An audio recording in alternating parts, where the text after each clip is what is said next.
Plundering the Heavens chapter 1771 to chapter 1813. He actually did it, looking at Feng Xing, who was standing in front of the two princes and princesses with his hands clasped behind his back. The freak of the Yuan family could not help but smile wryly at the sight of Feng Xing standing on a huge rock that was as tall as a mountain peak. Now, the two princes and princesses had already been attacked by the Toad army under Feng Xing's command. Immortal binding ropes and all kinds of restrictions were wrapped around their bodies layer by layer, binding them tightly like dumplings. Not far away, there were still many surviving immortal soldiers and demonic generals, but at this time they did not dare to rush forward. All of them had sullen and ashen faces, as if the sky had collapsed, although the sky had indeed collapsed. In this world, there is really nothing that my senior brother cannot do. Xianxia had the same expression as the freaks of the Yuan family. The two of them were the first to know of Feng Xing's plan and were also the first to participate in it. However, deep down, they probably did not really believe that Feng Xing could do what he said. Robbing the 6 demon heavens and then kidnapping the princes and princesses did not sound very reliable, but now, the 6 demon heavens had indeed been robbed, and the princes and princesses were actually tied up there obediently. Haha, congratulations, sect master. Some people surrounded Feng Xing with laughter. They had also lost many people in this battle, but compared to that loss, the shocking scene in front of them undoubtedly made them more excited. All of them looked at Feng Xing with great respect, especially the half-immortal general, who was so excited that his whole body was trembling. Words of sincerity poured out like a spring. Sect Master has remarkable powers and is like a celestial being. In this battle, you have established the foundation of the great red heaven in the 6 demon heavens for generations. You have even defeated all the generations, killed the old demon of Wanchuisi, and defeated the princess of Great Firmament Heaven and the prince of Taishan Heaven. This is a great achievement that even immortal Emperor Qishao did not have when he was young. After this battle, Feng Xing replied without turning his head, "What does this have to do with immortal Emperor Qishao? I'm not his son." After this battle, Dao Master's name will definitely spread throughout the 33 heavens. His might will definitely shake the universe, and he will definitely be regarded as the strongest emperor's son in history, continuing the glory of immortal Emperor Qishao. The half-section immortal general continued speaking out of habit. When he was almost done, he suddenly paused and felt that something was wrong. He raised his head and looked at Feng Xing in a daze. "Emperor's son. Dao Master, what did you just say?" Feng Xing said, "It's time to tell you my true identity. My surname is not Di, this young master's surname is Feng." The half-segment immortal general stared blankly at Feng Xing and laughed awkwardly after a while. Haha, Dao Master, this joke is really," Feng Xing chuckled and said, "Old man Lu will tell you the details. Don't ask me." The Toad army, who were laughing and feeling proud for accomplishing such a great feat, were suddenly stunned. They stared blankly at the trusted aide of the Dao Master of Jia Dao, the most prestigious Master Lu. For a moment, they did not know how to ask and were even more dubious. In the past, even if they had some doubts, they would persuade themselves that those doubts were just pointless guesses, and they were not willing to pay attention to it. Now that they suddenly heard this sentence, their hearts were naturally filled with confusion. Lu So was also a little embarrassed by so many gazes. He coughed and said, "This matter is a bit long. Tell them everything that needs to be told. If they are willing to stay, then stay. If they are not willing to stay, cross off their names. And drive them away." Feng Xing seemed to have something on his mind. After saying this to Lu So, he turned away with his hands clasped behind his back. It's hard to imagine how frightened those people will be when this news reaches the philosopher's dojo. Not far behind her, the little Pun King was also looking at him from afar with a smile. Kong Konger was holding a stick and looking at him silently with a look of hope in her eyes. The Fox Immortal Fairy smiled and said softly, "Feng Xing, I, the Fox Immortal Fairy, am also a proud and arrogant person, but now, I really admire you. At the beginning, when Kong Konger left your side and returned to the philosopher's dojo, saying that you were going to kill Bai Shi, I thought that you were overestimating yourself. I didn't expect that in the end, you would accomplish such a great feat. After this matter, I'm afraid that you will be known as the strongest person in the 33 heavens below the immortal emperor." From afar, a man in a black robe with big sleeves floated over and said with a smile, "No matter how strong an immortal venerable is, it's hard for him to be more famous than you. Hee hee, I never thought that the little monkey who was chased around by people would be stronger than me one day. The fox immortal fairy's face turned a little bitter when she saw the sword demon patriarch. She stopped and refused to come any closer. Haha, this can't be considered my contribution. I have to thank all of you for your help. When Fangxing saw the gazes from all directions, he laughed and said, how can there be no wine after the battle? As he spoke, he flicked his sleeves and left behind jars of strong alcohol on a huge rock that was still intact in this chaotic region. In this chaotic region, the great disaster demon palace was still intact. There were countless delicacies prepared for the gathering of the emperors and immortals. Fangxing personally brought them over and placed them in piles on the huge rock. Then, he loudly called out to the people who had just experienced such a great battle. They all gathered around Fangxing and sat in a circle around him. The crowd was filled to the brim, and it was truly a heroic sight. There were too many people that Fangxing had not seen for a long time. They sat in a row. To the right were the Great Golden Crow, Ao Lai, Xiao Shui, Li Hongyi, Han Ning, Wang Qiong, and the others who had just come out of the spiritual realm. Then, there were the Little Pun King, the Fox Immortal Fairy, Kong Kong the Shadowless Rat King, and the others. To the left were Xianxia, the Sword Demon Patriarch, the Yuan Family Freak, the Old Phoenix from the Nine-Ridge Phoenix Mountain, and others. Lu So and Mr. Wen were patiently explaining something to the 300-toed army, so those people did not join them. At this time, the string of little foxes was also released. They interspersed in the banquet and poured wine for everyone. As the host, the little girl Qi greeted Fangxing. At this time, all the cultivators had doubts in their hearts. Everyone had questions, but they had no time to ask. Also, because the atmosphere was a little dull, they could only drink to their heart's content. They did not say anything unnecessary. In addition, the Great Golden Crow's constant bragging caused the atmosphere to become extremely lively. It was as if flowers had bloomed and oil had been added to the fire. He, disciple of the Taishang path, I have truly underestimated you. When the old phoenix of the Nine-Ridge Phoenix Mountain fell silent, there was still a hint of madness in him. He laughed dryly and was the first to stand up. He walked toward Fangxing and said in a clear voice, you were able to accomplish such a great feat because of your ability. However, I still have to remind you that you cannot be careless at this time. You were able to capture the Princess of Great Heaven and the Prince of Taishan Heaven. This matter has become too big. I am afraid that Taishan Heaven and Great Heaven have already received the news. Their armies are already on their way. You must be careful. Fox Fairy smiled and said, what is there to be afraid of? I heard from Saint Mu that the only remaining bloodline of the demon region can already be opened, right? Junior brother Feng has personally killed Bai Shi, which is a great help to the demon race. He should be qualified to enter the demon region to seek his fate, right? When that time comes, even the armies of the 33 heavens will be looking for him. Where will they be able to find him?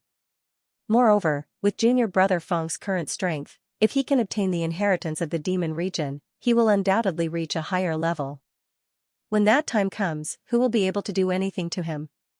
Enter the demon region? When the immortals heard this, they all fell silent. Even Fangxing looked at the old phoenix with some curiosity. He knew that that was the last trump card of the demon region, and he was actually willing to share it with him. You have killed Bai Shi, so you can enter the demon region. The old phoenix actually nodded and said in a low voice. I also have something to say. But at this time, someone interrupted the old phoenix. It was Ao Lai, the only true dragon in the world. He looked at Fangxing seriously and said, brother-in-law, pick up my sister and follow me to the dragon realm. I have already opened the inheritance of the ancestral hall, and there are countless fortunes inside. You can choose whichever one catches your eye. Moreover, the dragon realm is protected by the heavenly will, so experts cannot enter. Those who can enter are merely ants. With our abilities, we can easily crush them to death. It is a good place to avoid disaster. Hearing this, the Yuan family freak wanted to say something, but in the end, he kept his mouth shut. At this time, Big Gold was also eating and drinking with his head down, seemingly not paying attention to what the others were saying. Living in seclusion to avoid disaster is not necessarily a good strategy. The sword demon patriarch said faintly. Fellow Taoist from the dragon tribe, you must also remember that the dragon realm's heavenly will is naturally powerful, but it may not be able to resist the immortal emperor who comes out of seclusion, let alone the great calamity. You must prepare early. Ao Lai, who was not interested in him, sneered. If I don't go to the dragon realm, am I supposed to follow you to the divine union? Why not? The sword demon patriarch laughed and said, that ugly slave of mine created the divine union in a moment of anger. It sounds tyrannical, but it won't last long. She won't be able to handle these things, so she still needs to find a successor. I think you, the Yuan family freak raised his head at this moment. Would the divine master hand over such a great foundation to someone else? Why not? The sword demon patriarch chuckled.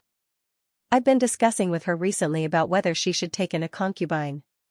She's having a headache over this matter. She's been wanting to throw the mess of the divine union aside for a long time. If you go, you'll be able to take over this mess. The two of us, in addition to the concubine I'll marry in the future, will be able to assist you from behind the scenes. How could the great foundation of the divine union be less important than the concubine of her man? Everyone was speechless when they heard the sword demon patriarch's words. However, the sword demon patriarch had said it casually and confidently. When he reached the end of his sentence, he even glanced at the immortal fox fairy. The immortal fox fairy immediately felt her scalp go numb. She looked at Fangxing with concern. It's the 5 great hands. Fangxing lowered his head and played finger-guessing with the great golden crow, as if he hadn't heard them. Everyone understood what was going on and didn't know what to say.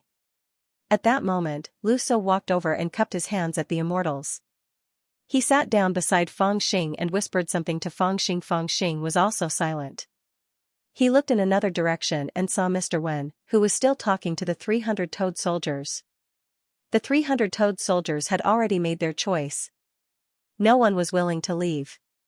In other words, even if they knew that Fangxing was a fake prince, they had no choice but to follow him. How could they stay in the great celestial realm after doing such a thing? They could only stay here if Fangxing was still in the great celestial realm. Junior brother Xianxia, aren't you going to rebuild the spirit mountain in the great celestial realm? I'll find someone to help you. When Fangxing heard this, he turned to look at Xianxia and said with a smile. At this moment, Xianxia's expression was calm. He smiled softly and said in a low voice, Senior brother, don't laugh at me. Rebuilding the spiritual mountain is my responsibility, not the responsibility of others.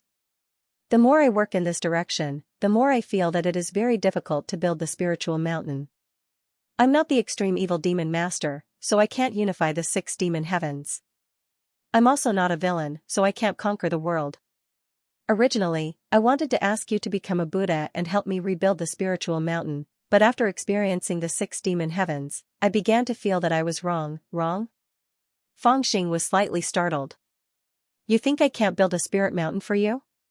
Xianxia shook his head gently and said, it's not that you can't help me build Mount Lingshan, but that I've entered the demonic barrier before. If I want to rebuild Mount Lingshan, why do I have to occupy a spirit mountain and build a temple? Buddhism originates from the human heart. If we were to build a spiritual mountain, what place would be more suitable than the human heart? Now that everyone is worried about the Great Tribulation, I feel that rather than saying that it's a great tribulation, it's better to say that it's a tribulation of people's hearts. I've already made up my mind. After today's departure, I'll travel the world and spread Buddhism. I don't ask for a grand foundation, but for one more person to comprehend Buddhism and lead Buddhism to prosperity. I'll leave the matter of leading Buddhism to prosperity to Senior Brother Huining after 3,000 years. I only hope that Buddhism will not perish. At this point, he paused for a moment and said softly, as long as one's heart has Buddhist principles, Buddhism will not perish. Build a spirit mountain in the human heart. Little monk, that's a good idea. When the freak of the Yuan family heard this, he couldn't help but raise his head and smile. He said, if there was still time, I would also give you a hand. Unfortunately, in this situation, I can't help you. The Great Tribulation is coming, and we have to resist it. I'm afraid that no one can hide from it. Even if we have our own worries, I'm afraid that we should abandon our former enmity and work together to overcome the Great Tribulation. Otherwise, no matter how much we think, when the great tribulation comes, we will perish, and everything will be in vain. Now, I'm afraid that there will be nothing to carry the current strategy. What about after the great tribulation? The old phoenix of the nine-ridged phoenix heaven smiled coldly and said, "Don't you plan to think about it in advance? If I'm still alive after the great tribulation, I'll retire and ignore the flood." The answer of the freak of the Yuan family was unusually straightforward, without the slightest hesitation. "Of course, you can retire, but we can't." "Will the demon race also become the creatures of the god race in the future?" The old phoenix's voice was filled with rage as he said coldly. At this point, the great golden crow, the fox immortal fairy, the little rock king, Kong Kong and even the bunch of little fox's eyes dimmed a little. They were obviously unwilling to listen to such a topic. However, they had to admit that the old phoenix's words made sense. Only, they felt that the atmosphere was a little gloomy when they said it in such a situation. They couldn't help but lower their heads. Drinking is drinking. What's the point of saying all this? At this moment, a cold voice resounded. It was the white-haired Xianxia who was sitting in a lotus position. In terms of seniority, Xianxia was still a junior. However, no one dared to refute her words. Feng Xing finally raised his head and smiled. "Senior apprentice sister Xianxia is right." "That's right. Why are you thinking so much now?" He held the wine jar in one hand and pointed at Yan Zhaoga and Lu Xiaojun in the distance with the other. "These two fat sheep are still in our hands. I haven't gotten any benefits from them yet. Wait for me to extort the greater darkness heavens and the great firmament heavens first. Let's not talk anymore. Let's drink." "You really want to extort them?" The old phoenix sneered. "I'm afraid that what you're waiting for isn't benefits, but an army instead, right?" "Heh, you old fart." Feng Xing was about to explode upon hearing that. He couldn't help but glare at the old phoenix. However, at this moment, a naked kid who was running around in the air suddenly jumped up. He looked around cautiously, and his expression changed drastically. He hurriedly jumped in front of Feng Xing and shouted, "Master, this is bad. An army is coming." There's really an army?" The immortals present were shocked. They hurriedly raised their heads and looked around. However, the starry sky was silent, and not a single person could be seen. Thus, they all looked towards the kid again. That kid was the great void baby. He hurriedly took the mirror from his back and entered it. Immediately, the image of an army appeared on the mirror's surface. It was the great Scarlet Heaven's immortal army, which was lined up in a formation and brimming with killing intent. The leader was an immortal lord and several immortal generals. There was also an old man that Feng Xing hadn't seen for a long time. Who else could it be other than the immortal general Xian? Looking at their current location, it was very familiar. It was the high paradise heavens. However, the army was trapped in front of the teleportation formation and couldn't move. As for the immortal Lord Ling Su and the immortal general Xian, they were discussing something with their heads lowered. However, the mirror's surface was soundless, and they couldn't hear what they were saying. "That's the great Scarlet Heaven's immortal army, right? Are they here to help you?" Fox Xianji said hesitantly. She looked at Feng Xing with a puzzled expression. "Hee, it's not that simple," the elderly phoenix from the nine-ridged phoenix heaven said coldly. "If the great Scarlet Heaven's immortal army is here to help you, why didn't I see any signs of it? Look at where they are. They're at the teleportation formation of the high paradise heavens. Based on the formation's position, they probably intend to teleport directly to the high paradise heavens. However, the high paradise heavens was destroyed in the teleportation formation just now, so they can't teleport us anymore. Otherwise, they would have appeared around us and surrounded us. We wouldn't be able to escape even if we had wings." When he heard this, Aolai felt even more displeased with him, and he said coldly, "How do you know?" "How dare you, little brat?" The elderly phoenix was furious and looked at him coldly. Aolai looked back without showing any weakness. He's right. At this time, Feng Xing opened his mouth. His eyes fell on the immortal general Xian. When he came out of seclusion, he heard that immortal general Xian had betrayed the great Scarlet Heaven and fled to the six demon heavens. But until now, he hadn't seen immortal general Xian's figure. Until now, when he saw him in the great void illusion, he found that he didn't seem to have betrayed the Great Scarlet Heaven at all. Instead, he had a very close relationship with the immortal Lord Ling Su. He was not a fool. After connecting all the causes and consequences, he quickly thought of a possibility. It seems that I can't go back to the Great Scarlet Heaven. He couldn't help but smile bitterly and let out a deep sigh. That immortal General Xian probably didn't betray the Great Scarlet Heaven. Fangxing believed that his betrayal was related to him. This Great Scarlet Heaven old general had long suspected his identity, but he didn't have any solid evidence. He must have heard about the chaos in the Great Scarlet Heaven and the news of Di Lu killing Dia, so he used the excuse of betrayal to escape to the star field to investigate his true identity. After all, even if he could hide it for a while, it was impossible for him to not leave any clues. With his cultivation, how could he find nothing when he secretly investigated? And immortal Lord Ling Su must have known about this long ago. The current situation was just as the old phoenix had said. It was impossible for them to mobilize their army at the last minute and directly go to the High Paradise Heaven.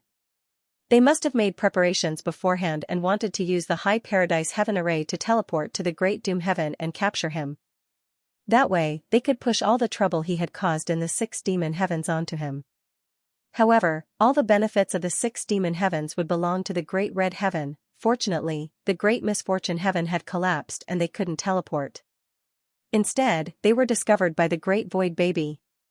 Even if the teleportation array is destroyed, they can still cross the starry sky to come here. We don't have much time. The elderly phoenix stood up and sneered. Supreme Taoist disciple, come with me to the archaic demon realm. Brother-in-law, don't believe him.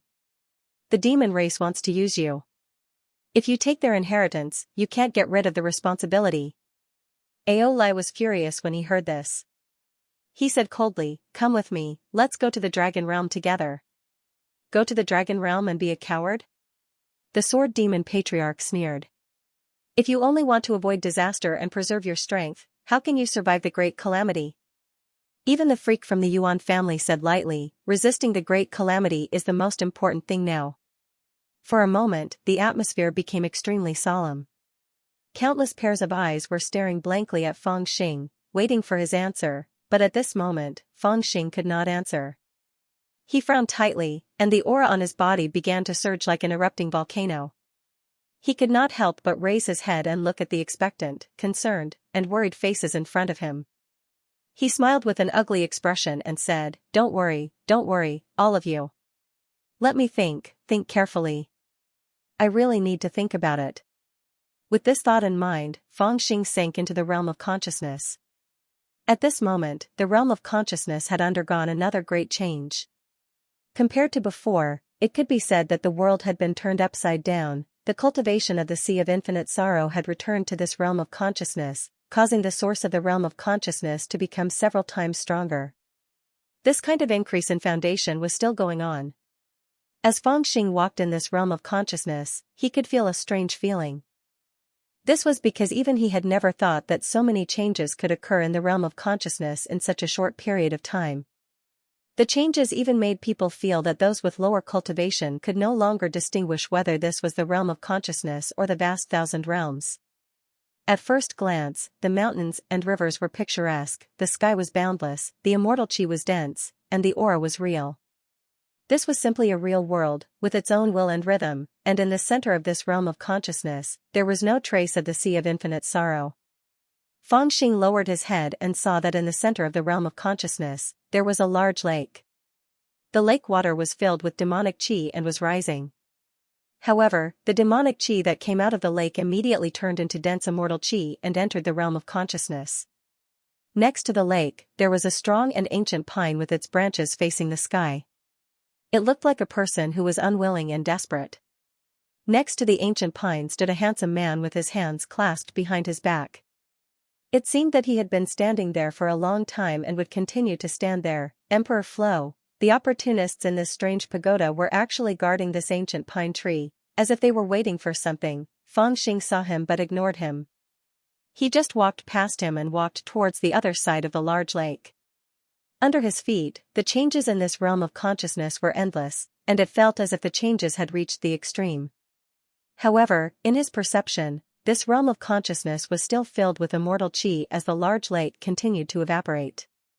This also caused this realm of consciousness to feel full, like a sheepskin raft that had reached the extreme and was close to a perfect state. The 12 sacrifices of the ancestral wizard is such a crude and simple cultivation method. Feng Xing walked in the spiritual world as he looked up at the sky and down at the ground. He muttered to himself with a sigh, the immortal Tao resources obtained from the 6 demon heavens were all sacrificed to infinite sorrow. See. Then, with the collapse of his Tao foundation, they were all returned to the heaven and earth. This also allowed the sacrificial power to return to my spiritual world, severing 18 lives in one go. And with the collapse of the heavens of Great Doom and the augmentation of the Grand Supreme Tao, I've severed another 15 lives. 63 of the 81 lives have been severed. When he said this number that was enough to shock everyone, there was no joy in his voice, only endless sighs and sorrow. Has it really come to the time to make a choice? Has the growth of this world of consciousness finally reached a limit? That's right. You are getting closer and closer to the number of 9 returning to 1. A calm voice sounded in Feng Xing's ears. The strange pagoda had unknowingly flown in front of him. However, what was different from before was that this strange pagoda was floating in mid-air. The pagoda was enshrouded in a dense purple aura, and there were countless figures appearing on the pagoda.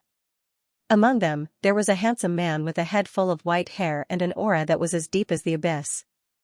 There was also a giant man with a beheaded head, an elderly scholar holding a scroll in his hand, a beautiful woman with a sinister expression, and even a demon that could change its appearance without rhyme or reason. Not all of them Feng Xing had seen before, but he could roughly guess their origins. The only one he could recognize was the handsome man with a head full of white hair, which was the illusion of the skyscraping devil. The beheaded giant was the illusion when he comprehended the samadhi true fire. The elderly scholar was the unknown immortal. The illusion of the yin-yang fiend mirror and the demon that could change without reason should be related to his experience in the northern demon land. In addition, there was an old man with a face like orange peel and skin like a newly peeled eggshell, which should be related to the heart that the little princess of Yaoqi had left in his body. Perhaps, this was the soul of an ancient peach tree. There was also a slender man in green. When Feng Xing looked at him, his eyes were slightly stunned. Was that the 9-tailed fox king? Even Feng Xing himself did not know that so many big shots who had passed by him had left their imprints in his world of consciousness. Do you need us to introduce ourselves? The unknown immortal held a scroll in his hand and asked for Feng Xing's opinion. There's no need. After all, you're the same kind of people, aren't you? Feng Xing was a little curious at first, but when he heard the unknown immortal's words, he felt lazy and asked in a low voice. The skyscraping devil said indifferently, that's right. We're all people who made the same choice. Feng Xing looked up at them and wanted to say something, but he was discouraged and did not say a word in the end. The phantom above the strange tower remained silent and did not speak for a long time. The atmosphere was terrifyingly silent. After a long time, Feng Xing sighed and looked at the skyscraping devil's face. He smiled bitterly and said, you could have killed the Sea of Infinite Sorrow yourself, but you had to teach me to use that method to deal with him. You must be telling me the importance of taking that step, right? In the end, that old devil's comprehension was limited and he couldn't take the most crucial step, so he ended up killing himself. As for me, although my supreme realm of consciousness is much stronger than his, after this battle, I've also reached my limit. That's right. The heavenly demon said calmly, we haven't walked the path of the Taishang Dao, but we can learn from others, and we can also discuss it with you. The Taishang realm of consciousness is actually your cultivation. As long as you don't reach the realm of 9 returning to 1, the endurance of the Taishang realm of consciousness will be limited. Now, you've severed 63 lives, and it's time for you to break through the realm of 6-9 and enter the realm of 7-9 celestial kings. Only when your Tao heart is steady and your heart is in harmony with heaven can you take that step, but the tribulation of your Tao heart hasn't passed yet. When you were in the great scarlet sky, you told me about the Tao heart's tribulation. Was it referring to my current choice?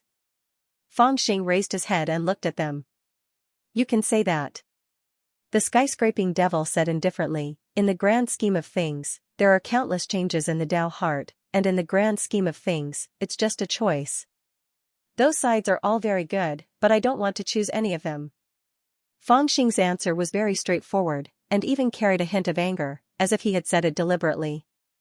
But the skyscraping devil was not surprised at all. We already knew that. Humph, Fang Xing laughed sarcastically, obviously unwilling to believe him. The unknown immortal sighed softly and said, in fact, when you comprehended a perfect Tao heart in the great void immortal king's 3 heavenly tomes, we knew that such a day would come. Now, those sides are all asking for your choice. It's reasonable for you to choose any side, but if you choose, you won't be able to pass the Tao heart's tribulation. Because you also know that when there's a choice, there's a sacrifice. No matter which side you choose, you'll break your Tao heart, and your cultivation will vanish like smoke in thin air. Fang Xing's eyes flickered a few times, and then dimmed. He already had this premonition in his heart, but hearing the unknown immortal say it still made him feel very heavy. Then I won't choose anyone. I'll play by myself and help them kill the 3 immortal emperors first. After all, that's what they all want to do. Fang Xing pondered for a long time, then suddenly raised his head and said coldly. If that's what you think, you wouldn't have come to us of your own accord. The beheaded immortal held his own head in his arms, and it was that head that was laughing coldly. Killing the 3 immortal emperors is naturally something that all the worlds need to work together to accomplish. But what happens after that? The ship will still capsize, and the ship is already in tatters. It can't hold so many people. When that time comes, who do you plan to keep on this ship, and who do you plan to disembark? Or should I say, you'll just retire and not care who gets disembarked, and let them kill each other on this broken ship? What you're doing isn't a perfect ending. Instead, you're abandoning everyone. This last sentence was like a bolt of lightning from the sky, instantly causing Fang Xing's face to wither. So I shouldn't care about their lives? His face was a little pale, and for the first time in his life, he didn't speak so confidently. His voice was a little shaky. I should have let them fend for themselves from the beginning. I'll live my own life, and you guys will live yours. Whether they die or not, what does it have to do with me? Speaking of which, it's good. The immortal's words rendered Fang Xing speechless. But even if you do it 10,000 times, you still won't be able to do it. This time, Fang Xing was really silent. He was silent for a long time and didn't say anything. He just felt so depressed that he had nowhere to vent. Then, is there really no other way for me to go? When he said this last sentence, he looked as if he had been haggard for 10,000 years. At this moment, the heavenly demon's words were like a sharp sword that pierced his heart. You still have a choice, or rather, your only choice. Follow your Tao heart and let everything have a perfect ending, an unbiased ending. Fang Xing suddenly raised his head. What? The heavenly demon said, the path of the supreme path. Fang Xing's eyes instantly lit up, and he looked coldly at the heavenly demon. At this moment, the heavenly demon's expression was calm. He didn't look at him at all, as if he didn't feel his gaze.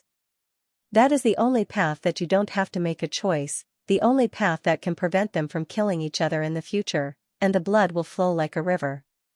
It is also the only path that can allow this ship to continue moving forward, and finally reach the other side. Only the immortal's deafening voice sounded at this moment. Cut off longevity, and push for reincarnation. The path of the supreme path? You still have the cheek to mention the path of the supreme path? Fang Xing was infuriated when he heard the unknown immortal's words. You weren't one of the people who destroyed the supreme path? We participated, more or less. The unknown immortal calmly replied, back then, the ideology of the supreme path was too extreme and too terrifying. It caused the opposition of almost everyone in the universe, and even caused panic. As a result, they had no choice but to join forces to destroy them. They were even unwilling to allow their orthodoxy to be passed down. However, there were also a portion of people who vaguely realized that the ideology of the supreme path of Taoism had its merits. Because of that, the orthodoxy that the supreme path left in the Heaven's Yuan path was able to be preserved. After that, the myriad of worlds, Taoists, Buddhas, demons all used their own methods to resist the great calamity. Unfortunately, we all failed, so we could only pick up the path of the supreme path again? In Fang Xing's reply, there was a hint of anger, but most of it was gloominess. That's right. Only that path can deal with the great calamity. The heavenly demon's voice was as calm as an ancient well.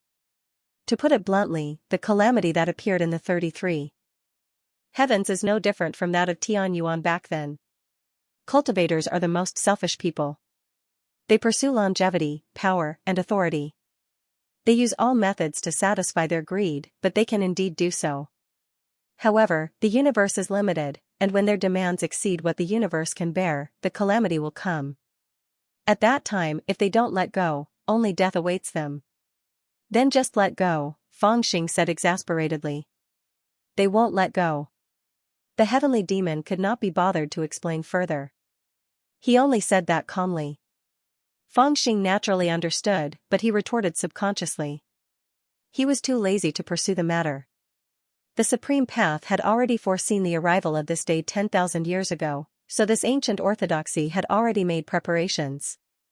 They created a path that didn't require an immortal fate to cultivate, because without an immortal fate, no one would be able to live forever and would die sooner or later. That way, everything about one's body would return to the heaven and earth and be reincarnated to cultivate. Only then could the heaven and earth live a long life. Unfortunately, who in the immortal world at that time didn't have an immortal fate? Whose cultivation didn't depend on an immortal life? The Supreme Path wanted others to give up their immortal life. That was the same as asking them to give up everything they had. The unknown immortal said in a low voice, therefore, that path was never feasible from the very beginning. The Supreme Path who proposed such a concept became the public enemy of all realms almost overnight, but if that was all, everyone would just think of him as a lunatic and ignore him. But when everyone knew that the Supreme Path had already begun to push out a new path, preparing to forcefully sever the immortality of immortals and push for reincarnation, and that with the power of that path, it really could be done, no one could tolerate them anymore, and then they joined forces to destroy the Supreme Path? Fangxing raised his head and asked coldly, finding it hard to understand. Why were they so sure that the Supreme Path could do it? Probably no one knows this better than you. The heavenly demon looked at Fangxing and said calmly, even now, you still can't feel the changes in your body? Fangxing was a little startled, then smiled wryly. I felt it a long time ago. Using the heart of heaven to control humanity, I felt that defeating them was too easy. Everyone says that the sea of sorrow cultivates the demonic path and can refine other people's things into their own. But I even refined this old demon, so what is this? Most importantly, I have only just learned the true meaning of the Supreme Tao-seeking scripture. What if I learn the true meaning of the Supreme Heart-questioning scripture? The true meaning of the Supreme Freedom scripture? The Supreme Scripture cultivates the heavenly Tao. The heavenly demon said faintly, back then, in order to show the immortals the power within the cultivation path they deduced, the Supreme Path sealed foot to heaven from heaven into a living being. This shocked all the worlds and scared all the orthodoxies and immortal kings. Because if they can seal the will of heaven into a living being, they can naturally let living beings cultivate into the will of heaven. This is basically an invincible method.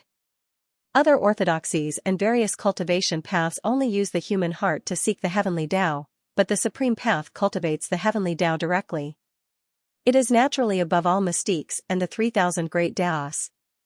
Now, you have reached the most crucial point of cultivation, taking that step, comprehending your heart and asking for the heavens. When that time comes, will I still be human? Fangxing's voice trembled a little at this moment. The heavenly demon didn't answer this question, as if waiting for the unknown immortal to answer, but the unknown immortal was silent as well. Immortal King Green Evil sneered and said, the heavenly Tao is merciless. You will sever the 7 emotions and 6 desires, but when that time comes, all living beings in the world will be severed and their fates will be in your hands. Even the 33 heavens will collapse forever and be refined by you. Your mental realm will become the only great immortal realm in the world. The cycle of reincarnation will run in your palm and the fates of all races will run in your eyes. You will become the immortal emperor worshipped by all immortals, the only immortal emperor who can obtain eternal life. Isn't this enough? If the 7 emotions and 6 desires are gone, will I still be me? Fangxing replied angrily, who knows what the high and mighty thing will be? Anyway, I'm definitely dead. Without the 7 emotions and 6 sensory pleasures, I'm no longer me. This is a dead end. From the beginning, I knew it was a dead end. Now, after listening to you, I'm even more certain that there's no other way to die more thoroughly than this. Even if my head is chopped off, I'll still be fine after 18 years. But if I become that thing, I'll really be dead, forever dead. You can't be taught. Immortal King Green Evil was furious and shouted, "If you don't want this opportunity, why don't you give it to me?" Feng Xing was also furious, "In your dreams. Why should I give it to you? You. Immortal King Green Evil was trembling with anger and found it hard to maintain his demeanor. Enough. The heavenly demon suddenly shouted in a low voice, causing Immortal King Green Evil to shut his mouth unwillingly. Then, the heavenly demon looked at Feng Xing for a long time before speaking in a low voice. You also said that you had a premonition of this path a long time ago, so after such a long time, are you still not mentally prepared? You have also established a perfect Taoist heart, but now, in this Taoist heart tribulation, why are you hesitating? It is time to take this step, and this is the only step that can be taken. Feng Xing refused to answer, but he was holding back his anger. The immortal waited for a while, but seeing that he was unwilling to answer, he could only say with a wry smile, "The more important problem is that if you don't take this step, who will be a match for the three immortal emperors?" Now that the three of them are in seclusion, there is no doubt that they are comprehending something very important. I don't know if they can break through the 9th level. Sigh, we can understand their cultivation before they break through the 9th level, but if they break through the 9th level, they will step into a whole new realm, a realm beyond our imagination. By then, we don't know how terrifying they will be. Your friends and the people of Tianyuan are not a match for the three of them, and they are not even a match for the immortal primes under their command. If there really is a war, I don't know if they can defeat the immortal soldiers and immortal generals of the three imperial palaces and the hidden great immortals before the great tribulation arrives. At this point, the unknown immortal let out a long sigh and smiled bitterly. This is also the reason why we are unwilling to carry out the plan of deceiving the heavens. Firstly, it can only solve the problem temporarily. Secondly, we don't think they will succeed. But if you take that step, it will be different. The atmosphere in the sky became a bit oppressive. The immortal looked at Feng Xing with a serious expression and said, "I don't know what realm you will reach after learning the heart-questioning scripture, but at that time, you will be qualified to fight against an immortal emperor, right? More importantly, at that time, you will have the ability to reverse life and death. All of us will be reborn in your realm of memories, truly reborn. With our help, you will have a real chance to destroy the three imperial palaces, and your friends won't have to die. Reverse life and death." After hearing these 4 words, Feng Xing couldn't help but be shocked into silence for a long time. The reversal of life and death referred to here was not like how he saved Chi'er back then, where he used his immortal fate to revive her physical body. He was truly summoning someone who had been dead for tens of thousands of years and whose bodies had turned into nothingness back into this world. If a person had the assistance of monsters like the Heavenly Devil, the Immortal Unknown, and Immortal King Xianxia, what kind of scene would that be? However, all of this could only be achieved after he had taken that step. However, taking that step would mean that he had recognized the path of the Supreme Tao, and he would truly walk on that path. Yes, if he really walked on that path, then perhaps everything would be perfect. But why did he not feel at ease in his heart? The realm of memories was silent, and even the wind seemed to have stopped. The entire world had reached its limit. In fact, even if the Heavenly Devil and the others didn't earnestly advise Feng Xing about this, he still had to make a choice. If he didn't take that step, then the endurance of this realm of memories would not increase, and the cultivation from the Sea of Endless Sorrow would not be able to return to this world. In the end, this realm of memories would still be interrupted due to the changes, leading to its own destruction and withering. In other words, Feng Xing wasn't the only one who should take that step. He had to take that step as well. The strange tower silently floated in the air. The Heavenly Devil and the others were also silent as they waited for his answer.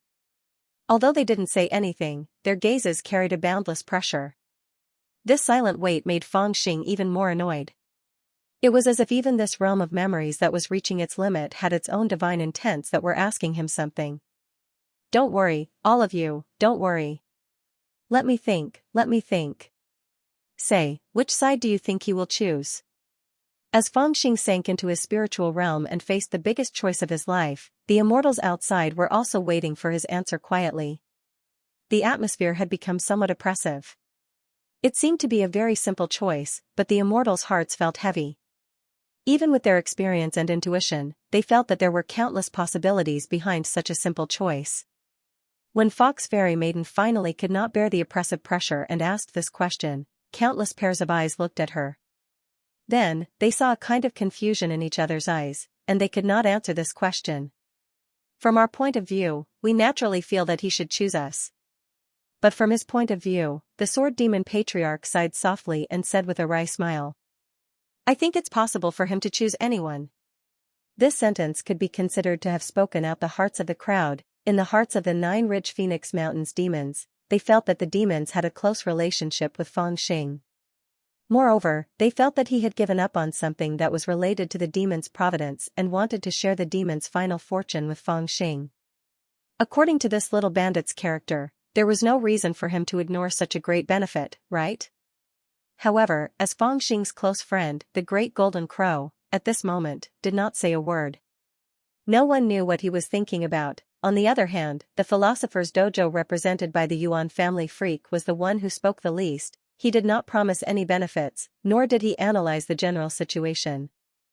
He was simply waiting for an answer. Based on the previous conflicts between Feng Xing and the Philosopher's Dojo, it seemed like the Philosopher's Dojo was the least likely choice for Feng Xing. However, the immortals were still hesitant, because the Philosopher's Dojo represented the strongest force that could confront the 3 Emperor Palaces. If Feng Xing was willing to become enemies with the 3 Emperor Palaces, he could only return for the sake of the All Heaven's fate. The Sword Demon Patriarch seemed indifferent, but he also knew that he had done his best. He also understood Feng Xing and knew that putting the fate of the Divine Union in his hands might not be a good thing for the Celestials, but it was the only choice for the Divine Lord. After all, the Divine Lord had once invaded Tianyuan. Even now, the Tianyuan continent and the Celestials and Tianyuan continent were still fighting fiercely, and the Philosopher's Dojo used it as a training ground.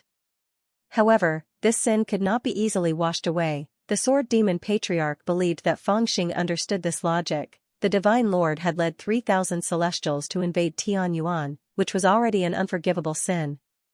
When the outcome of the battle between Tianyuan and the 3 Emperor Palaces was decided, the Divine Lord would be the first to be dealt with. The Sword Demon Patriarch also understood that the Divine Lord was indeed not weak. Even now, she was still a force that could not be ignored. However, she did not have a big picture and would not be able to achieve great things. Both Tianyuan and the 3 Emperor Palaces could suppress her. If he did not want her to end up in a miserable state, he could only give the Divine Union to someone else in advance. If Feng Xing took over the Divine Union, it would be possible to give the Divine Lord a better ending. Ao Lai's thinking was even simpler. He wanted to bring his brother-in-law back to the Dragon Realm and share the creation of the Dragon Race's ancestral hall with him. He also wanted Ao Lai, himself, and his sister to hide in the Dragon Realm and survive this calamity. Perhaps, as others said, this was a little like a coward, but he had no other choice. He was still very weak now, so this was the only thing he could do. On the other hand, Xianxia had sensed Feng Xing's dilemma in advance and expressed his plan. He had given up on the idea of building a real spirit mountain. Instead, he planned to build the spirit mountain in the hearts of people. This had given Feng Xing one less choice. Otherwise, he would have had a bigger headache. The more he thought about these problems, the heavier they became. Originally, they were all determined to win. Otherwise, they would not have taken the risk to come here. However, after seeing each other, they realized that they were not the only ones who had such thoughts. At this moment, they understood the pressure in Feng Xing's heart even more. He never disappoints others, so there is almost no answer to the question you have given him. At this moment, only Xiaoxue said something indifferently, causing the atmosphere to become even more oppressive. Cutting off longevity and promoting reincarnation. Longevity is the greatest calamity, the source of all calamities. Only reincarnation is the key to solving all problems. Feng Xing's heart was filled with such thoughts that constantly reverberated. He even seemed to see countless figures flying around in his heart, howling and crying, affecting his will. This made his heart feel extremely heavy. All the problems in the world were weighing down on his heart, causing his Tao heart to be on the verge of collapse. He could clearly sense the danger. If he took that step, perhaps everything would be clear. his Tao heart would be firm, and he would also be able to comprehend the true heart-questioning scripture of the highest level. If he did not take that step, his Tao heart would collapse, and he would not be able to survive the calamity of his Tao heart. Right now, he was extremely eager to take that step. He could feel his hatred for longevity. There was a will that was affecting him, urging him, and even forcing him to take that step as soon as possible. Perhaps this really is the only way? Even Feng Xing raised his head with a slightly dazed look in his eyes, and he seemed to really want to take that step. Cutting off longevity and promoting reincarnation, he muttered to himself, and the look in his eyes started to change. In the sky above the realm of consciousness, the sky demon, the unknown immortal, the headless immortal, and the others all had solemn expressions in their eyes as they waited for this moment to arrive. However, right when Feng Xing's dazed gaze was about to become firm, his entire body shuddered. The look in his eyes changed at this moment, not to become firm, but to become sober, as if he had suddenly woken up from a nightmare. Then, his gaze became slightly resentful, and right when he was about to take that step in his state of incomparable despair, he suddenly came to his senses. Then, he clearly saw the appearance of the shadows that were crying and howling in his heart, and he instantly understood the reason. Those were actually the imprints that the ancestors of the D family had left in his heart, and they were affecting his will. When he had watched the fate of the D family in the ancestral hall of the D family, he had already branded the hatred and despair towards longevity in his heart. Thus, when he faced this problem, those imprints started to shake his will, and they forced him to make a choice. Bang! At the instant that Feng Xing came to his senses, the power of the imprints completely erupted. It had been deeply rooted in Feng Xing's soul to begin with, and at this moment, it was stirring up Feng Xing's soul even more. Stepping into the Heaven Tao is the only choice. The 33 heavens can only be saved by reincarnation. There is no other perfect method in the world. All sorts of disorderly voices resounded incessantly in Feng Xing's mind, and it almost caused him to collapse. But it was also at this moment that this kind of pressure was extremely great that an extremely furious emotion burst forth from the bottom of Feng Xing's heart. He practically used all the strength in his body, used all his abilities, and roared, "I refuse. If you want me to choose, then I refuse." As he roared, something in his soul cracked. It was the imprint left behind by the D family. With this roar, it was torn apart by his will, and it disappeared like a shackle. Then, he leaped into midair and looked down at the strange tower, as well as the numerous shadows that were reflected in the strange tower. His eyes were unprecedentedly clear. Now is not the time to be angry. If you don't take that step, you won't be able to solve the problem in the end. The heavenly demon's voice rang out coldly, and for the first time, it carried a wave of anger, as if he had expected better from Feng Xing. But I just won't take that step, because I don't like it. Feng Xing stared straight into the heavenly demon's eyes and answered with unprecedented firmness. But you once made a promise that you would never give up on your Taoist heart, and you once made a promise that you would choose whoever chose you. Now, everyone has chosen you, but you don't know who to choose. If you want to pass the trial of your Taoist heart, what other choice do you have? The unknown immortal looked up at Feng Xing worriedly, and asked in a low voice. Even if I take that step, it doesn't necessarily mean that I will reach the great perfection. Feng Xing sneered and said, if I cultivate to the heavens alone, it will indeed be fair to everyone, but it also means that none of them can live forever in my hands. Then, won't I be harming their lives? More importantly, even if I do that, it will be perfect for them, but what about me? I've never intended to throw my life away. Sacrificing myself to help them achieve their goals might be a perfect ending for you guys, but for me, that's the biggest flaw. Even the unknown immortal was taken aback and didn't know how to respond to those words. But if you don't take that step and pass the trial of your Taoist heart, your realm of consciousness will also face the brink of collapse. The heavenly demon said calmly, you will still end up dead and your Taoist heart will disappear.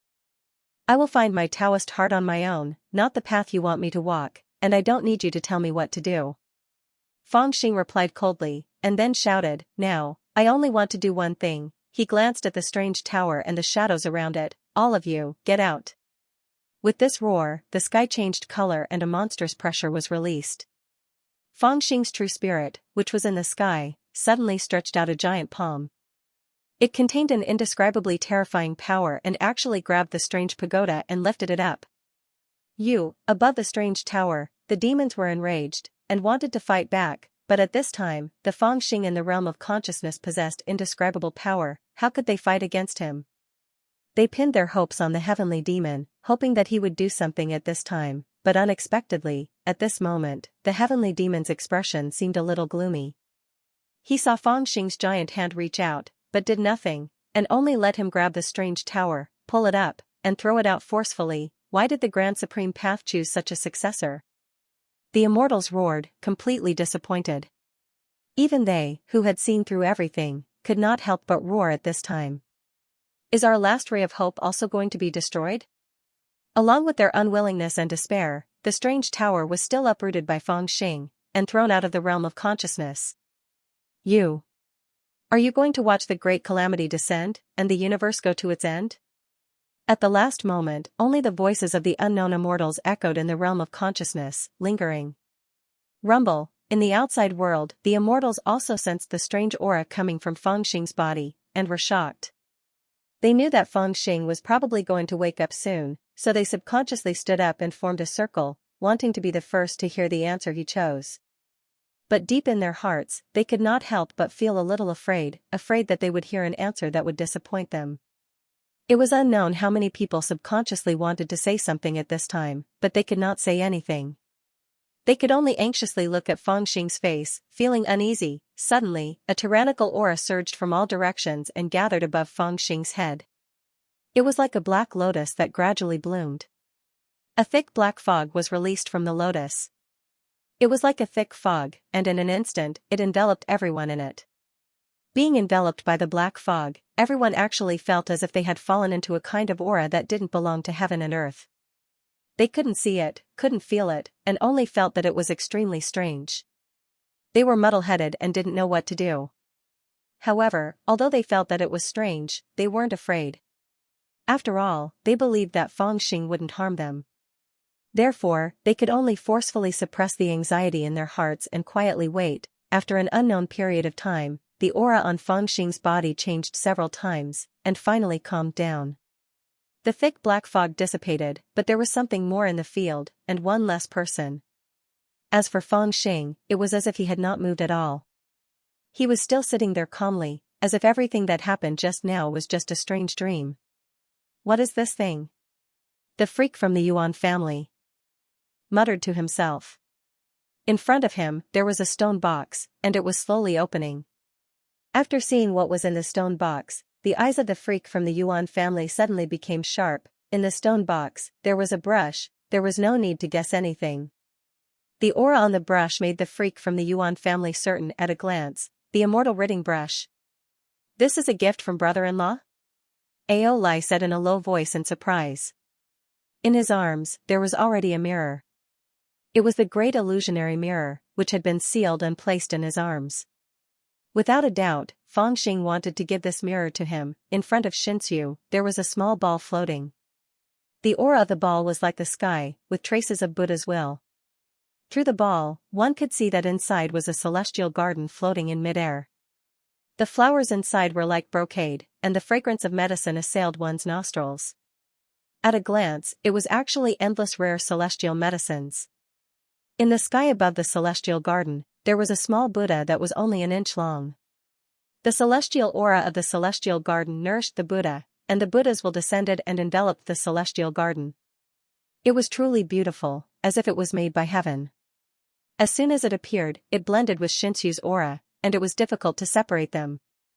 Senior brother, you gave me the Buddha fruit and this celestial garden. Do you want me to? At this moment, Xianxia's expression changed slightly, and he muttered to himself. Everyone was able to discern that the immortal garden was shockingly the Chaos Celestial Garden. The largest celestial garden left behind by the great void immortal king had actually appeared in front of Xianxia, waiting quietly. It was really shocking. Who would have thought that the largest celestial garden would be given to this most unambitious monk? In the hands of the great golden crow, there was a scroll that was densely packed with endless names. After seeing this scroll, the great golden crow's eyes flashed, and he looked at the toad army not far away. That was an elite army with a promising future. They were not inferior to the elite immortal servants of the 33 Heavens Emperor. Why did he give this name list to him? What landed in front of Li Hongyi and the others was a jar full of wine. She lifted the jar with a solemn expression, brought it close to her nose, and gently sniffed it. Then, her expression became extremely solemn, and she sealed the mouth of the jar heavily. She concentrated and did not say a word. The sword demon patriarch was the most curious. He looked strangely at the red cloak in his left hand and the heaven-deceiving barbarian saber in his right hand. He could not help but smile bitterly. What does this little guy mean? He knows that I can't beat my wife, so he specially gave me these 2 treasures? Eh? Where did Master's wife go? The group of pigs realized that they had obtained nothing. They looked around in boredom and suddenly found a problem. Everyone turned their heads and found that Fairy Qi whom Fangxing had just introduced to them, had disappeared. What does he mean? Everyone looked curiously and nervously at Fangxing, only to see that he had already opened his eyes, and his gaze was indifferent and emotionless. Seeing that gaze, everyone's heart trembled. Little bandit, you, the great golden crow could not help but ask, are you all right? Me? A cold smile suddenly appeared on Fangxing's face. Then, he said calmly, I am not him. Eh? Everyone was slightly taken aback when they heard that, and they could not wrap their heads around it. What Fangxing said next solved the mystery in their hearts. He stood up with a cold smile, and his aura was very different from before. There was a kind of arrogance about him. He looked at the people around him, and his eyes were full of disdain. He said coldly, I am of the great Crimson Sky Emperor style. That bastard took my physical body, and now he has finally returned it to me. Emperor style? Everyone was shocked, and for a moment they did not know what to ask. Then, how is he? Li Hongyi took a step forward and asked coldly. Murderous intent floated between his brows. At the same time, Xiaoxue, the great golden crow, the little golden Peking, Wang Qiong, and the others all revealed shocking murderous intent. At this moment, they thought of many things.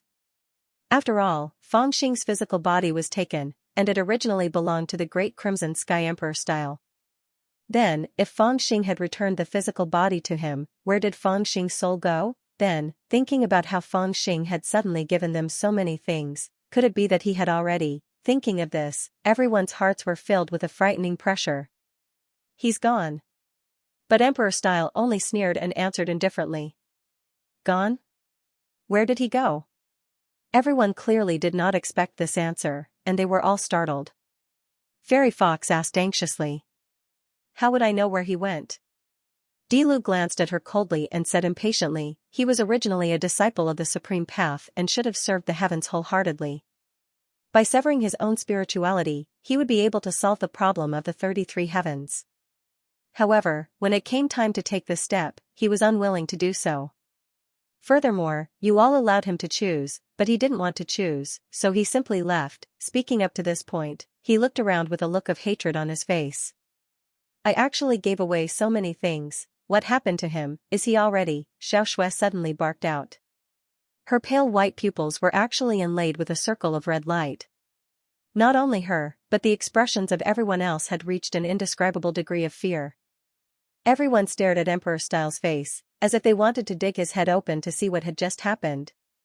With his current cultivation, even without the protection of my physical body, his spirit will not dissipate, but, Dilu looked at the shocked expressions of the crowd and explained with a mocking expression. However, when he saw the concerned expressions on everyone's faces, he suddenly sneered and deliberately added fuel to the fire. He sneered softly. However, cultivation is like a boat sailing a great river. If you don't advance, you'll fall back. If you don't live, you'll die. He's facing the tribulation of his Tao heart. If he takes this step, he'll be free and unfettered. But since he didn't take this step, then his Tao heart will collapse and his soul will be destroyed in a few days, right? At this point, he smiled coldly, if nothing unexpected happens, I think you will never see this person again. Time is like a white crane, traveling millions of miles in one go. 300 years have passed, and many legends have been buried. This was an antique restaurant. The lobby was filled with diners with different expressions. It was already past noon, but the diners had yet to leave. That was because a wandering storyteller had come to the restaurant and was telling a story that had happened in the distant great immortal realm 300 years ago. Speaking of which, since the 9 coffins fell from the sky, in the past 300 years, cultivation geniuses have emerged one after another. Generation after generation, outstanding talents have emerged, and the celestial family of Tianyuan has also become stronger day by day. The Xianxia Palace, which had crossed the Sea of Stars and wanted to occupy Tianyuan, has now been destroyed, and the remaining divine beings have been driven into the sea, living in fear. In outer space, the Philosopher's Dojo and the 33 Heavens have been constantly fighting, and the 33 Heavens have been losing ground. Speaking of this, I have to mention the most legendary generation in the past 300 years. At this point, the storyteller slammed the gavel on the table and said with a smile, "Speaking of heroes, in Tianyuan, there is no lack of heroes. Whether it is the 4 holy masters of the Philosopher's Dojo who once played with the heavens and won by half a chess piece, or the 9 sages who withstood the greatest pressure from the 33 Heavens in the early stage of the war, they are all supreme existences in the eyes of Tianyuan. But speaking of legends, I have to mention the 36 immortal monarchs who are ranked at the top of the investiture of the gods. The oldest among them is only 1,000 years old, but they are already famous existences in the world. Among them, there's the sword saint of the Yuan clan who stopped 1,000,000 soldiers with a single strike of his sword 300 years ago. There's also the Fuyao Palace's Sidu who broke through the stars with a single finger 200 years ago. There's also the martial god Lv Fengxian who entered and exited the immortal execution formation 150 years ago. Of course, there's also the Golden Crow Saint Venerable Great Demon Immortal who shocked everyone and swallowed a small immortal realm with a single bite 90 years ago. The young immortal monarchs who left their names on the investiture of the gods all have endless legends to write about. I'm afraid I can't finish talking about them even if I talk about them for 3 days and 3 nights. But when it comes to the legends among the legends, there is an interesting story. It is said that during an immortal meeting in the Philosopher's Dojo, someone wanted to make an immortal book to make merit for these legendary immortal monarchs. The immortal monarchs were not convinced and were unwilling to be inferior to others, so they fought for the second place on the immortal book, but the first place on the immortal book was recommended by the public. At this point, the storyteller smiled and said nothing, deliberately keeping the audience. One of the diners below immediately shouted, "Is it the sword sage of the Yuan family?" Another person objected, "It must be the Fuyao Palace master with 3,000 wives and concubines, who broke stars with a finger." Someone even raised an objection. From what the storyteller said, it can be seen that none of these people are recognized. I think it might be the white-haired Xiao Witch who appeared in the 33 Heavens, assassinated the immortal generals, and was once chased by 3 immortal monarchs. The storyteller took a sip of tea and sighed, everyone guessed wrong. That person is a deceased hero. The diners' expressions froze when they heard this. Soon, someone sighed and said, "Ah, yes, that is the black demon Song Guichan of the northern region of China. 150 years ago, he was the first person to break into the immortal execution array. In the end, he killed 800 enemies, but he was suppressed by an immortal monarch." Another person said, "It should be the great elder of Fuyao Palace, Dao Wufang. He was killed by the great demon Dark North because of a disagreement in ideology." Hearing these discussions, in a seat by the window of the restaurant, there was a man in black clothes with a calm aura, like an ordinary person. His face was a little old, but he looked like a young man. He looked a little disappointed. He poured a cup of wine from the huge jar on the table and then spilled it on the ground. He looked out of the window and fell into a daze. "I think it's Lord Xiahou. 100 years ago, he fought with the Jiuyo deity king for 3 days and 3 nights. He died of exhaustion and perished together. Lord Xiahou is respectable, but he doesn't seem to be qualified to be ranked above the Yuan family sword sage and the Golden Crow Great Demon Venerable, right?" In the main hall, the discussion was still going on, and a conclusion had yet to be decided. "What do you mean?" "It's just that Lord Xiahou died too early and didn't have the chance to enter the Zhuzi Taoist field. Otherwise, with his talent, I'm afraid that he's not worse than the Yuan family sword sage. You know, when he was only 20 years old, he once fought with the Southern Ghost King and then withstood 10 moves. At that time, he was only in the Gold Core realm. Do you think his talent is not high?" "Oh, that's just because the Southern Ghost King cherishes talent. He only dismantled Wu Fa and took the opportunity to enlighten Xiahou. He didn't use his cultivation to suppress Xiahou. Otherwise, with the Southern Ghost King's cultivation that can kill Zenith Heaven Golden Immortal, do you think Xiahou can withstand just a breath of his? Seeing that the topic had become off topic, the storyteller hurriedly put down his teacup and said with a wry smile, "Everyone, please don't argue and don't be angry. These people you're talking about are naturally great heroes and heroes who are respected by all ages, but they're not the one I'm talking about. I'm sorry that I didn't make it clear enough, but the one who was elected by all the immortal emperors as the number one person is not someone who died in the past 300 years, but 300 years ago." At this point, the storyteller's tone became solemn and he said with a serious expression, "Back then, it was he who caused havoc in the 6 demon heavens and disrupted the power of the 33 heavens, so that the 33 heavens couldn't really gather an army to attack the Zhuzi Taoist field for 100 years. It was also he who suppressed 2 noble imperial princes in the 6 demon heavens. They were the sons of the immortal emperor. That gave the Zhuzi Taoist field the capital to negotiate with the 33 heavens. It was also he who took back the dot immortal brush from the 33 heavens and gave it to the Zhuzi Taoist field in return, which greatly increased the strength of the Zhuzi Taoist field and gave it to the Zhuzi Taoist field.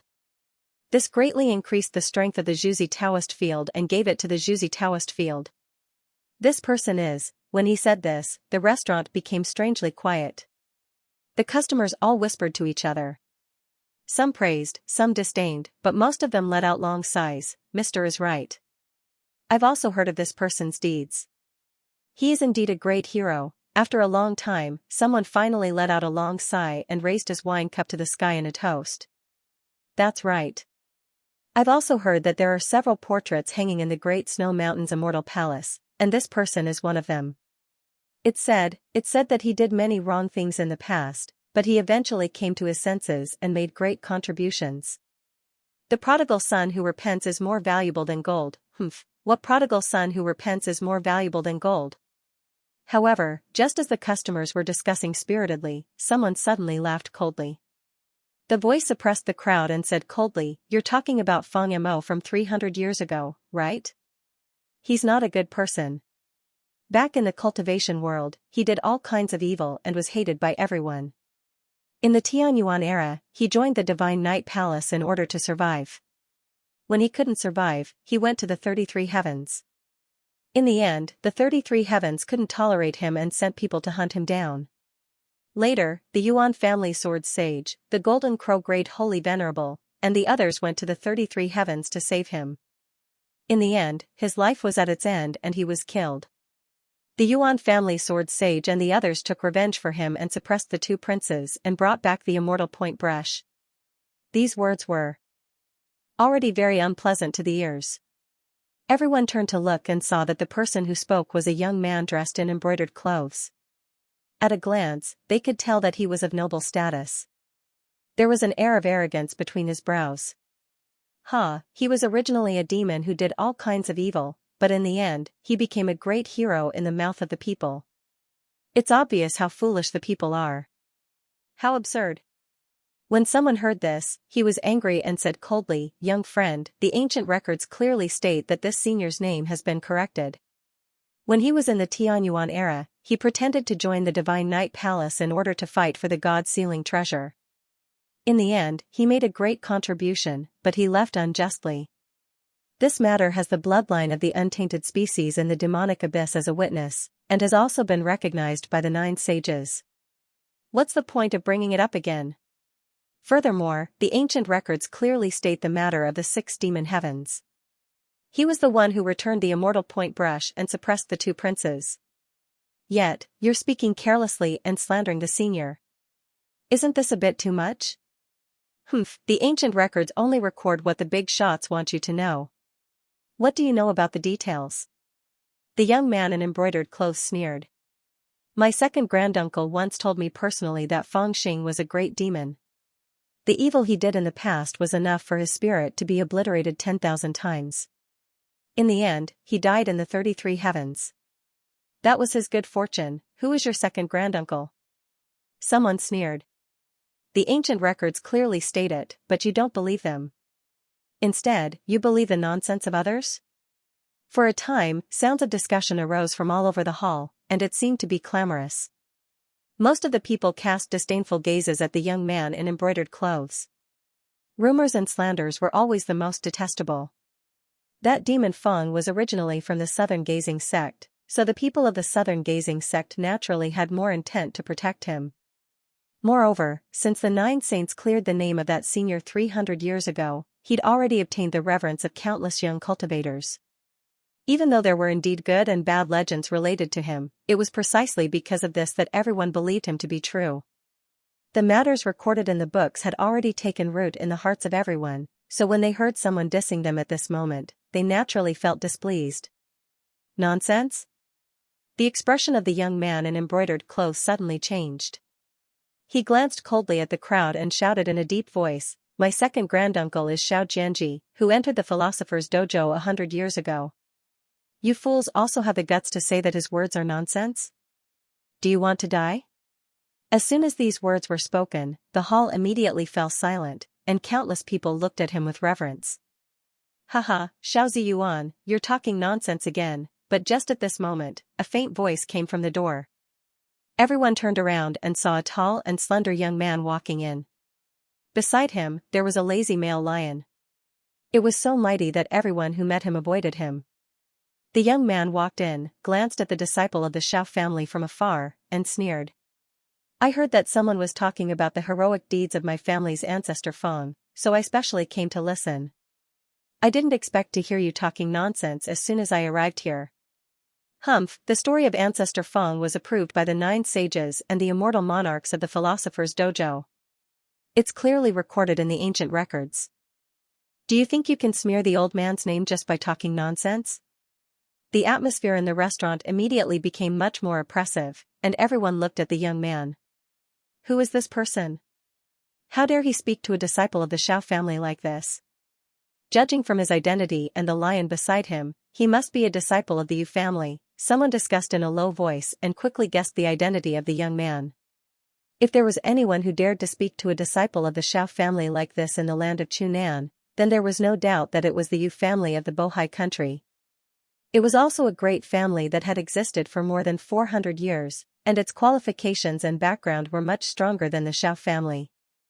With the ancestor of the Yu family in charge, even the Xiao family didn't dare to force them too much.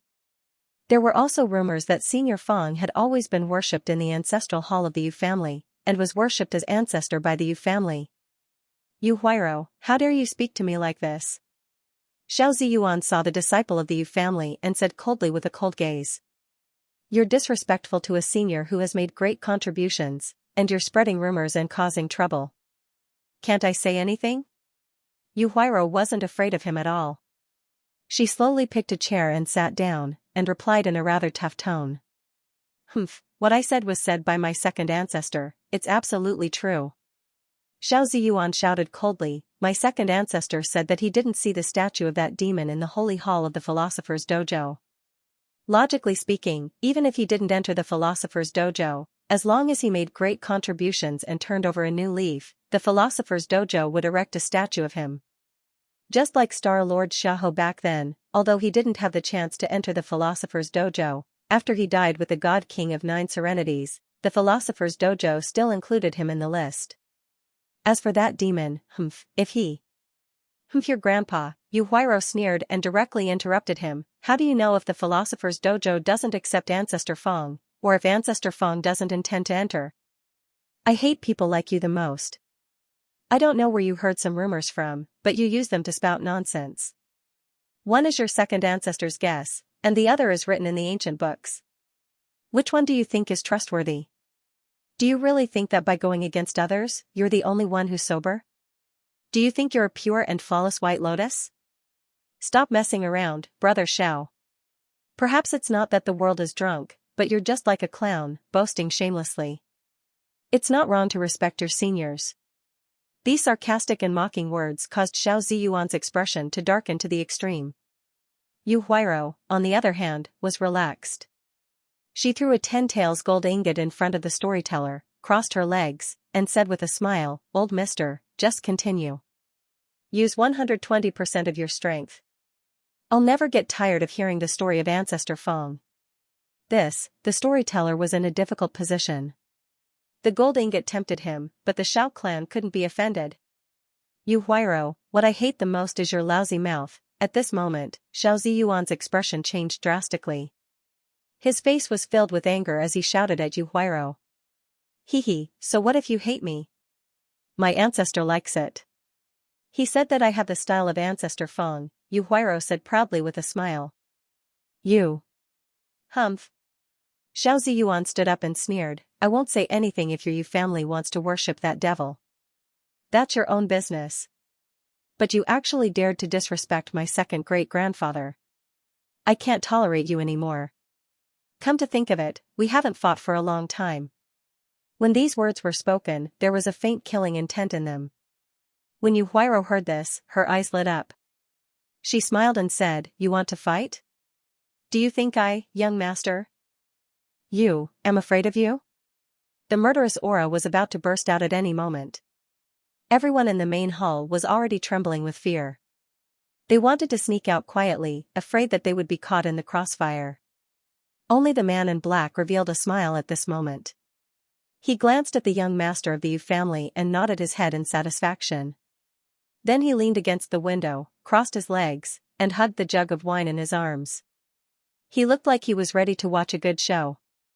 Xiao family's Iron Eagle sword. Xiao Ziyuan looked at Yu Huairo from afar and didn't say anything for a long time.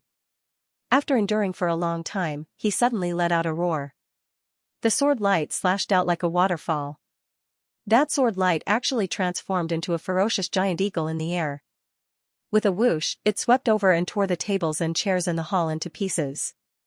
An extremely ferocious cry rang out. In the blink of an eye, the giant eagle had already arrived in front of Yu Huairo. Iron Lion treasure image.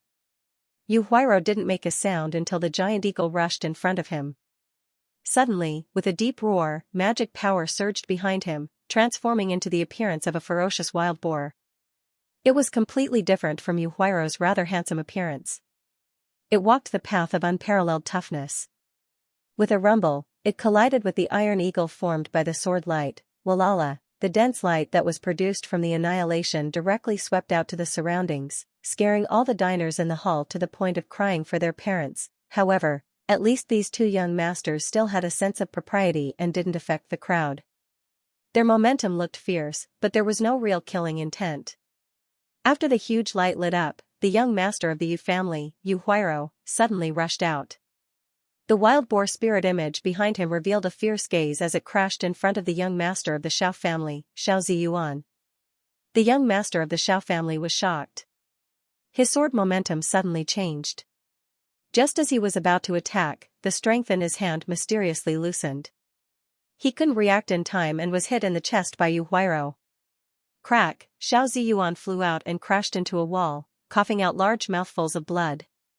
"Haha, brother Xiao, your cultivation hasn't improved at all," Yu Huairo laughed out loud, looking very proud. He slowly dusted his clothes, and the lion beside him also growled. "You Huairo, you better remember this." Xiao Ziyuan fell to the ground and wanted to get up, but he didn't have enough strength and fell down again. Beside him, the servant who was serving him hurriedly came over to support him, but was slapped to the ground by him. Then, he suppressed the chaotic blood in his heart and forced himself to slow down. He didn't know how many people around him were looking at him with gloating eyes, but he was embarrassed. Naturally, he couldn't stay here any longer. He fiercely said some harsh words to Yu Huairo, then slowly walked into the distance with his hand on his chest. He couldn't even use his chi. "You say this kind of thing every time, it's really boring," Yu Huairo sneered proudly and ignored him. Seeing that the restaurant was almost ruined, the storyteller naturally couldn't listen to her anymore, so she threw a gold ingot to the shopkeeper who was hiding behind the counter. She then stretched out her hand and grabbed the storyteller who was about to slip out by the wall and said with a smile, "Don't go, you've already accepted my gold, so you have to have a good talk. Go to another restaurant, find a place with more people to talk. You put in all your effort and tell a more exciting story, I'll reward you with gold later." After saying that, he inadvertently turned his head and was slightly startled. He only remembered that there was a man in black sitting by the window. When he and Xiao Ziyuan were fighting, the man was very calm, which made him admire him a little. He wanted to make friends with him, but he didn't expect that the window was already empty. There was no one. Could it be that my eyes are playing tricks on me? He thought about it, but he couldn't figure it out, so he shook his head and simply stopped thinking about it. You Huiro, I will kill you sooner or later, My second ancestor is coming back soon. At that time I must ask him to help me vent my anger. Xiao Ziyuan was seriously injured and couldn't hold on any longer. He didn't want to fall in front of others, so he forced himself into a narrow alley. He wanted to rest for a while and then hire a carriage to send him home.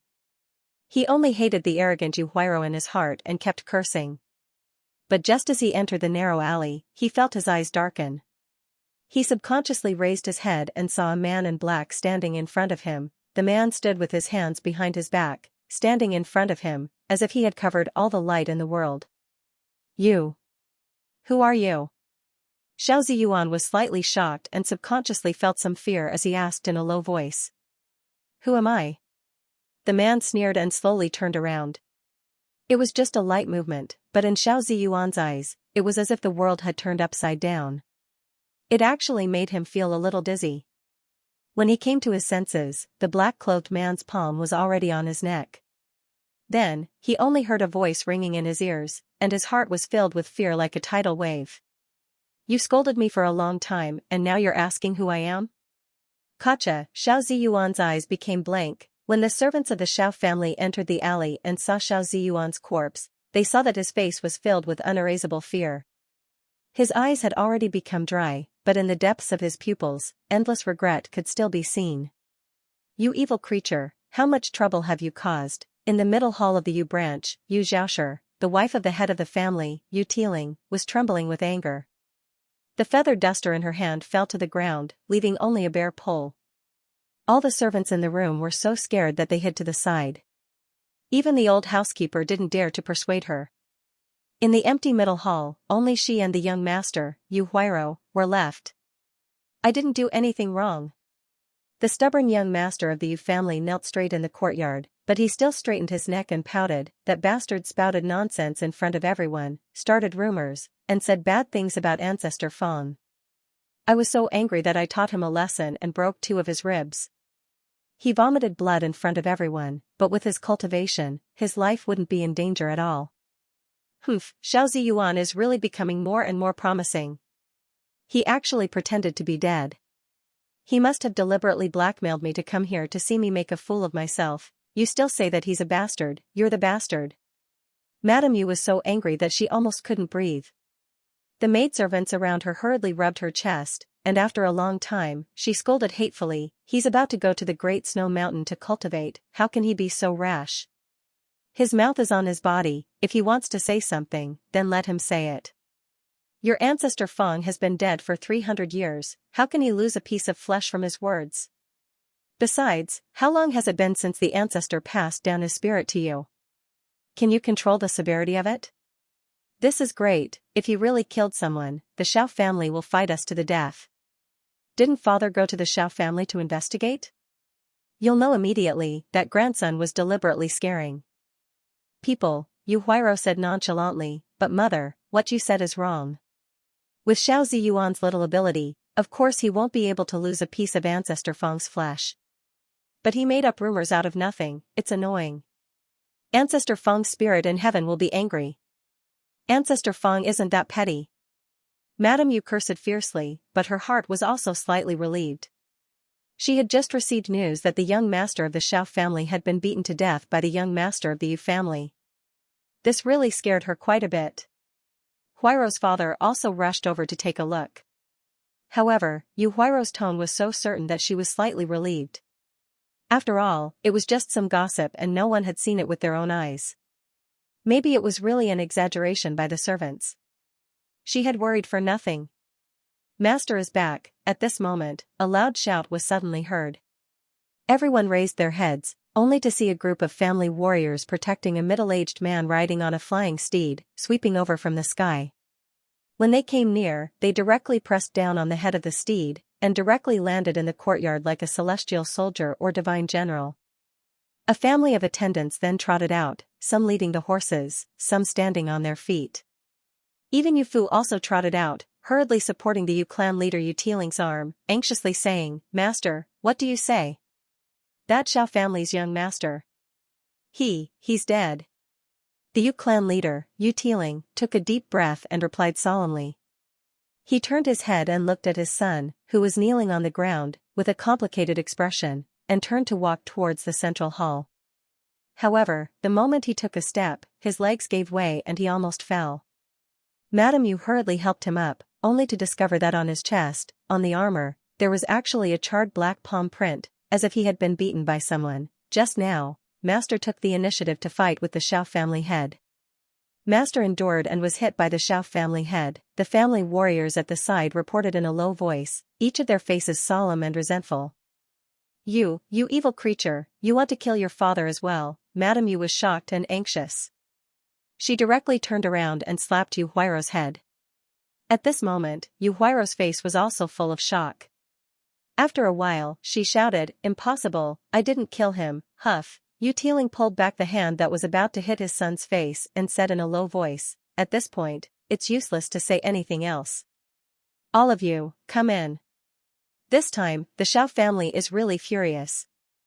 "I'm afraid this matter won't end so easily." A group of people clustered around the head of the Yu family and entered the hall. Madame Yu was about to lose her composure. She was busy taking out medicinal pills to treat the old master's injuries and worrying about her son. She was busy scolding Yu Tieling for a while. When Yu Tieling finally calmed down, she anxiously pulled on his arm and said, "Then what should we do? This vile spawn killed someone. What will the Xiao family say?" I really didn't kill him." Yu Huairou was still stubbornly shouting, but there was a trace of confusion in her eyes. "The Xiao family is furious. They insist that Ro will pay with her life." Yu Tieling sighed deeply and said in a low voice. "Pay with her life?" Madame Yu was scared out of her wits when she heard this. She glared hatefully at her equally stunned son, and her tone suddenly hardened. "Why? Our Yu clan has been in the Bohai nation for over 300 years. Our ancestor even fought against the god race on the battlefield. Who in the heavenly south doesn't respect us? That Xiao family is only relying on the fact that they have a second master who entered the philosopher's Tao temple 100 years ago. Now they've become so insolent. They want my son to pay with his life? How dare they? Their second master has returned from the philosopher's Tao temple." Yu Tieling only sighed deeply and said one sentence. Madame Yu's face immediately turned ashen, and she didn't speak for a long time. "The Xiao family's second master has returned." This sentence was like a curse that cast a shadow over the heads of the Yu clan. Everyone knew what the philosopher's Tao temple represented. It was a supreme existence in Tianyuan. The Xiao clan was originally only a small clan in the heavenly south, and their ancestor was only a 7th transformation golden core cultivator. But because the Xiao family's second master entered the philosopher's Tao temple 100 years ago, their foundation immediately grew. In just 100 years, they rose to become a colossus that could stand shoulder to shoulder with the Yu clan of the Bohai nation. In many matters, even the Yu clan, which had dominated the Bohai nation for 300 years, had to concede. Of course, the Xiao clan alone didn't have the right to demand the Yu clan's Daoist, Yu Huairou, pay with her life. But what if the Xiao family's second master gave the order? Who in the entire heavenly south would dare disobey the Xiao family's second master? Hurry up and report to the ancestor." Madame Yu's heart trembled with fear as she hurriedly spoke. I knew it long ago." Before he finished speaking, a light sigh sounded out from the back mountain of the clan hall. Then, everyone saw the ancestor of the Yu clan slowly riding a cloud over from the back of the mountain. This legendary #1 expert of the southern sky region, the ancestor of the Yu clan, who was half a step into the nascent soul stage, looked to be in his 50s or 60s. His figure was plump, and he wore a green Daoist robe. His big belly was very conspicuous, and beside him, there was a wild boar with grizzled skin. He slowly floated down and stepped into the hall. "Ancestor." The young master of the Yu family had long since gone up to hug the ancestor's leg in grievance. He cried out with a sobbing tone, "I really didn't kill anyone." All right, child, don't cry." The ancestor already knew what was going on just now. The ancestor smiled and rubbed Yu Huairou's head.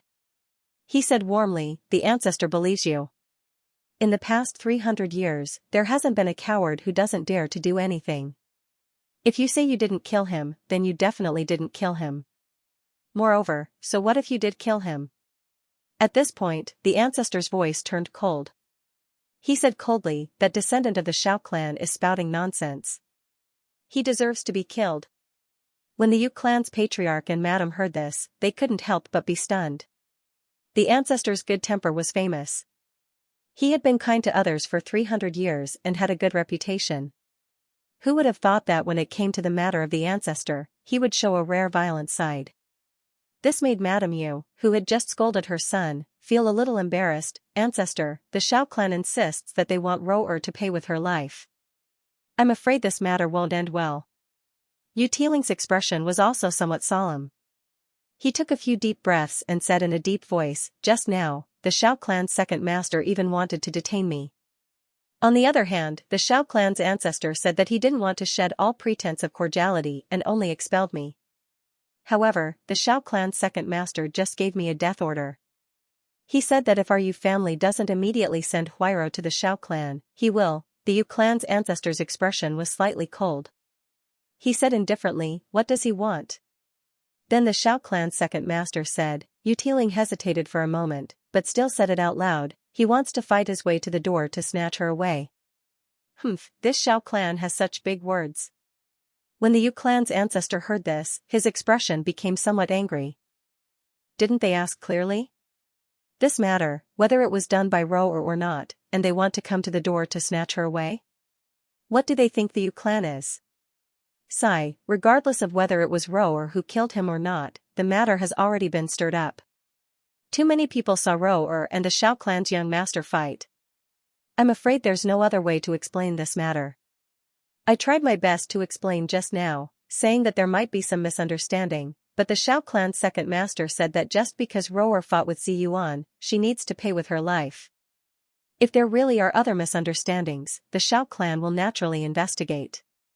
But no matter what, the Shao clan's young master can't die in vain. The Yu clan's Daoist should pay with his life, and that's barely enough. When Yu Tiling said this, his expression was somewhat ugly. It was obvious that he, who had a good temper, was also quite angry. Bastard! Bastard! This Shao clan is bullying our Yu clan. The Yu clan's ancestor was so angry that the fat on his face was trembling. Ancestor, should we inform the 100 Beasts sect? Yu Tiling asked carefully. There's no need. The 100 Beasts sect can't deal with the Shao clan's second master. They'll just be humiliated for nothing. The Yu clan's ancestor lowered his head and pondered for a moment, then resolutely made a decision. Now, immediately take my letter and send Ro-er to the northern snow mountain. Ask the elders of the Great Snow Mountain to protect her. Humph, no matter how rampant the Shao clan's second master is, he definitely won't dare to go to the Great Snow Mountain to ask for her. As for the rest, this old man will wait here and see if the Shao clan dares to fight their way to the Great Snow Mountain. When such powerful words were spoken, Yu Tiling and his wife were both stunned and didn't dare to make a sound. Not good, the Shao clan has come to fight, but at this moment, they suddenly heard the shouts of the clan guards outside the door as they stumbled into the ancestral hall. Everyone in the hall was slightly shocked. They rushed out of the hall and jumped into the air to take a look. With one look, they were immediately shocked and furious. At this moment, with the Yu clan's ancestral hall as the center, in the surrounding void, dark clouds rolled over. It was as if the dark clouds were rushing towards a city. Dark clouds surged in all directions, and within them, there were hidden soldiers and cultivators. No one knew how many people were hidden. And in front of the main gate of the Yu clan, there was also a group of cultivators holding a large flag with the word Shao on it. They appeared eerily in front of the main gate of the Yu clan. Shao Yuding, how dare you surround my Yu clan? What's the meaning of this? The Yu clan's master saw the green-robed Shao clan's master among the group of cultivators in front of the main gate and shouted loudly. What's the meaning of this? The Shao clan's master also shouted loudly, a life for a life, it's only right and proper. Yu Tiling, hand over your son. They came so quickly, the Yu clan's master's face was livid. His mind was racing, and he shouted, Brother Shao, I've already asked Ro-er. He only exchanged a few blows with Zi Yuan, and it ended in a draw. He definitely didn't kill Ziyuan. At that time, Ziyuan left the restaurant unscathed, and everyone saw it. Since Ziyuan was killed, someone must have secretly instigated it. We have to investigate this matter clearly. Secretly instigated it? Hearing this, the Shao clan's master was enraged to the extreme. He shouted loudly, "At that time, my son was seriously injured by your good son and vomited blood." Everyone saw it. In the blink of an eye, his neck was crushed in a dark alley. What else is there to refute? Humph, I've already asked someone. My son spoke ill of that devil in front of everyone in the restaurant. Even if it's not pleasant to hear, it's the truth. Your Yu clan has gone too far. Are you going to kill him because of this? Maybe it wasn't your son who did it, but you did it yourself. This is absolutely impossible. There must be a misunderstanding. Yu Tiling hurriedly explained, but he already had a feeling that he couldn't explain himself. Cut the crap. Hand over your son, and we'll know after the interrogation. The Shao clan's master shouted with a ferocious expression. He was really overbearing to the extreme, but just as he shouted and was about to wave his hand to give the order to attack the Yu clan, his face suddenly froze. In the air in front of him, above the ancestral hall of the Yu clan, a fat figure suddenly appeared, with his hands behind his back, looking at him coldly. It was the elder ancestor of the Yu clan. He looked at the Shao clan's master coldly without saying a word, but his eyes were full of killing intent. Elder Yu. Even the Shao clan's master couldn't help but feel a chill in his heart when he saw this legendary figure of Bohai country. He bowed to greet him. You want to pay with my great-grandson's life? The elder ancestor of the Yu clan said coldly, with a chill in his voice. The Shao clan's master's heart sank, but he gritted his teeth and said, "He killed my son Shao Ziyuan. Why did he kill him?" The elder ancestor of the Yu clan interrupted him and asked coldly. The Shao clan's master was stunned again, but he still answered, "It's just that the two kids quarreled over some trivial matters." What trivial matters? The elder ancestor of the Yu clan pressed on, unwilling to let it go. The Shao clan's master said in a low voice, "It's naturally because of the demon from 300 years ago. My son just said a few words of truth, *T. The elder ancestor of the Yu clan suddenly shouted coldly and sternly, "My junior brother Feng is a great hero of indomitable spirit, and also a great meritorious minister of Tianyuan. If it weren't for him, would there be a day of peace in Tianyuan? How could Tianyuan gain the slightest advantage in the war against the 33 heavens?" You turned a blind eye to such meritorious deeds, and even slandered him behind his back. Shouldn't your son be killed? These words made the Shao clan's master's face change dramatically. He was full of anger, but he didn't know how to respond. I have a total of 23 great-grandchildren and 15 great-great-granddaughters. She is the one I dote on the most, for no other reason than that she is the most similar to my junior brother Feng. This time, whether your son was killed by him or not is still uncertain. Even if he really killed your son, so what? Can't the descendants of the Yu clan kill a kid who dares to talk nonsense to our ancestors? The elder ancestor of the Yu clan shouted sternly and raised his hand to point, "I'm right here. If the Shao clan is really capable, come and attack." The Shao clan's master was furious, but facing the furious elder ancestor of the Yu clan, he couldn't help but feel a chill in his heart. This was the elder ancestor of the Yu clan, who had dominated the Bohai kingdom for more than 300 years. It was said that he was once a fellow disciple of the demon Feng, and had a close relationship with the Golden Generation from 300 years ago. Back then, he had gathered all the forces of the 100 Beasts clan to fight against the Shin clan. After the chaos of the Shin clan, most of the older generation of cultivators of Tianyuan fell on the battlefield, and the remaining ones mostly entered the starry sky. Now, above Tianyuan, the elder ancestor in front of him was a top-notch elder. In terms of status, seniority, and even cultivation, it was rare to see him. How could the Shao clan's master not be afraid when he was angry? Not only the Shao clan's master, but even the Shao clan's guards and guests invited by the Shao clan were frightened and didn't dare to make a sound. Haha, who's farting over there? But just at this moment, a cold laugh rang out. Everyone was startled and turned their heads to look. In the far east, a black-robed man with a sword on his back was riding a cloud. The man was young and didn't seem to have a long lifespan. However, his aura was ethereal and difficult to determine. He was already at the nascent soul realm and was even stronger than the Yu family's ancestor, who was at the Golden Core 9 refinement stage.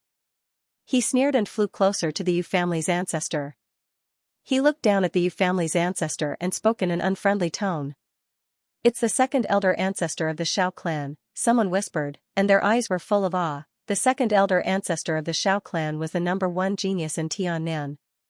After 100 years of cultivation, he had reached the Yuanying realm and entered the philosopher's Taoist temple. If there was one person present who dared to be disrespectful to the elder ancestor of the Yu clan, it was probably someone of his status. "You're Xianxia?" The elder ancestor of the Yu clan saw him and asked in a low voice, his eyes cold. "So what if I am?" The second elder ancestor of the Shao clan sneered and said proudly. "That is to say, the nonsense that the kid of the Shao clan said in the restaurant was taught by you?" The elder ancestor of the Yu clan asked indifferently without batting an eyelid. "Haha, of course it was taught by me. That devil is heartless and has done all kinds of evil things. He betrayed Tianyuan continent and sold out his friends for glory. This kind of trash is clearly a villain that everyone has the right to punish. Calling him a devil is flattering him. It's just a pity that the elders of the Heavenly Alliance held the right to speak and even the 9 saints were deceived. They actually described him as a hero who endured humiliation. How ridiculous. Although I've never met him, I've heard about him from the elders of the Immortal Alliance. What's wrong with telling the truth?" The second elder ancestor of the Shao clan sneered and circled in the air. His voice was loud and clear, and it spread all over the place.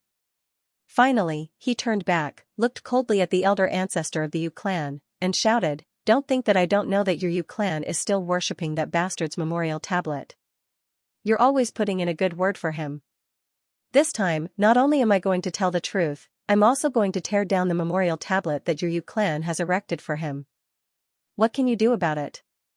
"Oh, I was wondering why you're distorting the truth here. It turns out that you want to climb up through the Immortal Alliance's path." The elder ancestor of the Yu clan sneered, and his face was full of murderous intent. He said in a cold voice, "Junior, I'm not trying to scare you. I can assure you that with what you've said today, you won't be able to keep your identity in the philosopher's Taoist rite, let alone climb up. You're trying to scare me." An imperceptible sneer appeared on the second elder ancestor of the Shao clan's face, but he immediately shouted, "With my master, Baiming Ao, backing me up, do you think I'll be afraid of your revenge? Besides, with your little ability, I, Xiao Jianji, have nothing to fear even if you want to retaliate secretly. Men, break into the Yu clan for me. I'm going to tear down that devil's memorial tablet. Let's see what you have to say." Clatter. As soon as he said that, countless cultivators immediately attacked the Yu clan with the momentum of tigers and wolves. "If you think of the Yu clan as a pushover, then you've made a mistake." The elder ancestor of the Yu clan sneered without the slightest fear on his face. He waved his sleeve and moved.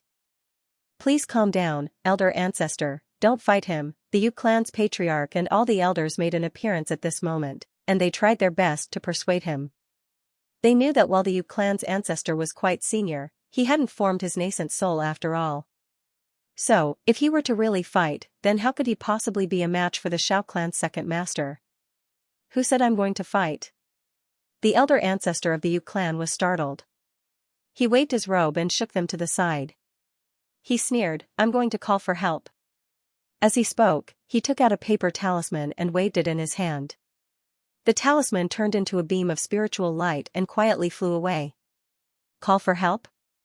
The Yu clan master and the elders were stunned.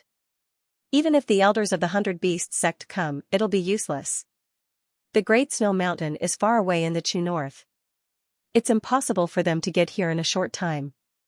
Elder ancestor, if you want to call for help, who can you ask?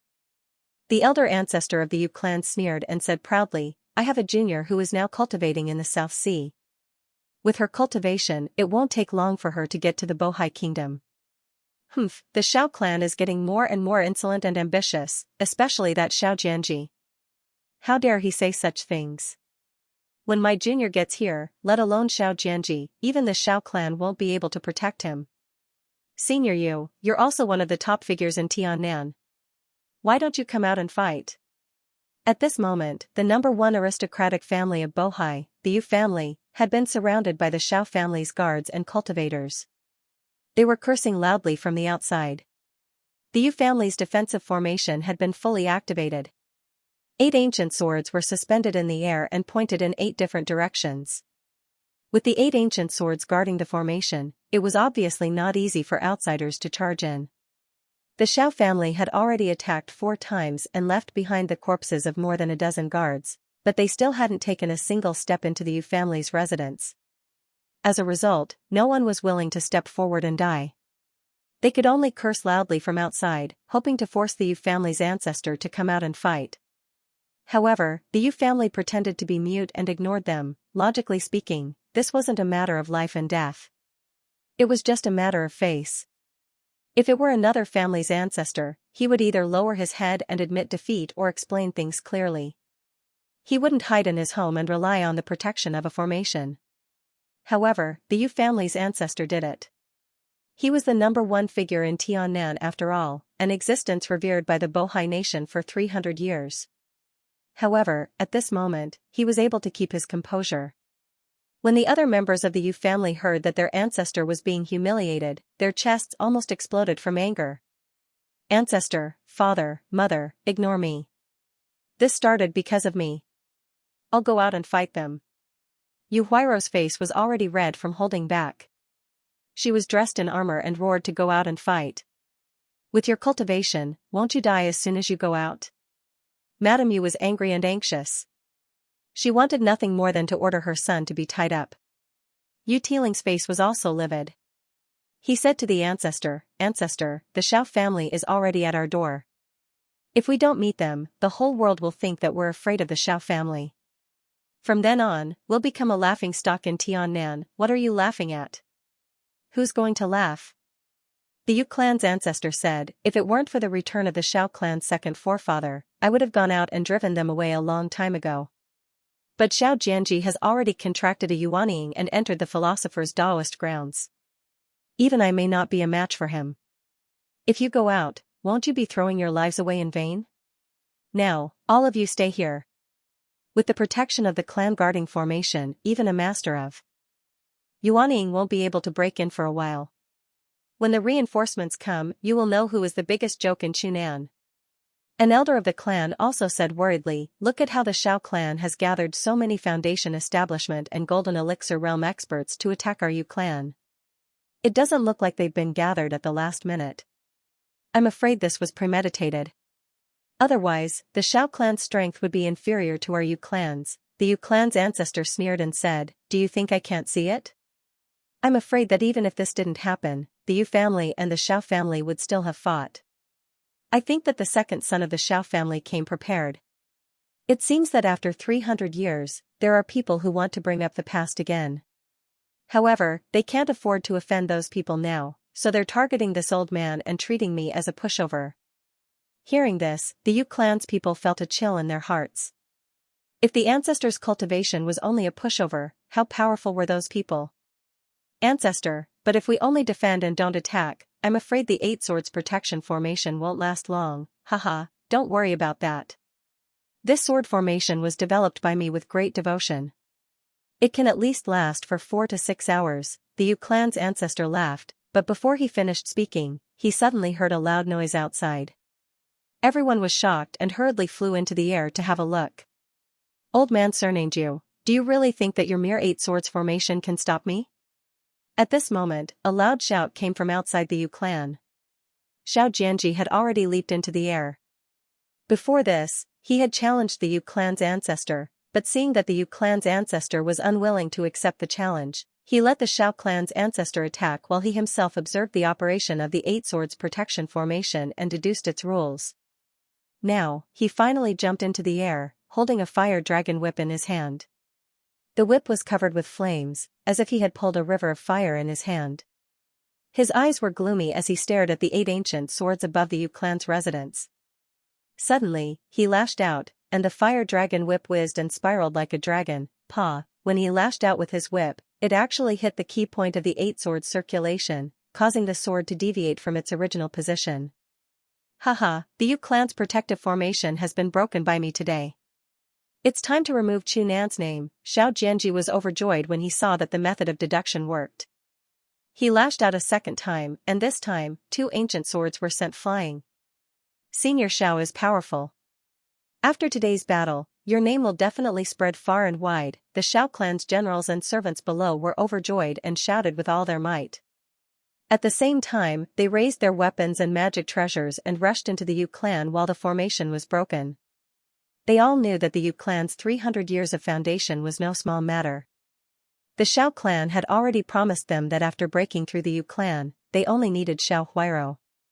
They could take anything else. Break the Yu clan and steal the treasure. Among the cheers of the Xiao clan's second master, there was one voice that was especially excited. Everyone was stunned when they heard this. They couldn't help but look at the person, only to see that it was a young man dressed in black with a happy expression. All the cultivators thought, where did this fool come from? He actually called out his true thoughts. However, the formation was about to be broken, so no one cared about this little bit of disharmony. Ancestor. At this time, the elders and generals of the Yu clan also looked at the Yu clan's ancestor with serious expressions. The atmosphere couldn't help but be a little awkward. They didn't expect that the ancestor's bragging would be seen through. Looks like this old man has to meet him today. The Yu clan's ancestor couldn't keep his face any longer. With a cold snort, he rolled up his sleeves and was about to leave. Ancestor, if anything happens to you, the Yu clan's patriarch, Tai Teeling, was terrified and hurriedly came up to support him. However, the Yu clan's ancestor waved his hand and said in a deep voice, "Don't underestimate this old man. Back then, I also had the chance to enter the Zhuzi Dao field, but I didn't like fighting and killing, so I gave up that opportunity." Although this old man didn't form his nascent soul, there was the Yuan family freak who killed 7 nascent souls with 1 sword, and then there was your second ancestor who treated Yuaning like nothing. I don't believe that I can't even kill one. Hearing this, everyone in the Yu clan was stunned. They didn't know if the ancestor was bragging or if it was true. Senior Yu, hurry up and send that kid out to pay with his life, or I'll raise your Yu clan to the ground. At this time, there was another explosion in the sky outside. 5 of the 8 ancient swords in the sky had already been broken, and the formation was no longer a formation. The Xiao clan's people and the experts they'd gathered from all over also rushed in, shouting and killing. The Xiao clan's second ancestor, in particular, directly flew up into the sky and then headed straight for the Yu clan's ancestral hall. From the looks of it, he was actually going to attack the Yu clan's ancestor first. Get out of the way. The Yu clan's ancestor felt a murderous aura descend from the sky. Furious, he waved his sleeves to push everyone aside and was about to step out, but it was also at this time that a cold shout suddenly came from the distant sky. Who dares to be so presumptuous in Bohai Nation? When that voice rang out, it was still quite a distance away. But in the next breath, a black shadow suddenly loomed over everyone's heads, covering half the sky. The Xiao family, who had just attacked the Yu family and were about to charge in all directions, couldn't help but look up. They were immediately dumbfounded by what they saw. A monster the size of a small mountain had suddenly appeared in midair. Its body was shaped like a snake, but it had a pair of wings. When it spread out, it seemed to envelop the entire Yu family. The wind howled, and the Xiao family members couldn't even stand steadily. You are? Xiao Jianji, who was about to attack the Yu clan's central hall, hurriedly stopped his magical power. His eyes were like swords as he looked into the distance. You're courting death. The person who was rushing over from the distance was clearly a girl with the appearance of a young girl. She was beautiful and delicate, but the aura on her body made it so that no one dared to underestimate her. She walked over from afar and had long since caught a glimpse of the Xiao family's second master. Without saying a single word, she suddenly raised a white bone spear and pointed it at him from afar. A large hole split open in the air where the white bone spear pointed, and it turned into a black bolt of lightning that snaked towards the Xiao family's second master. Not good. The Xiao clan's second master was shocked, and his scalp went numb. He hurriedly used the fire dragon whip to block it, and at the same time, retreated. Who is that girl? When the cultivators below saw this, they gasped in shock. Even the Xiao clan's second master was forced back? Why does that spear look like the white bone divine spear that's ranked 3rd on the heavenly Yuan ranking? Legend has it that 300 years ago, the Golden Crow Great Fae tore apart an immortal godly king of the God clan with a claw, then extracted the godly bones in his body and refined it with demon fire for 49 days. However, the Golden Crow Great Fae wasn't good at using weapons, so he gave it to someone made a guess, but it scared the people around him. They cried out involuntarily, "You mean, she's that, the demoness who once turned the waters of the South Sea crimson, and then disappeared for nearly 300 years? These guesses directly caused everyone's hearts to turn cold. At this time, the girl in the sky did not immediately chase after the Xiao clan's second master after forcing him to retreat. Instead, she pressed down on the cloud and bowed to the Yu clan's old master, who was standing in the central hall with a bulging belly. She said softly, "Greetings, Uncle Yu. I came immediately after receiving the message, but I didn't expect them to still disturb Uncle Yu. Please punish me, Uncle Yu." Such an expert actually bowed to the Yu clan's old master? It wasn't just the Xiao clan, even the Yu clan was scared out of their wits by this scene. Grandpa Yu couldn't help but puff out his chest and clear his throat. However, he soon felt that it was a little inappropriate, so he hurriedly coughed and welcomed her with a face full of smiles. "Niece Xiaomei is too courteous. I've disturbed your cultivation. As an elder, I'm useless, we're all family, Uncle Yu. There's no need to say such things." The young girl straightened up and swept a cold gaze outwards. "These are the people who disrespected my father?"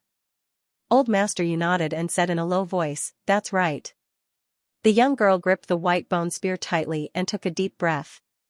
She shouted coldly, "Then they'll all stay here. You're that demon's daughter?"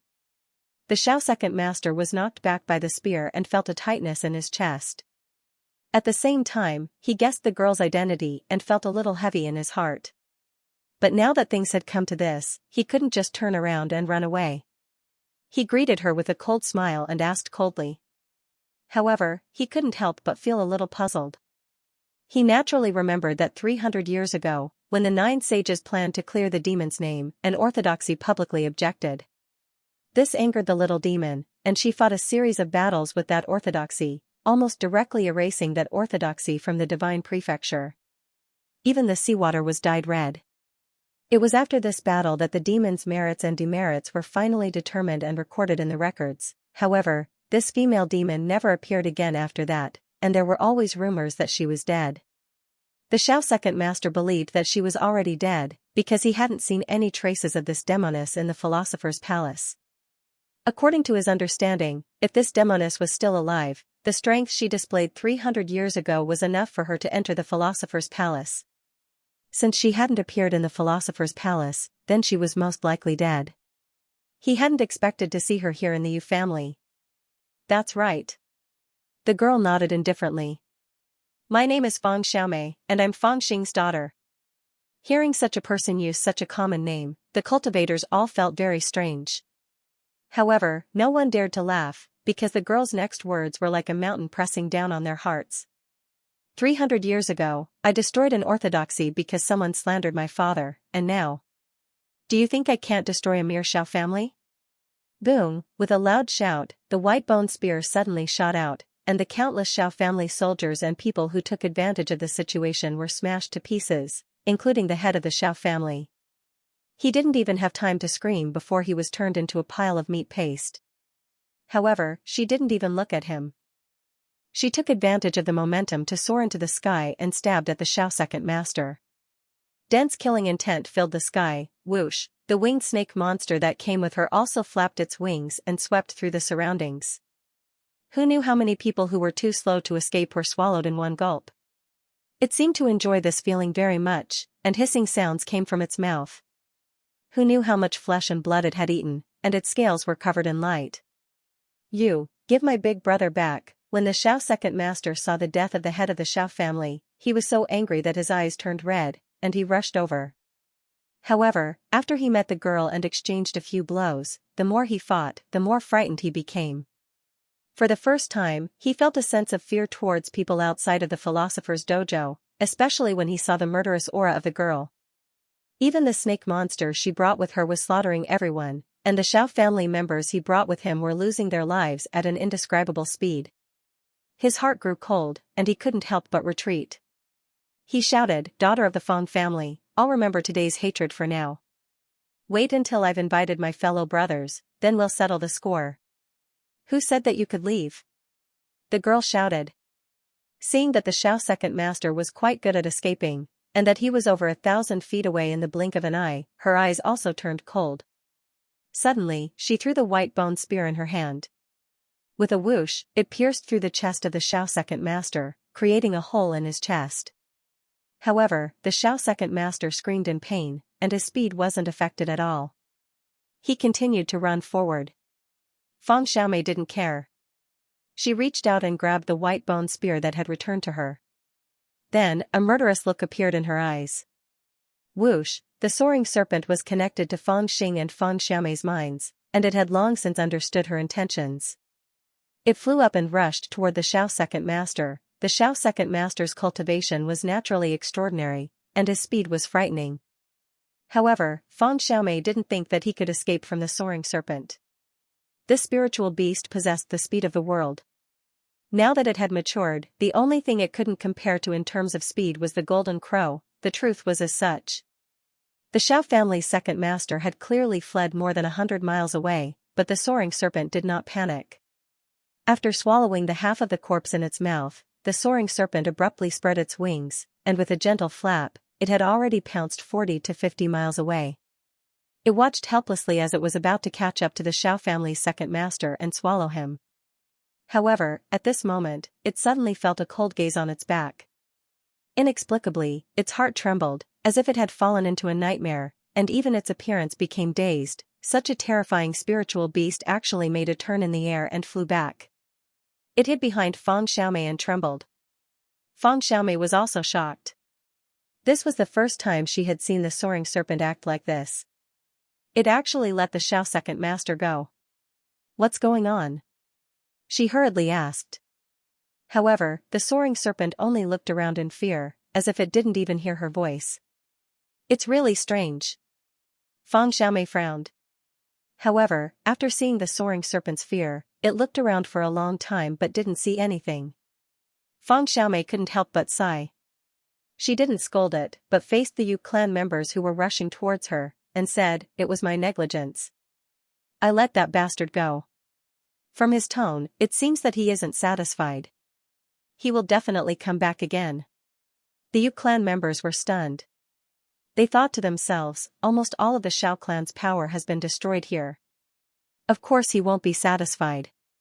However, we don't know what kind of reinforcements he will bring, and we don't know if the Yu clan will be able to resist this time. When they thought about the Xiao second master's unfathomable power, they couldn't help but feel anxious. Niece Fang, what do you plan to do? On the other hand, the Yu clan's patriarch's expression was calm, and he only asked with a smile. Fang Xiaomei sneered, 300 years ago, I destroyed the divine continent's orthodoxy. Those people wanted to kill me, but Uncle Golden Crow and Master Desolate Desolation caused a ruckus, so they were afraid and didn't dare to make things difficult for me. They only forced me to cultivate in the South Sea, and I couldn't join the Philosopher's Dojo.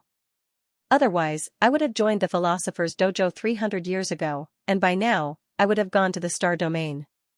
Now, the Philosopher's Dojo is just a group of trash. They dared to disrespect my father. If one comes, I'll kill one. If two comes, I'll kill both. Hearing these extremely domineering words, the Yu clan was all anxious, and they didn't even dare to breathe loudly. Only the Yu clan's young master, Yu Huairo, looked at her with admiration, his eyes sparkling. In this world, how many people would dare to call the people of the Philosopher's Dojo trash, besides the one in front of him? Niece Fang, you also have to be careful.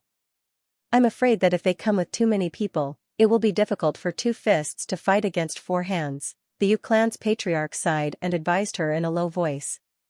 He naturally knew how talented his niece was, but she had cultivated in the South Sea for 300 years, while the others were in the Philosopher's Dojo. The difference in resources couldn't be calculated, and now it was inevitable. Fang Xiaomei didn't avoid his words. After pondering for a moment, she said, don't be afraid. I'll ask eldest senior brother to come and help. The news that the Xiao family of Chunan and the Yu family of Bohai country fought, and even the head of the family was killed and the whole family was almost exterminated soon spread throughout the Nanzhong continent. In particular, the appearance of the she-devil, who had dyed the South Sea red with the blood of her enemies 300 years ago, aroused the curiosity of many people, which made the rumor spread in all directions as if it had wings. Naturally, there were different opinions about the cause of this matter. Some people thought that the young master of the Xiao family deserved to die for slandering the ancestors, and that the Xiao family overestimated themselves by going to the Yu family to ask for the person they wanted, which caused such a big disaster. However, some people thought that although the young master of the Yu family was wrong, directly killing him was a bit too much, and the reason why the Xiao family was almost exterminated was because the she-devil was too ruthless. However, there were even more people who were paying attention to the aftermath of this matter. The rumors clearly stated that the second master of the Xiao family was originally a genius of Qunan. Moreover, he had gone to seek justice for his younger generation. Now that he had suffered the humiliation of having his family exterminated, how could he swallow this anger? And when the elders of the philosopher's dojo saw their own children being humiliated, they probably wouldn't let it go, right? This matter would probably be very lively. Humph, if it was 100 years ago, no, 10 years ago, when those close friends of Senior Feng were still in the philosopher's dojo, I'm afraid the second master of the Xiao family would not dare to go to the Yu family, and the philosopher's dojo would never care about this matter. But now, those seniors have gone to the Starfield battlefield, and the Alliance of Immortals is behind them. Moreover, the master of the second master of the Xiao family, the great demon Dark North, is the spokesperson supported by the Alliance of Immortals. I'm afraid the Yu family will be implicated, and even the she-devil won't be able to escape. No one knew how many people were secretly talking about this matter. From all over the world, they all turned their eyes to the Bohai country. Junior brother has been humiliated, we will not stand idly by. Just because of a dispute, you killed him and then exterminated his family. This is simply unforgivable. 3 days later, we will come to the Yu family to denounce them and seek justice for my junior brother Xiao. As expected, soon, someone from the philosopher's dojo made a statement. The people who spoke were several geniuses of the philosopher's dojo from the demon province, as well as a few disciples of the divine land. They unanimously declared that in 3 days, they would come to the Bohai country, and this statement made the matter fermented more and more fiercely. But at this time, the Yu family remained silent, as if the approaching shadow didn't exist. Family members of the Yu family had no choice but to flee. Now, Fang Xiaomei had rushed to the chaotic ocean in the west of Nanzhan. This was originally a sea with thin spiritual qi. There were few people here, and even fewer creatures.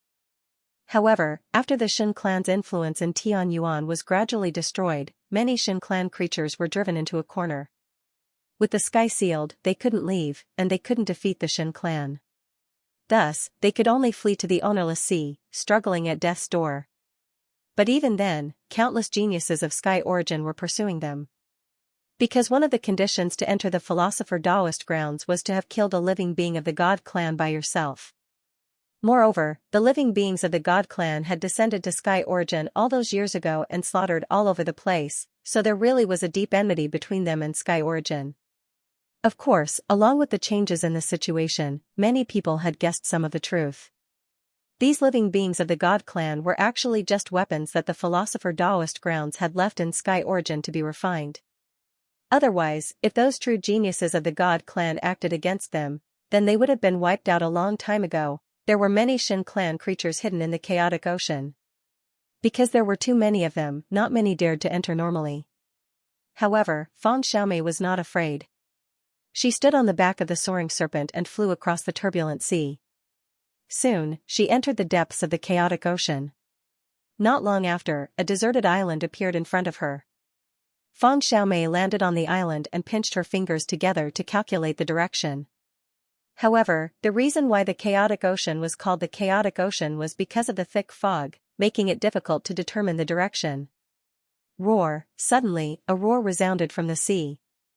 A god race creature that was as huge as a mountain jumped out of the sea. It ferociously rushed towards Fang Xiaomei, who was on the island. Fang Xiaomei immediately frowned, and a white bone divine spear appeared in her hand. She pointed it from afar, and the god race creature was torn apart by the divine light that surged out from the spear. With a loud rumble, it fell into the raging sea, and created a huge wave that was hundreds of feet high. Roar! Roar! roar. However, this was only the beginning. As the Shin clan creature fell, even more black shadows appeared. They were densely packed, and some were even rushing over from afar. Their eyes were filled with greed as they stared at Feng Xiaomei. These Shin clan creatures seemed to have been hiding here for too long and were extremely hungry. Suddenly seeing a lone human cultivator, it was as if they had seen a supreme delicacy. Humph, you're courting death. Feng Xiaomei did not put them in her eyes. Just as she was about to raise her spear and fight, she suddenly heard a thunderous roar from afar. My son, that voice was extremely abrupt and pierced through the 9 heavens, shaking everyone's eardrums. The Shin clan creatures that were surrounding Feng Xiaomei trembled in fear when they heard such a loud roar. They quickly retreated into the sea. From the looks of it, it was as if a great calamity was about to befall them. In the distance, a ray of silver light appeared in the chaotic sea. It was extremely bright as it rushed over. At the same time, there was a loud roar, "You bunch of blind things, who dares to disrespect my little junior sister?" Hua, the surrounding Shin clan creatures fled even faster when they heard this. In the blink of an eye, they had completely disappeared. The surroundings of this deserted island had never been this clean before. A smile appeared on Feng Xiaomei's face when she heard that voice. However, she purposely pulled a long face and looked into the distance. The ray of silver light had already arrived in front of them. It was actually a monster. Its 4 hooves were covered in flames, its body was covered in silver scales, and there were strange horns on its head. At a glance, it looked like a donkey and a qilin. It was extremely powerful and domineering. The sound of its hooves could be heard as it walked through the air. Everywhere it passed, the space around it was distorted by its tyrannical aura. A series of fiery seals appeared. Its speed was extremely fast, and in the blink of an eye, it had already arrived in the sky. When it saw Feng Xiaomei, a flattering smile appeared on its donkey face. It chuckled as it descended and circled around Feng Xiaomei. It then spoke in human language, "Little junior sister, we haven't seen each other for 100 years. You haven't come to see me. I've missed you so much. Haven't you been spending time with senior sister-in-law? When have you ever come to see me?" Feng Xiaomei smiled when she saw it. She could not help but feel relieved. The person in front of her was the one who had won first place in the Jade Lake Fairy Society and inherited the Taisheng orthodoxy. However, he had shamelessly insisted on joining the Jiadao. Now, for the past 300 years, he had hunted down a clan of deities and almost exterminated them. He was the most famous great demon in the world. Her senior brother's surname was Feng, and his name was Donkey Qilin. She smiled and greeted him. Then, she frowned and said, "You've already gone through 3 lightning tribulations. Why haven't you transformed?" The donkey grinned and said, "What's so good about transforming? I'm prepared to learn from the Golden Crow Great Demon Venerable and never transform for the rest of my life." "Where's senior sister-in-law?" Feng Xiaomei could not be bothered to talk to it. She looked behind it. The donkey said, "She's pregnant. I've sent her to the northern demon territory to recuperate." Feng Xiaomei said, "Then why are you still here? Are you determined to wipe out the Night Clan in the chaotic ocean?" The donkey said, "Of course. Don't you know that the Night Clan's deity king bullied me? Damn it, he almost killed me. Now, I must wipe out his clan. But it won't be long. I've only killed a few of them." Feng Xiaomei pursed her lips and smiled. "I thought you wanted to perform well so that you could enter the philosopher's dojo." The donkey glared at her. "They invited me long ago, but I still have to pay attention to them." "Alright, I'll stop joking with you." Feng Xiaomei said seriously, "I'm here for official business. Someone was disrespectful to my father." She told him about what happened in the Bohai Kingdom. Then, she said in a deep voice, "The philosopher's dojo is not willing to let it go. They will go and cause trouble in 3 days. I'm afraid that I won't be able to protect Uncle Yu's family. So, I'm here to ask for your help. Do you want to go?" "Yes. Of course I want to go." The donkey's eyes looked like they were about to spit fire. He said fiercely, "They dared to insult my master. I, Donkey Feng, will kick them to death. That's more like my senior brother." Feng Xiaomei laughed. "Then let's go. We don't have much time." Feng Luo said, "There's no need to rush. I just found the nest of an old night elder. It's a big one, and I've been watching him for almost 2 months. I just found him now. Do me a favor first. Let's go cut off that old man's head first, Fang Xiaomei frowned. How big is it? Donkey Fang said, at least 2 or 3 stages of tribulation. If we don't kill it now, it has the potential to become the next eternal darkness godly king, Fang Xiaomei said, then it's worth it. Let's not waste any more time. Lead the way. Donkey Fang agreed and flew into the air. Fang Xiaomei and the soaring serpent also flew into the air, heading straight for the depths of the chaotic ocean. They were all extremely fast, and in less than an hour, they arrived near a chaotic reef. They saw that there were more and more god clan beings in front of the reef, and their strength was also growing stronger. However, the 2 brothers had their own remarkable abilities, so they were naturally unafraid. They killed their way in and soon saw a deep cave dwelling. They looked at each other and rushed into the cave together. As for the soaring serpent, it remained at the cave entrance to guard. The 2 of them had originally planned to have a great battle, but when they charged into the cave, they were both stunned. They did see the god clan being sitting upright in the cave. His eyes were wide open and he looked fierce. The expression on his face was extremely distorted, as if he had seen something terrifying. However, the problem was that he was already dead. There was not a single wound on his body, but he was definitely dead. Even his spirit was gone. How is this possible? Who killed him? Donkey Fang put down his hoof when he saw this scene, and asked with a strange expression. His aura has yet to dissipate. It looks like he has just died, Fang Xiaomei also frowned. She focused her gaze, but the more she looked, the more scared she became. There is not a single wound on his body. Just how did that person kill him? Moreover, the god clan beings guarding outside had yet to disperse when we came in. It looks like they do not know that the god clan being is already dead. Could it be that the person who killed him came and went without alerting them? Donkey Fang could not help but gasp when he heard this. If that is the case, just how strong is that person? Fang Xiaomei was silent for a long time, before she said, forget it, it must be unfathomable, and far surpasses us. It is probably the work of an expert who could not stand the sight of the god clan being. We can save ourselves some trouble. You should return with me and fight in the Bohai Nation, haha, that's right. Donkey Fang laughed. He no longer hesitated and jumped into the air.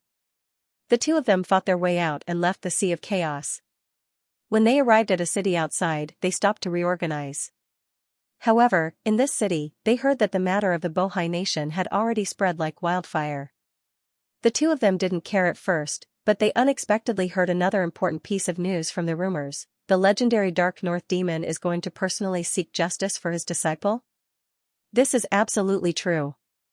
The Dark North Demon is known as the strongest genius apart from the Golden Generation 300 years ago.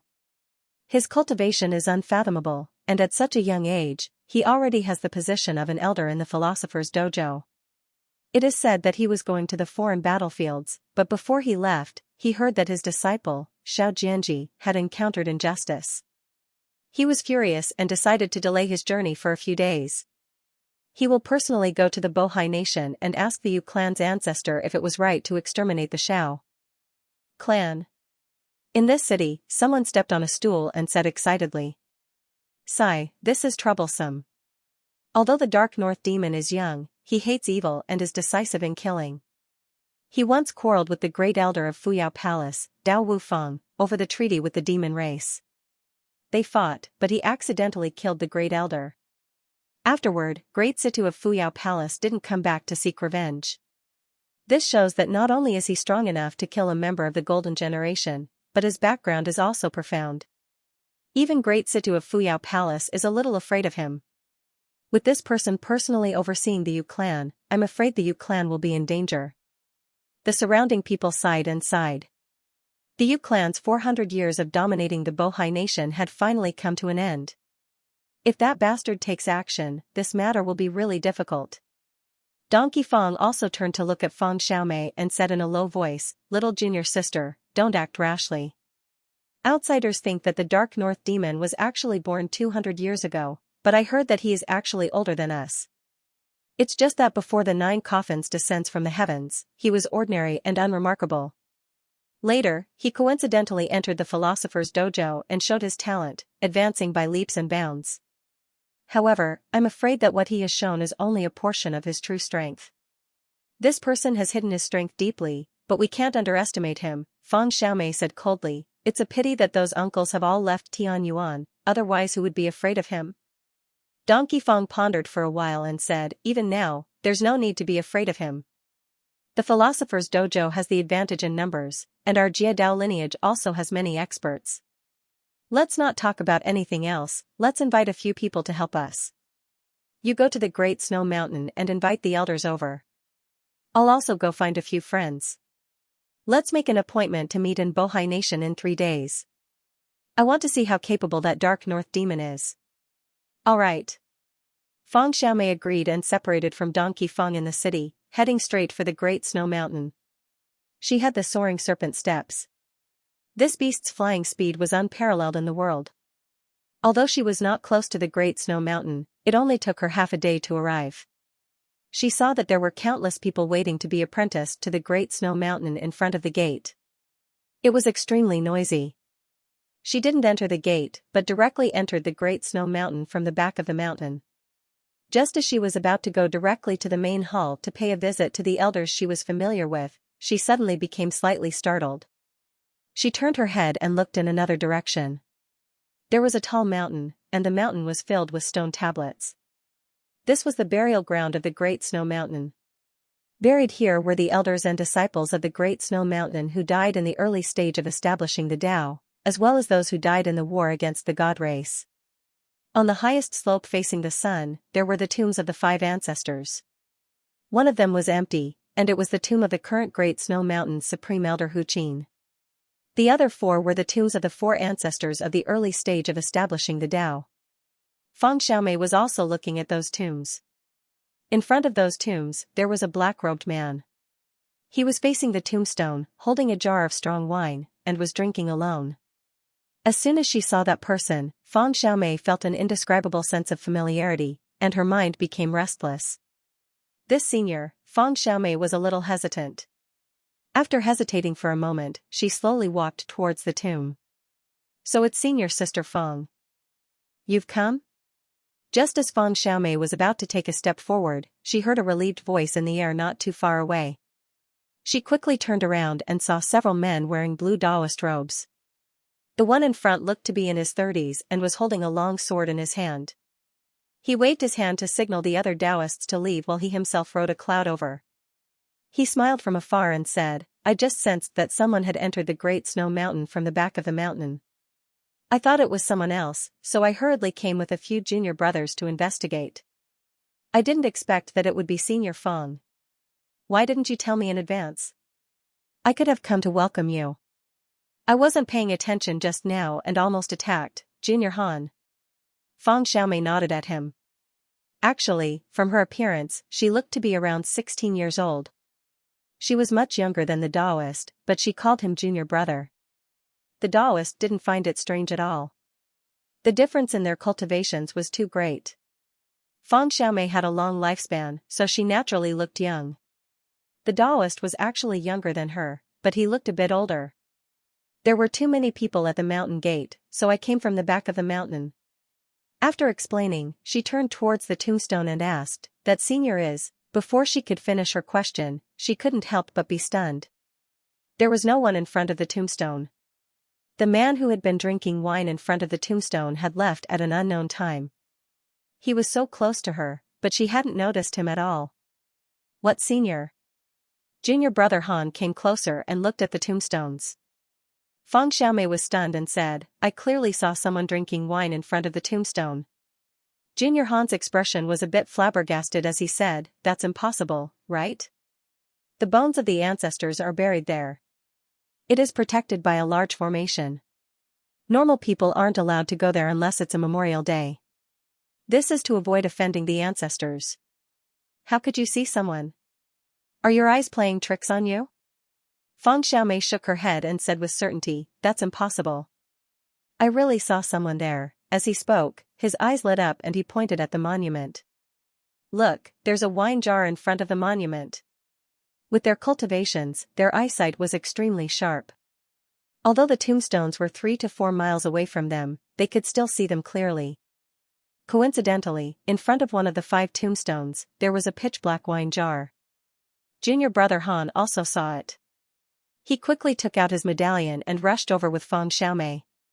When they passed through the formation and arrived before the tombstone, they clearly saw the jar. There were also some wine stains on the tombstone, as if someone had intentionally spilled it on the ground. Junior Marshal Brother Han's face was full of shock. "These days, it's my turn to guard the mountain's array. The Great Snow Mountain has many array formations, so if there's any sign of someone breaking in, I'll definitely be able to detect it." Even if Junior Marshal's sister Feng came from the back of the mountain and didn't touch any of the restrictive spells, I would still be able to detect it. But just now, I clearly didn't sense any movement here. How could that person come here without a sound? Could it be a ghost? As he spoke, he was about to report to the elders and have them investigate, but he didn't know when they would get an answer. Feng Xiaomei couldn't find any clues, so she could only put this matter to the back of her mind and report to Junior Marshal Brother Han and the elders of the Great Snow Mountain. These elders of the Great Snow Mountain had risen in power in the past 300 years, and they all had good relations with each other. In addition, the Great Snow Mountain had always been a staunch supporter of the Heavenly Alliance. Immediately, a few irascible elders agreed to follow Feng Xiaomei to the Bohai Nation. Regardless of whether they were a match for the disciples of the philosopher's Tao ground, they had to uphold the reputation of the Yu family and not let others bully them. However, there were also some who were more prudent and said, "The disciples of the philosopher's Tao ground are not to be underestimated. Those who are not at the Yuanying realm cannot fight them. Even if they are at the Yuanying realm, they will not be a match for them. Even if we go there, we will not have a good chance of winning. More importantly, the great demon Lord Dark North is vicious and merciless, and his strength is unparalleled. Unless the little 5 ancestors arrive, no one is a match for him. Moreover, the little 5 ancestors are currently far away in the extraterritorial battlefield and do not know about this matter.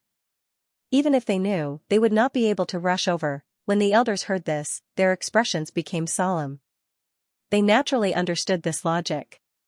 The little 5 ancestors of the Great Snow Mountain referred to the southern border ghost King Liying, his sister the red-clothed Helm Master, the jade-faced Azure Wan Qiong, the Great Snow Mountain's Marshal Saint Han Ing, and the last one was the nominal Golden Crow Great Demon Venerable. If any of the little 5 ancestors came, the Great Snow Mountain would not be afraid of the Great Demon Lord Dark North. However, all 5 of them were in the extraterritorial battlefield, so who could deal with the Great Demon Lord? "Should we tell the Grand Elder?" someone suggested in a low voice, but his voice was a little weak. The Grand Elder was the only one of the 5 ancestors of the Great Snow Mountain who was still alive, the Huqin Elder. He was the senior who established the Great Snow Mountain at that time, and now his cultivation was unfathomable. If he were to come forward, it would naturally be possible to deal with the Great Demon Lord Dark North. However, the problem was that the senior lived in seclusion, so it would be a little abrupt to ask him to come forward. In addition, when the God clan was wreaking havoc in the past, he had fought many battles and was seriously injured. Now, for more than 300 years, his injuries had not recovered, and it was not known if he could fight again. Forget it, it's really inappropriate to trouble the Grand Elder with this matter. Some people did not agree, but after thinking about it, it was Junior Brother Han who suddenly thought of a person, and said with a smile, "I have another candidate. That person can definitely deal with the Great Demon Lord Dark North, and he will definitely agree to help." The crowd hurriedly asked, "Who is it?" Junior Brother Han smiled and said, "His hair is 3,000 feet white, and he is a deified immortal." When the elders heard this, they were all shocked and said in unison, "Senior Bai Qianzhong?" Everyone became filled with admiration when they mentioned this person. In the past few centuries, his name had already spread across the Tianyuan continent. It was this person who controlled the role of godhood, choosing prodigies over the past 300 years and sending them to the philosopher's retreat. Originally, there was internal strife between clans, so they took up most of the spots to enter the philosopher's retreat. However, this person was impartial, so who knew how many talented cultivators of humble origins had been sent to the philosopher's retreat over the past few centuries. As a result, he became the most respected person on the Tianyuan continent. But the problem is that Senior Bai has already returned the investiture of the gods to the philosopher's retreat 30 years ago, and his whereabouts are unknown. Someone said hesitantly with a frown. Junior brother Han smiled and said, I know where he is. Several months ago, I once sent some records to the spiritual mountain temple on behalf of the Grand Elder, and I happened to see Senior Bai there. Only then did I know that he has been living in seclusion in the spiritual mountain temple for the past 30 years, not caring about the affairs of the world. If that's the case, then the matter is settled. When the crowd heard this, they all said with some excitement. Of course, there were also people who felt that it was inappropriate to disturb a retired senior. Fan Xiaomei said, even if we don't ask for Grandpa Bai's help, I know where he is living in seclusion, so I should pay him a visit. Senior brothers, sisters, and junior brothers, I won't be staying here for long. I'll hurry to the spiritual mountain temple, and we'll meet in Bohai country in 2 days. After saying this, she hurriedly left, and ordered the flying serpent to speed up. There seemed to be a shadow in Fan Xiaomei's heart that she couldn't get rid of. She urgently wanted to find Bai Qianzhong and ask him about it, the person who killed the god race in the chaotic ocean and the person who sang mournfully in front of the 5 ancestral tombs were completely unrelated people. However, Fan Xiaomei inexplicably linked them together. She had thought about it before and felt that it was impossible for anyone to be that fast. It was already rare for her to use the soaring serpent to travel at such a fast speed. She didn't make many delays along the way, so how could there be someone ahead of her? However, she couldn't get rid of the thought in her heart. She was in a rush to meet Bai Qianzhong. Moreover, she had seen Bai Qianzhong before. He had treated her with great kindness, so it was necessary to pay him a visit and greet him. The spiritual mountain temple was located in the northern Divine Mountain. When the god race descended, many heroic ancestors appeared in the temple. Even the head of the spiritual mountain temple, Great Master Spirit Butcher, died under the god race's tribulation immortal cloud. However, as Tian Yuan's strength gradually grew and they began to gain the upper hand in the war against the god race, the monks of the spiritual mountain temple began to live in seclusion. They no longer longed for any power in the world. This caused the spiritual mountain temple to become a tranquil place that was respected. Fan Xiaomei spent a day traveling and arrived in front of the temple when the sun rose on the second day. She couldn't casually barge in like she did in the Great Snow Mountain, so she landed in the mountain and walked up the moss-covered steps. When she arrived in front of the simple mountain gate, she tidied up her clothes and reported to the young novice monk that Fang Xing's wife, Fan Xiaomei, was here to pay her respects to the head of the sect, Master Jiu Rou. The head of the sect has gone to the mortal world and has not returned yet. The young novice monk politely replied that Master Jiu Rou was not in the mountain. Fan Xiaomei furrowed her brows and bluntly asked, then may I ask if Grandpa Bai Qianzhong is in the temple? The young novice monk was honest. He answered with pressed palms, Uncle Master Bai has been cultivating in seclusion in the temple for 28 years. Fan Xiaomei was overjoyed and said, then bring me in, I want to pay my respects to Master Bai. The young novice monk went back to the temple first. After the time it took for an incense stick to burn, he came back and said, Martial Uncle Bai has important matters to attend to, so it's not convenient for him to see you. He only said that he knows why you are here, so he asked you to return to Bohai Kingdom first. When the time comes, someone will come to solve the problem. Grandpa Bai already knows? Fan Xiaomei was shocked and frowned. Could it be that Grandpa Bai had the ability to predict the future? Even she had only just found out that Grandpa Bai was living in seclusion in Lingshan Temple, so it was impossible for anyone to send him a message. Furthermore, she had rushed over immediately after she found out. In the Great Snow Mountain, no one could catch up to her, so how did he know? Her heart slightly moved, she raised her head to look at the low walls of Lingshan Temple. She wanted to jump over and take a look, but in the end, she hesitated. After standing there quietly for a long time, she let out a soft sigh and finally gave up on this bold idea.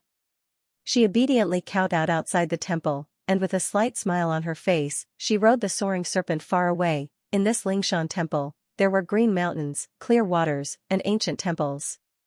It was quiet and peaceful. On a hillside facing the sun, under an ancient pine tree, there was a stone chessboard. On the left side of the chessboard, Bai Qianzhong, who had just said that he had important matters to attend to, was calmly playing chess with someone else. Opposite him was a rough-looking black-haired old man, who was frowning and thinking hard. Bai Qianzhong's chess skills were obviously much better than his opponent's. Every time he lightly placed a chess piece, the black-haired old man would frown and think for a long time. Even now, he was gradually falling into a disadvantageous position. After losing another game, he had already lost 3 times in a row. Immediately, he became somewhat annoyed. He let out a long sigh and shouted towards a monk's house at the foot of the slope, "Where's the wine? Little monk, bring some wine up here. I will drink to my heart's content. I must win this game." Bai Qianzhong smiled without saying a word. Obviously, he did not think that the black-haired old man could win against him. At the foot of the mountain, before the little monk could bring the wine up, a figure appeared behind the ancient pine tree. It was a young man with black hair that reached his shoulders. He silently placed a green-skinned gourd on the chessboard. The black-haired old man did not suspect anything. He picked up the gourd and poured it into his mouth.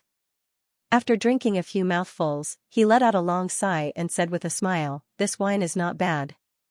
I will definitely win against you." As he spoke, he set up his formation and continued to place his chess pieces. It was a fierce battle. The black-haired man did not leave. He still stood at the side and watched the battle quietly. However, rather than saying that he was watching the battle, it would be better to say that he was watching the two people playing chess. After watching for a long time, his calm face could no longer hide the excitement. Even his eyes were slightly red. He was clearly standing there, but the white-haired, young-looking Bai Qianzhong and the black-haired old man did not seem to see him. They continued to play chess. It was as if there was an invisible agreement between them. None of them spoke. They just did their own things as if they had a tacit understanding. The two of them played chess while the man was responsible for pouring wine and adding tea. The 3 of them did not speak, nor did they look at each other. It wasn't until the black-haired old man won the game that he laughed out loud. He wiped his face and turned to look at the man who was pouring tea at the side. He laughed and said, "Little bastard, don't you think it's strange? Every time you appear, I can always beat him." The man poured a cup of tea. Then, he suddenly flew into a rage and kicked away the chessboard in front of him. Fortunately, Bai Qianzhong reacted quickly and grabbed the cup of tea. Then, he slightly turned around and cursed the black-robed man with his hands on his waist. "You undying old bastard, why are you still standing here drinking and playing chess? Didn't I kill you with an arrow? How did you survive? Why didn't you tell me?" As he cursed, he became angrier and angrier, including Bai Qianzhong. "You are not a good person either. When I left Tianyuan, I also thought you were dead. In the end, both of you are alive and well, but you refused to tell me. You made me worry for nothing." The two of them sighed and looked at the angry man emotionally, but they were smiling. After a long time, when the black-robed man was a little tired from cursing, the black-haired old man said, "When I successfully rebuilt my body, you had already left Tianyuan. How could I tell you? But don't be in a hurry to curse. You said that both of us lied to you. Then tell us, where have you been hiding for the past 300 years? Tell us, how did you survive? Why should I tell you?" The black-haired man sat on a tree stump and said angrily, "I'm still angry. No matter what, it's good to be alive." Another voice sounded in the distance. A monk with a resolute face slowly walked over with a smile. It was the head of Spirit Mountain Temple, Monk Jiu. Beside him was a white-bearded old man. When Iron Like Madness saw this person, he stood up and called out, "Martial uncle." Monk Jiu and the white-bearded old man looked at the black-haired man from afar and gently smiled. "You have disappeared for 300 years because of that question. Now that you have finally appeared, do you have an answer?" The black-haired man turned to look at Monk Jiu and also smiled. "You also care about the answer?" Monk Jiu sighed and said, "The philosopher's Tao field has only defeated the divine union, deterred the minor immortal realms, and gained the upper hand against the immortal sovereigns and immortal marshals of the 3 imperial palaces. Even the 3 immortal emperors haven't come out of seclusion, but the internal divisions have already appeared. I'm afraid the Bohai nation's chaos was also affected by the philosopher's Tao field's dispute. Alas, our Spirit Mountain Temple was aware of that dispute and didn't want to get involved, so we withdrew in time. But who can really ignore this problem?"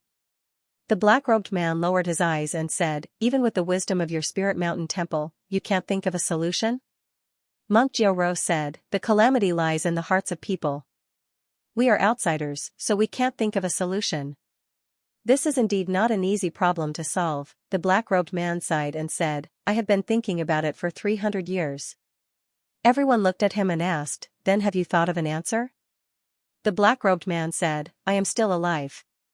The philosopher's Taoist rite had arrived. The entire southern Chu country was the first to learn of this news. On the third night after the disciples of the philosopher's dojo announced that they would seek justice from the Yu clan, an oppressive dark cloud appeared in the sky.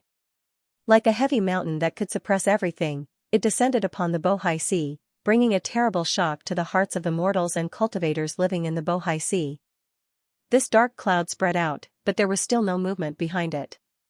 The cultivators guessed that perhaps it was because the time they had mentioned wasn't up yet, so the disciples of the philosopher's dojo didn't act in advance. However, on the third day, someone would definitely come out from behind the dark cloud and destroy everything. At this time, there were already people fleeing from the Bohai country. Countless mortals and even cultivators with lower cultivation were scrambling to leave this place, afraid that when the philosopher's Taoist rite destroyed the Yu family, they would be implicated and become innocent bystanders. If this was a kind of pressure that descended from the heavens, then the Yu family was undoubtedly the center of this pressure. "I guess this time, the Yu family is finished." Countless people were discussing this. Even the generals and elders of the Yu family couldn't help but feel afraid. One day ago, the strange donkey who called himself Kiran brought a group of ghostly demons to the Yu family. These people had some confidence in their hearts. After all, this strange donkey was a famous great demon in the past 300 years. The group of demons looked even more terrifying. Moreover, there was also the demoness who single-handedly destroyed the entire Xiao family. All of these people together should be able to protect the Yu family, right? But when they saw such a big lineup, they couldn't help but feel suspicious. After all, this was the philosopher's Taoist rite, the most powerful sect in the Tianyuan country. In the Tianyuan country, no orthodoxy could compete with the philosopher's Taoist rite, let alone a mere Bohai country in the southern Chu country. "Nephew Kiran, are you competent?" In the ancestral hall of the Yu family, even the chubby old master Yu was a little unconfident and asked in a low voice. As soon as this question was asked, Zhu Xiao, who was in the hall, looked over. Currently, in the ancestral hall of the Yu family, Feng Qilin was seated on a row of prayer mats. He had invited a group of demons, devils, ghosts, and scoundrels to help him, as well as the four most powerful elders of the Great Snow Mountain. Although the 100 Beasts sect wasn't strong enough, it was still their previous sect master. Thus, they had come forth to help when something happened to them. This was enough to deter Nanzhan. To the elders and generals of the Yu family, if they hadn't met these people, they wouldn't have known that their ancestor was so popular. But the problem was that today was the day when the Yu family was filled with distinguished guests and had the most face. However, the dark clouds outside were pressing down, and it was also the day when the Yu family faced the greatest danger. This kind of complicated thought was really hard to explain, so the servants of the Yu family even lowered their voices as they walked. "Humph, what's there to be afraid of? All of you are just a bunch of idiots who are seeking death." The great demon, Feng Qilin, was lying on a specially made bed made of white jade. He spoke lazily but without any energy. This, Zhu Xiao and the others exchanged a few glances, and their expressions were somewhat solemn. His words sounded nice, and they also believed that this great demon, who had almost wiped out the Night Clan with his own strength, could fight against one or even several disciples of the philosopher's Taoist ground. But what if there were more of them? What if the legendary great demon Dark North personally took action? Entering the philosopher's Taoist grounds and not entering the philosopher's Taoist grounds was like the difference between the heavens and the earth. All of them believed that the daughter and disciple of that legendary demon Feng possessed boundlessly formidable potential, but they'd never cultivated in the philosopher's Taoist grounds after all. "Do you think that I'm no match for the great demon Dark North?" Feng Qilin sneered, his expression full of disdain. Zhu Xiao and the others looked at each other. When they saw the arrogant expression on the strange donkey's face, some hope rose in their hearts. When Feng Qilin saw that all the cultivators were looking at him with excitement, he said, "I'm really no match for him." Zhu Xiao instantly felt a little speechless, and he subconsciously wanted to eat donkey barbecue. When Feng Qilin saw this, he laughed and said, "But they have backers, and so do we. Junior sister Xiaomei has already gone to ask for help. When she returns, you can rest assured. With us around, who would dare to touch a single hair of the Yu family?" The Yu family's patriarch, Yu Tiling, said worriedly, "Why isn't Martial Grandaunt Xiaomei back yet?" Feng Qilin said, "Maybe she wants to invite a few more people." When the cultivators heard this, they vaguely felt that it made sense, and they relaxed a little. But at this moment, they heard someone outside reporting that a woman in white riding a strange snake had arrived. The cultivators quickly went out to welcome her, but when they saw that Feng Xiaomei had entered the Yu family alone, they immediately felt a little surprised and went up to ask her. Feng Xiaomei, however, was expressionless. She went straight into the middle hall and stood at the entrance of the hall. She glanced at the sky outside, and a cold smile appeared on her face. "It seems that there are quite a lot of people who have come to die this time. Niece Feng, where is that senior?" The Yu family's patriarch hurried up to ask with a concerned expression. "What senior?" Feng Xiaomei said, "Grandpa Bai probably won't come." When the cultivators heard this, they were shocked and wanted to ask what was going on, but they suddenly heard a clap of thunder in the sky outside. They saw a purple lightning streak across the sky, almost splitting the night sky into two. However, the lightning did not directly strike the Yu family. Instead, it struck diagonally across the sky. It seemed that the person behind the dark clouds had not directly made a move, but it was just a reminder, and as the lightning streak across the sky, a ray of light also began to shine in the far east. It was daybreak. At this moment, countless people raised their heads to look at the sky with a heavy heart. The dark clouds in the sky had already spread open, as if a curtain had been removed by a strong gust of wind, revealing a few figures sitting cross-legged behind the clouds. Of the two on the far left, one was a young man in a Taoist robe, with sword-like eyebrows and starry eyes. He was extremely handsome, and next to him was a woman in a black dress. Her features were picturesque, but her lips were extremely thin, and when she pursed them, they looked like the edge of a bright red sword. The two on the right were a burly middle-aged man with golden hair, a monster with the head of a man and the body of a horse, and a pale man who stood slightly further back. His aura seemed to be a little low, but his eyes were filled with malice and hatred. In addition to these people, there were a few disciples wearing ordinary Taoist robes from the philosopher's dojo. Their cultivations were either similar to or slightly higher than the second master of the Xiao family. In the middle of these people was a fat man in golden armor, sitting cross-legged on a black octagonal stone platform in the air. His eyes were slightly closed, and his face was expressionless. On either side of him were two beautiful concubines who were massaging his shoulders. His aura seemed to have merged with the heavens around him, making him faintly discernible, as if he could escape into the heavens beyond the heavens at any time. The moment they saw these people, the cultivators couldn't help but feel as if a mountain was pressing down on their hearts. Why are all the geniuses from the ancient families of the Pure Land here? Someone couldn't help but whisper, if any one of them came, the Yu family might not be able to survive. But now they're all here in the Bohai country. That second master of the Xiao family has only been in the philosopher's dojo for a few years. How could he be so popular? Some people even looked at the young man in the Taoist robe and the woman in the black dress with sharp lips and said in surprise, those two should be the disciples of the 8 great families of the Divine Land.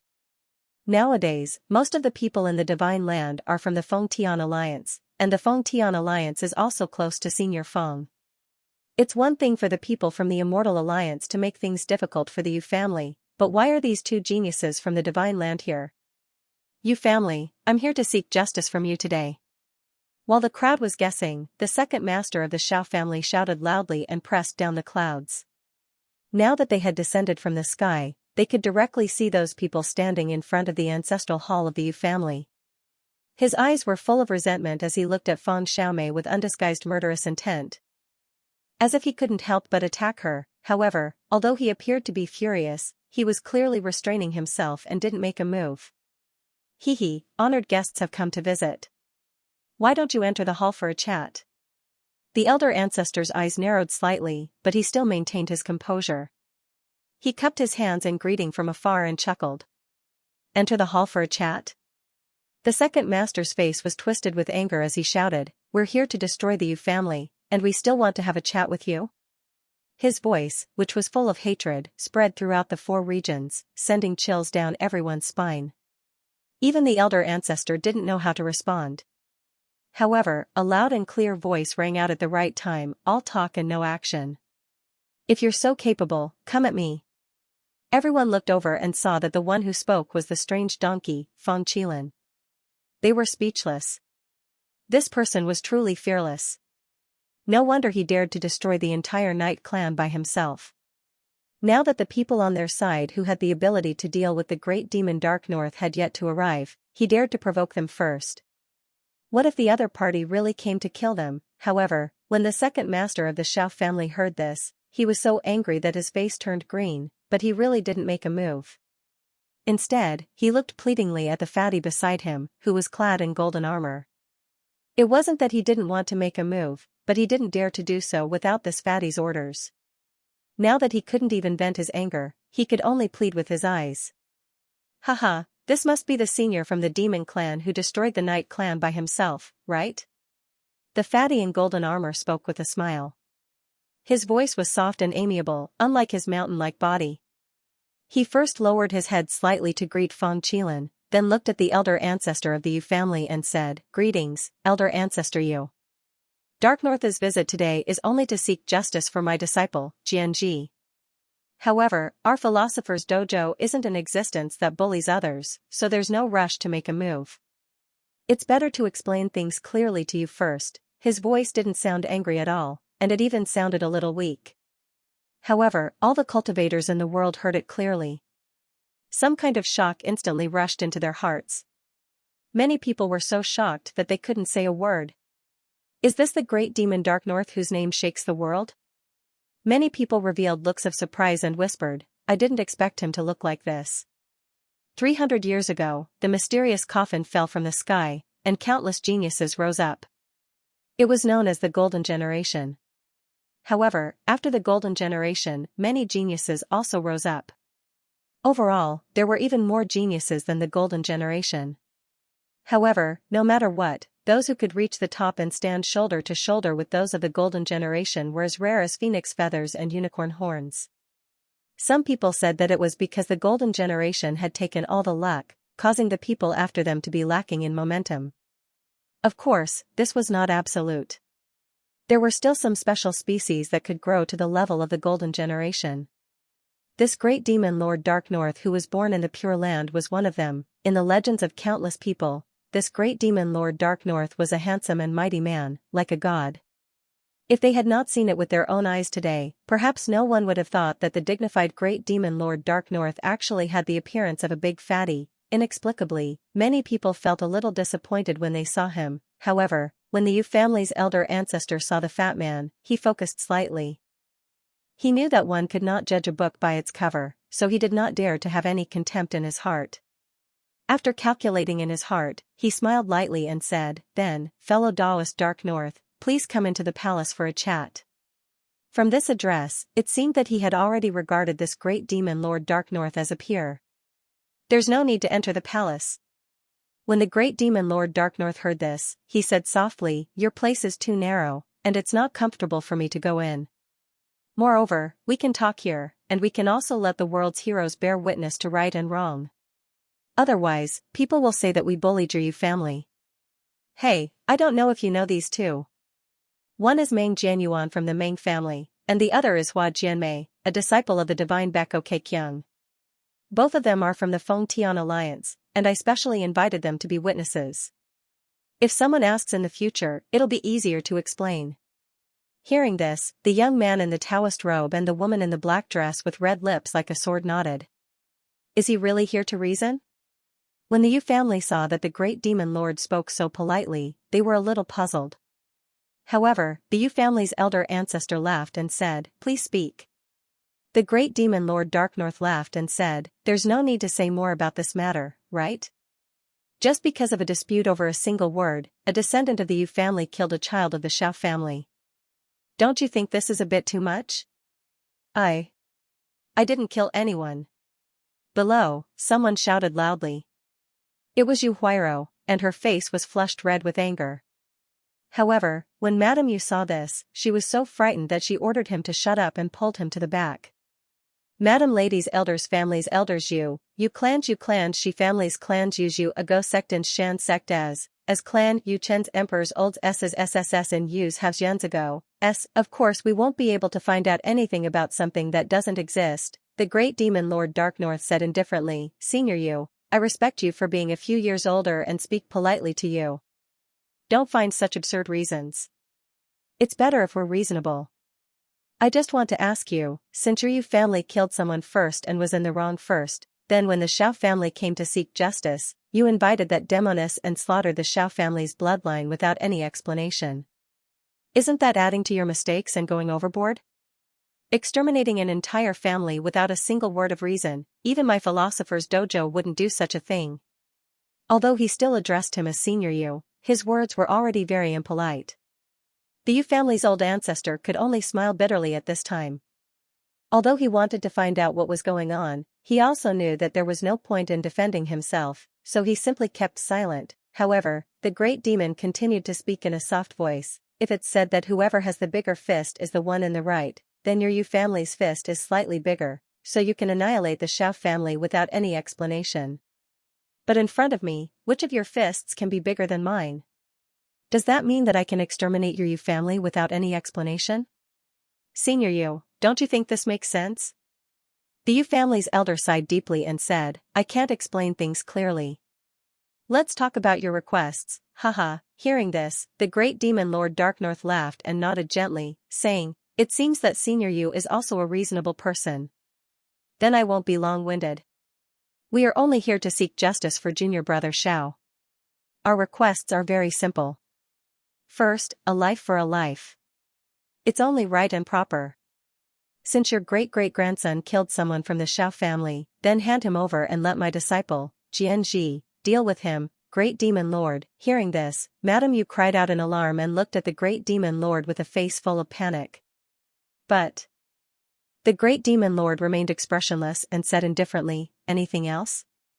The great demon Lord Darknorth laughed and said, second, it's also very simple. A debt of blood for a life is only right and proper. Your great-great-grandson killed someone from the Xiao family, so he naturally has to pay with his life. But that female demon killed even more people, so all the more we can't let her off. Of course, this matter has nothing to do with you. Your Yu family just needs to stay out of it. I'm here to seek justice from her. The great demon Lord Darknorth's expression was already very ugly.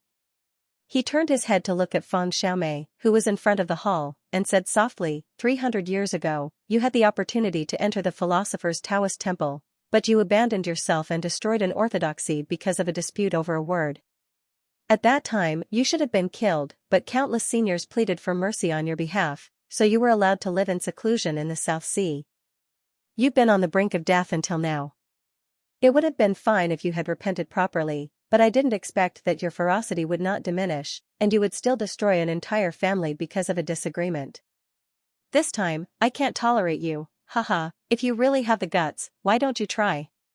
Feng Xiaomei looked at him with a hint of disgust in her eyes and sneered. You're even better at bragging than my master. Donkey Feng's sarcastic remarks made everyone want to laugh but didn't dare. Only Feng Xiaomei glared at him. There's no hurry. Let's talk about reason first. But the great demon Lord Darknorth shook his head gently. He looked at the old ancestor of the Yu family again and said softly, everyone thinks that I came here personally to start a massacre. I do have a reason to start a massacre, but I'm not a bloodthirsty person after all, and I don't want to bully the Yu family. So I have a simpler solution.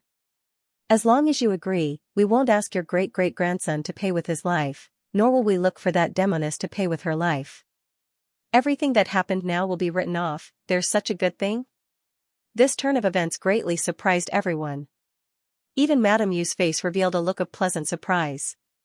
But the great demon Lord Darknorth's expression became increasingly gloomy. After a long while, he said, what solution? A strange smile appeared on great demon Lord Darknorth's greasy face. He said indifferently, in the end, this is all because of that demon from 300 years ago. So if you trace the root of the problem, all you need to do is make a statement. Remove the memorial tablet in the ancestral hall of the Yu family. As soon as he said this, all the cultivators were shocked.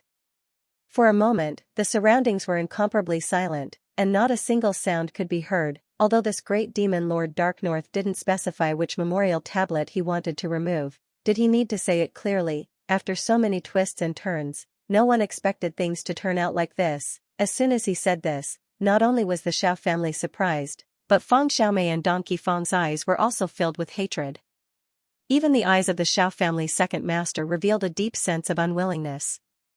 It was obvious that he didn't want things to develop to this point. After all, if the Yu family really did this, then the entire Xiao family would have been wiped out for nothing. But no matter how dissatisfied he was, he didn't dare to say it out loud, and the people around him were also very surprised. For a long time, no one made a sound. Who knew how many gazes fell on the face of the great demon Lord Dark North? As long as the memorial tablet of that dead person from 300 years ago was removed, a great disaster could be averted. What would he do? He. After an unknown period of time, the great demon Lord Dark North laughed. His laughter was filled with absurdity and ridiculousness. When everyone heard this laughter, they couldn't help but feel suppressed. Instead, great demon Lord Dark North looked at him calmly and said softly, "There's only one chance. Elder Yu, please make a decision. Did you know? Many years ago, someone made me make a similar choice." The great demon Lord Dark North didn't answer directly. Instead, he stopped laughing and slowly said, "Back then, I was just a lowly outer disciple of the Blue Cloud sect. I was used to being bullied. Normally, I wouldn't even care if they asked me to scold my own ancestors, let alone a person. But I just couldn't bring myself to do it. I kept hesitating, and because of that hesitation, I finally ushered in the good fortune of the future. Finally, the Yu family of today was born, and I, the great demon Lord Dark North." As he spoke, there was a hint of reminiscence on his face. "In the future, I also thought about it countless times. What if I scolded at that time? Probably nothing would happen. I would just break my friendship with my only good friend in the Blue Cloud sect. As for me, I would probably only be a rank 1 spirit formation outer disciple in the Blue Cloud sect for the rest of my life. Now, I probably wouldn't even be able to find my bones, right?" His voice gradually became softer. The great demon Lord Dark North shook his head gently with a smile on his face. The surroundings were very quiet at this time. Everyone looked at the great demon Lord Dark North and didn't dare to interrupt him. The great demon Lord Dark North seemed to be reminiscing. He sighed softly. After a long time, he raised his head again. His eyes were full of ridicule. "I really didn't expect that after 400 years, there's actually someone who wants me to make this choice again. Back then, I only hesitated for a moment, but now I won't hesitate anymore." The great demon Lord Dark North laughed and suddenly shouted, "Go to hell, you little bastard. You dare to bully me? Well said." No one expected the ancestor of the Yu family to say such a thing at the end, startling everyone in the Yu family and the people who came to help. Feng Xiaomei, Donkey Feng, the elders of the Great Snow Mountain, and the friends Donkey Feng had invited all cheered loudly after a moment of shock. The head of the Yu family, as well as the elders of the family, were all pale and ready to act. Madame Yu was scared out of her wits. She wanted to cry, but no tears came out. But at this moment, no matter how unwilling she was, she could only hold her son's arm tightly. Her heart ached for her son's life. Yu Huairou, on the other hand, was very excited and cheered loudly. The people from the philosopher's dojo all had gloomy expressions. Obviously, they were extremely angry. On the other hand, Demon Lord Dark North was calm. There was only a hint of imperceptible dissatisfaction on his face, but it quickly disappeared. He was still expressionless and calm. He turned to look at the Meng family member from the Divine Prefecture and said, "Junior brother Meng, what do you think?" Meng Jianyuan, who came to be a witness from the Divine Prefecture Meng family, laughed and said, "Although I am from the Feng Tian Alliance, justice has to be said. That demon is an old friend from 300 years ago. It is difficult to determine whether the legend about him is true or false. Let's not talk about it, but it is true that his daughter's hands are covered in blood. Senior brother Dark North intends to return the truth to the world. You have already given the Yu family a chance. Since he doesn't care, then no matter what problems there are, Senior Brother Dark North can't be blamed. I support you in this matter. Demon Lord Dark North turned to the woman in the black dress with red lips and said, Junior Sister Hua, what do you think? Hua Jianmei sneered coldly and said, actually, I've never understood why there are so many people in this world who are so willing to turn black into white. It's fine if they're so stupid, but they're actually so stubborn in the face of life and death. That's even more laughable. Senior Brother Dark North's words were unnecessary in the first place. Isn't it better to just annihilate a Miryu clan? After listening to these two people, Demon Lord Dark North nodded lightly and said calmly, then destroy it. He still spoke softly, without the slightest hint of anger, but he had already decided the life and death of the Yu family. Yes, Master. The second master of the Xiao family was the first to jump up with a look of joy on his face. He felt that he was extraordinarily lucky. With a loud shout, he drew out an ancient sword and attacked the Yu family from afar. Beside him, the half-man, half-horse monster, the golden-haired burly man, and the disciples of the philosopher's dojo standing behind them, a total of 5 people, all drew their weapons and attacked the Yu family from afar. Rumble. As soon as they made their move, the entire Yu family was immediately enveloped by the monstrous light of the divine ability. Many people were watching the battle from afar. They were terrified when they saw this scene. That was a total of 5 disciples from the philosopher's Tao ground. A person with such status and cultivation could directly eliminate all of Chunan's orthodoxy, let alone a mere Yu family. From the looks of it, the old ancestor of the Yu family was finally going to pay the price for his words. Brother Qilin, let's, in the Yu family below, in front of the main hall, the group of scoundrels that Donkey Fong had invited did not expect the philosopher's Tao ground to act so brazenly. They were obviously a little fearful and could not help but look at Donkey Fong and ask with a lack of confidence. So what if it's the philosopher's Tao ground? Fong Donkey, on the other hand, was extremely domineering as he shouted, kill him. As he spoke, he had already spread out his 4 hooves and charged into the air with a ferocious look on his face. At the same time, another person beside him had already charged into the air even faster than him. It was Fang Xiaomei. In the face of the philosopher's Tao ground's attack, the two of them were not afraid at all and directly fought. Philosopher's Tao ground, this is the Chu territory. With the Great Snow Mountain here, don't even think about doing anything. Then, several more figures rushed into the sky. They were the elders of the Great Snow Mountain. At this time, the elders and generals of the Yu clan, as well as the elders of the 100 Beasts sect, could only watch the battle from below. After all, the cultivations of the combatants in the air were too high. Even if they wanted to help, they wouldn't be able to. They would only be throwing their lives away and adding to the chaos. In other words, even with the cultivation of the Yu clan's ancestor, he might not be able to participate in the battle. Those who could enter the philosopher's Tao ground were almost all cultivators who had formed their nascent souls before the age of 300. After entering the philosopher's Tao ground, they would be cleansed of their marrow and bones, and all kinds of resources and techniques would be passed on to them. Generally, their cultivations would greatly increase. Therefore, almost any disciple of the philosopher's Tao ground would be at the upper or peak stage of the Yuanying realm.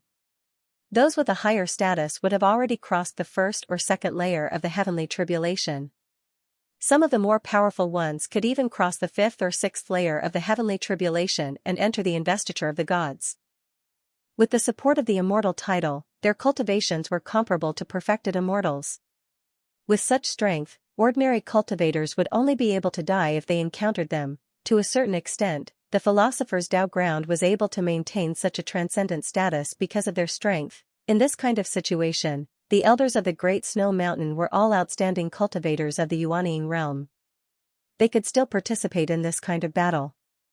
As for the friends that Donkey Fong had called over, it was a bit of a stretch. As for the others, they were simply unable to participate in the battle. Fortunately, there was still Fang Xiaomei and Donkey Fong. At this moment, the two of them showed no mercy and unleashed their full strength. Rumble. Donkey Fong was like a half-donkey and half-Qilin monster, otherwise, he wouldn't have been called the Qilin son. At this moment, raging flames rose from his body, causing his entire body to seem like a 4-hoofed monster that was on fire. 2 horns grew out from his head, and he was indescribably terrifying. As he charged about in the sky, his hooves stomped and his mouth bit, it was simply terrifying. None of the 5 disciples of the philosopher's Tao ground dared to fight him alone. They could only join forces in order to barely hold their ground in front of him. At this moment, Feng Xiaomei held the white-boned divine spear in her hand and swept through the sky. She relied on her own strength to suppress the half-man and half-horse monster and the golden-haired middle-aged man. Her entire body surged with killing intent and dyed half the sky blood red. Just the 2 of them alone were able to suppress an entire 5 disciples of the philosopher's Tao ground to the point of suffocation. The elders of the Great Snow Mountain, on the other hand, could only support the 2 of them. Seeing this scene, the members of the Yu clan couldn't help but recall what Feng Xiaomei had said before. No wonder she dared to say that if she invited her senior brother to help, then no matter how many disciples of the philosopher's Tao ground came, they wouldn't be afraid, and the 2 of them would dare to face them head-on. Now they could confirm that she really wasn't boasting, but the problem was that the disciples of the philosopher's Tao ground weren't the only ones who had come. Although they had the upper hand, the members of the Yu clan still looked worriedly at Dark North Great Demon. This was the youngest elder in the philosopher's Taoist rite. He didn't make a move at this moment, and only expressionlessly enjoyed the shoulder and back massages of the 2 concubines beside him. Hee, even my heart is starting to itch watching. Meng Jianyuan of the Feng Tian Alliance couldn't help but laugh as he watched Feng Xiaomei fight in the sky from afar. Brother Meng, do you want to make a move? Dark North Great Demon asked softly without raising his head. Meng Jianyuan smiled and said, among the younger generation of the Divine Continent, apart from those who have gone to the Star Field, no one is a match for me. Speaking of which, it's been decades since I last fought with someone. That woman isn't weak, she's a good candidate to test my sword on. Humph, if you want to make a move, then make a move. What's the point of saying all this nonsense? The black-robed woman with red lips like a sword, Hua Jianmei, suddenly sneered and charged forward. Sigh, your temper. Meng Jianyuan had no choice but to call out and charge forward as well. The 2 of them charged at Donkey Feng and Feng Xiaomei at the same time. In an instant, a sword glow and a saber intent descended from the 9 heavens like layers of frost. They were many times stronger than the other disciples of the philosopher's Tao ground.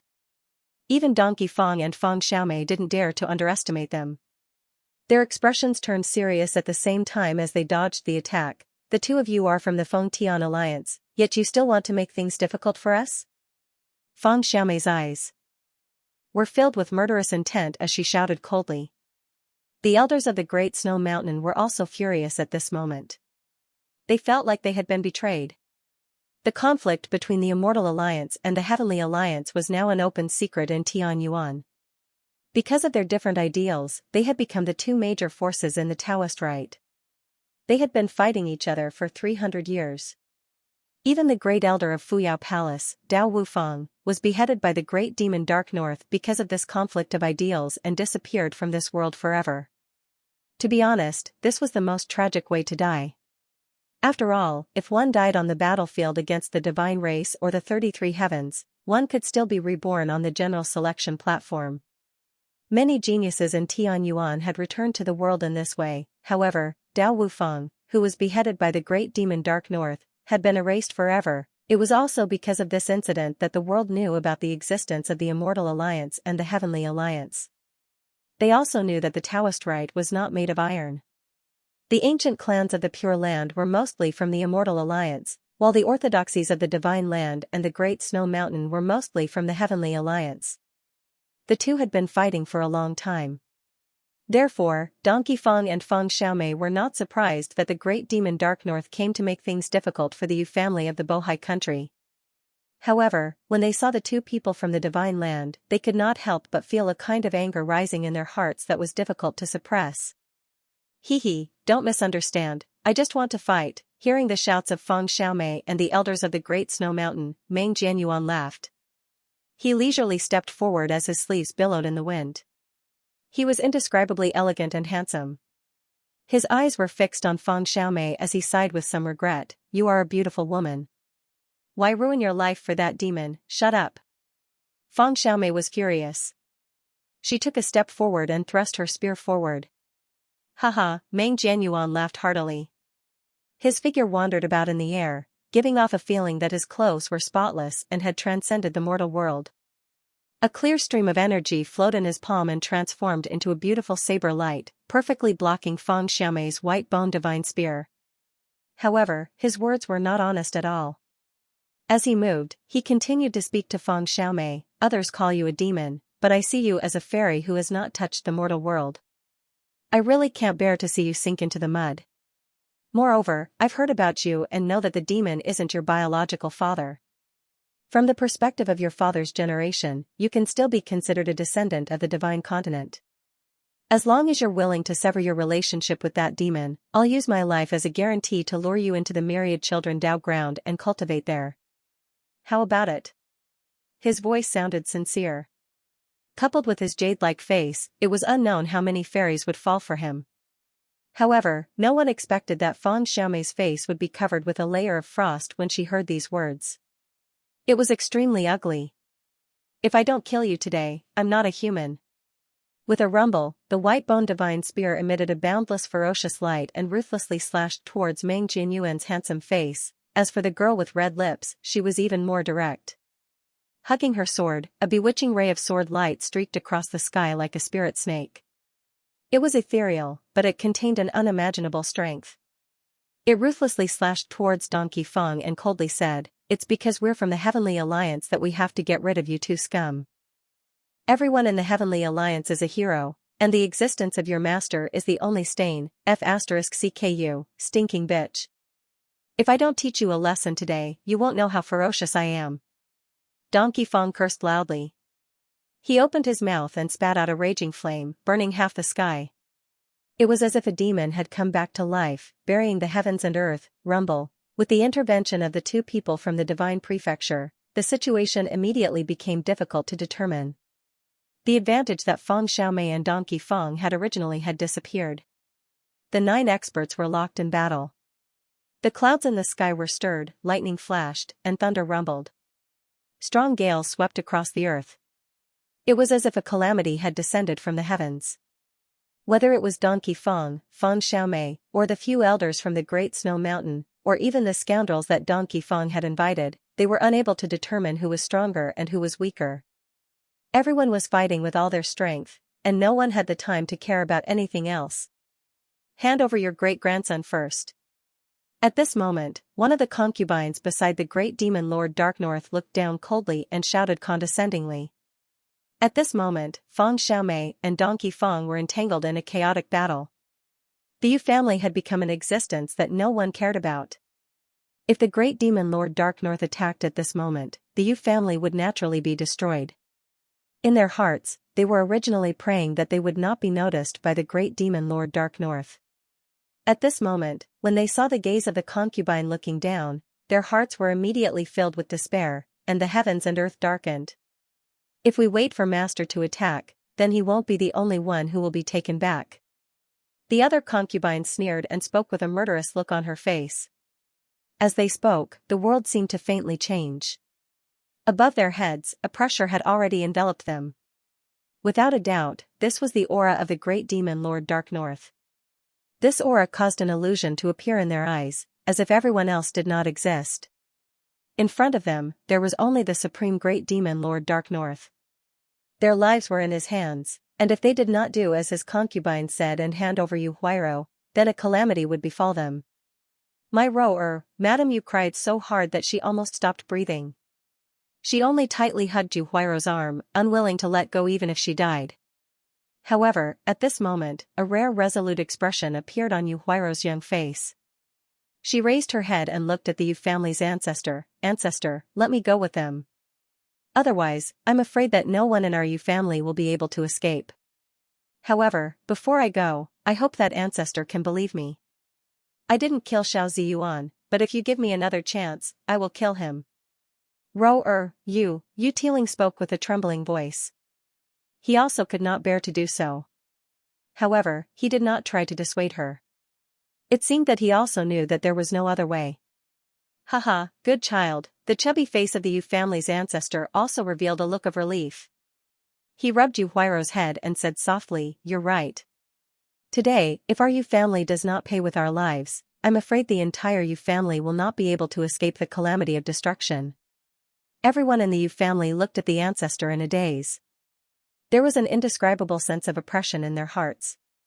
Was the ancestor really going to hand Yu Huairou over? However, the ancestor's next words greatly surprised everyone. But this person is not you, it's me.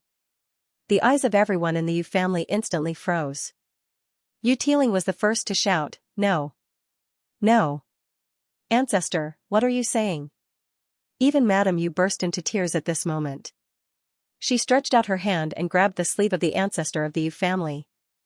Different from ordinary families, in cultivation families, the older generation was sometimes more important than the younger generation. In ordinary families, the younger generation was the hope, and the older generation would often sacrifice themselves for the younger generation. But in cultivation families, the older generation was their lifeline, their pillar of support. If the ancestor died, the Yu family would lose its backer, and it wouldn't be long before the family fell apart. Thus, even if the cultivation family sacrificed the most talented younger generation in the family, they wouldn't hurt the ancestor. But at this time, the old ancestor of the Yu family had clearly made up his mind. He just smiled gently and sighed, "You don't have to say any more. Rower is a good boy. He can't die here. Only I will go. In the eyes of others, I may be just a useless old man. Even these juniors dare to bully me, but they still don't understand me. They don't understand me." As the ancestor of the Yu family spoke, he slightly puffed out his chest. There was an indescribable depth in his eyes. It was as if he had changed into a different person. "If I die in battle here, not to mention the life of the young master of the Xiao family, I'm afraid the entire Xiao family will have to pay for it. If that junior is really as smart as he appears to be, then he should know that it's time to stop." At this point, he said no more. With a wave of his sleeves, he jumped into the sky. "If you want my grandson, let this old man experience your magical powers first." His voice was loud and clear. The ancestor of the Yu family's expression was calm as he looked straight at Dark North. At this moment, his plump body actually had a sense of vicissitudes. He stopped like a deep abyss and slammed his palm towards Dark North. Dark North turned his head to look at the incoming palm. He was slightly moved, and there seemed to be a flash of light in his eyes. But it was only a slight change before he regained his composure. He didn't even move. "Ancestor," looking at the scene in the sky, everyone in the Yu family cried out involuntarily. Looking at the resolute appearance of the ancestor of the Yu family, it was as if they were looking at the back view of a person going to his death. "Ancestor, ancestor is back." Yu Huairou felt even more despair in her heart as she screamed at the top of her lungs. "Ancestor, why does he always take things too hard? Can't he just remove the memorial tablet?" Madame Yu almost fainted as she weakly pulled on the arm of the Yu family's patriarch. "Don't mention this again." But at this moment, the patriarch of the Yu family suddenly broke away from her arm. Madame Yu looked at her husband in horror, only to see that Tai Teeling's face was full of resoluteness. There was already a big saber in his hand, which was his weapon. His eyes just looked coldly at the sky and said in a cold voice, "Rower, remember, ancestor has friends all over the world. Among the 36 immortal monarchs, there are even 5 or 6 who are close friends of his. If he dies here, no matter how fierce that Dark North demon is, as long as he doesn't want to provoke a war between the Feng Tian Alliance and the Immortal Alliance, he can only stop. This is equivalent to ancestor using his life to exchange for yours, do you know?" I know." Yu Huairou's face was already full of tears. She nodded repeatedly, her body trembling. Yu Tiling nodded and said, "That's good. After ancestor dies, it's my turn.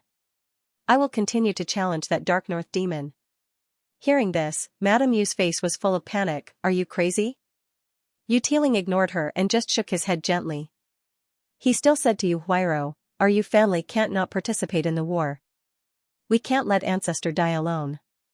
Therefore, we must participate in the war. Even if there's only one person left, I will still take action.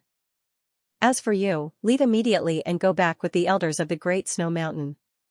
When the little 5th ancestor returns, explain everything to them and then ask them to teach you. But don't ask them to help you take revenge, because I want you to personally behead that Dark North demon in the future." "Father, Yu Huairou shouted, her face full of killing intent. "I also want," Yu Tiling shouted, "promise me."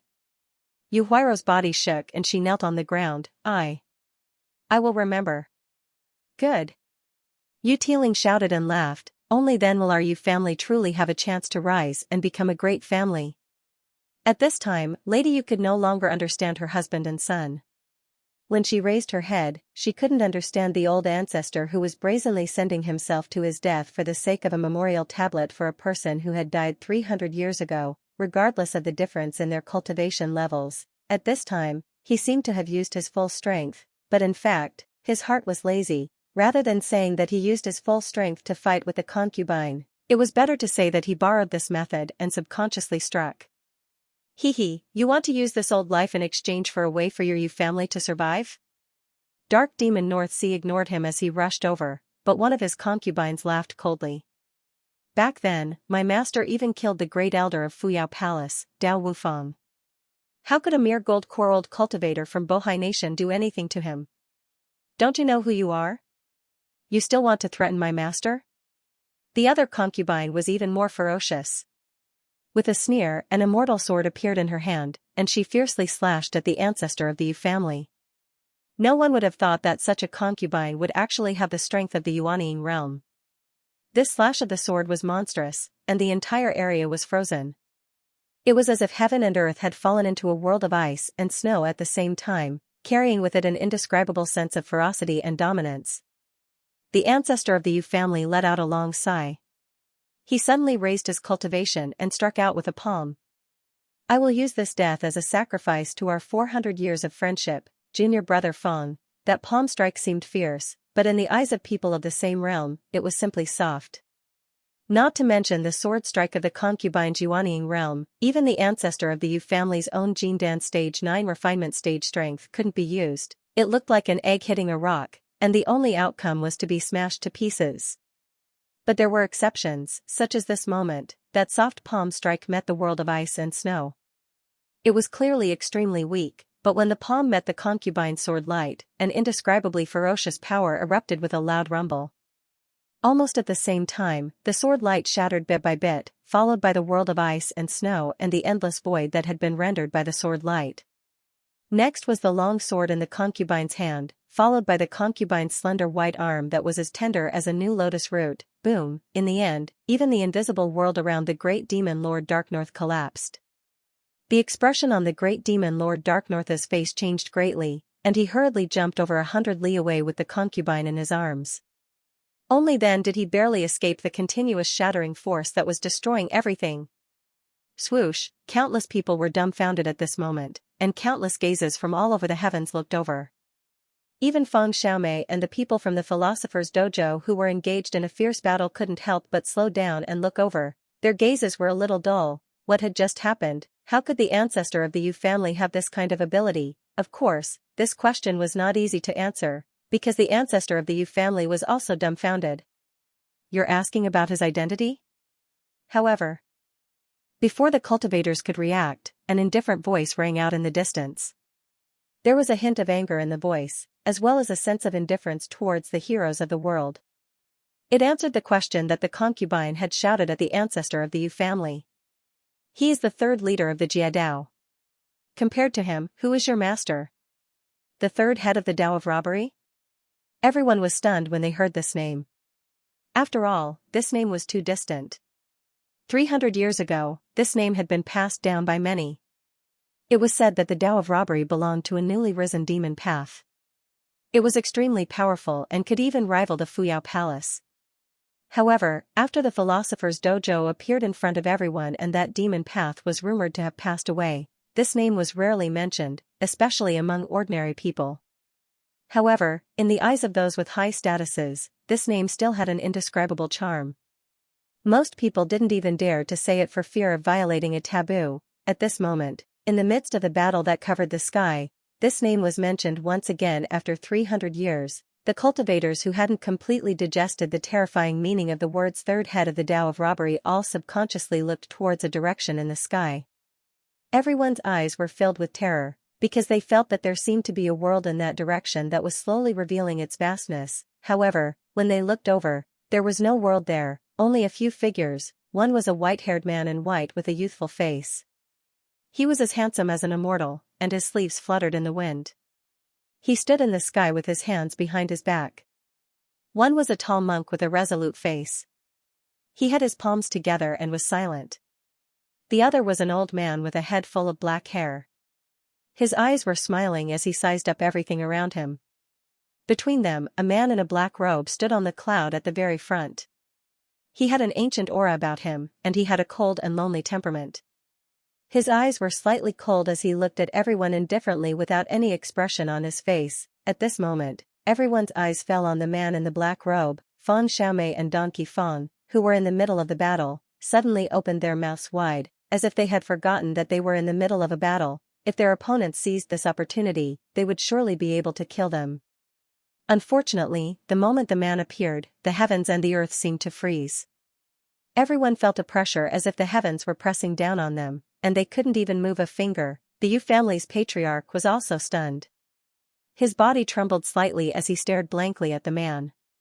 There were even more people who didn't know the man at all. They only felt the change in the atmosphere and didn't dare to make a sound.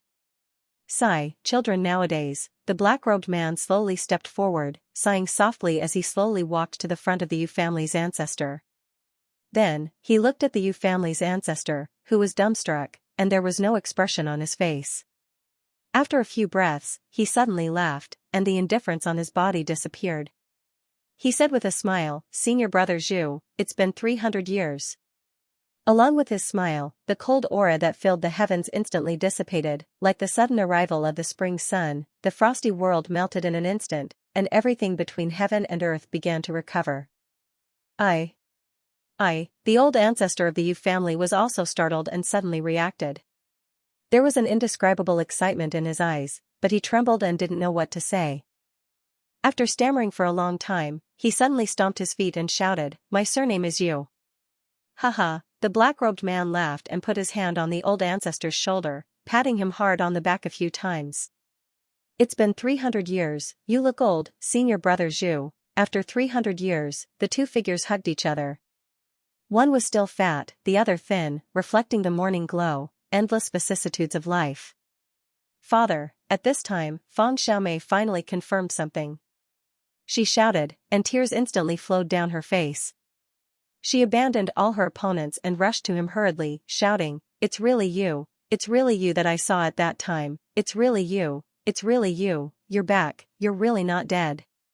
I knew it for a long time. It's been 300 years. I always knew. How could you die? Master, you missed me so much." As she shouted, she wanted to rush to the black-robed man's side. However, before she could get close, she heard a whoosh. A strange donkey overtook her and rushed to the black-robed man's side like a bolt of lightning. It began to howl loudly. Haha. The black-robed man stopped the strange donkey with one hand, and pulled Fang Xiaomei, who had rushed to him, with the other. He looked left and right, as if he was very satisfied with his daughter and the strange donkey, and couldn't help but laugh. He nodded and sighed, "Not bad, not bad, you've grown so big." Yes, really not bad, although your cultivation is a little low, but it's still not bad." While they were in ecstasy, the surroundings had already fallen into a dead silence. The disciples of the philosopher's dojo, as well as the two helpers from the Fengtian alliance, Meng Jianyuan and Hua Jianmei, were all shocked by the black-robed man's appearance. No matter how many times they tried to suppress a wild thought, it still rose in their minds. Who was this person? This person could help the old ancestor of the Yu family break the sword domain of the great demon Darknorth's concubine without even showing his face. Who was he? Why did he say that the old ancestor of the Yu family was the third leader of the Tao of robbery? Why did the demoness and the strange donkey address him as father and master? Even the cultivation of the demoness and the strange donkey was too low in his eyes, so how high was his cultivation? In fact, they already had an answer in their hearts, but they were unwilling to admit it, and didn't dare to admit it. Thus, they kept suppressing that thought, but they couldn't suppress it, and that thought kept burrowing out like a ghost, forcing them to admit it. Was it that demon? Had that demon returned? This thought drilled into their hearts. It was like a demon, filling their hearts with fear. Even at this moment, no one had mentioned the demon's name, but they were already suppressing the uncontrollable fear in their hearts. Some of them subconsciously moved to the side, and when they were a little further away from him, they suddenly gathered all their magic power and wanted to escape. However, just as this thought rose in their minds, the black-robed man suddenly turned around and glanced at them. This thought of escaping immediately disappeared, and they collapsed to the ground. Rower, come quickly and pay your respects to your ancestor Feng. At this moment, the Yu family's ancestor, Xianxia, was filled with indescribable joy. He suddenly thought of his grandson and hurriedly waved his hand. At this time, Yu Huairou was also dumbstruck, as if she had been struck by lightning. Her entire body seemed to have fallen into the clouds, and when she heard the ancestor's summons, she flew up into the clouds in a daze. When she got closer, she looked at the smiling man who seemed to be younger than her.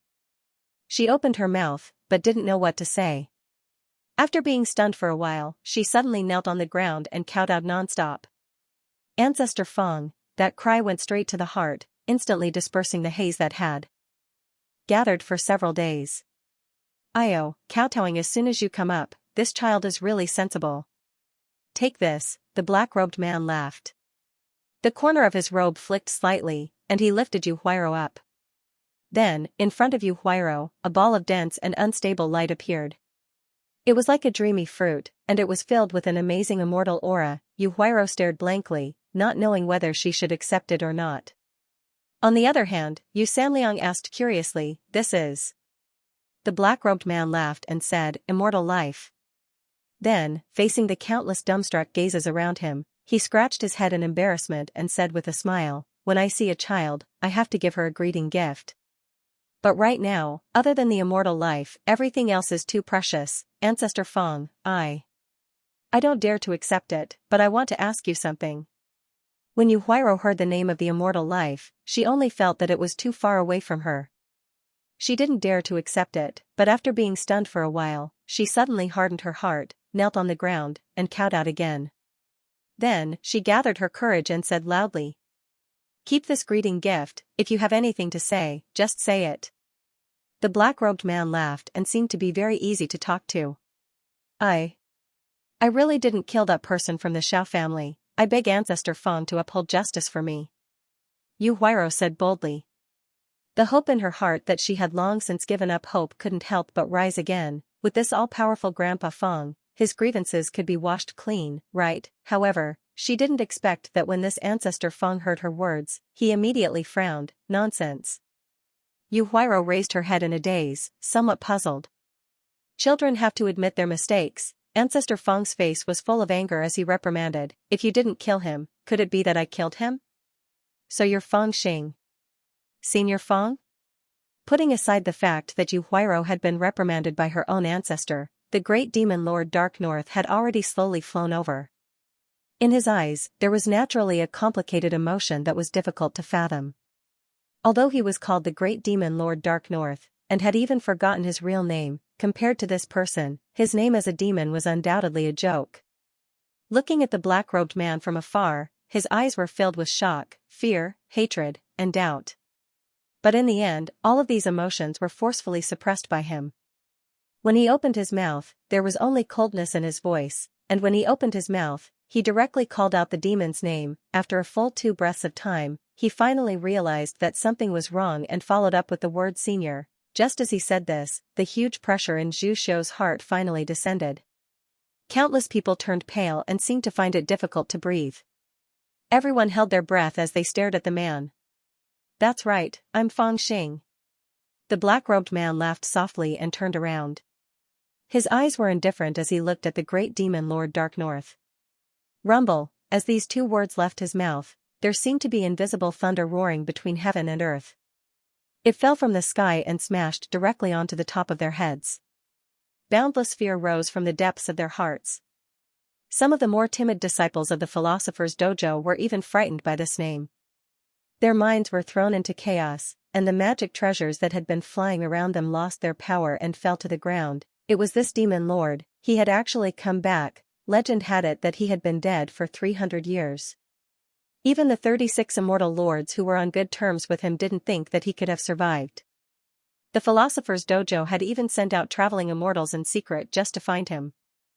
But after searching for 100 years, they still couldn't find any trace of him. It was precisely because of this that the philosopher's dojo was so sure of his death. because at that time, someone had said that if he was still alive, he would have jumped out long ago because he couldn't bear the loneliness. Everyone felt that it made sense, so they all believed it. Yes, he must be dead. Otherwise, with his personality, how could he have escaped for 300 years? But he was still alive. How could a person continue to live for 300 years after his Tao heart was destroyed? Didn't the holy venerables of the philosophers' Tao ground say that if one couldn't overcome the Tao heart tribulation of the Grand Supreme Tao, they would definitely die? Countless doubts were brewing in their hearts, and they couldn't help but want to ask loudly, but they just couldn't ask a single word. I don't dare.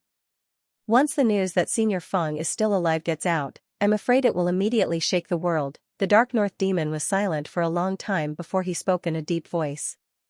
That's for sure. As long as I'm alive, who wouldn't care? Fangxing laughed and shook his sleeves. He looked at Xianxia with a smile, then looked at the Dark North Demon coldly and said, but after all, that has nothing to do with you. Now, let's settle the score in front of us. As soon as they heard the word settle the score, the expressions of the disciples of the philosophers' Tao ground changed, and some of them started to tremble. As for Fangxing, he pointed at Xianxia and continued in a soft voice with a chill, more than 300 years ago, I created the Jia Dao on a whim.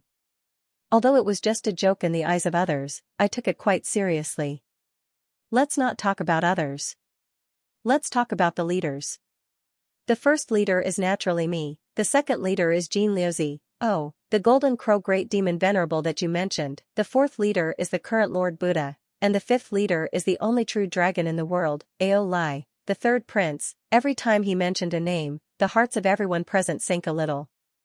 The names he mentioned were really too heavy. Not to mention the legendary existences like the Lord Buddha, Xianxia, and the only true dragon in the world, just the Golden Crow Great Demon Venerable was enough to make them vomit in fear. However, what Fangxing said next made them completely speechless. And this is the third leader of the Jia Dao, but you dare to bully him? Third leader? Countless people had the same thought in their minds at the same time. They didn't believe it. Even if you want to protect the Yu clan's patriarch, you can't talk nonsense. How is he qualified to be mentioned in the same breath as those people you mentioned before? They are not in the same realm at all. One is like a god, and the other is like an ant. How can they be mentioned together? It wasn't just the disciples of the philosophers' Taoist grounds that thought like this. Even the members of the Yu clan were terrified when they heard this, and they couldn't believe their ears. Their ancestor was naturally an extraordinary figure, but he didn't seem to have the qualifications to stand shoulder to shoulder with those people, right? On the other hand, the Yu clan's patriarch, Xianxia, acted as if it was a matter of course, but he looked a little touched. Junior brother Feng really didn't forget about me. At this moment, Demon Lord Darknorth's face also darkened. Of course, he could hear a chill in Fangxing's words, which made his heart sink a little. However, after thinking for a while, he still said softly, I didn't know that Senior Yu had such an identity before, but it doesn't matter. Since Senior Feng has appeared, you must know why we are here, right? Fangxing glanced at him with a smile and said, of course I know. There was a subtle complacency in his heart, as if he was looking at a fish in his net. When Demon Lord Darknorth heard this, his voice also darkened. Then, Senior Feng, do you want to stop us from seeking justice? Justice? When Fangxing heard this, he laughed a few times, and his voice was a little disdainful. The people around also heard the sarcasm in the Darknorth Demon's words.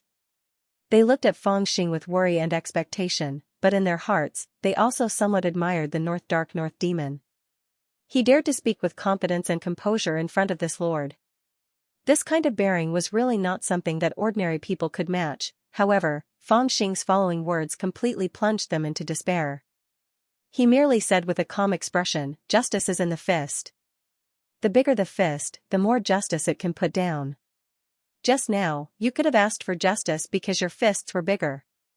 However, now that I'm here, there will no longer be justice for you in this world.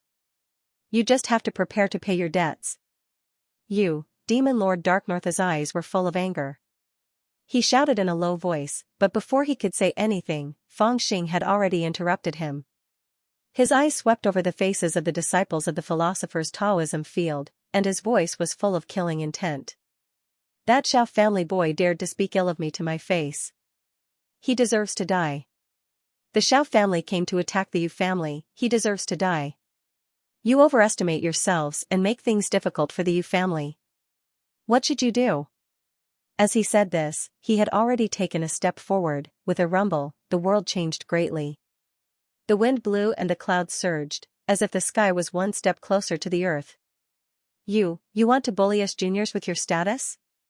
In the philosopher's Taoism field, the second master of the Xiao family finally couldn't help but shout sternly. However, this questioning tone sounded weak, and there was even a faint sobbing tone. She was really scared out of her wits. Yes, Fangxing laughed and flicked his finger lightly. But don't say that I am bullying the juniors, because I will also bully the people behind you.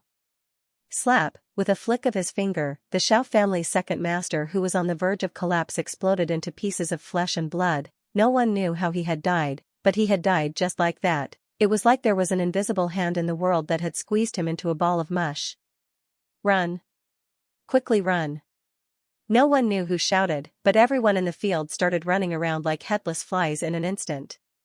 Everyone used all their abilities to transform into flowing lights and flee towards the horizon.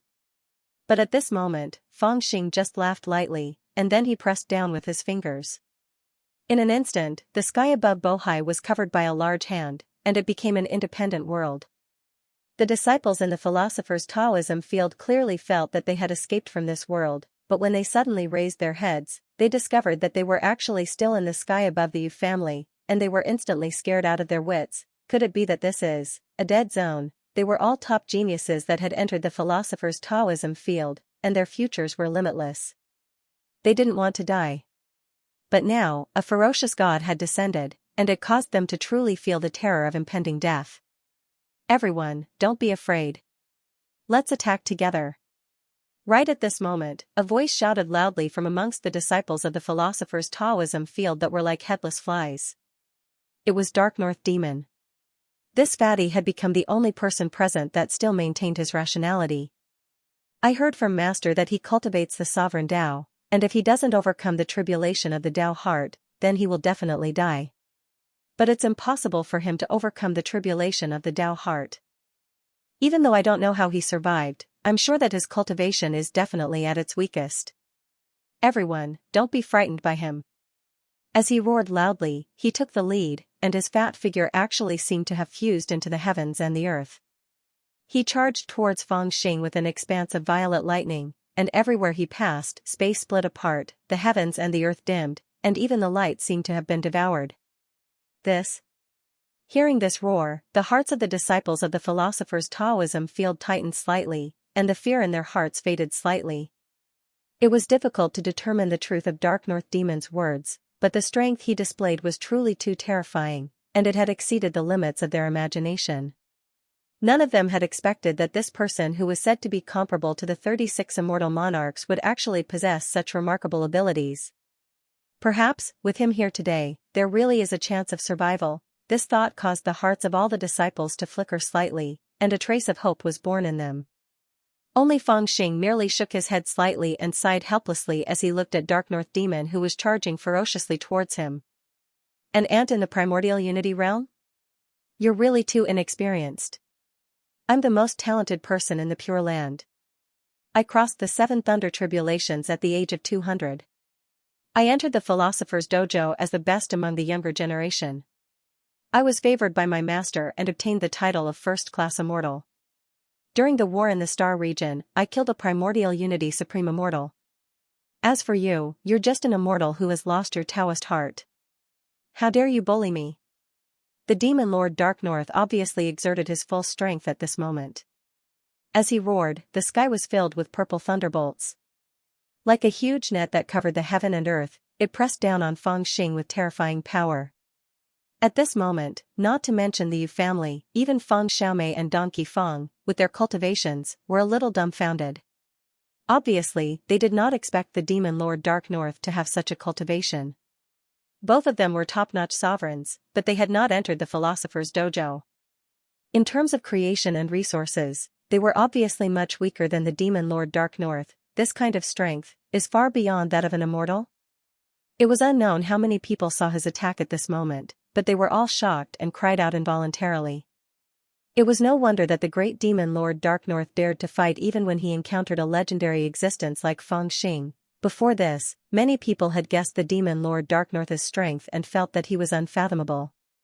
However, it was not until this moment that they saw his real cultivation. It was even stronger than what they had imagined. There had always been a legend in the world that the outstanding cultivators in the Philosopher's Dojo had the strength to stand shoulder to shoulder with the immortals. But the demon Lord Dark North was far stronger than ordinary immortals. The primordial unity supreme immortal realm, even after 300 years, the Tianyuan supreme immortal realm was still unimaginably powerful. I wonder if he can defeat that demon? Countless people's hearts were in their mouths as they stared at the 9 heavens without blinking. In the past, even if the demon Lord Dark North displayed the cultivation of the primordial unity supreme immortal realm, no one would think that he had a chance to fight against Feng Xing. After all, Master Feng was a fierce and invincible person who swept through the 33 heavens, but now, someone had this thought. After all, even though news about Feng Xing hadn't spread much, many people had inquired about it. Even though they didn't know the details, they'd generally heard about it. This demon cultivated the path of the sovereign Tao, and it was also the path of salvation. This path was naturally boundlessly powerful, and it could defeat all enemies. However, this path had a weakness as well, and it was that once one reached the end of this path, one would have to sacrifice oneself to save the world. According to legend, this demon had given up on the path of salvation, and that was why his Tao heart collapsed and the news of his death spread. But now, this demon was still alive. The news of his death was naturally fake, but it could also be deduced that since he was still alive, he had not sacrificed himself. He had not taken the crucial step of the supreme path. Under such circumstances, it was already a miracle that he was still alive. If he wanted to maintain his original strength, it would be impossible for him to do so. The great demon Lord Dark North dared to attack him because he was sure of this. He believed that Feng Xing was definitely putting on a strong front, and that his strength was just a pretense. As for the other disciples of the Philosopher's Dojo, they also had the intention to resist because of this thought. Rumble. Boundless purple lightning descended from the sky like an upside-down galaxy, falling towards Feng Xing's head. Facing this purple lightning, even Donkey Feng and Feng Xiaomei had solemn expressions on their faces, let alone the Yu clan's ancestor. However, Feng Xing acted as if he hadn't seen it at all. He only glanced at the great demon Lord Dark North with interest. His figure was silent, and he didn't make any movements until the purple lightning was right in front of him. Then, he lazily lifted his sleeve and waved it. It was as if a huge black beast had appeared in his palm, and it swallowed all the purple lightning like a whale sucking in water. The purple lightning that the great demon Lord Dark North had used to control seemed to have been delivered to him on its own. Not a single trace of it was left behind as it entered his sleeve. This happened in the blink of an eye. By the time all the purple lightning had entered his sleeve, the great demon Lord Dark North had not even reached him. Kill, the big fatty was still roaring with all his might. However, his originally incomparably ferocious roar naturally seemed invincible amidst the rumbling of the purple lightning. However, after the purple lightning completely disappeared, the hollow roar seemed a little awkward. What's going on? The great demon Lord Dark North came to his senses and then froze in midair in a daze. It was like a child waving a large knife and charging at a ferocious beast with a murderous aura. However, when he reached the beast, the knife in his hand suddenly disappeared, and he had to face the ferocious beast alone. This feeling was not only awkward, it was even a little pitiful, a kind of sadness and pity for the weak. Since when can a primordial unity supreme immortal act so arrogantly? Feng Xing put away the purple lightning and smiled helplessly.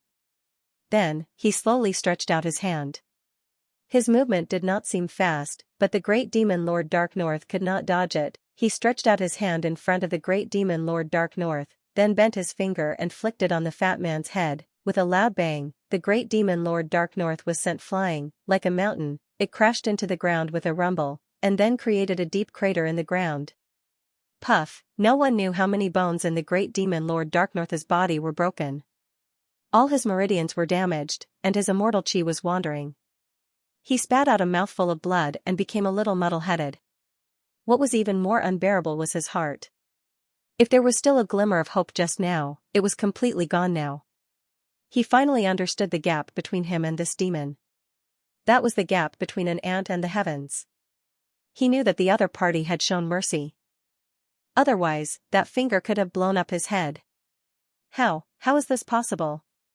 You've taken that step? After violently spurting out a few mouthfuls of blood, he seemed to have exhausted all the strength in his body as he shouted, "But that's impossible. If you had already taken that step, how could you still be standing here in one piece? If not, how could you be so powerful? Your cultivation is too low. There are some things that you won't understand even if I explain it to you." Fangxing glanced at him and answered indifferently. Then, he looked away and said, "Let's get rid of him first. Interrogate him again. Senior Fang, we know we were wrong. Please show mercy and let us live." When the disciples of the philosopher's Taoism ground saw the look in Fangxing's eyes, they all trembled with fear. Half of them knelt down and begged for mercy, crying and wailing, while the other half desperately fled in all directions, trying to escape from this dead zone. "I've wandered for 300 years, and I've come to understand one thing." Fangxing walked in the air as his voice spread in all directions, that is, you need to maintain a certain level of respect for your ancestors. It is indeed as you said, many truths will be covered up by the passage of time, but their achievements will be passed down, and they will truly affect your current situation. You can feel dissatisfied, but don't make presumptuous assumptions, and don't slander them. As he spoke, he had already walked through the void and passed by those people's side. "Senior, we've remembered it, we've really remembered it."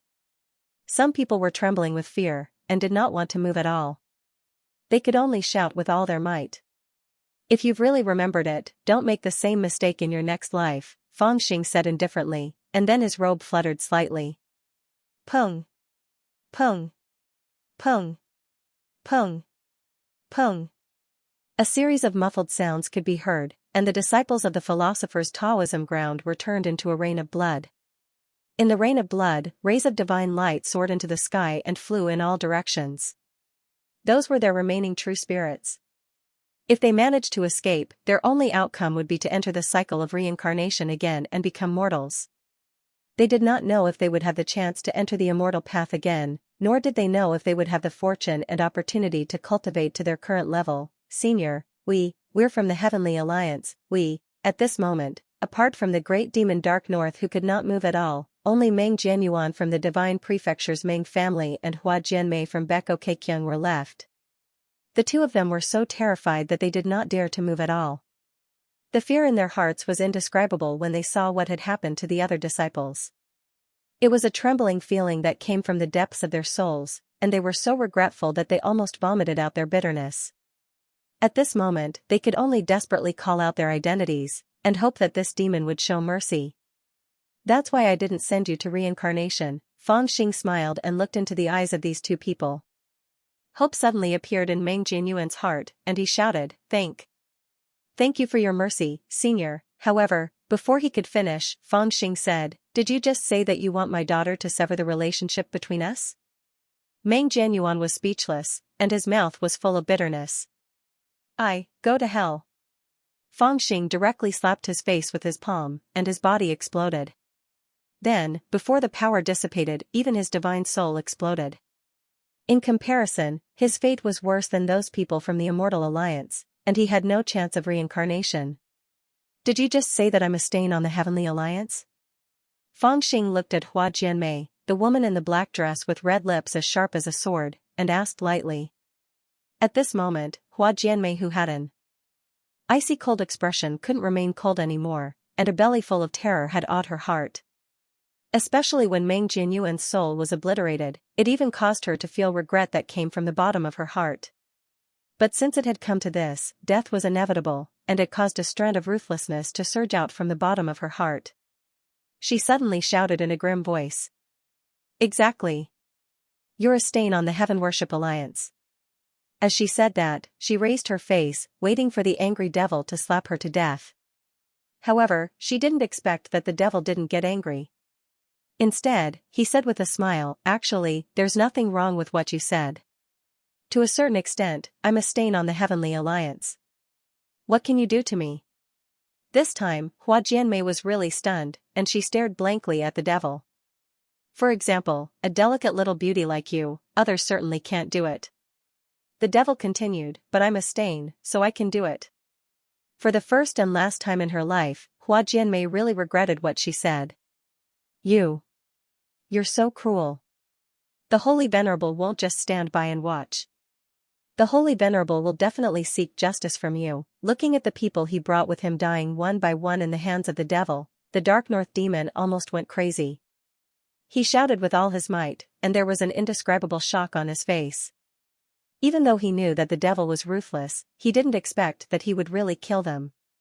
This time, he brought the best people in the Philosopher's Dojo, who were under the command of the Holy Venerable. They were a force that couldn't be ignored.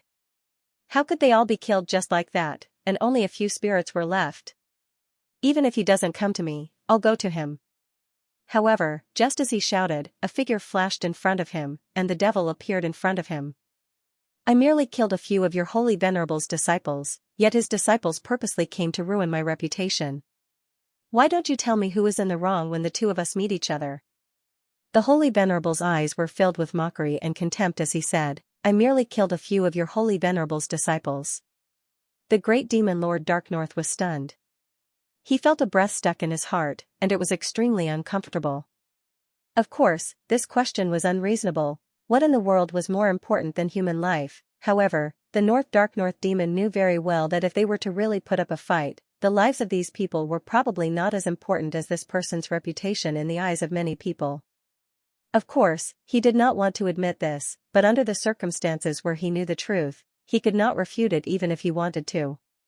He could only hold back his anger and clench his teeth. The reason why I've kept you alive until now is to ask you a question. Fang Xing stood in front of the Dark North demon and said indifferently, with your insignificant cultivation, I'm afraid it's impossible for you to guess that I'm still alive and where I am. The thing I gave to the Philosopher's Taoist temple 300 years ago is enough to make those people willingly give me a good reputation. There's no reason for them to bring up the past 300 years later and insist on killing a dead man like me. So, your purpose in coming here is not simple. The Dark North demon kept his mouth shut as he slowly guessed. There was a look of shock in his eyes. On the other hand, Fang Xing's expression was indifferent as he asked, so, tell me, how on earth did you set your eyes on the Yu family? There's one more question. Back then, someone from the Philosopher's Dojo crossed out my name. Who is he? Tell me everything. The Dark North demon was horrified, but he clenched his teeth and said coldly, I won't tell you anything. After saying that, he stared at Fang Xing's face and said with gritted teeth, you can force me to confess, but don't even think about getting anything out of me. Since he was going to die either way, it seemed that he still had some pride, so he decided not to speak. However, the demon couldn't help but laugh out loud when he heard his decision to stake everything on the line. It was as if he had heard a great joke. He looked down from above and said somewhat speechlessly, I really don't know what to do with you. Don't you understand the common sense of the cultivation world at all? What makes you think that you have the ability to keep a secret from me? Holy Senior Mu Yuan is competing with Lotus Fairy for the immortal pen. The great demon Dark North indeed did not have the ability to keep the secret in front of Fang Xing. Even if he had gritted his teeth and made up his mind that even if his soul was obliterated, he would not tell everything he knew in front of this demon. However, after Fang Xing flicked his finger and sent a ray of light into his sea of knowledge, he immediately lost his will to keep the secret. Not only did he tell the truth that he knew, but he also told some of the truth that he had speculated. Lotus Fairy is the supporter behind the Heavenly Alliance, but they are wrong. Holy Senior Mu Yuan wants to take back the immortal pen and set the future. Intermittently, he told some fragments of the truth. Not only did Fang Xing hear it, but also by Qianzhong, Wine and Meat Monk, Iron Like Madness, as well as Donkey Fang Xiaomei, and all the members of the Yu family. Their hearts inevitably became heavy. The conflict between the Heavenly Alliance and the Immortal Alliance had been going on for a long time, and it could not be explained clearly in a few words. However, one thing was certain. Both the Heavenly Alliance and the Immortal Alliance had the support of some people behind them.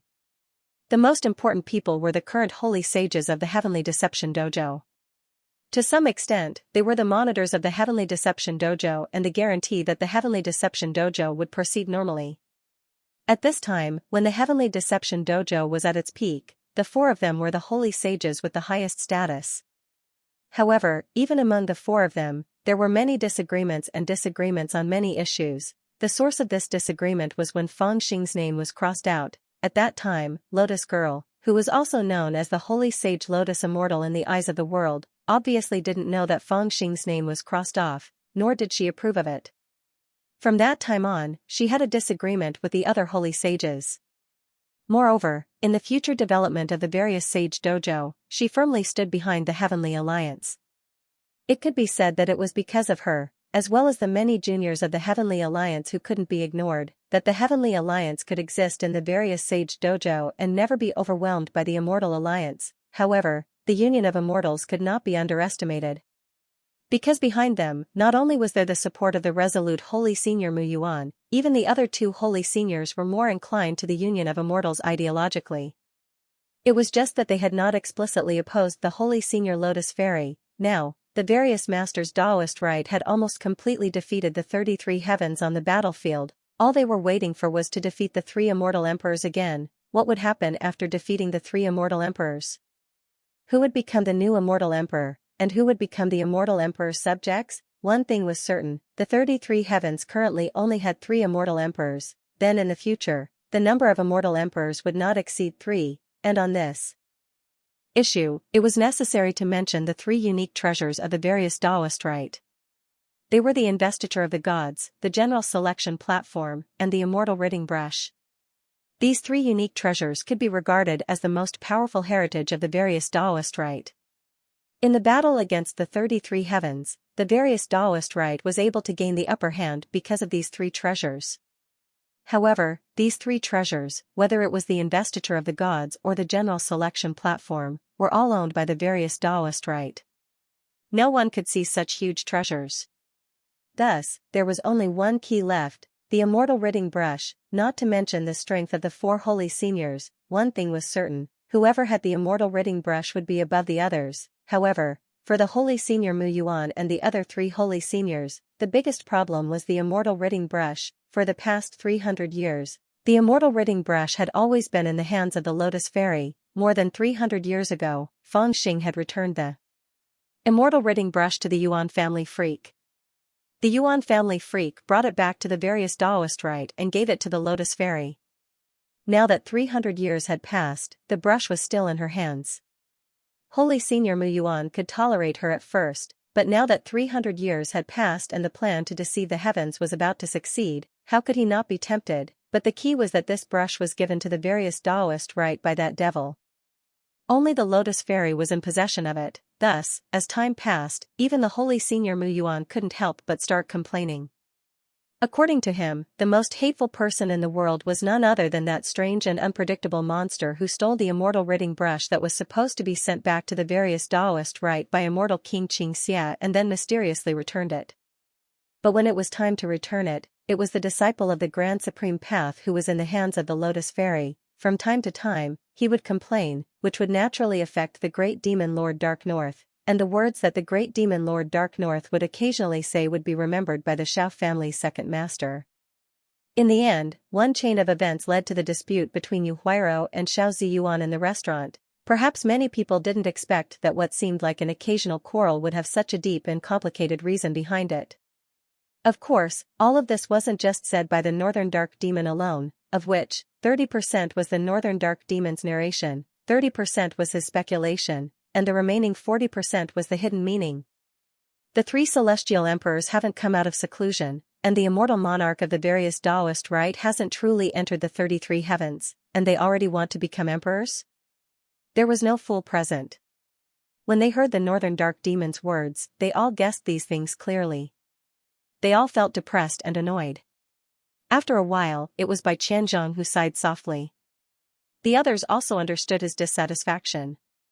Back then, he had been in charge of the investiture of the gods for more than 300 years, but after that, he still returned the investiture of the gods to the various Taoist rite. The reason for this was because the pressure from all sides was too great. Finally, he was tired of it and simply returned the investiture of the gods. Haha, the strategy of a great figure. Feng Xiaomei sneered at the side. Many people nodded along. This was indeed the strategy of a great figure. Everything had been prepared before it even began. You still want to be an immortal emperor? At this moment, Feng Xing was silent for a long time before he sneered. After a while, he shook his head as if he didn't care and said, I'm not interested in these trivial matters. I just want to ask you one thing. Do you know who crossed off my name back then? The northern dark demon struggled to control his mind, but it was difficult for him to resist Feng Xing's magical power. The expression on his face changed. After a long time, he finally stammered. It was the Holy Sovereign. Feng Xing raised his eyebrows. Are you sure? The northern dark demon said, this matter is taboo in the various Taoist rite, can't be discussed, but I used to serve the Holy Sovereign, and inadvertently heard the argument between him and the Lotus Fairy, so I know the truth, then there's no problem. Feng Xing sighed and chuckled. His robe fluttered, and he slapped the northern dark demon's head. This person was already useless.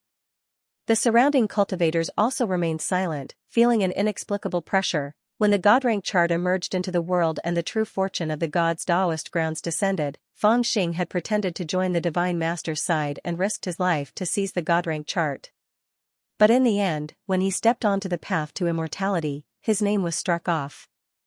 This matter had always been a mystery in the grand immortal dimension, and all the cultivators had countless guesses, yet they didn't dare confirm it.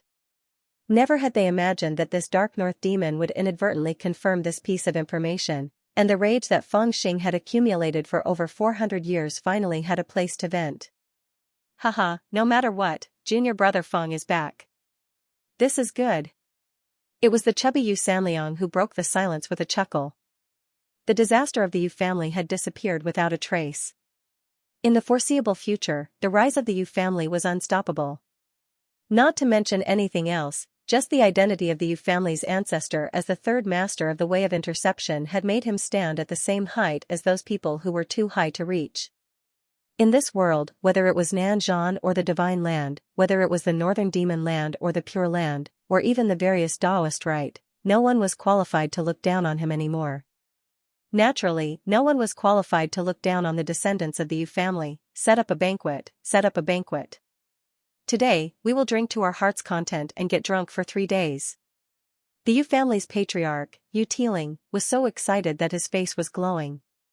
As the patriarch of the Yu family, he had never imagined that so many important people would gather at his house at the same time. Usually, even a few elders from the Great Snow Mountain would be treated as a distinguished guest by the Yu family. The demoness, Feng Xiaomei, who cultivated in the Southern Sea, was already an unreachable existence in the Yu family. But who would have thought that these elders from the Great Snow Mountain did not even have the right to sit at the main table? Even the demoness, Feng Xiaomei, and the strange donkey, Feng Qilin, whose reputation was like the sun at high noon, could only stand and weave between the elders, pouring wine and serving food. As for Yu Huairou, who was sitting beside the ancestor and was able to listen in on the discussions of the great immortals, she was so envious that her eyes turned red. This was an opportunity that an ordinary person would not be able to obtain even if they reincarnated 100 times, but it had fallen into the hands of that brat. It could be said that even Yu Sanliang was extremely envious of his own great-great-grandson's good fortune. Of course, Yu Huairou couldn't figure it out no matter how hard she tried. Her family's ancestor Feng was so capable and so generous. Why didn't he help her find the real murderer the moment he saw her and gave her the immortal life that even cultivators who were undergoing tribulation could not obtain? It seemed that she would have to carry the name of the murderer for the rest of her life. You call me father, but I've never been by your side to take care of you for more than a few days. I'm really a bit embarrassed. During the banquet, Feng Xing had no choice but to give his daughter and disciple an explanation. His gaze swept over Feng Xiaomei a few times, and he had already seen through her current cultivation level. He smiled and said, "Your foundation is truly not bad. If you were to compare, you wouldn't be much worse than that freak from the Yuan family. It's just that in these 300 years, you've lacked good fortune, and your cultivation has fallen into a bottleneck. Back then, that freak from the Yuan family guarded for 700 years before taking that step. You cultivating in seclusion in the Southern Sea for 300 years wasn't a bad thing. You didn't enter the school of philosophers and obtained that false immortal title, which is even better. This time, I've come to truly guide your cultivation and give you another good fortune, right? As he spoke, he opened his palm, and a ball of bright immortal energy appeared. It was another immortal life. Hearing this, Feng Xiaomei was overjoyed. She bowed to Feng Xing and said with a smile, "Thank you, father." After not seeing each other for more than 300 years, she still called Feng Xing father without any hesitation. It could be seen that deep in her heart, she had always regarded Feng Xing as her father. Regarding this, Feng Xing naturally felt a bit emotional. He didn't expect that little thing to grow so big. "Master, there's still me, there's still me." Hearing this, Donkey Feng was so anxious that he couldn't help but call out. Hearing this, Feng Xing chuckled and said, "Yes, there's still you." Overjoyed, Donkey Feng hurriedly said, "Thank you, master, there's still my wife." Hearing this, Feng Xing was stunned, and said with a smile, "You've got a wife? Then you should. Overjoyed, Donkey Feng hurriedly said, "There's still the child in my wife's belly." Speechless, Feng Xing nodded and said, "You should give them both." But before he could finish, Donkey Feng said, "Master, we have at least 4 children in a litter. Get lost." This time, Feng Xing really couldn't stand it anymore. His face darkened, and he kicked the donkey out. This banquet was very lively. The guests and the host were really happy, drinking to their heart's content. In the evening, the former sect leader of the 100 Beasts sect, the current great elder Xianxia Ho, also arrived. Seeing his son-in-law Feng Xing, he couldn't help but feel a little emotional, and told Feng Xing about Xianxia's news. She had been waiting for Feng Xing in the Bohai Kingdom for decades, until the moment the news of Feng Xing's death came. She finally couldn't help but go to the Star Sector with Chu Xiai of the Chu royal family to find Feng Xing and confirm whether he was dead or alive. At night, the Great Snow Mountain's great elder Hu Qin also arrived. Looking at the guy in front of him who could be considered as his son-in-law, he also felt a lot of emotions. Shortly after, the sect leader of the Blue Cloud sect, Lu Heihu, also heard the news, and rushed to the Star Sector with his wife Qin Xing'er. The next day, Nanzhan, the Western Desert's Han family had arrived, the Wang family had arrived, the Southern Border's malicious Ghost King had arrived, the Chu family's Shao family, the white-haired demon girl's clansmen had also arrived, but they were expelled. In just one day, the news that the great demon Feng Xing from 300 years ago was still alive and had appeared in the Bohai Kingdom had spread throughout the Tianyuan Empire, and was even sent to the endless star sectors by countless signal talismans. Those who could rush to the Star Sector had all arrived at this time, and those who couldn't, had either sent messages to inquire about the news, or were already on their way. In contrast, the news that the great demon North Sea of the Philosopher's Dojo and a group of Philosopher's Dojo disciples had all died in the Bohai Kingdom did not attract as much attention. Everyone only paid attention to one thing: Feng Xing is still alive. Feng Xing came back alive, and Feng Xing stayed in the Bohai Kingdom for 3 days. He met countless old friends and drank a lot of wine. After 3 days, even more people had arrived at the Bohai Kingdom and were on their way to the Bohai Kingdom. There were already people from the Divine Land and the Northern Demon Land. However, Feng Xing did not plan to stay any longer. He threw away the wine jar and stepped onto a cloud in the sky. On his left was his daughter, Feng Xiaomei, and on his right was his eldest disciple, Donkey Feng. He gazed at the endless starry sky above his head and let out a long sigh. "I've drunk enough wine. It's time to go to the Philosopher's Dojo to solve the problem that has been plaguing me for 400 years. Behind him, countless people who saw him off knew what he was thinking, and their hearts inevitably began to feel heavy. The Philosopher's Dojo had been high and mighty like the sky for 400 years. And now, was the sky finally going to change? "Master, where are we going?" Above the South Sea, Donkey Feng and Feng Xiaomei stood on either side of Feng Xing. The wind from the sea blew fiercely, and their clothes fluttered. The master and his disciples seemed to be flying in the air, and their auras were imposing. Donkey Feng's eyes were full of excitement as he asked, "Don't you want to enter the Philosopher's Dojo?" Feng Xing looked at the horizon and said with a smile, "The Philosopher's Dojo?" Donkey Feng and Feng Xiaomei looked at each other, and they were both excited and had complicated expressions. Both of them were outstanding geniuses of the younger generation in Tianyuan, but there was no place for them in the Philosopher's Dojo, which gathered all the geniuses in the world. The reason was complicated. Feng Xiaomei had been forced to refuse because she had destroyed a Taoist orthodoxy in the Divine Prefecture, and Donkey Fong had been too reckless, so he had never received an invitation. But in fact, both of them had the opportunity to enter.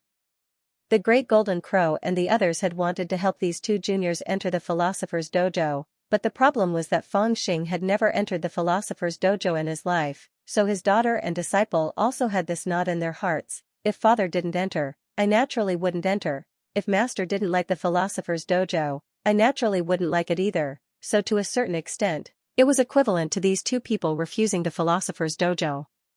Otherwise, with the status of the Great Golden Crow and the others in the Philosopher's Dojo, they would definitely be able to bring them in no matter what method they used, but although they had refused, they still had some expectations in their hearts. After all, it was the Philosopher's Dojo, the place with the most resources and the most opportunities. Who wouldn't be tempted by it? It could be said that if they'd entered the Philosopher Taoist grounds 300 years ago, then with the natural talent and resources they possessed at that time, it was even possible for them to be on par with the Golden Generation. Now, the boundlessly arrogant Dark North Demon was probably nothing before them. This time, I will personally bring the two of you into the Philosopher's Dojo. Fong Xing calmly stated his final destination, and then took the lead to fly toward the sea. But before that, I have to find a few people first. He floated above the sea, his silhouette faintly discernible. Wherever he passed, invisible Dao patterns would spread out. Fong Donkey and Fong Xiaomei's speed was much slower than his. Even if Fong Xiaomei rode the soaring serpent, she still wouldn't be able to keep up with him. However, after being affected by the Dao patterns, Fong Xiaomei and Fong Donkey were like celestial winds. Their speed increased by more than 100 times. It was as though they had changed the heavens and earth.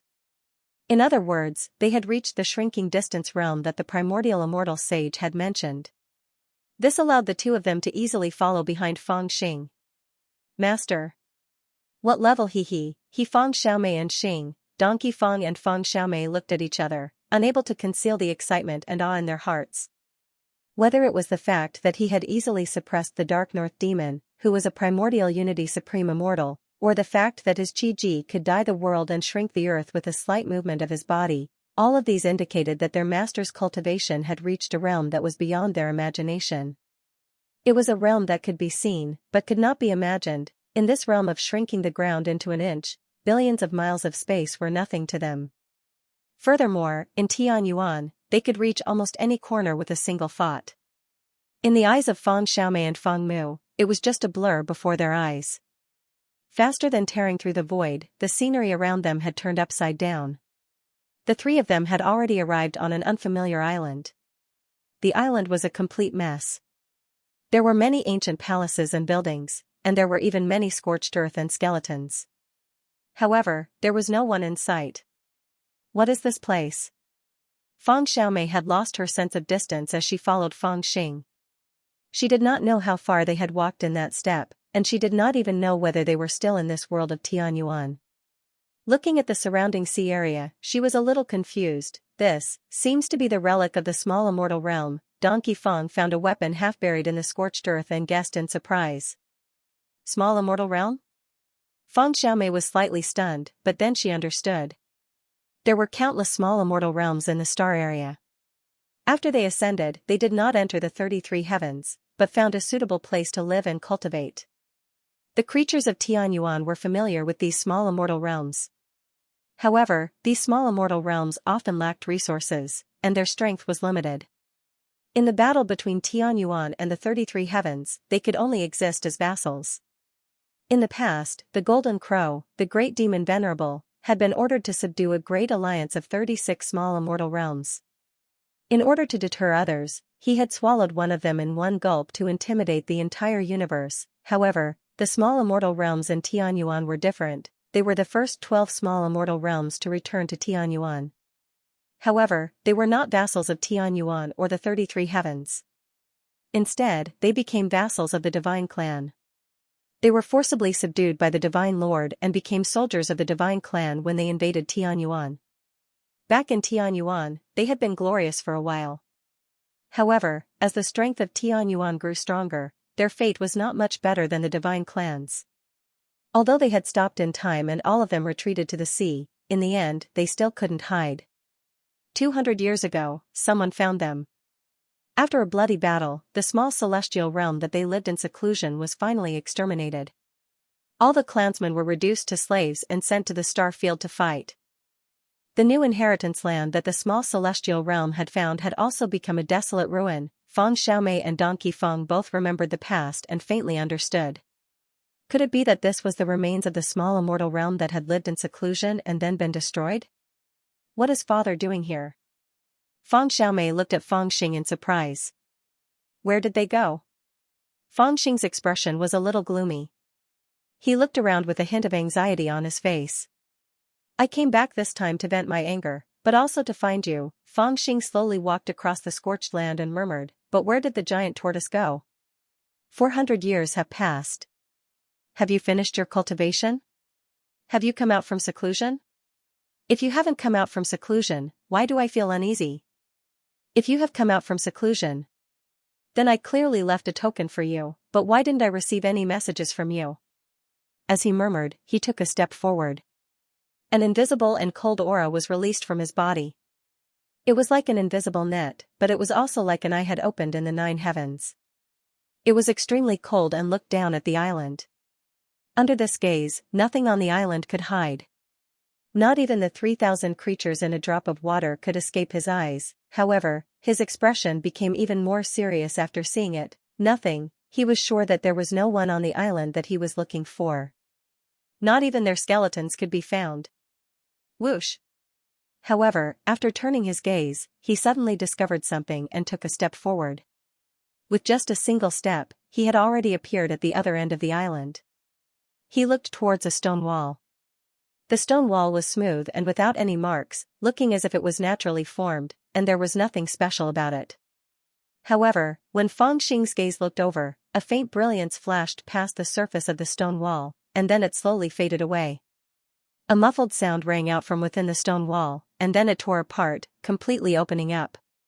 Shockingly, there was a cave behind the stone wall, and there was actually a gray-robed old man who was as thin as a stick sitting cross-legged inside. Is he in seclusion? Feng Xing frowned as he looked at the old man's face and shouted coldly, "Wake up!" This shout went straight to the heart. The body of the gray-robed old man, who seemed to have no breath at all, actually shook. It was as if he was a person who had been awakened from a deep sleep. He opened his eyes with a hua sound, and his face was filled with bewilderment. In the eyes of Feng Xiaomei and Donkey Feng, this was obviously a person who was on the verge of death who had suddenly been awakened.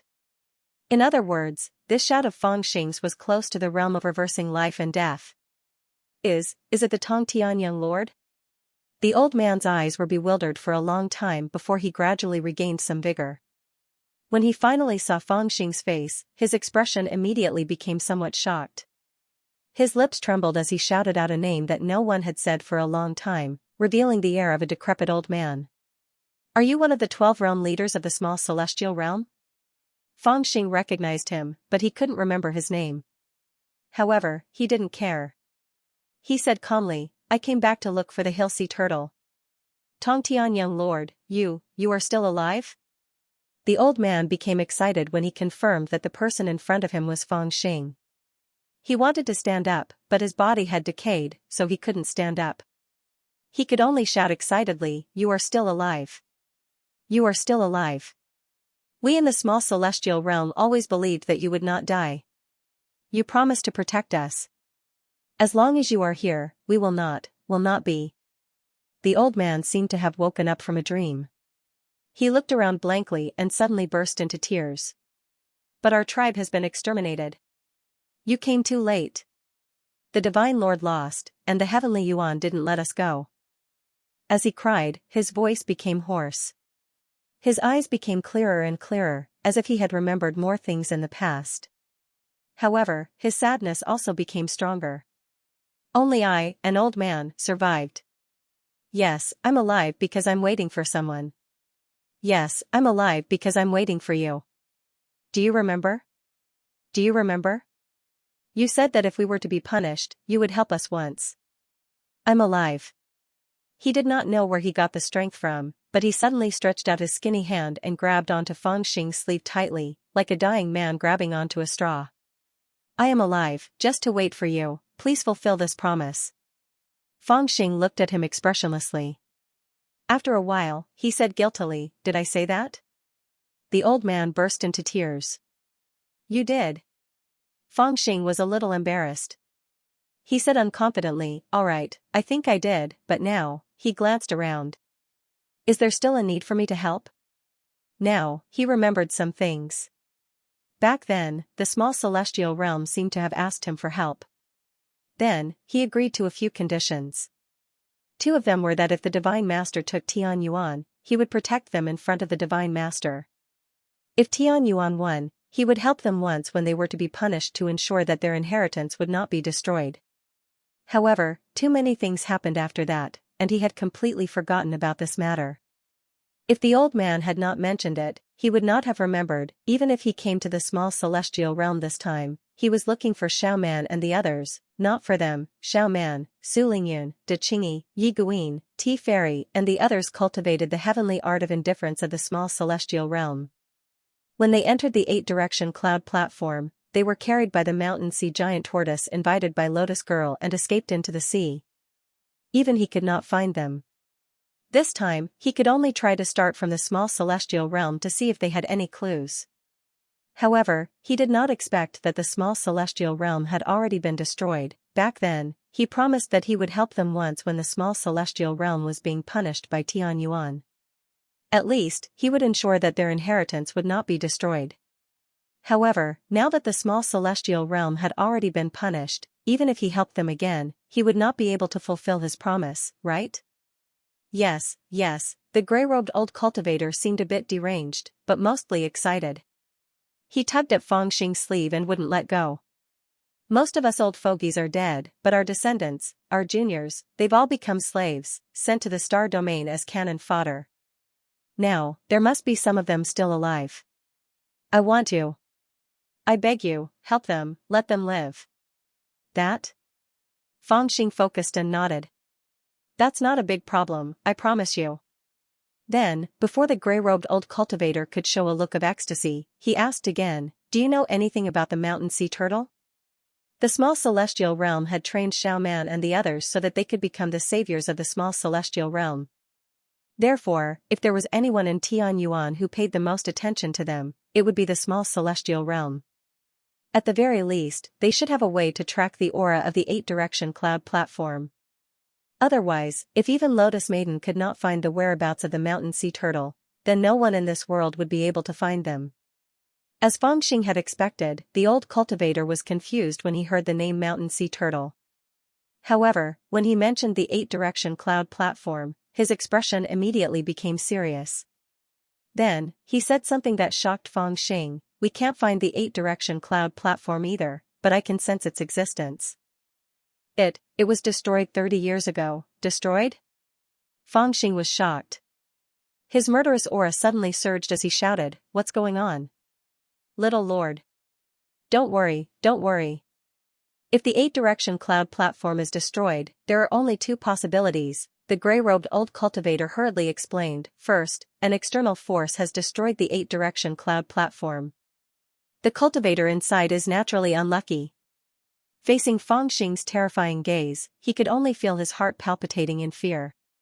He felt as if the sky had darkened, so he quickly gave the second explanation, either, or, the cultivator inside has already succeeded in his cultivation and broke the platform. Succeeded in his cultivation? Fang Xing was stunned when he heard this. He was even more shocked than when he heard that the 8-direction cloud platform had been destroyed. If they had succeeded in cultivating it, why hadn't anyone told him? Fang Xing had been prepared to face Xiao Meng and the others who had severed their 7 emotions and 6 vulgarities because they had cultivated the art of forgetting emotion. However, he didn't expect that he wouldn't know that they had finished their secluded cultivation. After all, the little princess of the Jade Lake had been following them all the time. Even if they had severed their 7 emotions and 6 sensory pleasures and stopped contacting him, the little princess of the Jade Lake would definitely tell him something. After all, her heart was still with him. If she wanted to tell him something, she didn't need to do anything. All she needed to do was pray secretly, and he would sense it. However, he sensed that the little princess of the Jade Lake had suddenly lost contact with him. Taking a step back, even if they didn't contact him, if they'd already cultivated the emotion heavenly technique successfully, then it would surely be a great event that shook the heavens and the earth. It was even to the extent that according to Feng Xing's current deduction, it was fine if he couldn't cultivate the emotion heavenly technique successfully, but once he did, it was possible for him to touch the immortal king realm. Such an outstanding figure would have shocked the world since a long time ago, and it was utterly impossible for him to remain unheard of for 300 years. Now that he didn't know whether they were alive or dead, and he didn't know any news about them, it was the most troublesome. "Master, what should we do?"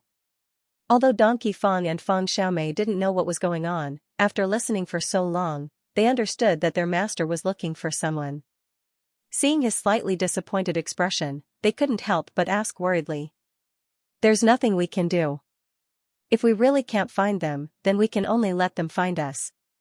Feng Xing let out a long sigh. He waved his sleeve, rolled up the gray-clothed old cultivator, and then stepped into the sky. "Go to the philosopher's dojo," Feng Xing said coldly in the sky. His voice was as heavy as a mountain. He decided to pay a visit to the philosopher's dojo first. After all, although the news of his return would spread across the world in a short amount of time, it was still too slow. As long as he paid a visit to the philosopher's dojo, it wouldn't just be the Tianyuan Empire. Even the other regions of the cosmos and even the 33 heavens would learn about his return.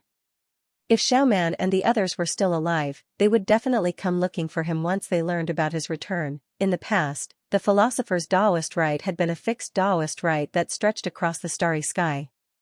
Later, however, the philosopher's Taoist rite had become the name of a major power. Fixed Taoist rites had long since spread throughout the starry sky. Some were in the depths of the starry sky, where they formed alliances with minor immortal realms to strengthen their power. Some were in the distant 33 heavens, where they fought against major immortal realms. In Heaven's origin, there was also a philosopher's Taoist rite, which was designed to recruit geniuses from Heaven's origin, and train them to fight against major immortal realms. This dojo was not in the Tianyuan Empire, but in outer space. It was built on the moon that revolved around the Tianyuan continent.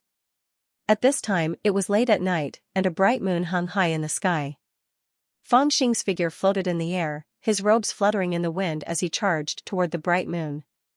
Countless people in the world had been concerned about when Feng Xing would enter the philosopher's Taoist rite on the first day he appeared in the Bohai country.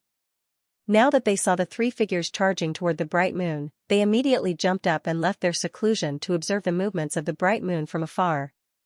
They were all guessing in their hearts, what would this devil do when he arrived at the philosopher's Taoist rite? Would he tear it down or destroy it? However, just when their hearts were about to leap into their throats, something unexpected happened. Right when Feng Xing was about to take another step forward and leap into the bright moon, three figures appeared in front of the bright moon. They were cold and lonely, and they silently blocked Feng Xing's path. Feng Xing was slightly astonished, and he slowly came to a stop. Even Donkey Feng and Feng Xiaomei did not say anything when they saw the three people. They only stood behind Feng Xing silently. This was because the three people who had appeared were all revered people in the Tianyuan Empire. The person on the extreme left was a skinny old man in white robes. His hair and beard were completely white, shining like silver. Only a pair of eyes were extremely bright on his thin face. He stood silently in the air as he calmly looked at Feng Xing. To his right was a nun who seemed like a middle-aged woman. She held a horsetail whisk in the crook of her arm, and a faint light seemed to flow around her. She would make people feel close to her with just a single glance. The person in the very middle was a man in bronze armor. He held a black halberd in his hand. Feng Xing stopped when he saw the three of them. He glanced past their faces, and only after a while did he smile. "Senior Tsang Wu, Senior Wu Xing, and this is," he slowly spoke, maintaining a little bit of etiquette. The three of them let out a soft sigh when they heard him. The silver-haired old man on the left and the nun on the right calmly returned the greeting. The man in bronze armor in the middle laughed and said, "Well said, well said. My name is Xian Huang, and I'm from the Pure Land. I've long heard of Feng Xing's name, but I never thought that I would only be able to meet you after 400 years. Oh, you're being too polite. It's just that 3 of the 9 sages of the Tianyuan Empire have come to welcome me." "That's quite an honor," Feng Xing smiled as he placed his hands behind his back.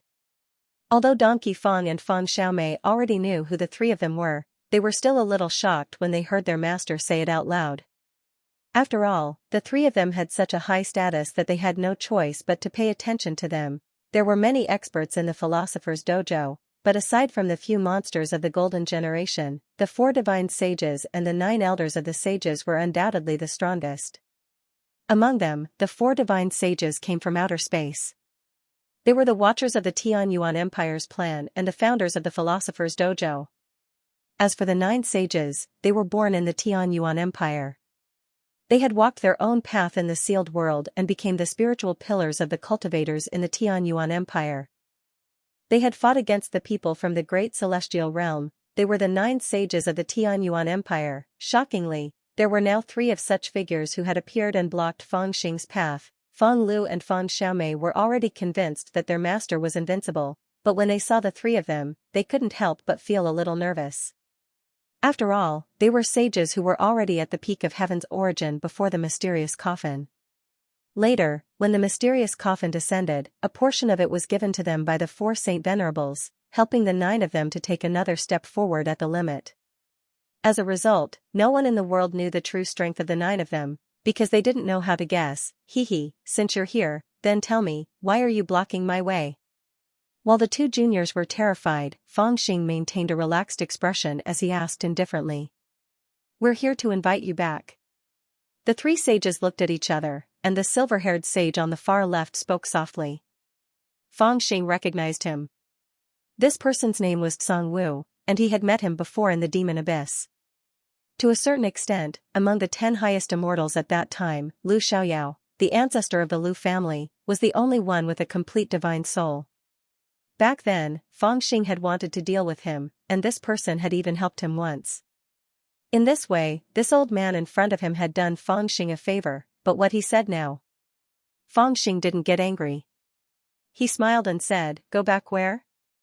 The silver-haired sage didn't speak, but the Ajati matriarch, who was next to him, took over and said softly, "We know that someone in the philosopher's dojo has wronged you, and we know that you hold a grudge against them.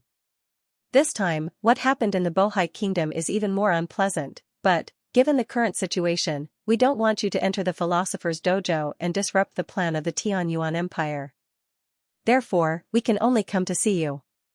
We hope that you won't cause trouble for the divine sages. At least, not now. Don't let master enter the philosopher's dojo?" Feng Xiaomei and Donkey Fong were a little displeased when they heard this, but they forced themselves not to say anything. Feng Xing just smiled softly and didn't say anything.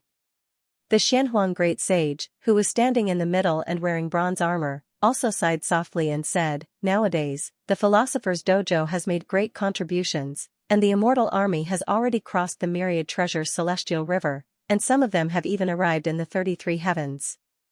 The 3 imperial palaces are losing ground, and the Tianyuan Empire is about to win and enter the 33 heavens. At this time, all the creatures of the Tianyuan Empire can't just watch you cause trouble in the philosopher's dojo.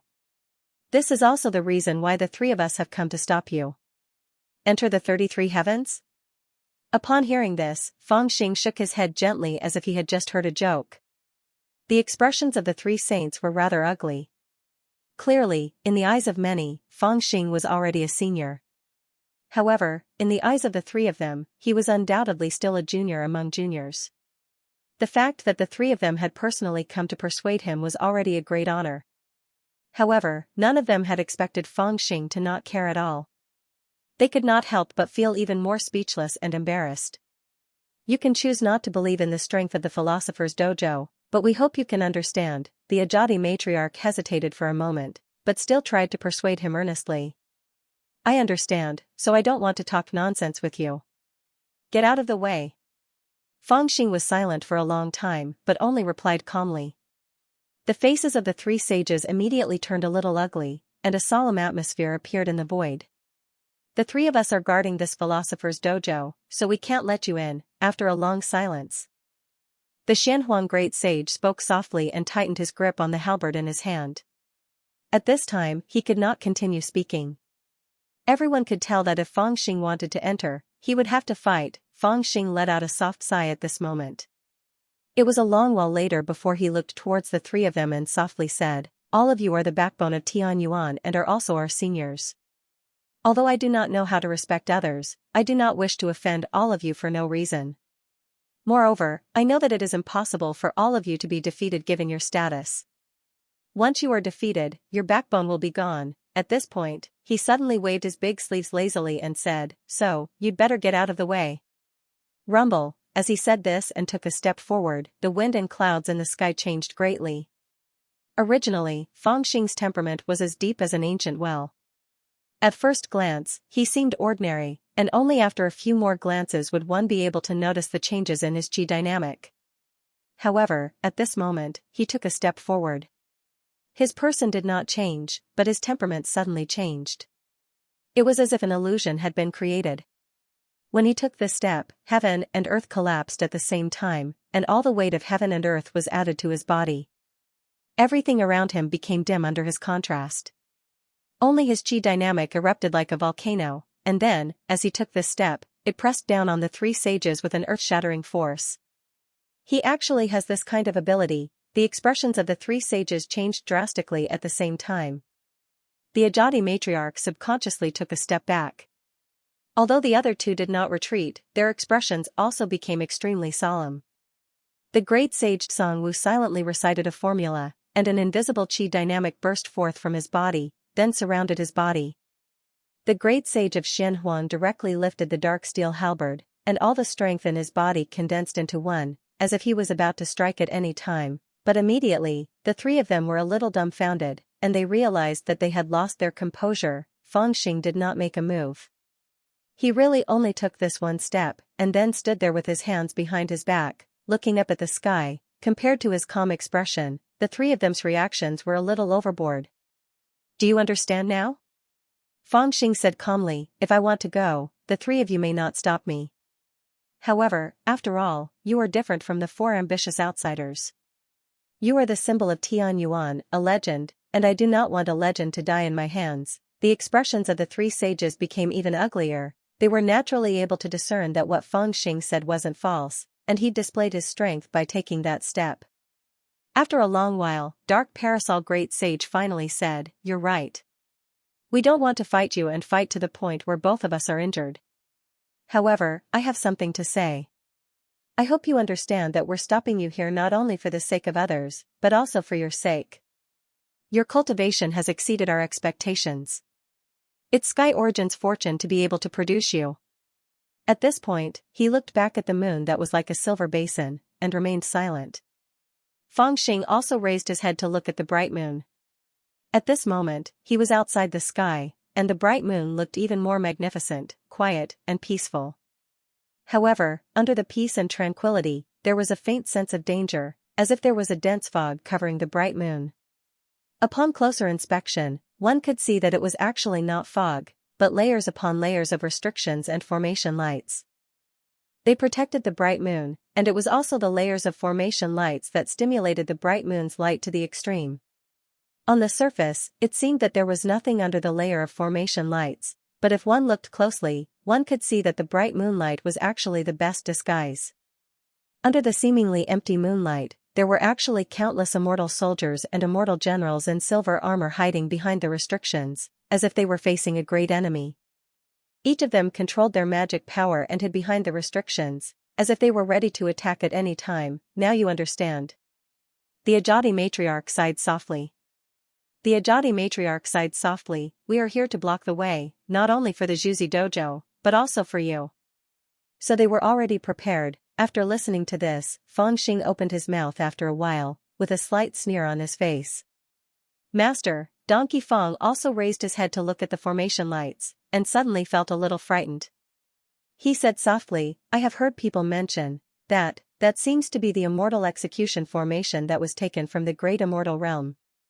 Back then, this formation was placed in the myriad treasures Celestial River, and it was extremely powerful.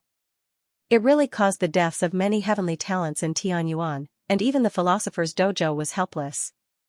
I did not expect that this formation would be taken by them and placed here. This formation was widely known in Tianyuan, and many storytellers would talk about the origin of this formation every time they went to a place. The reason was that this formation was one of the most deadly and time-consuming battles in the war between Tianyuan and the Great Immortal Realm. 150 years ago, batches of experts rose up in Tianyuan, and the Philosopher's Dojo formed a celestial army and escorted them to the 33 heavens.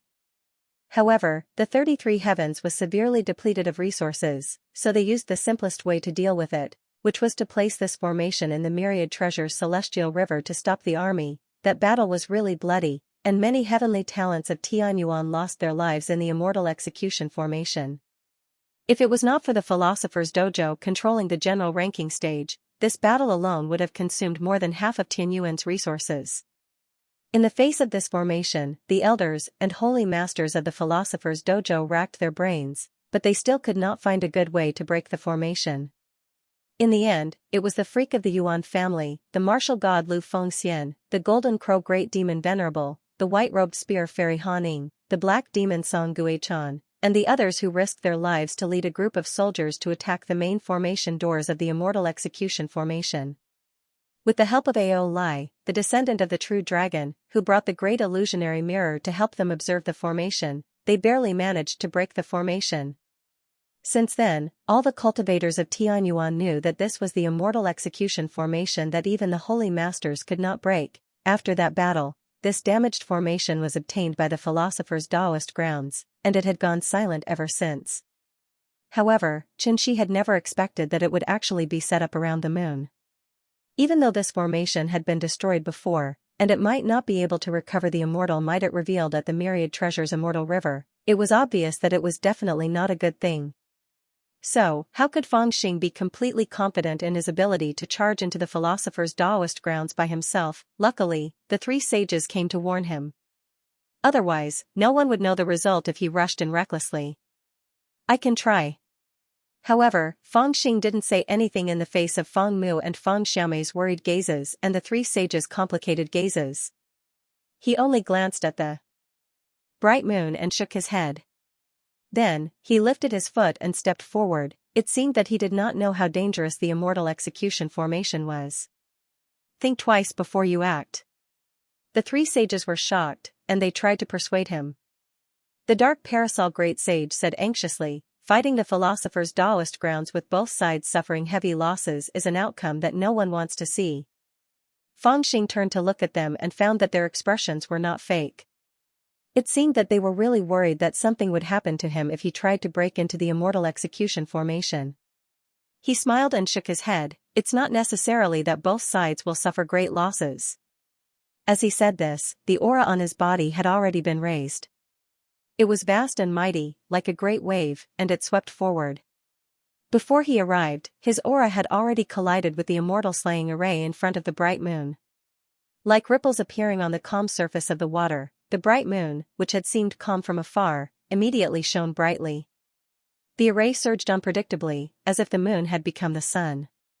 The light was blinding, and under the light, immortal soldiers in silver armor could be seen shouting loudly. Countless magical treasures were sacrificed in the air, intertwining with each other, and the light from the treasures was oppressive. Immortal Execution. Immortal Execution. The shouts were like waves that swept in all directions, and their ferocious might shook the heavens and the earth. Even the three sages' expressions became slightly unsightly when they faced such a momentum. How could anyone break through such a formation? Seeing this, Feng Xiaomei's heart jumped. In her eyes, using a human's body to break into this formation was like using a mortal's body to rush into a sea of swords. Once they entered, they would be shredded to pieces.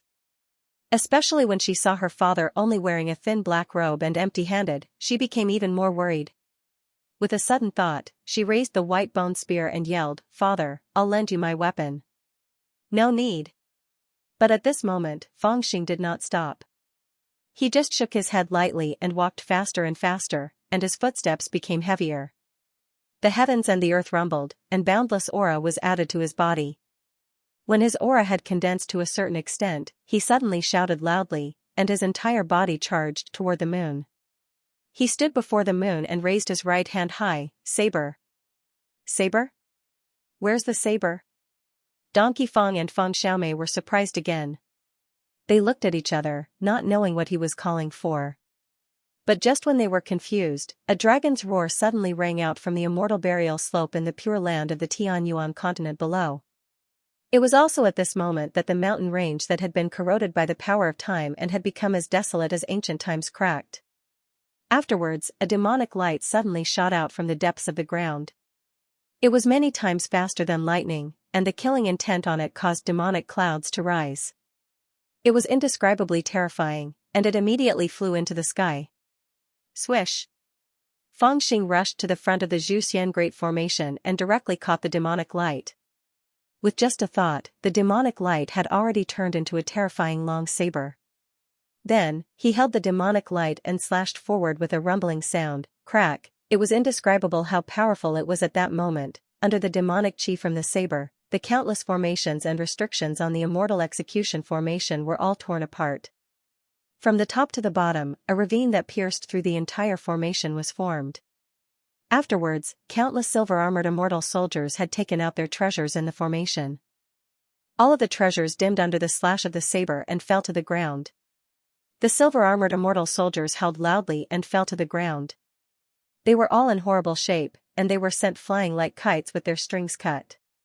It seemed like endless silver light was scattered. With a single slash, the immortal execution formation was destroyed. The dazzling light in front of the moon also quickly dimmed at that moment. At that moment, who knew how many people raised their heads to look at the bright moon across the entire Tianyuan continent? As a result, they all saw the scene of Fangxing wielding the demonic saber and slashing at the moon. In their eyes, when the saber fell, the moon dimmed, as if that demon destroyed the moon. This phrase was passed down for 100,000 years on the Tianyuan continent. One slash of the moon, and the world was shocked, but in fact, at the level of Fangxing, destroying the stars was not a big deal. Even in the realm of primordial unity, he could destroy some small stars in the starry sky. And after becoming a zenith heaven golden immortal, he could even see stars without heavens well as nothing. Compared to those stars, the moon was just a small star. It was just that, in the eyes of the cultivators of Tianyuan, the moon was too familiar. They were so familiar with the moon that it had existed since the ancient records of the human race, so they naturally felt that the moon was different. Secondly, under the watchful eyes of the crowd, they saw a tiny figure waving a demonic blade and destroying the moon. The visual impact was really terrifying. This was in the eyes of ordinary people and weak cultivators. But in the eyes of the experts, Fangxing's move was even more terrifying, especially those at the top of the Tianyuan stage. They knew the existence of the celestial slaying formation, and naturally understood its power. Therefore, when they saw Fangxing waving the demonic blade and tearing the celestial slaying formation apart, their shock was indescribable. What level of cultivation does he have now? Among the three sages, the great sage of Xianxia, who had been holding the halberd, could not help but let go of it. In his heart, with this slash, he seemed to have lost some kind of fighting spirit. On his face, there was no longer the looming fighting spirit, only a solemn and horrified expression. The Ajati matriarch's expression was also ugly. After a long time, she said with some difficulty, 3 days ago, there was news that he might have taken that step. I didn't believe it at first. After all, the North Sea's cultivation had just stepped into the realm of primordial unity. It was not difficult to defeat him. This doesn't mean anything. But now, I somewhat believe it. He at least, after saying it twice, she continued and said, at least he is not inferior to him 300 years ago. The great sage of Xianxia was a little shocked and said hurriedly, 300 years ago, those people came back and said that he already had the cultivation of the immortal king realm. I never believed it. I only thought that those children deliberately said so to add glory to his death. At this moment, the dark parasol great sage sighed lightly and said, looks like they weren't lying. The Ajati matriarch also said, that's right, at least they did not lie. You and I both know that he cultivated the path of the Taisheng Dao, and we also know how dangerous it is for him to not have a firm Taoist heart when it's time for him to take that step. Logically speaking, he could have survived, but his power would definitely be affected. However, he displayed such power, and not only did his cultivation not decrease, it became even stronger. The Xianxia great sage said, that can only mean one thing. Great sage Songwu hesitated. He has already taken that step? Impossible. The Ajati matriarch was initially hesitant, but at this moment, she spoke without hesitation. If he had already taken that step, the person we see would definitely not be the one he is now. However, if he had not taken that step, his current strength is even more unreasonable. So, it's really hard to guess, at least, I can't guess. Hearing this, the three of them smiled bitterly. Who would have thought that with their cultivation, there would be a day when they could not see through a person's real strength? After cultivating for 400 years, it's finally come in handy. At this moment, Feng Xing ignored the three sages who were racking their brains. After destroying the immortal slaying formation, he stopped and looked at the demonic weapon in front of him. It was originally a demonic saber, but after he let go of it, it once again turned into a dense demonic light, floating calmly beside him. On this demonic light, there was an indescribable power of time, making it look like a demonic weapon that had existed for 100,000 years, refined and cast to the extreme. This was the demonic weapon that Feng Xing had left in the immortal burying slope nearly 400 years ago after he had seized the god-sealing rare treasure. At that time, the land of buried weapons had been affected by the power of time and had turned into an evil place. This demonic weapon had been left there for 400 years, but it seemed to have existed for 100,000 years. In particular, this demonic weapon was not made of gold and iron, so it was not afraid of the corrosion of time. The longer it had experienced, the sharper it became. It had been nurtured until today, and finally became a weapon that was worthy of Feng Xing. Master, now Donkey Feng only dared to come closer now, looking at the moon with excitement in his eyes.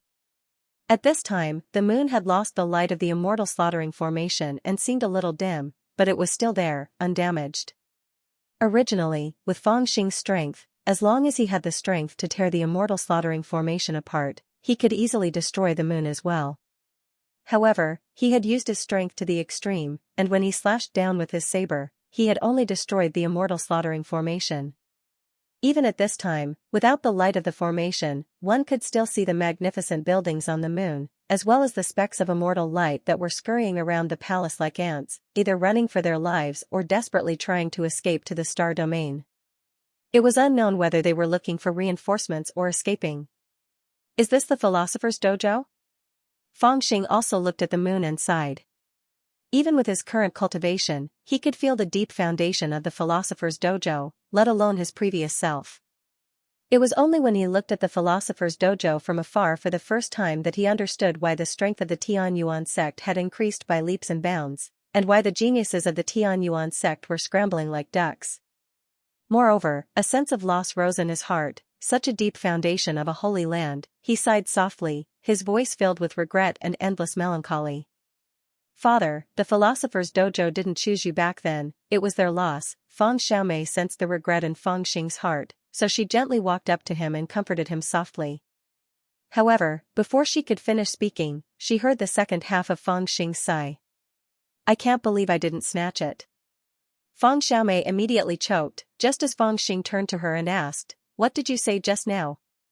Feng Xiaomei immediately shook her head firmly and said, No, I didn't say anything. Feng Xing smiled.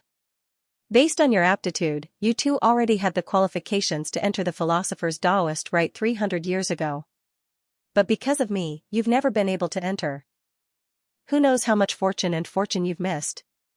But now that I'm here, let me, as your father and master, bring the two of you in to make up for the losses you've suffered in the past 300 years. Feng Xiaomei's expression was a little shy. Of course, I'll listen to you, father. On the other hand, Donkey Feng was overjoyed. Master, I've been waiting for this day for a long time. Haha, then let's go. Feng Xing laughed loudly, and with a wave of his sleeve, he swept up Feng Xiaomei and Donkey Feng, and then ignored the three sages and directly rushed towards the philosopher's dojo. Their figures flickered a few times, and then they disappeared in the starry sky and appeared in the philosopher's dojo. However, the chaotic crowd below let out a cry, and as if they had poked a hornet's nest, a wave of madly fleeing. These three people have come with ill intentions. Dark Parasol Great Sage looked at their backs with a slightly embarrassed expression, and he paused for a moment before saying, After all, we're also the elders who are guarding the philosopher's dojo in name. Seeing that the philosopher's dojo is about to suffer an unexpected calamity, don't you think the three of us should do something? Dark Parasol Great Sage was stunned for a moment as well, and when he recovered from his shock, he sneered and said, "We've already done our best with what we said earlier. What can we do if this kid doesn't listen to us?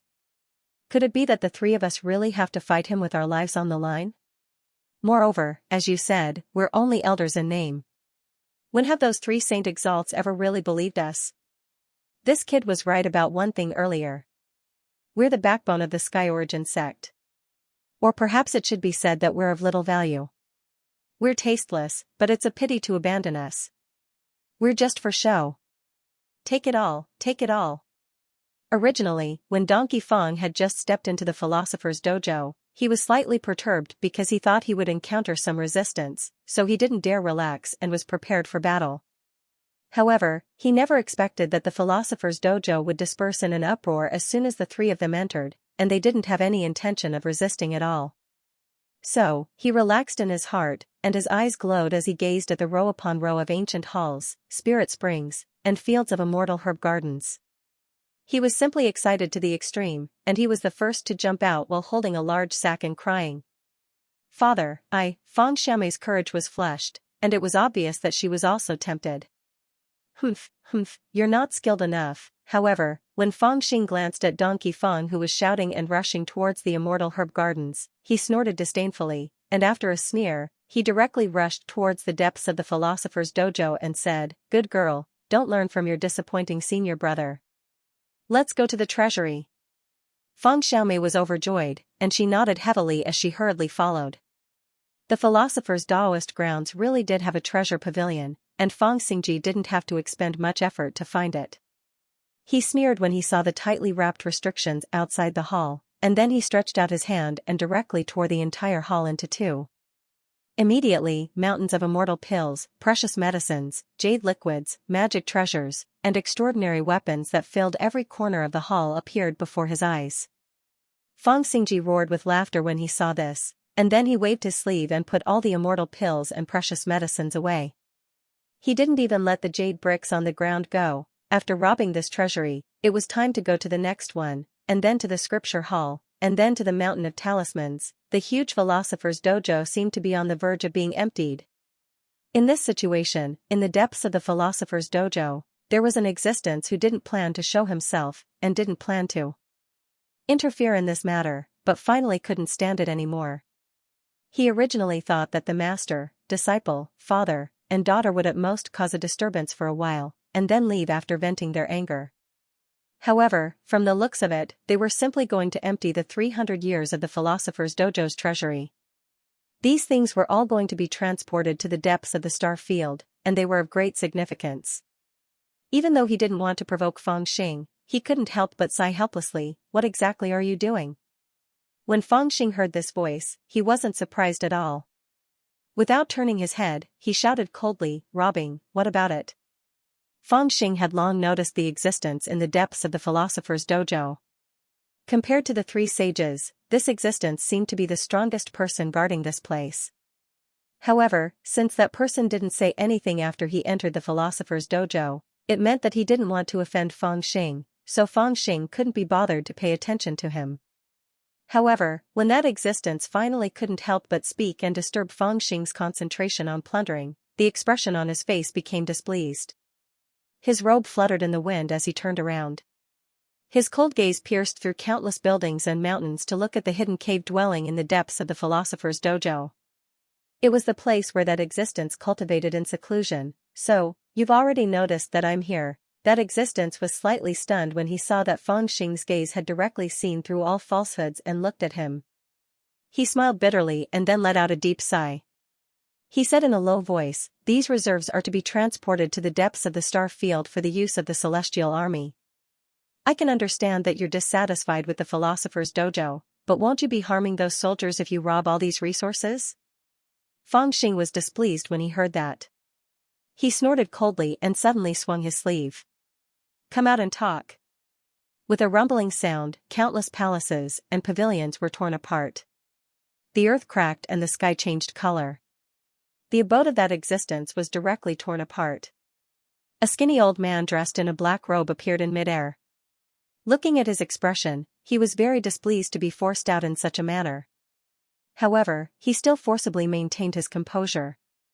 He looked at Fang Xing with a somewhat solemn gaze, and did not reveal any murderous intent. Who are you? What's your name? Tell me your name. Fang Xing glanced at him and found that he didn't know him, so he flicked his sleeve and said indifferently.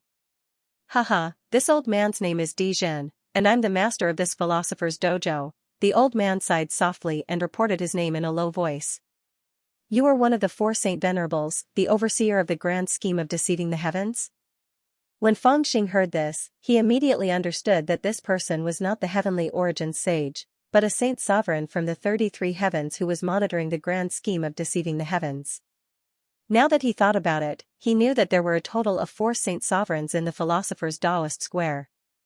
Mu Yuan, who had his name crossed off, was one, and Lotus Maiden was another. That meant that there were only 2 saint sovereigns that he didn't know about. The person in front of him seemed to be one of the 2 remaining saint sovereigns. It's me. The Saint Venerable sighed and nodded his head. However, Fang Xing sneered and placed his hands behind his back as he said indifferently, among the 4 of you, apart from Lotus Maiden, the others don't have any relationship with me. You're just an incarnation here, and you're no match for me. How dare you come out and stop me? At this moment, the disciples of the philosopher's Taoist square who were running in all directions were relieved when they saw the Saint Venerable. They stopped running and worshipped him. They thought that someone would be able to restrain this demon, but they never expected that the demon would say such words without thinking after knowing the name of the Saint Venerable. Their hearts immediately trembled. This demon is so arrogant, even Fang Xiaomei and Donkey Feng were a little dazzled. They didn't expect their elder to be so powerful. He was quite courteous when facing the 3 sages, but he did not conceal his murderous intent when facing the Saint Venerable. However, the Saint Venerable remained silent for a moment after hearing Fang Xing's words. He did not refute it, as if he believed that Fang Xing was telling the truth. He said after a moment of silence, I also know that I'm no match for you with my incarnation here. However, you've gone too far, so I have to ask you something. No matter how resentful you are toward the philosopher's Taoist square, it's just a personal grudge between you and Mu Yuan. There are many ways to resolve it, yet you chose this one. Do you really want to ruin the plan of deceiving the heavens and become enemies with the philosopher's Taoist square and Tian Yuan? The Saint Venerable's words were filled with a hint of interrogating Qin Nan. At this moment, the disciples of the philosopher's dojo below all looked angrily at Fang Xing, as if they were bound by a common hatred for a common enemy. Fang Xing let out a hollow laugh after hearing the words, why didn't I know that the philosopher's Taoist square had become the representative of Tian Yuan?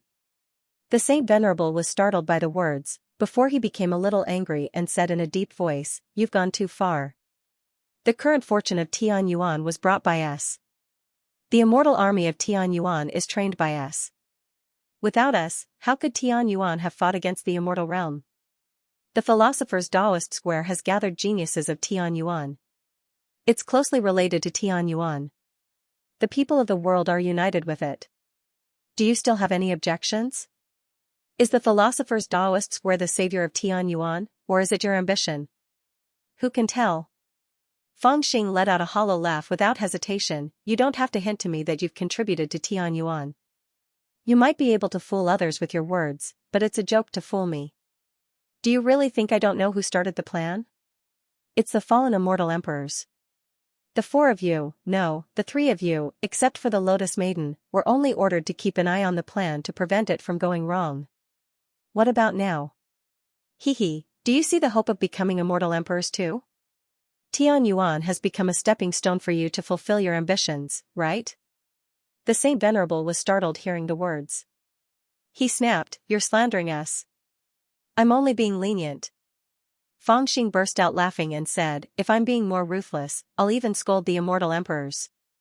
So it turns out that the ancient sages severed heaven's origin's longevity and chased away the immortals. The cycle of reincarnation is endless, and the heaven and earth can continue to exist for an even longer period of time. It's you people who are unwilling to accept the decline of the great immortal realm, so you set your sights on heaven's origin and dragged it into your own tribulations.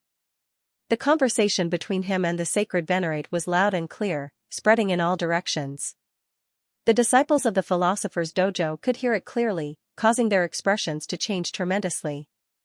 Although they had always respected the 4 sacred venerates, their faces were filled with confusion for the first time. As for the holy venerable, his eyes were fierce and his face was filled with anger. He said coldly, "Ridiculous. How ridiculous. Your words are simply laughable. You must know that Tian Yuan has already severed the path of ascension, severed longevity, and severed the hope of continuing down this path.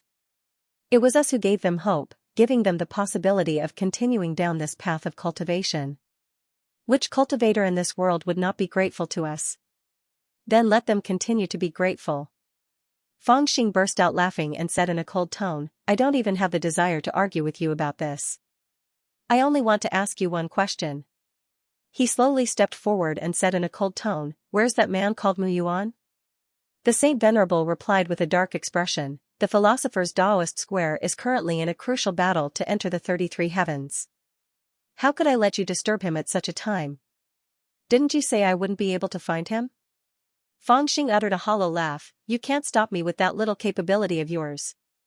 The heavenly sovereign was enraged.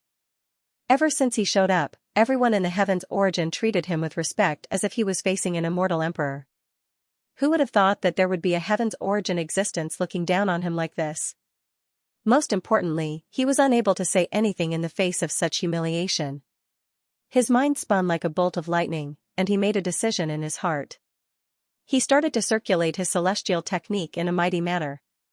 Rumble. 9 rays of light appeared behind him, and he condensed his celestial pressure to the extreme. "You really dare to fight me?" Fang Xing roared with laughter, and he flicked his sleeve with the intention of crushing this person.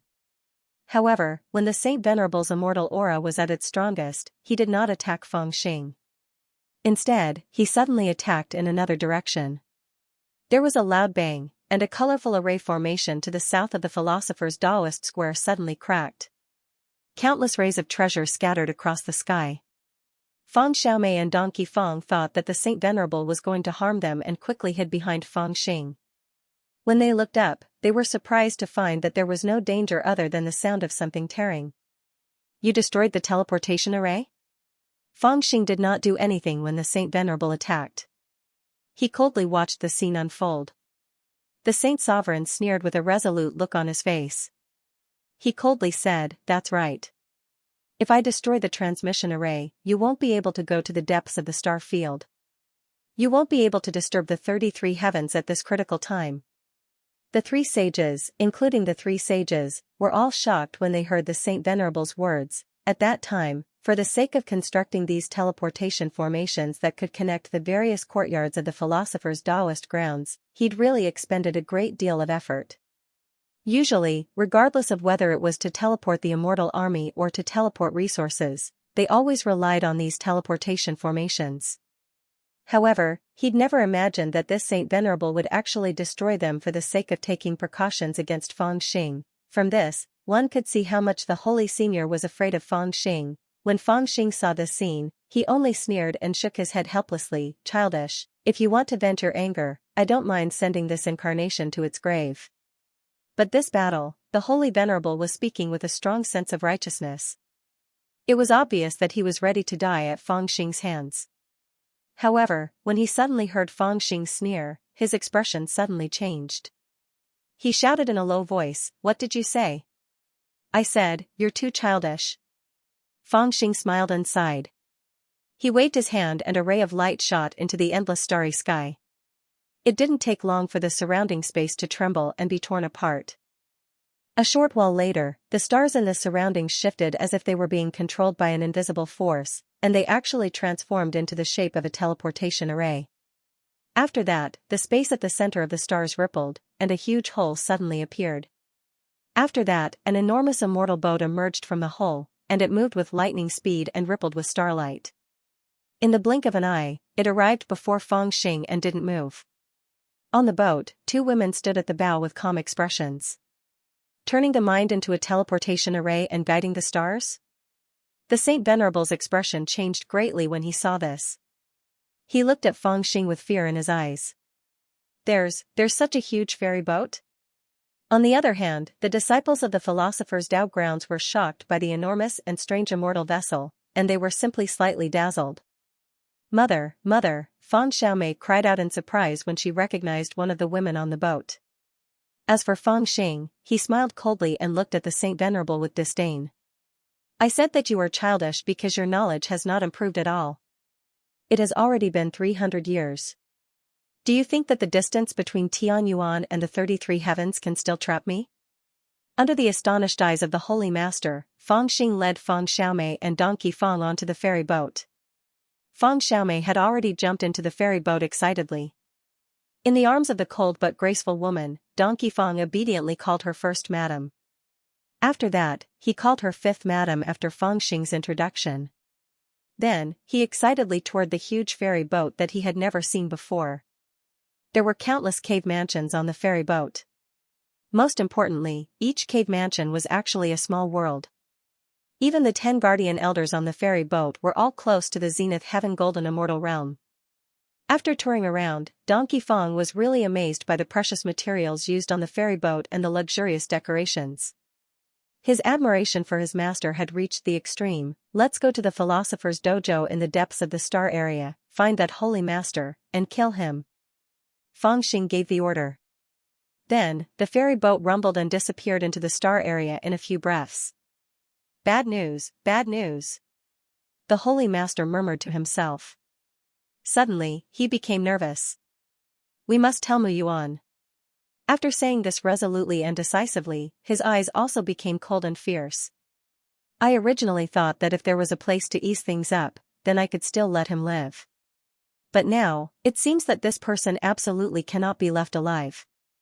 We must carry out that plan, otherwise, it will become a great disaster. Originally, he destroyed the teleportation formation to stop Feng Xing. Without the teleportation formation, it would take Feng Xing at least 7 years to reach the great immortal realm. By that time, the crucial battle would probably have ended.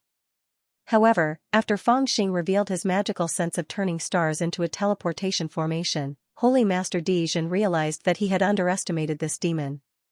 His realm was higher than he had imagined, even if the teleportation formation he had casually created couldn't compare to the teleportation formation of the philosopher's Taoist grounds. It would still be able to greatly reduce the time it took to tear through the starry sky. He couldn't imagine how long it would take for the demon to arrive at his destination in 30 days. 3 days. Faced with Donkey Feng and Feng Xiaomei's questions, Feng Xing just answered lightly. Hearing this, Donkey Feng and Feng Xiaomei felt like it was a fairy tale. They did not know how to react. It should be noted that the distance between the great immortal realm and the heaven's origin realm was a natural chasm. Legend had it that it would take a person hundreds or even thousands of years to travel to the heaven's origin realm without the help of a teleportation formation. Even Feng Xing himself had spent more than 30 years to travel to the heaven's origin realm with the help of several teleportation formations on the ancient road of the Dragon Clan. But now, it only took him 3 days. Who would believe this? In the past 300 years, I've been to many places, seen many things, and made a lot of preparations. Faced with the shock of his daughter and disciple, Feng Xing explained with a smile, at first, I just wanted to verify whether what the heavenly demon and those who tried to push for reincarnation were true or not. Later, I saw more things. This ferry boat was built because of the legend about a ship that carried all living beings to the other shore. It did take a lot of effort. Donkey Feng and Feng Xiaomei were very curious about their master's experience in the past 300 years, but they could not explain it in a few words. In the short span of 3 days, they also had some understanding of their master's life in the past 300 years. Originally, they thought that their master had been living in seclusion for the past 300 years and did not hear any news. Everyone thought that he was dead, so he must have wandered around and suffered a lot. However, when they saw this ferry boat, they realized that they were really wrong. On this ferry boat, there were not only countless resources that were extremely rich, but there was also a large amount of wine stored in the cellar. There was even a place to brew wine. Not to mention drinking for hundreds of years, it could not be finished at all. What was even more excessive was that there were actually 2 masters' wives on the boat, as well as countless beautiful concubines. They did not know where their master snatched them from. Of course, he said that he picked them up. Of the 2 masters' wives, one of them was naturally great master's wife, Ao Zhen. Even after 300 years, her beauty did not diminish, and she looked even more noble. The other was fifth master's wife, Qi who came from the great immortal realm. In front of great master's wife, not only did Feng Xiaomei and Donkey Feng not dare to act rashly, their master was also much more well-behaved than usual.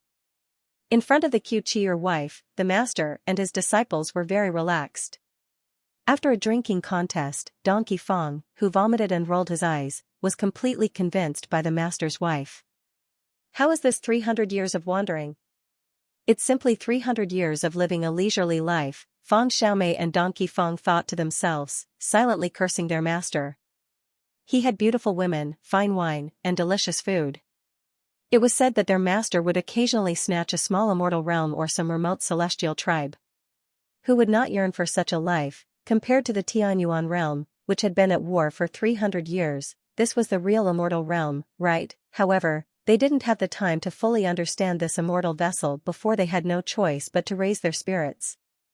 Because in less than 2 days of time, they saw the myriad treasures immortal river that had once set up the immortal eradication formation and experienced all sorts of battles. They also saw the 9 mountains on the other side of the myriad treasures celestial river from afar. Like fierce gods that spanned across the void, the 9 mountains were like gateways, sealing the starry sky and the Taoist ancient path of immortality. This is the 9 gateways. Feng Xing introduced to Donkey Feng and Feng Xiaomei. Although I've never been here, I've heard people mention that there are 9 gateways. The philosopher's Taoist temple can enter the 33 heavens if they succeed, and retreat to the myriad treasure celestial river if they fail. It's their lifeline, and it's also the most important part of their plan to deceive the heavens. In fact, when the mysterious coffins descended from the heaven of Tianyuan, all of this had already been arranged. The cultivators of Tianyuan who obtained the fortune of the 9 coffins will now shed their blood in the 9 gateways. There are gains and losses, and there are benefits and responsibilities. It's like a cycle of karma. Yes, the 9 coffins are the cause, and the 9 gateways are the effect. We've heard of this before in Tianyuan. Feng Xiaomei and Donkey Feng nodded. As creatures of Tianyuan, they had naturally heard of the 9 gateways. Dad, are we also here to repay our karma? Feng Xiaomei thought for a while, and then asked hesitantly. Of course not. Feng Xing's answer was straightforward.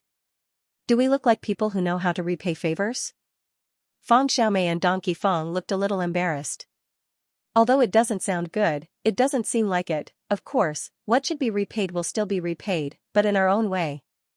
Feng Xing smiled and added. This made Feng Xiaomei and Donkey Feng heave a huge sigh of relief.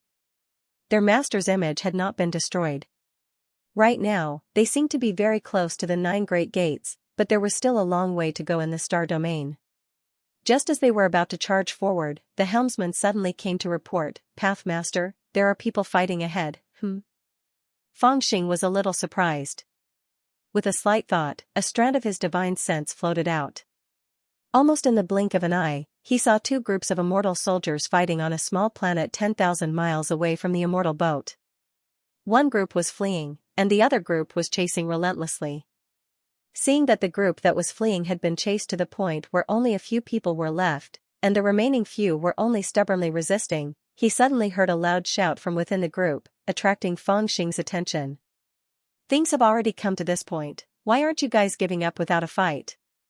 Do you want to bring disaster to the Lone Edge Mountain, and get your whole sect slaughtered by the Holy Venerable? Lone Edge Mountain?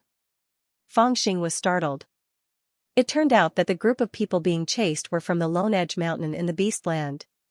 He was close friends with the current little ancestor of the Lone Edge Mountain, the Golden-Winged Giant Eagle King. He was also close friends with the previous progenitor of the Lone Edge Mountain, Daphne. He could not just ignore them after learning that they were related to the Lone Edge Mountain. The strand of divine sense instantly transformed into a clone and landed on the small planet. With a wave of his sleeve, he swept the people who were chasing after him into the sky. You, who are you? How dare you interfere with the discipline hall of the Philosopher's Dojo? The faces of the disciples who had been swept away by him changed greatly, but they still shouted anxiously. The Philosopher's Dojo? Feng Xing glanced at them and was too lazy to respond. What a coincidence, I'm here to cause trouble for the Philosopher's Dojo. The people were astounded hearing this. They even found it hard to believe that someone would say something like that in this world, even in the great immortal realm, no one would dare to say something like that, right? Are you little ancestor Fangxing? However, at that moment, the people being chased from the Lone Edge Mountain suddenly raised their heads. One of them hesitantly stared at Fangxing for a long time. The more he stared, the more shocked he became. He seemed to have recognized Fangxing and could not help but yell out. His yell scared the people who were chasing after him. They all looked at Fangxing with confused expressions. Some of the more cowardly ones could not even control their artifacts. However, the leader of the group was not afraid. His murderous aura rose as he tightly gripped the weapon in his hand. Oh? You recognize me? Fangxing was a little surprised. He looked at the two people from the Lone Edge Mountain with a smile. At first glance, he didn't recognize them either.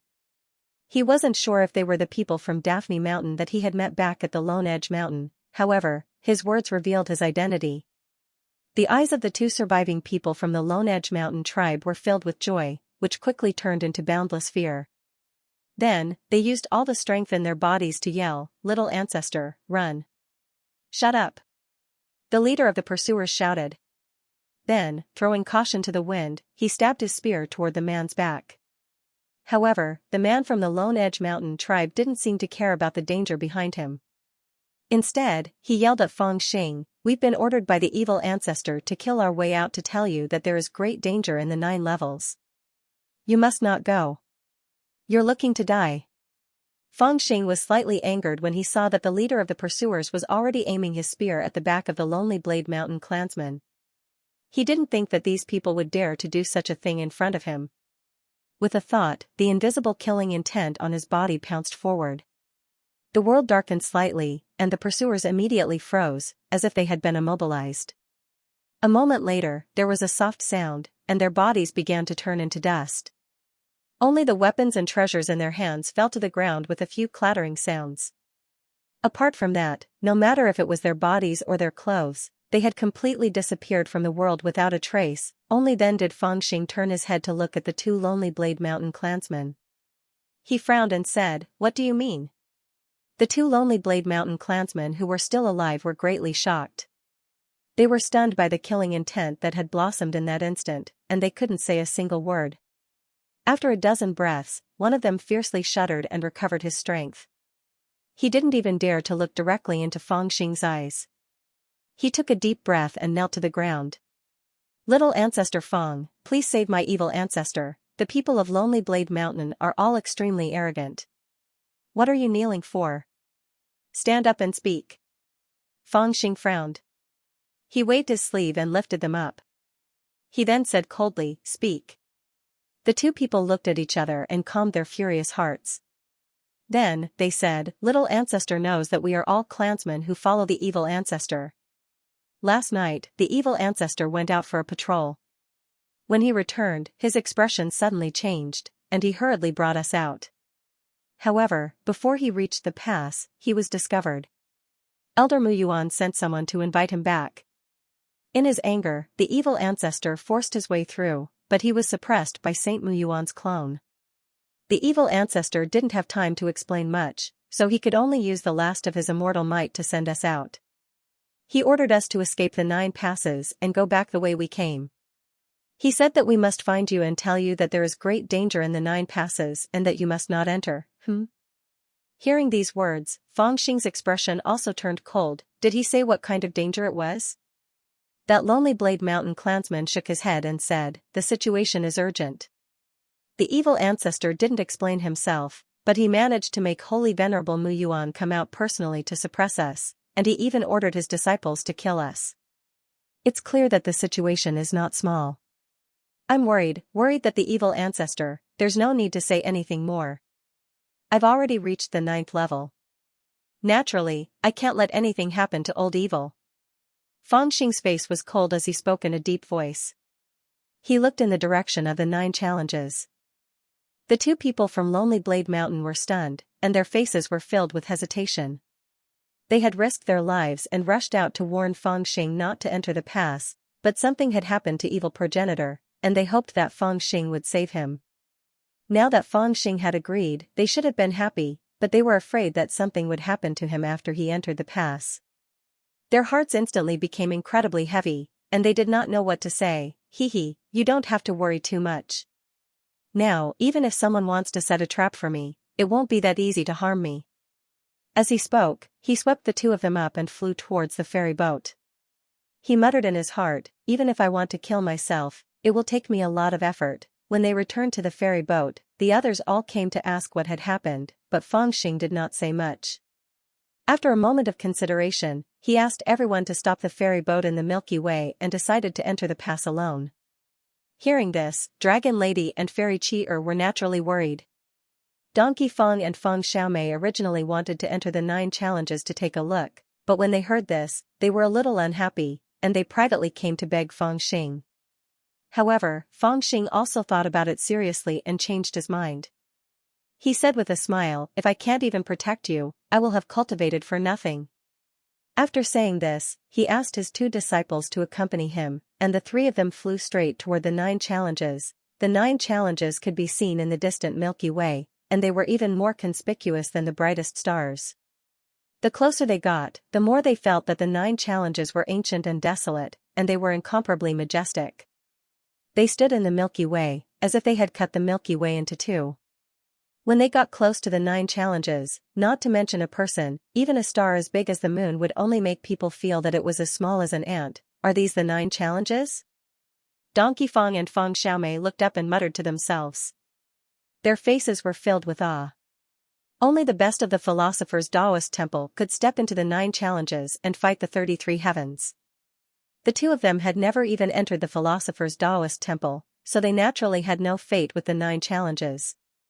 However, every living being of heaven origin had heard of the 9 challenges. Over the past 300 years, most of the battles between the Philosopher's Taoist temple and the 33 heavens had happened before the 9 challenges. Only in recent years, when the 33 heavens had been on the decline, did the Philosopher's Taoist temple step out of the 9 challenges and push the battle line forward until it reached the great immortal realm. That's right, this is the 9 coffins. Fangxing also looked up at the 9 coffins. He paused for a moment before speaking. As he spoke, he had already carried his 2 disciples and flew straight up to the 9 heavens in an instant. He arrived at the center of the 9 passes, above the most majestic pass. He looked down at the 9 passes and shouted coldly, Master Fong of the Severing Tao is here. Is there no one to welcome me? His voice rumbled into the silent and awe-inspiring 9 challenges. Even the starry sky seemed to become a lot more gloomy. Feng Xiaomei whispered to Donkey Fong, eldest senior brother, why did Master have to fly up to the top before he was willing to speak? Donkey Fong said, up there makes us look higher than them. It makes us look imposing. Fangxing glared at Donkey Fong, scaring Donkey Fong so much that he stuck out his tongue. Then he heard Fangxing whisper, smart, that's the way to do it.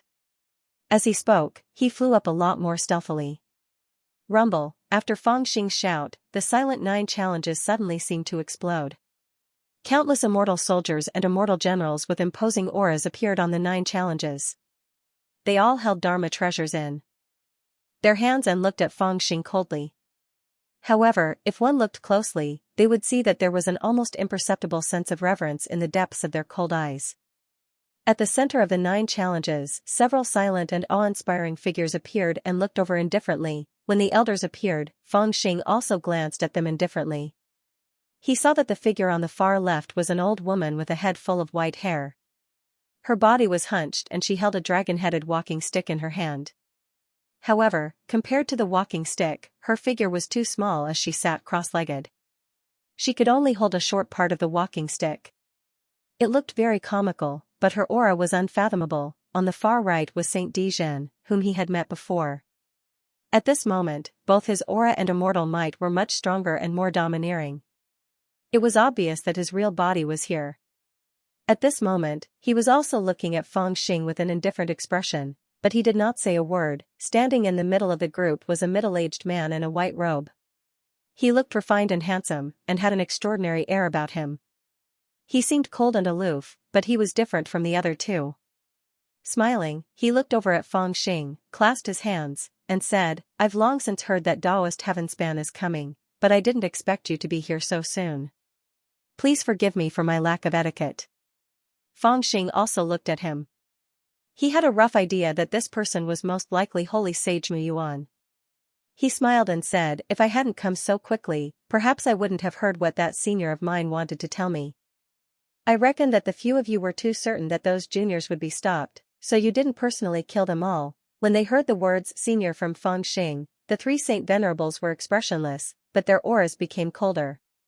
Saint Mu Yuan said with a smile, "That was just a misunderstanding. Daphne is safe and sound in the pass now. Since Xianxia Master is here, why don't you enter the pass to talk? Mu Yuan has prepared a few cups of wine so that we can welcome Xianxia Master and discuss important matters together." Feng Xiaomei and Don Qifeng were a little stunned when they heard this. They raised their heads and looked at Feng Xing. They could tell that nothing good would happen if they entered the pass, but they did not know how their master would decide. Feng Xing didn't even think about it. He didn't even hesitate. He smiled and walked away. "All right, let's drink some." The three divine venerables could not hide the surprise on their faces when they saw him agreeing so quickly. However, at their cultivation level, they were not indecisive people. After a brief moment of surprise, they smiled and moved aside. Above the 9 gates, the sound of war drums could be heard for millions of kilometers. One of the celestial servants shouted, "The Skyspan Dao Master has entered the 9 gates." He actually entered the pass. Even the three Saint Venerables were a little surprised to see the demon swagger through the pass with his daughter and disciple. They fell back a few steps and let the immortal servants lead the way while they followed behind, calmly watching Feng Xing's back. On each of the 9 passes, there was a figure silently and calmly looking in this direction. Everyone's eyes were extremely complicated. It wasn't until they saw Feng Xing enter the 9 passes that the murderous intent in their eyes gradually faded. However, another kind of emotion, a somewhat doubtful emotion, arose. They looked at each other in confusion. They couldn't understand why he had entered the pass. A young man has obtained great fortune in just a few hundred years and cultivated remarkable abilities. He's always a little bolder. The three Saint Venerables who were slightly behind also exchanged a few divine senses. Is he really here to seek revenge? The old woman asked Saint Venerate Mu Yuan in a low voice. Saint Venerate Mu Yuan sneered in a low voice. If he wanted to seek revenge, why didn't he come earlier or later? Why did he have to come when he's about to enter the 33 heavens? Haha, it's not difficult to guess a young man's temperament. Once he enters the 33 heavens, a new immortal emperor will be born. How could these Tianyuan children be so ambitious? Perhaps this person is ready to fight for the throne. Haha, as expected of a wolf with the heart of a wolf, repaying kindness with enmity. It was us who brought the fortune to Tianyuan, but there's no need to say more. Since everything is already under control, what's there to be afraid of?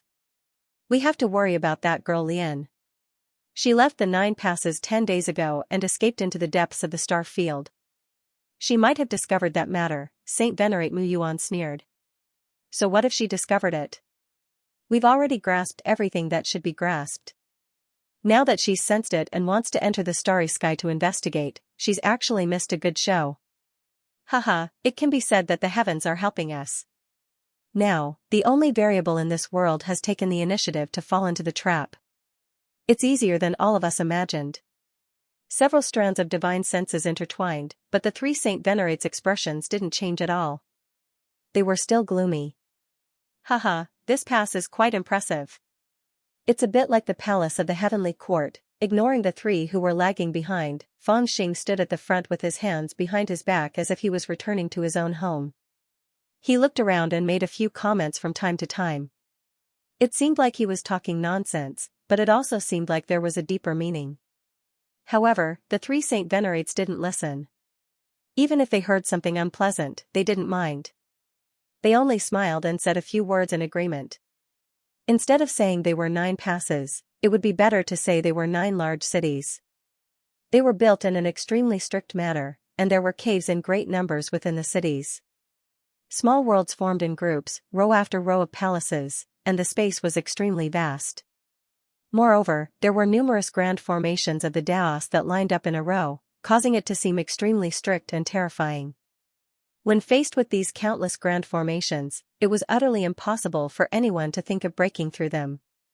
Even a million immortal soldiers could stop them, let alone a single person. However, Fangxing appeared very calm at this moment. He pointed at the 9 passes with his hands behind his back. Behind him, the 3 Saint Venerates and countless guards followed closely. However, there weren't many familiar faces from the Heaven Yuan sect. The group arrived at the center of the pass in a grandiose manner. In front of an awe-inspiring immortal palace, an immortal servant eagerly led the way and led Fangxing into the immortal palace. Fangxing didn't hesitate at all. He directly led Fang Xiaomei and Donkey Fang in. There were 3 praying mats at the front, so he sat on the one in the middle. He even let Fang Xiaomei and Donkey Fang sit on one each, as if he was returning to his own home. This made the immortal servants break out in a cold sweat. All of them turned around to look at the 3 Saint Venerates. The 3 praying mats at the front originally belonged to the 3 Saint Venerates. Hee, unguarded, unguarded. The 3 Saint Venerates chuckled softly and waved their hands, ordering the immortal servants to leave. Then, the 3 of them sat opposite Fangxing and the others. Then, a yellow turban warrior served them elixir tea and tried to persuade them. On the surface, they seemed to be in a harmonious mood. I have many old friends. I haven't seen them for 300 years. Now that I've come to the 9 passes, why haven't they come to welcome me? Fangxing didn't seem to notice the undercurrent of calm. He took a sip of tea and asked with a smile. The 3 Saint Venerates glanced at each other. The old woman laughed sinisterly like a ghost.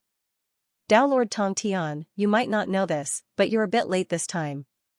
3 days ago, all the immortal soldiers had already rushed to the 33 heavens. The current 33 heavens is already weak and can't match the valiant disciples of my philosopher's Tao ground. Moreover, the 3 imperial palaces are fighting endlessly. Many immortal venerates have died in battle. How could my philosopher's Tao ground give up this best opportunity to enter the 33 heavens and secure victory? So soon? Hearing those words, even Fangxing felt slightly astonished and widened his eyes. Saint Venerate Muyuan sighed softly. It's not soon. We've been fighting for this day for 300 years. It's really not soon. Saint Venerate Dijin chimed in with a soft sigh. On the other hand, Tao Lord Tong Tian enjoyed a lot of good fortune back then. Who would have thought that when he was about to return to the 9 passes, he would use the pretense of death to escape the heavens and perfectly evade the past 300 years. But it's not too late now. If you hurry to the 33 heavens, you might be able to make it in time for the final battle. Even if you won't be able to claim any merit, it's still good to cheer for the hot-blooded men of my philosopher's Tao ground. That way, it won't be easy to fight for the Tao thrones when the situation is settled. Fangxing ignored the sarcasm in Saint Venerate Dijin's words and asked with a smile, are all my friends going? Saint Venerate Muyuan smiled. 300 years have been so difficult. Who would be willing to miss out on the final battle? Haha, anyone who can be the first to invade the 33 heavens will be destined to be remembered in the annals of immortals and be worshipped by future generations. Then why don't you all go? Fangxing asked. The question made the 3 Saint Venerates frown slightly, clearly displeased. After a while, Saint Venerate Muyuan said, why would old bones like us compete with the younger generation for merit? As he spoke, he sighed and looked in the direction of the 33 heavens. He softly said, moreover, if it's time for us to act, we will definitely act. It's just that those 3 old friends of mine won't appear again. The Celestial Emperor's seclusion is not something to be trifled with. I waited for 300 years and was always ready to fight them when they came out of seclusion, but they made me wait for 300 years and insisted on not coming out. Alas, this old man couldn't help but perform a divination for them, and only then did I find out. His voice paused and he lowered his head to sigh, unable to continue. Only then did you find out what? Fangxing was a little curious and asked hurriedly. Saint Venerate Muyuan said, I performed 49 divinations for them. That's already the limit, but the results were all the same. Huh? Seeing Saint Venerate Muyuan's expression, Fangxing also raised his eyebrows. Saint Venerate Muyuan was also silent at this moment. He waited until the atmosphere in the hall was so heavy that it was like ice had formed. Then, he let out a long sigh and said, their chi is gone, their karma is gone, the 3 realms and the 5 elements are all gone. Gone? This time, Fangxing was really a little shocked. His eyes were a little dazed. In the past 300 years, although he had been wandering around and thinking about some things, he had also been constantly paying attention to the news of the three immortal emperors coming out of seclusion. He had waited for 300 years, but nothing happened. He was a little surprised, but he never thought that he would hear the divination about the three immortal emperors in the 9 heavens. The 3 immortal emperors were gone? Haha, are you surprised, sect master? The hunchbacked old woman smiled faintly at this moment. Deep in her gloomy expression, there was a hint of complacency. She said, not only did our divination not show them, but even the traveling immortals that we sent to the 33 heavens reported the same thing. The 3 imperial palaces have already discovered that there is a problem with the immortal emperors who are in seclusion. The imperial princes are not afraid of the immortal primogenitors, but the immortal primogenitors are not convinced by the imperial princes, so there is a lot of conflict. In addition, the 3 imperial palaces each have their own agendas. Some immortal primogenitors even want to declare themselves as immortal kings. In fact, if it wasn't for the philosophers Dao ground pressuring them and forcing them to join forces to resist, they would have fought to the death. Seeing the astonished expression on Fangxing's face, Holy Sage Muyuan smiled and said, Little friend Fang, you don't have to be so shocked. In fact, how can the path of breaking through be so easy? Without the guidance of predecessors, 9 out of 10 people who want to break through the realm by relying on their own courage will end up with chi deviation. The 3 immortal emperors were already at the end of their path and knew that they were not far from death. However, they were not convinced by their fate and forcibly closed their seclusion to break through the realm. All of them wanted to break through before the other 2 immortal emperors. Under such circumstances, it would be strange if they did not suffer chi deviation. As he explained, the astonished expression on Fangxing's face gradually disappeared. The 3 holy sages looked at him with smiles, waiting for his answer. However, they did not expect him to suddenly slap his thigh and sigh. I say, why did the 3 of you start to dream of becoming 3 immortal emperors so early? Is it because you think that your biggest enemy is dead and there is no pressure on your head? So, you start to dream? Humph. These words were not pleasant to hear.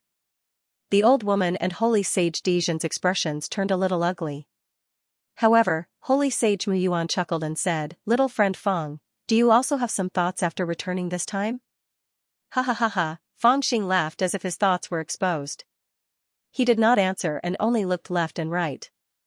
Then, he smiled and said, Since those guys have gone to fight for the top merit to enter the 33 heavens, what about old evil? He is still in the 9 trials, right? Are you talking about Daphne? Holy Sage Muyuan laughed and said, I trust this demon and have given him many pointers and entrusted him with important tasks.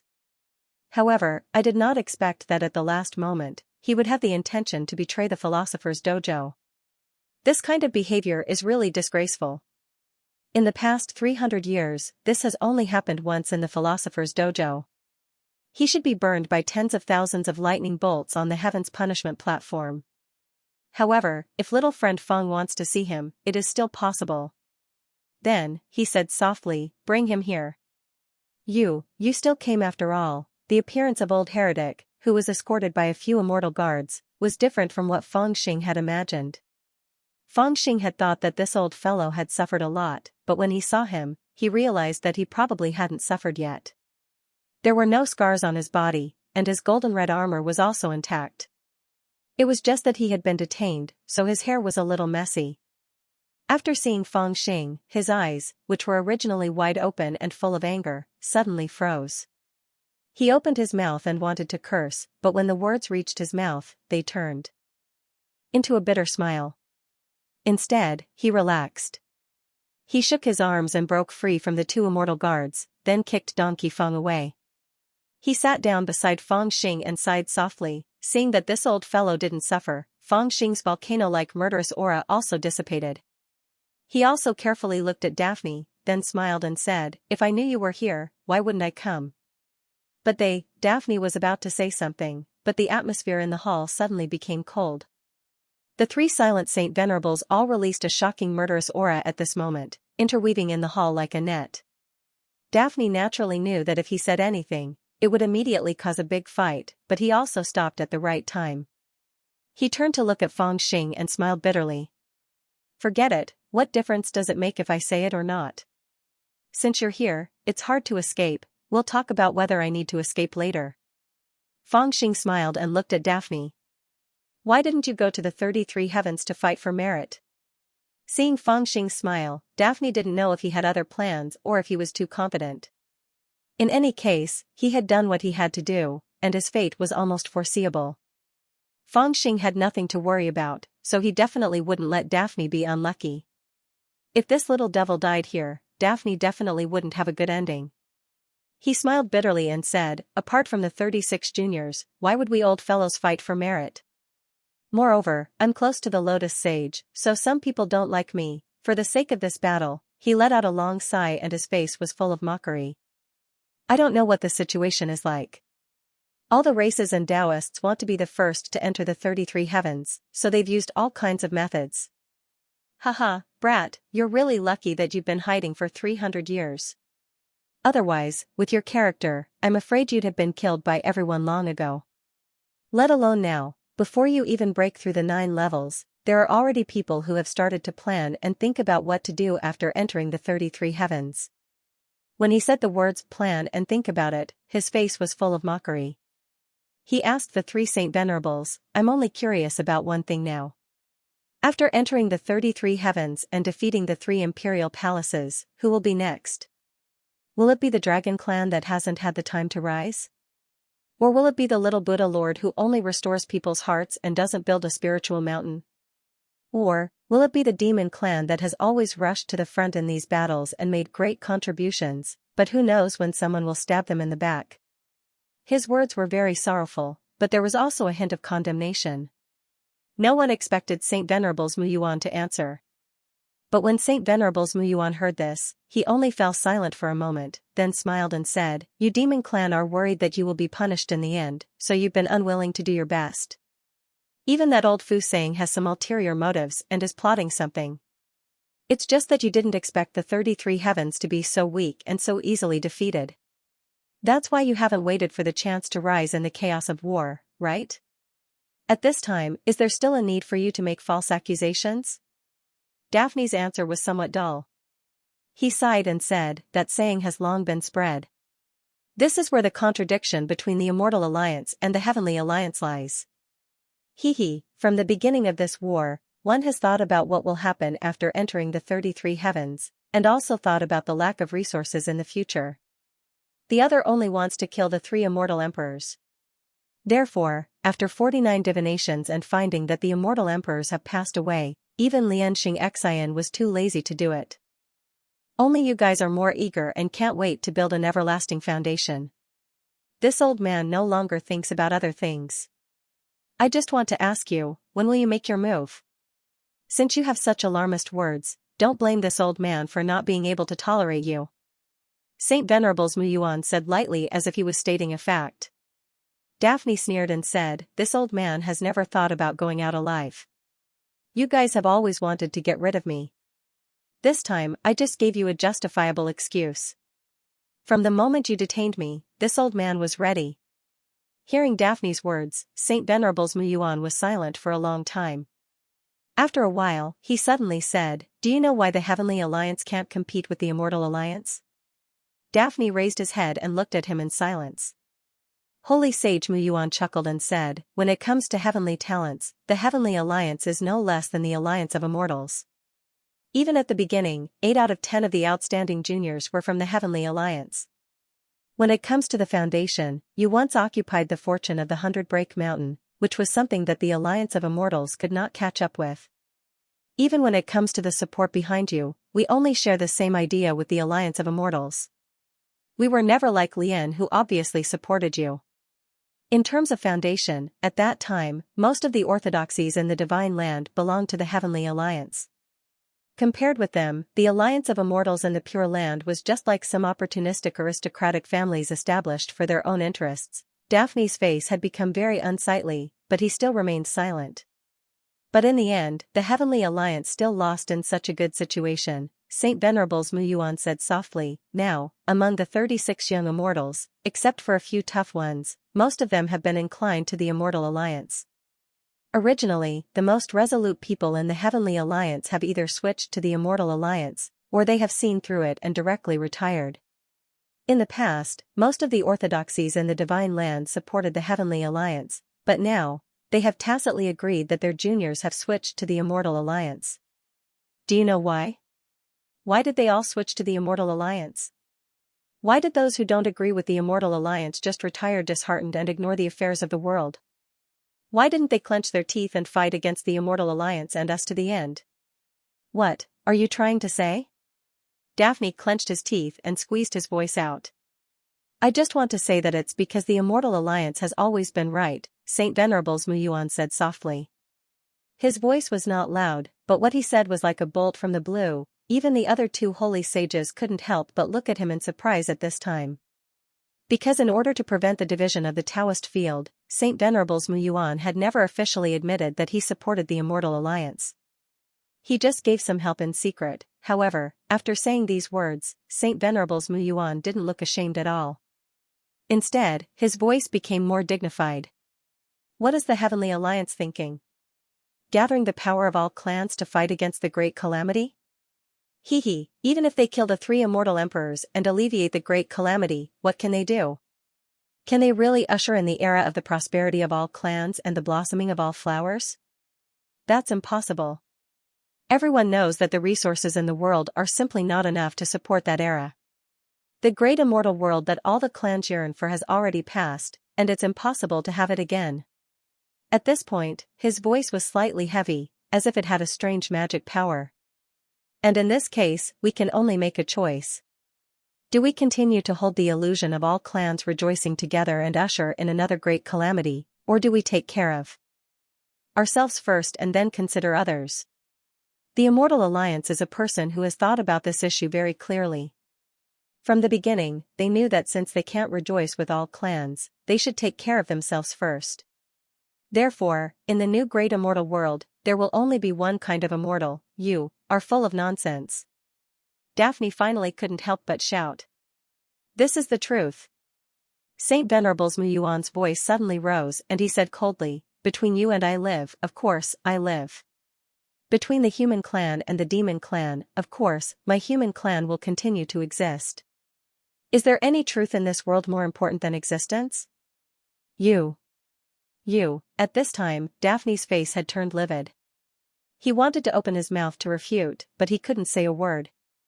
However, Saint Venerables Muyuan looked at Feng Xing with a smile and said, Evil King, since you are willing to risk your life to deliver the message for little friend Feng, you must have a very deep friendship with him and trust him very much. Then, why don't you ask him at this time? Why don't you let him stand from the perspective of the human clan and answer whether what I said makes sense? Is it the only truth in this world? Daphne's lips trembled. He turned to Feng Xing, but he couldn't say anything.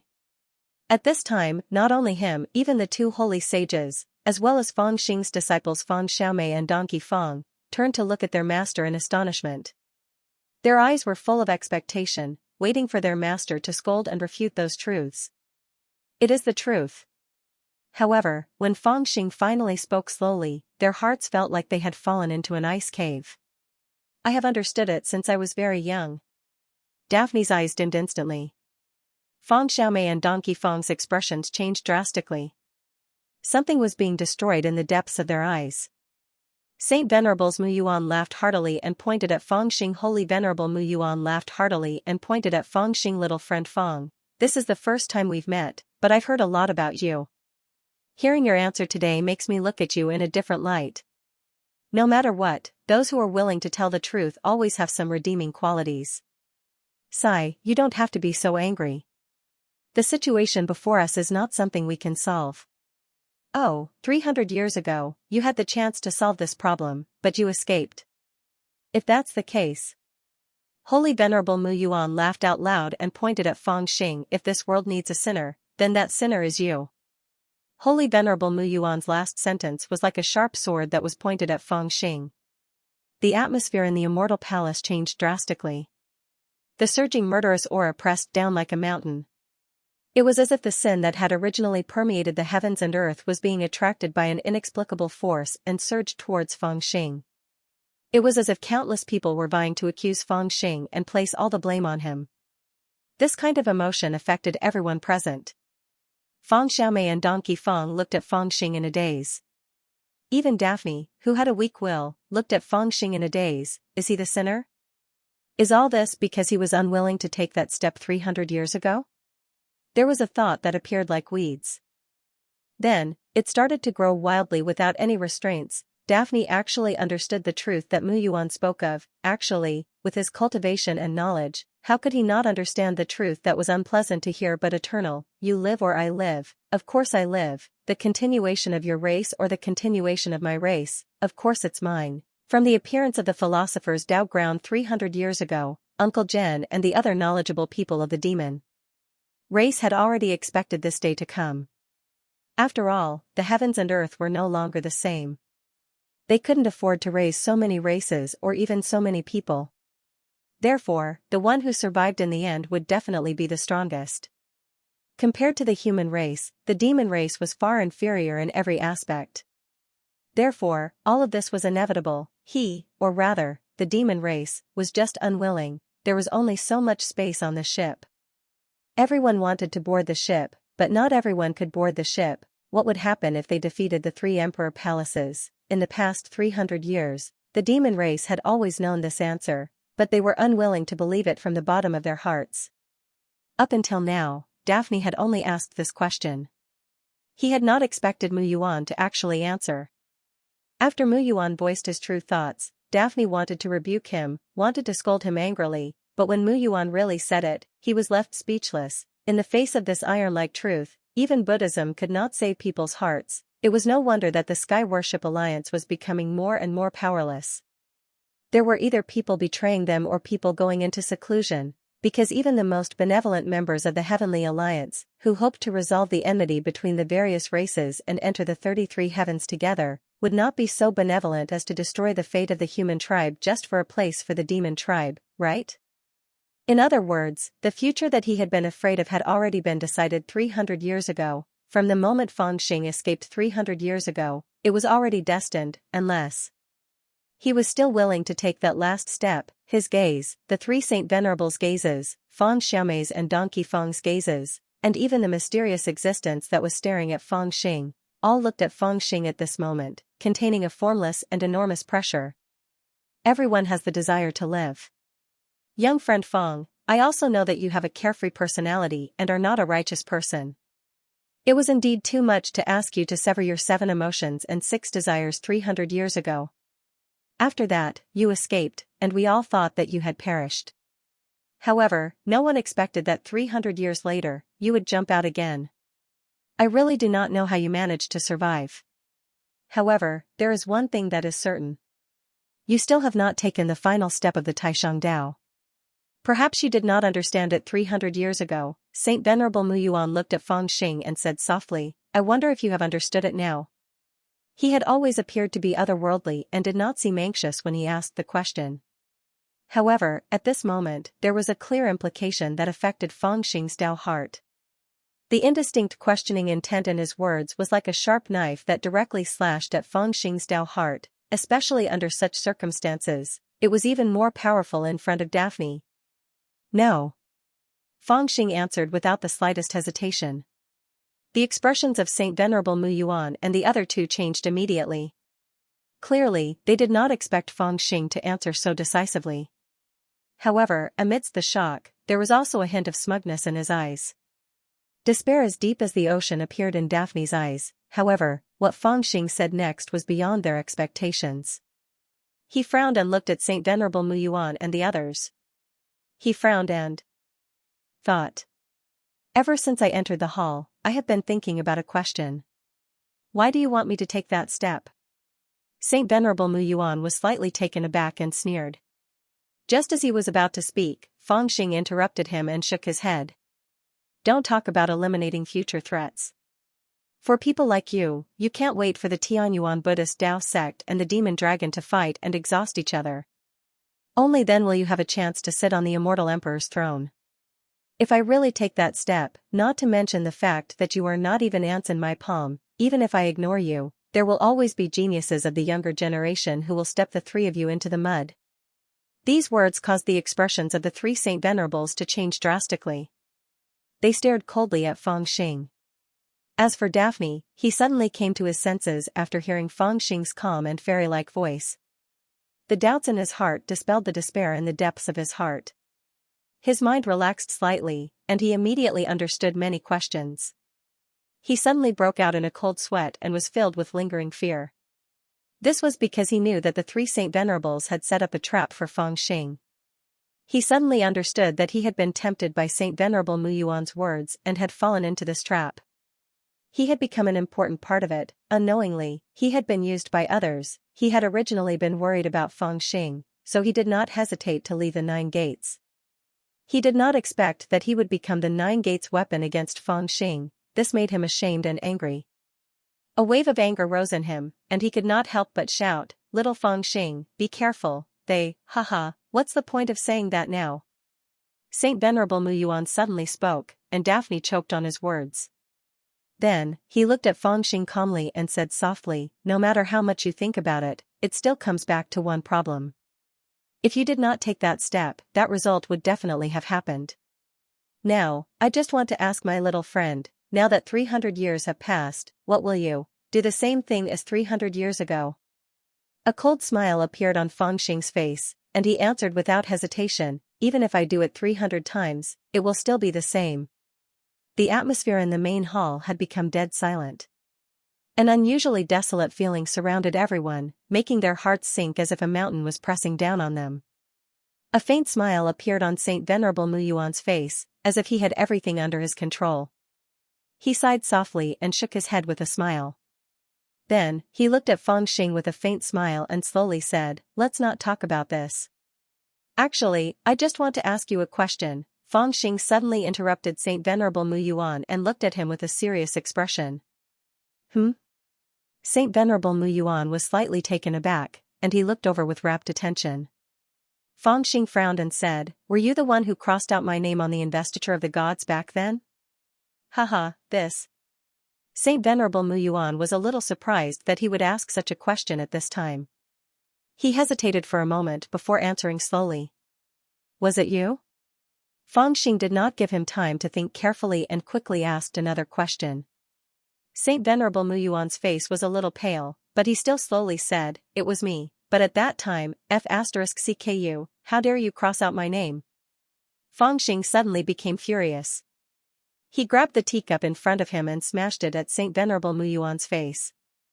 Then, he jumped up high, and a murderous aura surged around him like a demon god. He grabbed at the air, and the demonic aura jumped into his hand and turned into a terrifying demonic saber. He slashed it down at Saint Venerable Muyuan's head. The demonic intent surged and filled the entire immortal palace. "You still have the cheek to ask me why I didn't take that step 300 years ago? You didn't choose me 400 years ago, so what right do you have to ask me why I didn't choose that path now? Let me tell you, even if I had to choose, I would choose a world without people like you to save. But there will never be a lack of people like you in this world, so I will never sacrifice myself." With a loud roar, the demonic saber slashed down. It was as if his angry roar had penetrated the entire world. Boom. Saint Venerable Muyuan and the other two Saint Venerables were enraged at this moment. Their expressions changed abruptly. Obviously, they did not expect Feng Xing to have such terrifying strength. They hurriedly retreated, and at the same time, the three of them took out their respective Dharma treasures. The old woman's Dharma treasure was the dragon-headed walking stick, Saint Venerable Muyuan's Dharma treasure was a large flag, and Saint Venerable Dezhen's Dharma treasure was a shining bronze mirror. In an instant, the three Dharma treasures all shone brightly in the sky. Magical power swept across the area. Bang! Bang! Bang! However, no one had expected Feng Xing's saber to be so terrifying. After the horizontal slash, the old woman's dragon-headed walking stick was the first to dim, and a part of it was directly cut off like a thick piece of paper. Saint Venerable Dezhen's bronze mirror also dimmed, and it directly fell back into his hand. Only the large flag that Saint Venerable Muyuan had taken out seemed to have some magical powers. With a sweep of the sky and the earth, it directly collided with Feng Xing's demonic saber and fell back at the same time. Neither of them could do anything to the other. Haha, I was wondering why you were so arrogant. It turns out that you do have some ability. Feng Xing was not surprised that his saber had been blocked. Instead, he laughed and took a step forward, preparing to slash again. However, at this moment, Saint Venerable Mu Yuan and the other two no longer had any intention of fighting. Saint Venerable Mu Yuan laughed and waved the large flag in front of him, setting up layers of restrictions to prevent Feng Xing from getting close to him. Then, he floated out of the hall and said proudly, "Friend Feng, it's really amazing that Tian Yuan could give birth to a genius like you. I feel that I might not be able to do anything to you with just one slash. Unfortunately, no matter how fierce and domineering you are, don't even think about jumping out of my grasp this time." As he spoke, he had already floated out of the hall, and the door closed with a loud bang. As for Feng Xing, he did not chase after him because a strange tower had already appeared in front of him. He was extremely familiar with this strange pagoda. It was ancient, desolate, and unfathomable. Every single level possessed a strange aura, and it seemed as if a great cultivator with remarkable ability was hidden within it. Moreover, practically all of these auras belonged to existences that had karma with Feng Xing. In fact, they could almost be considered one in the past. As Feng Xing looked at them, his eyes turned cold. After a long time, he chuckled. 300 years ago, I threw you all out and thought that you would vanish into thin air. I never thought that we would meet again one day. Old guys like us always have more ways to preserve our lives than others." A faint voice sounded from within the strange tower. From within the strange pagoda, a ghostly voice echoed out. It was the heavenly demon that had once terrorized the 33 heavens. Now I finally understand why the war between the philosopher's Taoist rite and the 33 heavens went so smoothly. Feng Xing smiled. He looked at the strange tower and curiously said, "With you old guys giving me pointers and their internal strife, it would be hard for me not to win. But how did you get together? Didn't you look down on their ideals? You refused us, so we had no choice but to cooperate with the philosopher's Taoist rite." A voice sounded out from within the strange tower. It was a bit helpless, but also a bit disappointed that Lin Ming had failed to meet his expectations. "What about now?" Feng Xing chuckled and said, 300 years ago you couldn't do anything to me, and now you can't do anything to me. Why did you come to see me?" As he asked this question, he was a bit puzzled. He was no stranger to the existences within the strange tower. When they were alive, they were all lords that could move unhindered through the universe. But now, things were different. Their fleshly bodies had long since died, and even their souls were incomplete. 300 years ago, he could drive them out of his world of consciousness, and now, he didn't believe that these people could do anything to him. "We're just here to bear witness." To everyone's surprise, the strange tower was silent for a while before this sentence sounded out. Feng Xing was slightly startled. Your opponent is not us." The last sentence sounded out from within the strange tower. It sounded like a demon, and after that, there was no more sound. Feng Xing suddenly frowned as he sensed something strange. There seemed to be a faint black mist drifting over from the surroundings of the immortal palace. The mist was very faint, and it was even weaker than ordinary ghosts. However, it contained a mysterious aura, and the moment it drifted out, it enveloped the entire immortal palace. Feng Xing was silent. He turned his head and looked around. He saw black statues appearing around the immortal palace. They appeared from different corners of the immortal palace and occupied different positions. They all faced Feng Xing in silence, and it was strange and unfathomable. "I'll never set foot on that path." "Is that the answer you're giving me?" Facing Feng Xing, the statue with the oldest aura spoke in a deep voice, and there was a hint of disappointment in its voice. "Even you guys are here?" Feng Xing was slightly taken aback when he saw the 10 statues. His expression turned slightly solemn. He was no stranger to these 10 statues. They were the 10 statues that had watched him obtain the Grand Supreme Alchemy Scripture in the Ultimate. Later, after experiencing the unforeseen event of the 7th Grand Supreme Immortal, Lu Xiaoyao, he naturally understood that the 10 statues contained the remnant spirits left behind by the 10 people known as the 10 Grand Supreme Immortals. Strictly speaking, other than him, who was not qualified to be the Grand Supreme's disciple, these 10 statues were the only traces left behind by the current Grand Supreme path in this world. Only then did he understand what kind of great gift Holy Venerable Mu Yuan had prepared for him. It was no wonder that the three fellows, including Daphne, were so convinced that the trap would be too dangerous for him. They had even brought the 10 statues over. Presumably, in the eyes of many people, the only ones who could restrain him were these 10 ancestors. The 9 scriptures of the Grand Supreme were written by them. Come to think of it, his cultivation had also originated from them. All of us are remnant spirits. In fact, there are many among us who aren't even remnant spirits. It's only after the great battle that we managed to summon a new remnant spirit with the help of the ancient sorcery technique. Everything in the world is already insignificant in our eyes. We just want to possess the stone sculpture and wait to see the path that the Supreme Path hopes to take. Back then, we chose you, and you did well. However, in the end, you refused to take that step. How can the 10 of us continue to wait? The 10 statues did not move their mouths, but the sound of spiritual fluctuation spread out. Choosing this child back then was a mistake. He may be talented or capable, but he does not have a righteous heart. If we don't take that step, what's the point of sacrificing the Grand Supreme Path? What's the point of waiting for us for 10,000 years? As a disciple of the Grand Supreme Path, we need to walk the path of the Grand Supreme Path to the extreme. Along with that wave of divine sense, even more voices rang out. They were messy and disorderly, and all of them entered his ears. At this moment, Feng Xiaomei and Donkey Feng were stunned as they faced the 10 statues. Daphne was in despair. They had clearly realized how frightening the aura of the strange tower and the 10 statues were. To a certain extent, this was no longer a contest between ordinary people. It involved a supreme power that existed in the unseen world. In terms of this level of power, the preachers had an indescribable advantage, while Feng Xing had an indescribable disadvantage. Under such circumstances, only Feng Xing was able to maintain his composure. Are you here to quarrel with me? He listened quietly for a while, then suddenly smiled and said softly. These frivolous words caused the voices of the Grand Supreme 10 immortals to sink. However, the faint anger in their voices intensified. Feng Xing ignored them. He spread his hands and said with a smile, even if you quarrel, you won't be able to beat me. As he spoke, he pointed at the statue in the middle and said, You said that you chose me? The statue fell silent, but Feng Xing said disdainfully, Stop fooling around. Back then, I relied on my own abilities to pass through the few obstacles and defeated all my opponents in the sinkhole. I even killed Patriarch Heaven Abhorrer before I obtained the Grand Supreme Alchemy Scripture. Did you choose me?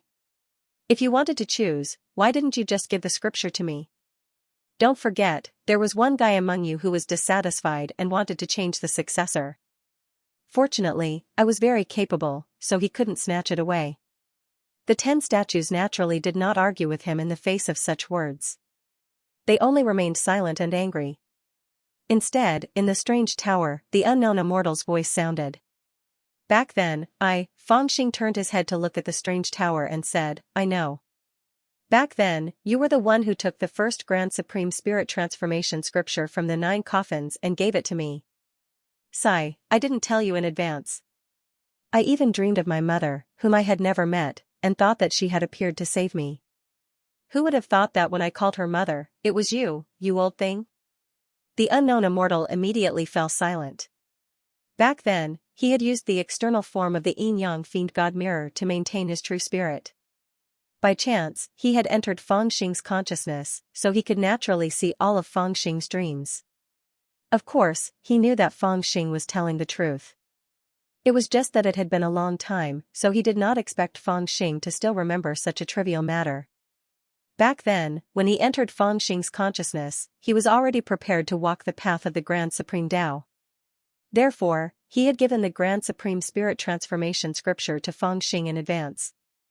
From then on, he was already prepared to help Feng Xing obtain the identity of the Grand Supreme Spirit Transformation Scripture. Of course, this was all without Feng Xing knowing. If it was in the past, Feng Xing naturally did not have the right to say whether he could or not. But now that he had this level of cultivation, he had the right. Of course, an ant did not have the right to question why an exalted immortal had arranged his fate, but an exalted immortal did. Speaking of which, do you know who my mother is? As Feng Xing cursed, he suddenly became curious and asked the unknown immortal in the strange tower. This question stunned the unknown immortal. After a long silence, the unknown immortal said, I cannot divine them, so there are only two possibilities, Feng Xing. Waved his hand, then say no more, I understand.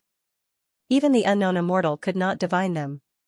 Without a doubt, his cultivation level was too high, beyond the scope of his divination.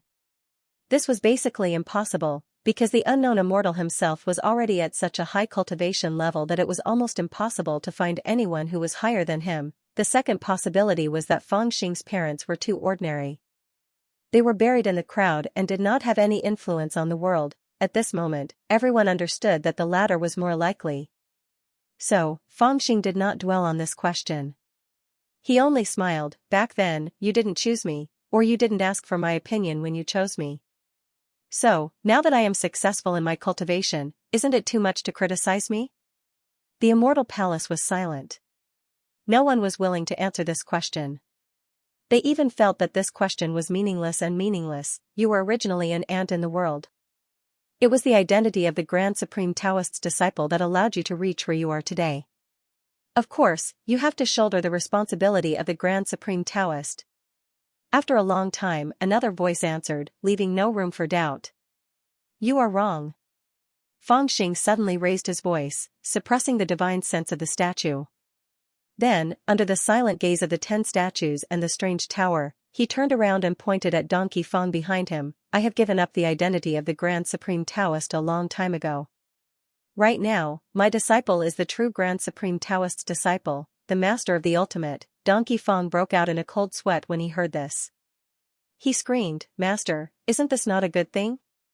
Feng Xiaomei whispered, eldest senior brother, there is nothing wrong with taking the blame for Master. Donkey Feng was furious, why don't you take the blame? Feng Xiaomei spread her hands and said, I am not the Grand Supreme Taoist's disciple. Donkey Feng said, then I will give it to you now. Feng Xiaomei said, I will give up being the little princess of intercepting Tao and become your Grand Supreme Taoist's disciple. Am I stupid? The atmosphere in the immortal palace suddenly became awkward. An extremely strange thought rose in the hearts of the 10 statues and the existences in the strange tower. The grand plan of the Grand Supreme Path was all-encompassing, and the person it chose would become a lofty existence like the Heavenly Lord in the future. Logically speaking, this was a status that countless people would fight over even if they had to break their heads. Why did it become such an undesirable thing in the eyes of these people?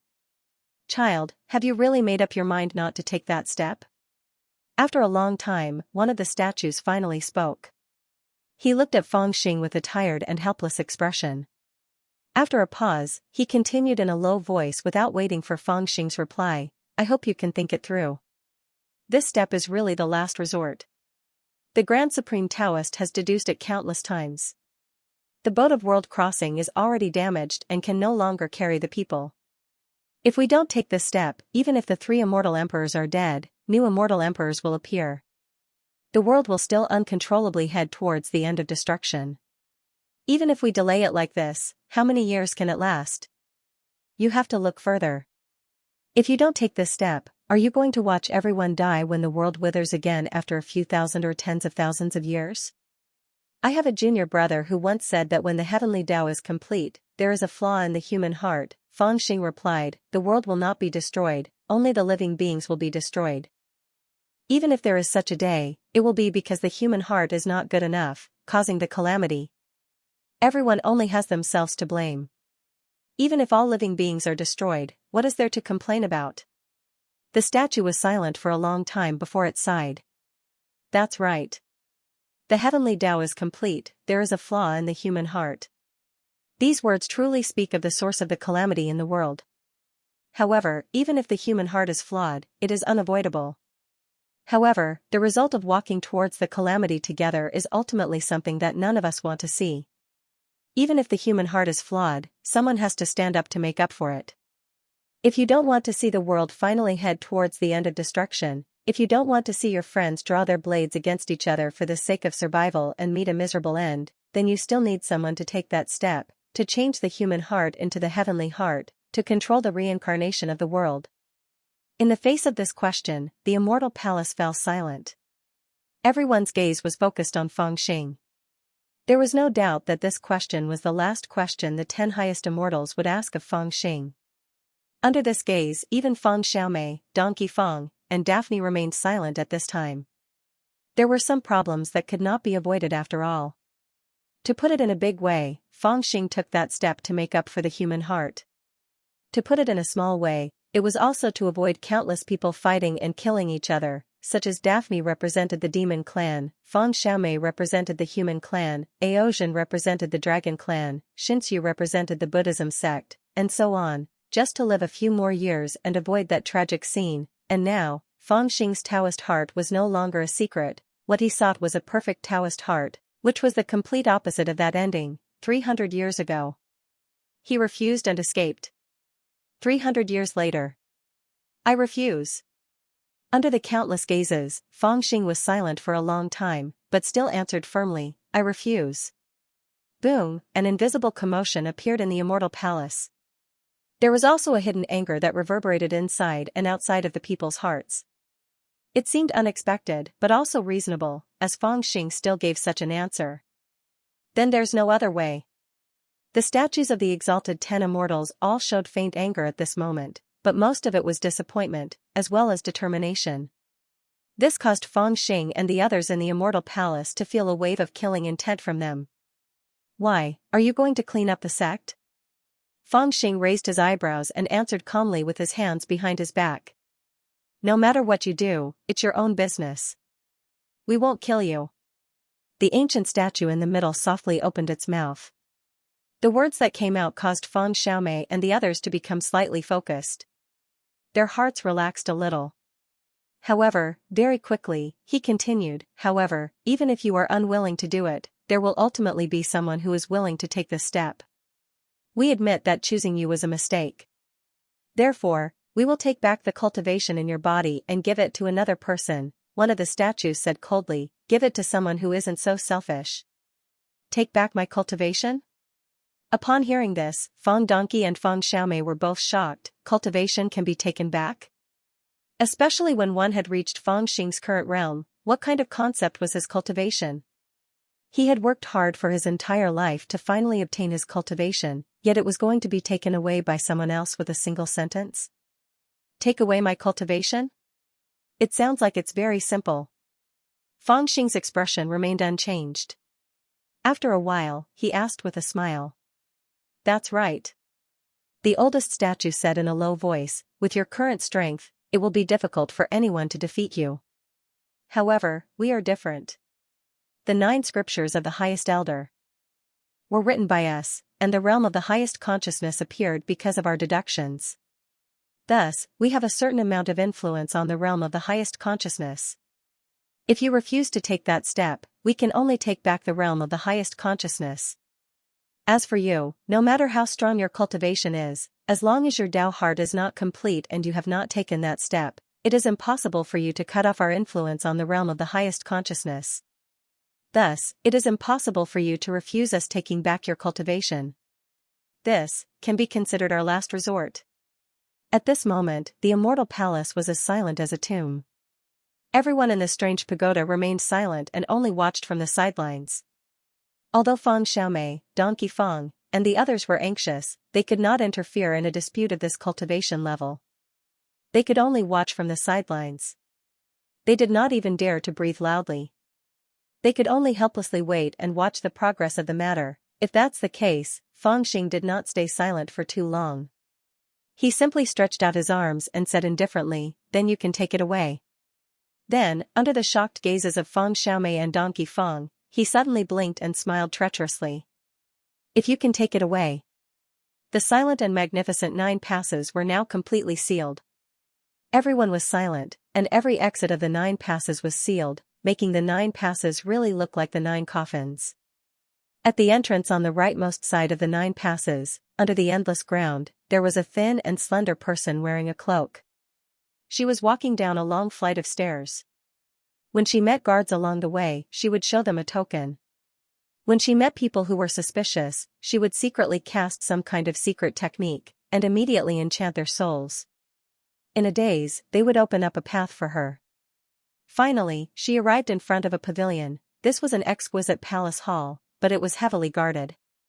However, when the person in the black cloak arrived before the palace, she took off the cloak covering her head, revealing a devastatingly beautiful face. There was also an indescribable seductive gaze that could captivate all living things. The strongest celestial guard guarding the palace was only a rank 3 celestial. When she looked at them with her misty gaze, they were all stunned. Then, the woman suddenly made a move and completely restrained them. They listened quietly for a long time, but there was no sound coming from outside. The woman finally let out a sigh of relief. She walked forward and pushed open the exquisite pavilion's door. Inside the pavilion, the two beautiful women sitting cross-legged in the room immediately noticed her and raised their heads. Of these two women, one wore a red dress and had a peerlessly beautiful appearance. She had a stubborn temperament, and there was a wisp of heroic spirit between her brows. As for the other, she was graceful and charming with a gentle temperament. Obviously, they had been waiting here for a long time, and their expressions were slightly vigilant when they saw someone enter. However, when they saw that it was a familiar, peerlessly beautiful woman, their expressions became slightly puzzled, and they subconsciously looked at each other. "I'm here to bring you out."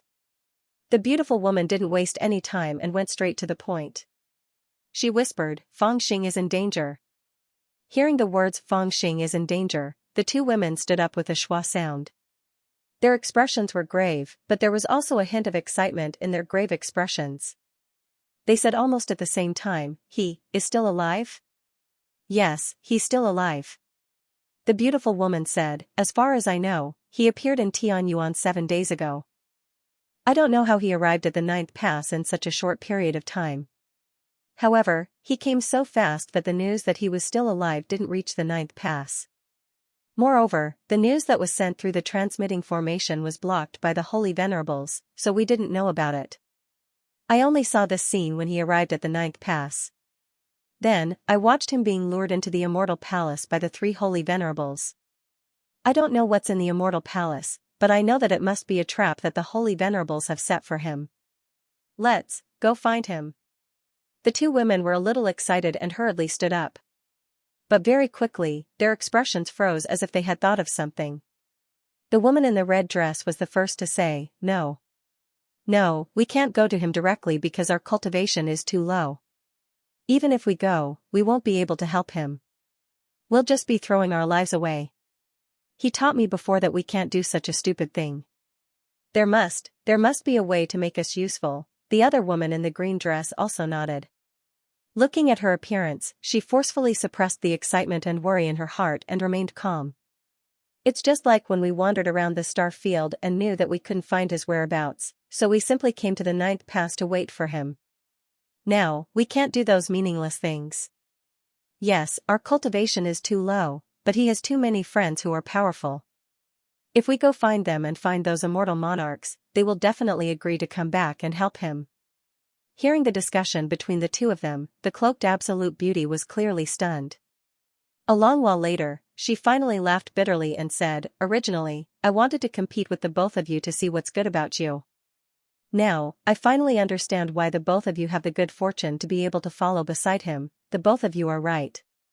The reason why I have come to rescue the both of you is to go out and send a message."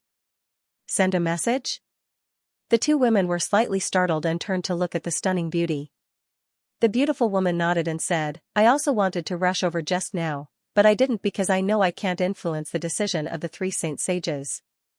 Therefore, I can only find a way to ask someone else to save him. Now that the 9th pass has been closed, it is not enough for me to go out and send a message by myself. Therefore, I came to find the two of you. Only the 3 of us can work together to break out of the 9th pass and then rush to the 33 heavens to tell them this news and ask them to come back, to help him." "Who are you?" The woman in the red dress frowned and suddenly asked. Obviously, they were not completely unguarded and did not immediately believe the beautiful woman's words. My name is Xianxia. Please believe me, the stunning beauty was a little hesitant as she said her name. Just as she was about to explain further, the woman in the red dress laughed and said, "I believe you." The fairy Xianxia froze. The other woman in the green dress continued, "Actually, a long time ago, that fellow once boasted in front of us. He said that there was a girl named Fairy Xianxia who liked him very, very much. Since then, we've remembered you. The fairy Xianxia was startled, she didn't know what to say. Let's go. As for the woman in the red dress, she directly stood up and was the first to step out of the exquisite hall, rushing towards the exit of the 9th pass. Within the 9 passes, the status of the fairy Xianxia wasn't low at all.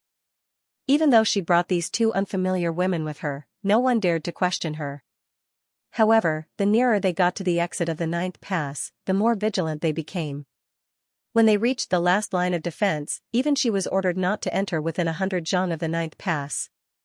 The fairy Xianxia hinted for the 2 women to temporarily stay where they were while a sweet smile appeared on her face. After that, she walked towards the immortal guard who was guarding the 9th pass and laughed, "I'm only here to take a look at you guys. Are you still not going to let me pass?" As she laughed, her voice changed. It was languid and charming, and her appearance changed as well. Originally, she was already a peerless beauty. At this moment, it was as though her beauty had been magnified by 1,000 or 10,000 times. Just that smile alone had the power to tear apart the defenses of the hearts of men. Vixen. Behind her, Xianxia and Xia glanced at each other as they cursed in a low voice. Even the 2 of them blushed a little. The guard was just an exalted immortal in the realm of primordial, so he was caught off guard. He knew something was wrong, but when he saw a fairy green face walking towards him with a smile on her face, he did not know how to react. He could not bring himself to reprimand her. Instead, from the bottom of his heart, he secretly hoped that she would walk closer and smile more. Boom. But just as the fairy Xianxia neared the entrance, her countenance changed. With a single step, she directly barged into the pass. With a flicker of her silhouette, she rushed to the center of the array. There, a black stone lion could be seen, exuding a ferocious aura. The fairy Xianxia's immortal might gushed forth as she rushed to the front of the stone lion. Under the shocked gazes of the immortal guards, she ruthlessly slammed her palm onto the stone lion's forehead. Kacha! Kacha! The body of the stone lion suddenly shone with a brilliant light as some sort of formation runes appeared. "How dare you? You dare to barge in?" The immortal guarding the gate was greatly shocked. He hurriedly rushed over and struck out with his palm. As for the fairy Xianxia, she didn't even turn her head back. She only cared about infusing her immortal energy into the head of the stone lion. As the formation runes on the surface of the stone lion unfurled, the tightly shut bronze gate was forcefully opened. The fairy Xianxia's face lit up with joy as she turned around to block the palm strike of the immortal guarding the gate. After that, she turned towards Xianxia and Xia and shouted, "Quick, so." Xia and Xianxia didn't have time to think. Both of them transformed into beams of divine light as they sped out of the gate. But as they passed by the bronze gate, the 2 of them simultaneously turned their gazes onto the fairy Xianxia who was fighting within. To their astonishment, they discovered that the fairy Xianxia was only protecting the gate with all her might. She had no intentions of leaving with them. In their hearts, they instantly understood that she had no intentions of leaving at all. The moment she exited the gate, the control of the formation would be lost and the bronze gate would close. At that time, none of the 3 of them would be able to leave. From the start, this woman's plan was to sacrifice herself and fight her way through the gate before letting them out. Nothing must happen to you. Our entire family will be grateful to you." Xianxia bit her lips and flew out of the pass. She hurriedly turned around and said. Xia couldn't help but open her mouth as well. "Maybe, tell that bastard to treat you as a family member?" They only had enough time to exchange a single sentence before they were already out of the gate. Knowing that time was of the essence, they executed all of their innate techniques and hurriedly fled towards the star domain.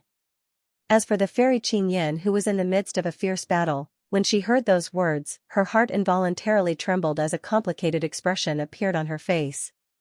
Seeing that they had already escaped, she no longer had the desire to fight against the immortal guarding the gate. She turned around and leaped into the air. Her entire person was as beautiful as an immortal, her beauty capable of toppling empires and cities. She sat down on the center of the formation and retracted her innate technique. "The saint has ordered that anyone who dares to enter the gate shall be killed without mercy. Even if you are a disciple of one of the 9 sages." Today, the immortal guarding the gate had a look of rage on his face. He formed a fist seal and ruthlessly punched towards her face, his ferocious might overflowing the heavens. Did you hear that? Facing this immortal whose killing intent radiated out, the fairy Qingyan fairy acted as though she didn't hear his words. She didn't have any intentions to continue fighting. Her face was flushed red, as though she was intoxicated and complacent. She inclined her head and stared at the immortal as she spoke in a satisfied tone. My master might not be able to scare you all, but my man is Feng Xing. Do you dare to touch me? Someone broke through? The news that someone had escaped from the 9 passes almost immediately spread throughout the 9 passes, causing a great shock. The 3 holy masters were naturally furious when they heard about it, but they did not dare to leave the immortal palace they were guarding. They were concerned about the changes inside. In addition, when they heard that the 2 people who escaped were only in the 5th or 6th layer of the crossing calamity realm and were not even on the investiture of the gods, they were even less inclined to pay attention to them. They just coldly said, those who leave the 9 passes will die.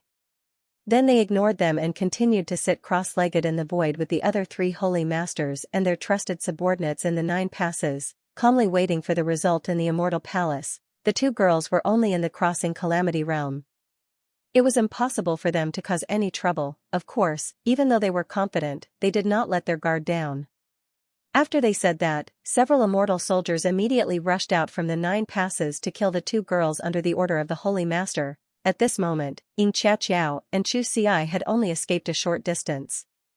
The distance between the 9 passes and the 33 heavens was very close, but with their cultivation levels, it was still a long distance. However, since things had come to this, they had no other choice but to fly forward with all their might. They could only pray that they could reach the 33 heavens as soon as possible and see those people. The Holy Master has ordered that those who leave the 9 passes will die. Behind them, groups after groups of pursuers caught up, blotting out the sky and covering the earth with a dense murderous aura. Xianxia and Xianxia did not dare to be caught by them. At this time, they simultaneously used the method of burning their cultivation and focused all their energy on increasing their speed. In order to find Feng Xing, they had traveled through the star region and experienced a lot of danger. They were no longer the naive and innocent girls in Tianyuan. They had escaped countless times when they encountered a life-or-death crisis. At this time, it came in handy. 2 figures, one red and one green, silently fled through the star region, fast and quiet, but even though it was difficult for the pursuers behind him to catch up to him, he still felt despair when there was an obstacle in front of him. We've already received the immortal decree from the 9 passes. Anyone who leaves will be killed without mercy. Up ahead, a group of immortal soldiers appeared behind a large planet, blocking off this part of the starry sky.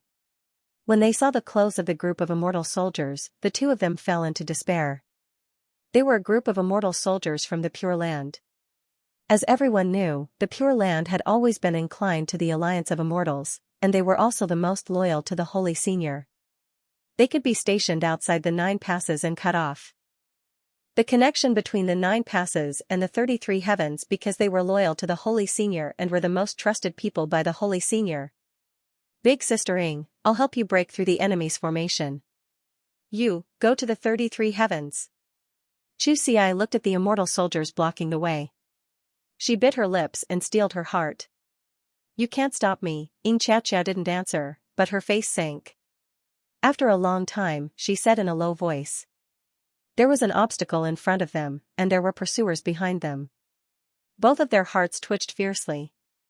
They also knew that their ability alone was not enough to tear apart the battle formation that blocked their way. Therefore, after looking at each other, the 2 of them had the same idea. Then let's rush over together. No matter who has the opportunity to escape, they must escape immediately. Don't be reluctant to leave each other. After figuring this out, they really rushed over, and there was a rare and amazing murderous intention in their bodies. Whoever breaks through the formation will die. The immortal soldiers in front of them shouted. They formed a group, summoned their magic weapons, and greeted them. Stop. However, just as the 2 sides were about to exchange blows, a cold shout came from the group of immortal soldiers. Behind the immortal soldiers, a woman in white armor rushed forward. Her immortal might erupted from her body and deterred the other immortal soldiers who were about to attack. Then, she floated in the air and calmly looked at the lonely Xianxia and Xianxia. she didn't attack them.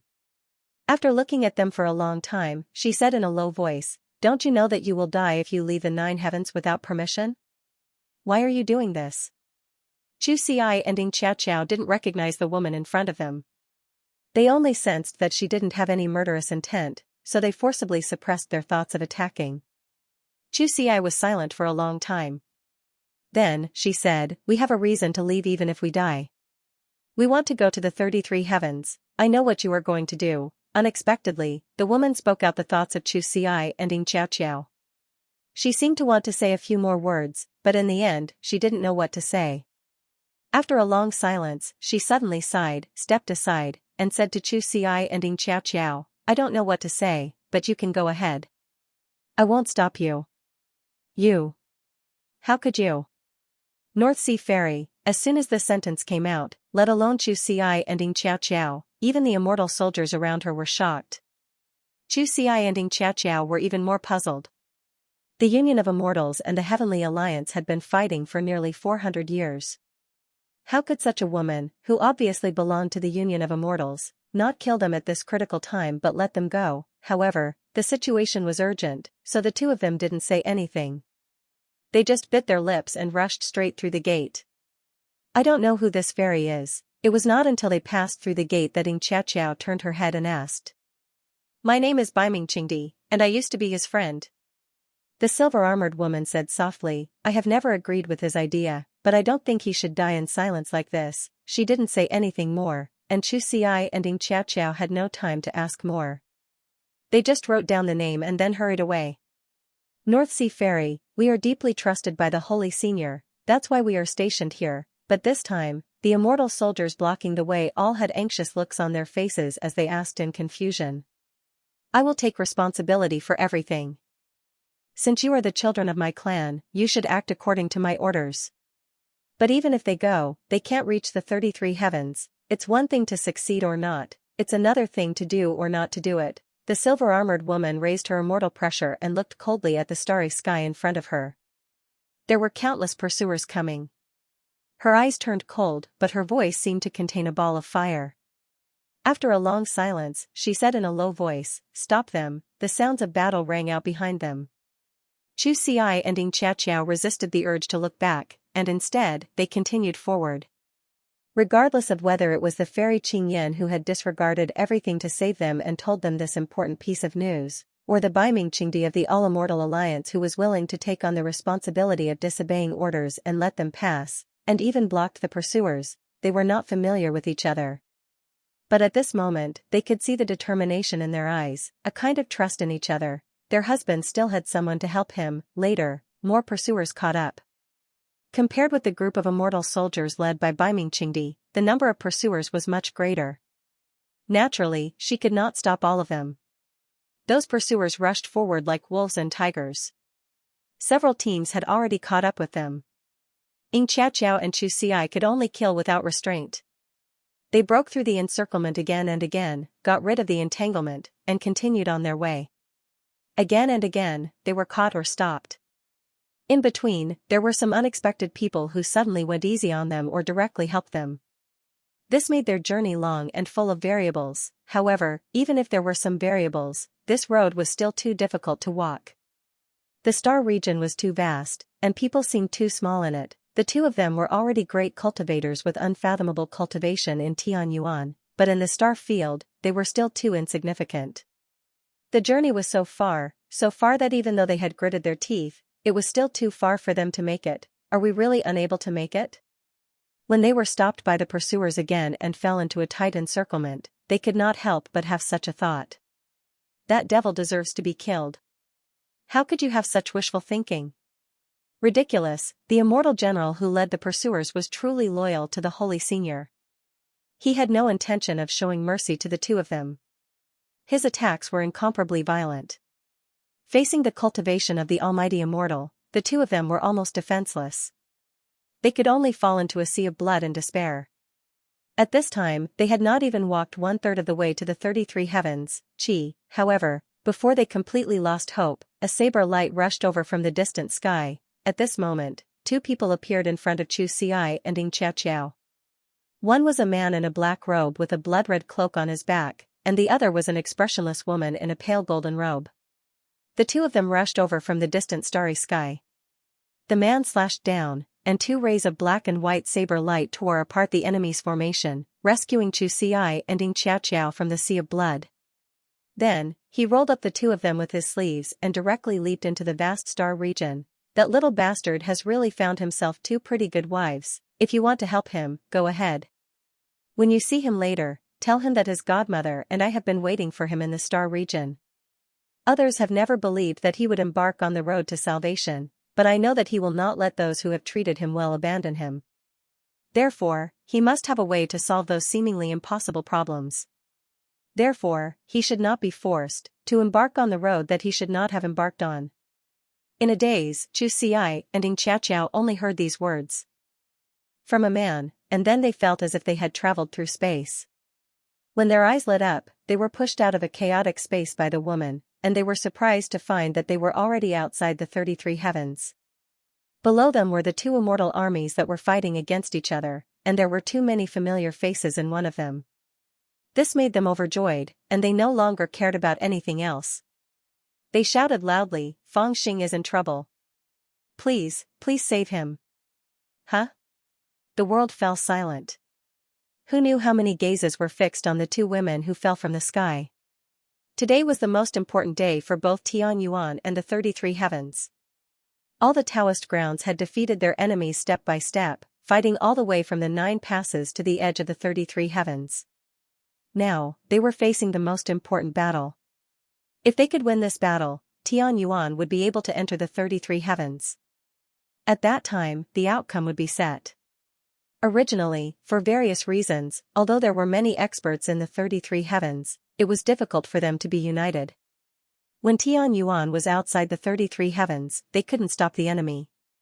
Once Tianyuan entered the 33 heavens and the dragon and demon clans started to make trouble, the 3 imperial palaces in the 33 heavens could only face the enemy separately. At that time, there was a possibility that the 33 heavens would break apart and the 33 heavens would be defeated one by one. Then, the 33 heavens would be defeated, for the young experts of the Heaven's Origin sect, becoming the first to attack the 33 heavens from the front line was a feat that would leave one's name in the history books and be admired by the future generations for tens of thousands of years. Not to mention the benefits that such a great contribution would bring, just this reputation alone was enough to make everyone's blood boil. They had long been rubbing their fists, ready to fight for this title at any time. The Heaven's Origin lineage had 36 immortal armies lined up before them. 36 powerful immortal monarchs from the Philosopher's Sanctuary each led an army. The formation was like the clouds and the soldiers were like the sea, facing off against the armies of the 3 imperial palaces and 8 armies from the 33 heavens. In the surroundings of the formation, there were a few allies from the Philosopher's Sanctuary as well as powerful independent cultivators and demons. They were ready to take action at any time and do their part, such as the Lord of Buddhism, the Lord of the Dragon Clan, the white-haired Shao Demoness, and so on. On the other side, in the 6 demon heavens, one of the 33 heavens, the 8 immortal armies of the 3 imperial palaces were lined up on the desolate ruins. Compared to Tianyuan, the number of their armies was less than a third of the total. Their leaders were the imperial princes of the 3 imperial palaces. Around them were the domain lords and immortal primes who had survived the 300-year war. The 3 imperial palaces once had hundreds of perfected golden immortals and dozens of immortal primes, but after the 300-year war, there were only a dozen of them left. The 33 heavens and the Tianyuan clan were separated by a short distance of 10,000 kilometers, but both sides were filled with the same murderous intent. However, just as the fuse was about to be ignited, these 2 girls fell from the sky and used all the strength in their bodies to shout something that was out of everyone's expectations. Who dares disturb the battle before us? Kill them. One of the 3 commanders of the Tianyuan clan, Yang Mo, was enraged when he saw this. He threw a red arrow. The immortal soldiers beside him immediately responded loudly and were about to kill them. Everything had its own importance. Nothing could shake the morale of the army before such a great war, therefore, they did not even bother to listen to what the 2 girls had to say. They just wanted to kill them. Who dares to kill my sister-in-law? However, at this moment, before the immortal soldiers could make a move, a person let out a strange cry and rushed out from the battle formation. It was a golden crow with a body as big as a small mountain. As soon as it appeared, the immortal soldiers were intimidated by the demonic chi on its body and did not dare to take a step forward. The golden crow spread its wings and protected Xianxia and Xianxia. It looked at them with a strange expression and shouted, "Why are the two of you here? Who did you say was in trouble just now? Golden Crow Great Demon Venerable?" Even immortal General Yang Mo could only frown when he saw the Golden Crow. He was a little powerless in front of this troublemaker. The Golden Crow Great Demon Venerable was not only one of his most reliable forces, but also the spokesperson of the Demon Clan. Although the Human Clan and the Demon Clan had formed an alliance on the surface, there was a turbulent undercurrent. At this critical moment, he could not do anything to it. He knew it should not be meddlesome at this moment, but he could not reprimand it, because it dared to quarrel with him in front of the army. It was also because of his apprehension that Chu Xi and Xianxia were able to say those words calmly. The three holy masters set up a trap to lure Fangxing into the ninth gate, and now the little bandit is in danger? The Golden Crow Great Fey Venerable listened to the two women's words in a daze. He became a little numb and subconsciously shouted. Then, he widened his eyes and said, "Sisters-in-law, you can't talk nonsense. Didn't that little bandit disappear for 300 years? I have been looking for him for dozens of years. How did he suddenly come back to life? And when was he lured into the ninth gate? We don't know, but he is now, waiting for you to save him." Chu Xi and Xianxia knew it was true after hearing Green Beauty Fairy's words and seeing the scene of Fangxing entering the ninth gate. As for other things, they could not explain them at all. At this moment, they could only repeat what they knew and looked at the Golden Crow Great Demon Venerable with pleading eyes. They also looked at the familiar faces behind the Golden Crow Great Demon Venerable. They knew that those were the little bandit's old friends, or rather, they used to be. What? The demon is still alive? How could he be alive? When did this happen? Why didn't we receive any news? If he appeared, why would he fight with the three holy masters? What do these two girls mean? Are they asking us to ignore the big picture and go back to save the demon? The Great Golden Crow's shout also let the others know about this matter. In an instant, countless discussions were heard. There was only one thought in everyone's mind, and that was astonishment. It was an extremely strange astonishment. First, they couldn't understand why the devil was still alive. Second, they couldn't understand why the three holy sages had set up a trap for him. What was more, they couldn't understand why these two women had appeared here. Could it be that they wanted to lead the army of the Philosopher's Dojo back to the Nine Passes to save the devil? Ridiculous, ridiculous. No matter how they thought about it, this was the only thought in the minds of the immortals. This mother of cur. The great demon Venerable Golden Crow was also in a daze. After a long while, he suddenly let out a shout, and with a flap of his wings, he swept Xianxia and Chu Xi onto his back. He was so angry that his face was full of anger, and his eyes were burning with anger. This little bandit is really bad. I wanted to claim the title of the world's #1 war god this time, but he actually came out of his coffin. Fortunately, he fell into someone else's trap. Although I know he won't fall into the trap so easily, I can't just watch him die without saving him. As he shouted, he flapped his wings and was about to jump out of the celestial array and fly backward. Immortal Commander Yang Mo was already enraged. He moved and tore through the void, appearing in front of the great Golden Crow. He suppressed the anger in his heart and shouted, "Little Demon Master, now that the war is at hand, momentum is more important than anything else. Are you trying to run away?" The great Golden Crow shouted, "Old man Yang, get out of my way. Ever since you became an immortal commander, you have lost your interest. My brother is still alive, and he is in trouble. I don't want the title of the world's #1 war god anymore. I'll give it to someone else. Although I know my brother is not easily deceived, I have to hurry back. Drinking with him is more important than this war." "Nonsense, you are disturbing the morale of the army. Do you really think I don't dare to kill you to establish my authority?" Immortal Commander Yang Mo shouted angrily, and a monstrous killing intent appeared from his body. "Hey, why don't you try it?" The great Golden Crow was enraged and shouted, Do you really think that the 9 sages are still the same as before? Seeing that a civil war was about to break out in front of the army, the immortal soldiers were extremely surprised. In particular, some cultivators who had grown up in the past 300 years were even more confused. Who on earth was that devil? How could he have such a magical power? Even the great demon Venerable Golden Crow, as soon as he heard that person's name, didn't even care about the battle. Instead, he was in a hurry to leave the battlefield and go back to the 9th pass. He didn't hesitate to become enemies with the 3 holy sages just to save him. Whoosh, the battle between Xianxia Immortal Commander and the Golden Crow Great Monster Venerable did not start in the end, because before the Golden Crow Great Monster Venerable could make a move, a white figure suddenly turned around and left from the rear of the battle formation, heading straight for the depths of the star domain, where Jiu Guan was located. It was the white-robed Xiao Witch, who was extremely mysterious and powerful in the hearts of the juniors of the Philosopher's Dojo.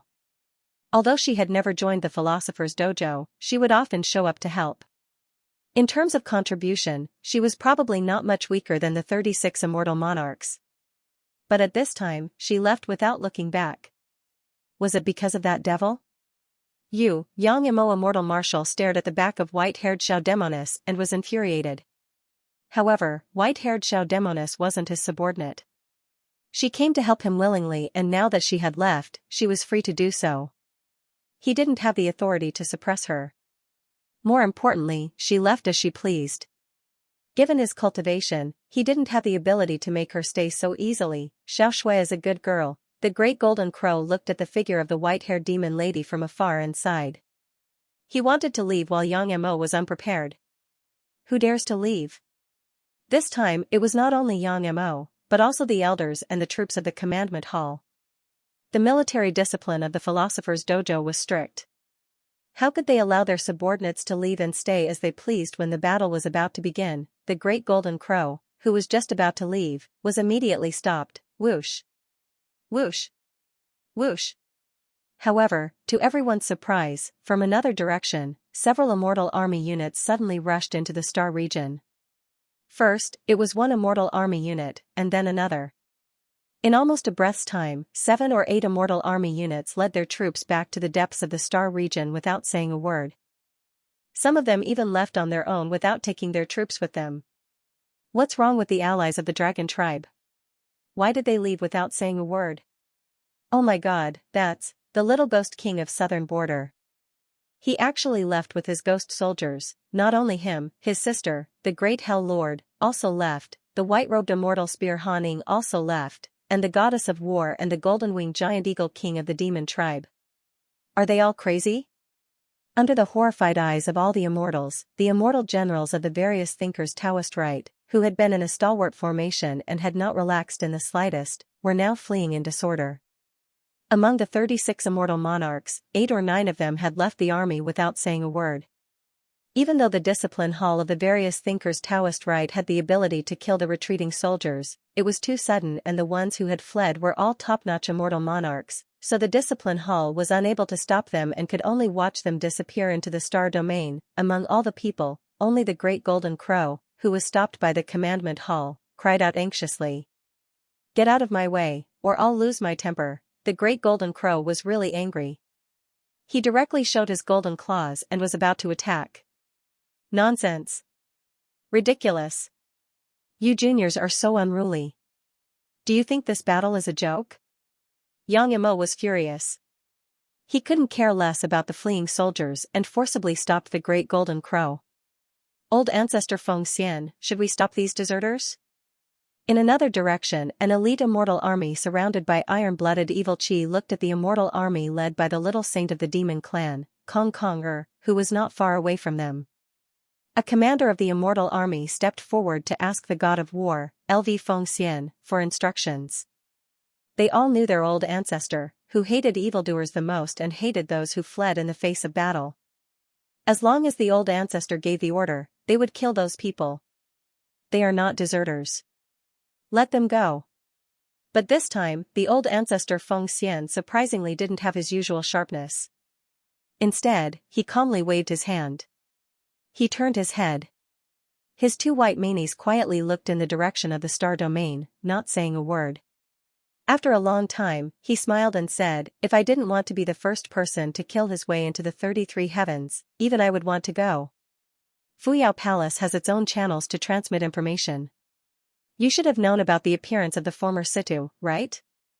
On the other side, Nie Qianhong, the great Situ of Fuyao Palace, looked calmly at a female elder next to him. Yes, we received the news 3 days ago. We didn't want to distract you, so we suppressed the news. The female elder was silent for a long time. Then, she took out a jade talisman and handed it to Nie Qianhong.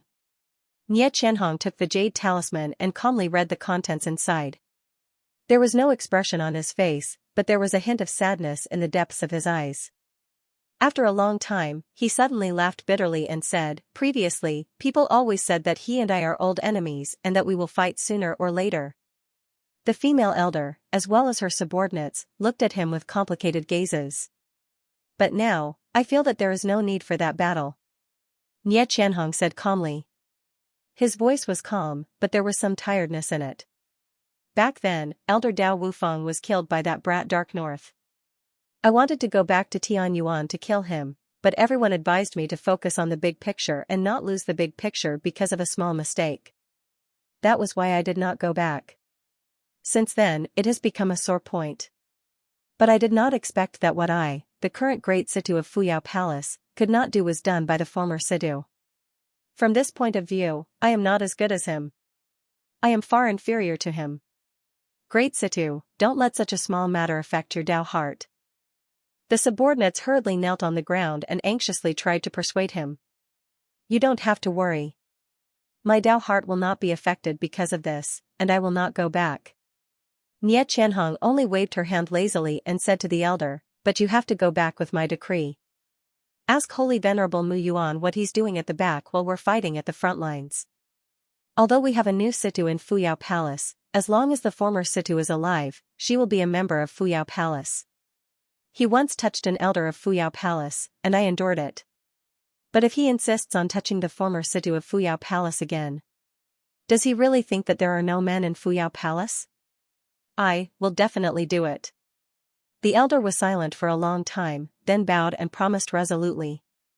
Don't think of running away today. I would rather kill you as a warning to others. Yang Mo had already fought with Golden Demon Great Monster Venerable. He was furious and wanted to kill. But before he could use his magical power, and before the people of Commandment Hall could come to attack him, 2 figures appeared on his left and right. One of them was a young man with a sword in his eyes. He was the freak of the Yuan family. Compared to 300 years ago, he looked much younger. The other one was the white-robed Buddha Lord, Xianxia. 300 years had passed, and Buddhism had not built a spirit mountain, but he had traveled around to preach and teach. Even in the Taoist field of philosophers, he had a profound influence and countless people followed him. The appearance of these 2 people forced Yang Mo to suppress his anger, and no one dared to go to Commandment Hall. If they want to go, let them go. Now that there is a great disparity in strength between us and the 33 heavens, we don't need so many people. If we really fight among ourselves, the impact will be even greater.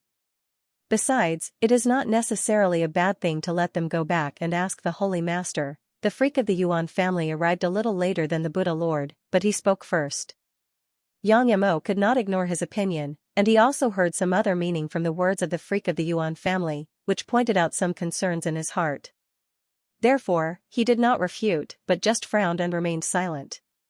After a long time, he turned to look at the white-robed Buddha Lord and asked in a deep voice, Little Buddha Lord, are you also here to persuade me to let these people go? The white-robed Buddha Lord looked down at the huge wooden fish in his hand with an embarrassed expression. He slowly put the wooden fish into his sleeve and pretended that nothing had happened. He put his palms together calmly and said in a low voice, Ba, what almsgiver Yuan said makes sense. But I'm not here to persuade you to let them go, but I'm here to say goodbye. Yang Mo was stunned, and then he became angry. What? Even you want to leave? The Buddha Lord said, I used to be an ally of the Taoist field of philosophers, but with that person. Sky Origin Xiao Shui requests an audience.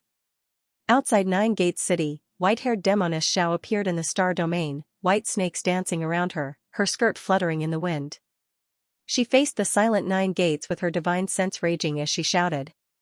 This unexpected action scared the hell out of the guards. Not daring to stop, he sent a message to the 3 sacred venerables.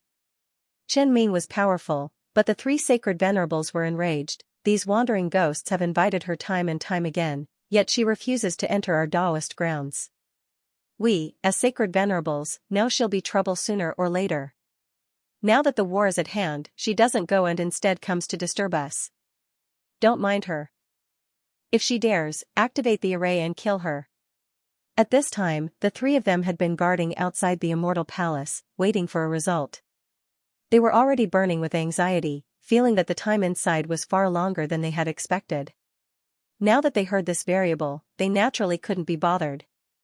After all, although the white-haired Xiao Witch was strong, she didn't have the ability to charge through the 9 trials.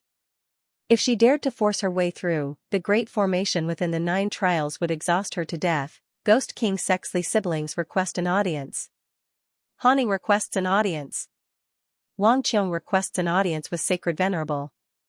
Open the gate. Qin Qiu Mountain Saintess Shaoyi requests an audience. Open the gate. However, before the order was passed down, a series of sounds were heard. It was from outside the 9 gates, and there were a few more people rushing over. What was more, this time, it was not a single person, but a few immortals directly rushed over with their immortal soldiers. They rushed like fire and rushed to the gate. Then, they roared. Looking at the black mass of people under the gate and the few immortals leading the immortal soldiers, the guard immediately became anxious. This time, he did not dare to kill them easily. Before the messenger was halfway through, he hurried back to report to the Holy Lord. What? Hearing this, Saint Dijon was furious. Now is the crucial moment of the war, but they withdrew their troops without permission. Not only did they not participate in the war, but they also came to the front of the 9 passes to disturb us. Ridiculous. Are you really going to rebel? Pass down my order. Take away their immortal monarchs' names and throw them in the great prison. Holy Venerable Mu Yuan shouted in a deep voice, his eyes almost spitting fire. However, before he could finish his sentence, another immortal servant hurriedly reported, Holy Lord, something bad has happened, the demon clan has all turned back. The army has arrived at the pass. The dragon race has returned with all their strength. The true dragon is right in front of them. If they don't open the gate, they will break through. The elder of Fuyao Palace came with a letter personally written by Situ, asking us what we intend to do with his predecessor. Situ, the servant boy of the Yuan family sword god, is here. He advised us to be careful. Holy Venerable, the Buddhist Lord and the Golden Crow Great Demon Venerable have arrived. Urgent reports rang out one after another, causing the expressions of the 3 Saint Venerables to change greatly. They were finally unable to hold themselves back any longer. From a certain perspective, this matter not only greatly exceeded their expectations, it even made them a bit angry. They were so angry that they almost fainted. Just what were these people doing? The great battle was imminent, yet they were actually disregarding everything else. Not only were they not fighting against the 33 heavens, but they were actually all trying to break through, just for the sake of a demon. Now that 300 years had passed, was that demon still so important to them? Was there even half of the immortal army left in the 33 heavens? Holy Venerable Mu Yuan, if they really break through, we might not be able to stop them. At this time, even Holy Venerable Dijon looked at Mu Yuan anxiously, his brows tightly furrowed. Speaking of which, it's really detestable. Who knows how something like this happened? That kid and the 10 Supremacy Immortals have already stayed in the Immortal Palace for an entire day. Why hasn't there been any movement? Could it be that he's already so powerful that even the 10 Supremacy Immortals are having a hard time forcing him to take that path? Adding on the Heavenly Demon and the others, that shouldn't be the case. It's really incomprehensible. At this time, the expressions of Holy Venerable Mu Yuan and the old woman, Holy Venerable Qiong Su, also darkened. The situation before them was clearly out of their expectations. To them, they originally thought that no matter how powerful the demon was, he wouldn't be able to resist after setting up such a grand scheme. They thought that there would be an outcome in at most 10 minutes. However, no one expected that the door to the Immortal Palace would still not open after an entire day had passed. Furthermore, they didn't dare to recklessly barge into the immortal palace to investigate at such a crucial time. As a result, they ended up in such a complicated situation where they were trapped both internally and externally. It's also possible, Holy Venerable Xianxia frowned and said in a deep voice, that he has already set foot on that path, but it's just been a long time. Holy Venerable Dezhen fell silent as he pondered the possibilities. Only then did Holy Venerable Muyuan speak coldly, no matter what, we can't let those rebellious brats disrupt such a grand affair.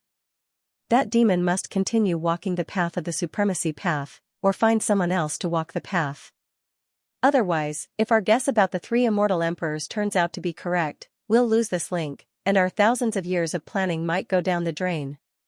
Hearing this, Holy Venerable Dezhen and Holy Venerable Xianxia couldn't help but frown slightly. It's useless to guard here. Let's get rid of those people first. Holy Venerable Muyuan made up his mind. He exchanged glances with the other 2 Holy Venerables and leaped up to the 9 heavens. In fact, for them, no matter where they were in the 9 passes, monitoring the immortal palace was the same. However, what happened inside the immortal palace was too important, so they didn't leave it at all. However, at this moment, they couldn't care less about it. After all, the outside world was in chaos. If they couldn't control it and rushed into the 9 passes, it would be a big problem. Fight. Let's charge into the 9 trials and ask the 3 Holy Venerables what they want to do. Outside the 9 trials, a great army had already arrived. Above the army, the Golden Crow Great Demon Venerable with golden feathers was shouting loudly to boost the morale of the army. Or rather, it was fanning the flames, urging them to charge into the 9 trials. Most importantly, at this moment, it was obvious that many people had made sufficient preparations to charge into the 9 trials. I'd like to ask you, what do you want to do? However, at this moment, 3 Holy Venerables suddenly appeared above the 9 trials and activated their Dharma forms. Each of them was like a mountain hovering above the 9 trials, looking down at the immortal lords and immortal generals and soldiers below. The immortal army, which was in an uproar just now, immediately fell silent when they saw the 3 Holy Venerables. After all, the 3 Holy Venerables were extremely prestigious in the Philosopher's Dojo. They were supreme existences. Except for a few people, the rest of the people worshipped the 3 Holy Venerables as if they were gods. I heard that my brother has returned. Master Jean is here to have a drink with him. Let him out. The Golden Crow Great Demon Venerable was obviously one of the few people. Not only was he not afraid of the Holy Venerables, he even shouted loudly. Our young friend Feng Xing is indeed back. Holy Venerable Muyuan was silent for a moment before he spoke slowly. His words immediately caused the people below to shout loudly. Let my master out. A group of tall and fat people with black fur all over their bodies shouted loudly from the dragon tribe. Where is my master? A cute and beautiful girl in a white dress from the Qingqiu mountain also shouted loudly. Holy Dezhen and Holy Xianxia also turned to look at Holy Venerable Muyuan at this moment. They did not know why he directly admitted to it. What is he doing? Holy Venerable Muyuan sighed softly when he saw the agitated crowd below. What else can he do? Of course, he's doing what he didn't do 300 years ago. In these 300 years, this matter is no longer a secret. The Supreme Path reversed the heavenly secrets and deduced the method to resist the great calamity. It's just that fellow Taoist Feng Xing's Tao heart was insufficient 300 years ago, so he did not take that step. Now that he has returned after 300 years, he has traveled the world and has long made up his mind to cultivate within the 9 trials and take that crucial step. What? Everyone present was stunned when they heard Holy Venerable Muyuan's words. Clearly, they did not expect such an explanation. There was even a hint of disappointment in Holy Venerable Muyuan's eyes. He sighed deeply and looked at the immortals below. Speaking of which, what he's doing is the same as all of you, resisting the 3 immortal emperors and surviving the great calamity. The 3 of us were protecting him just now. Now that the world is approaching its end, only when all the races work together and perform their respective duties can we survive the great calamity. But what about all of you? The crucial battle to enter the 33 heavens has clearly arrived, but you were actually provoked by someone's words. You didn't even think about it before coming back to cause a ruckus. If this affects the battle to enter the 33 heavens, Or if you disturb our young friend Fangxing's seclusion, then wouldn't that be? The immortals below were all speechless. No one knew how to refute those words. Only the Golden Crow Great Fey Venerable thought differently from the others. He did not believe the words of the three Saint Venerables at all, but when he saw that they spoke so confidently, he rolled his eyes and shouted, "Saint Venerable, are you saying that my brother is saving all living beings in the heavens?" Holy Venerable Muyuan was silent for a while and said, "If we want to survive the great calamity and resolve the invisible conflict, he has to take that step. If that's the case, it's not wrong to say that he is saving all living beings in the heavens." The Golden Crow Great Fey Venerable said, "Nonsense. How can someone of his character be so kind?" Holy Venerable Muyuan, below, the immortals who were a little confused by his words and did not have much influence immediately followed and shouted. "That's right. That little bandit can do all kinds of bad things, but who are you kidding when you say that he is saving all living beings in the heavens?" The one who spoke was the ghostly southern border ghost king. He stood crookedly and looked at Holy Venerable Muyuan disdainfully. Yes, how can you be doing good? Who are you kidding?" This time, the one who spoke was the demon race's mad elder Wu Yidian. No one knew how he managed to sneak in. "You guys." Humph. Holy Senior Muyuan obviously didn't expect this scene. He had already made his words watertight, but these people didn't believe him at all. For a moment, his anger deepened, and after a long time, he coldly shouted, "Whether you believe it or not, he is already ready to take that step. Isn't this the result you want?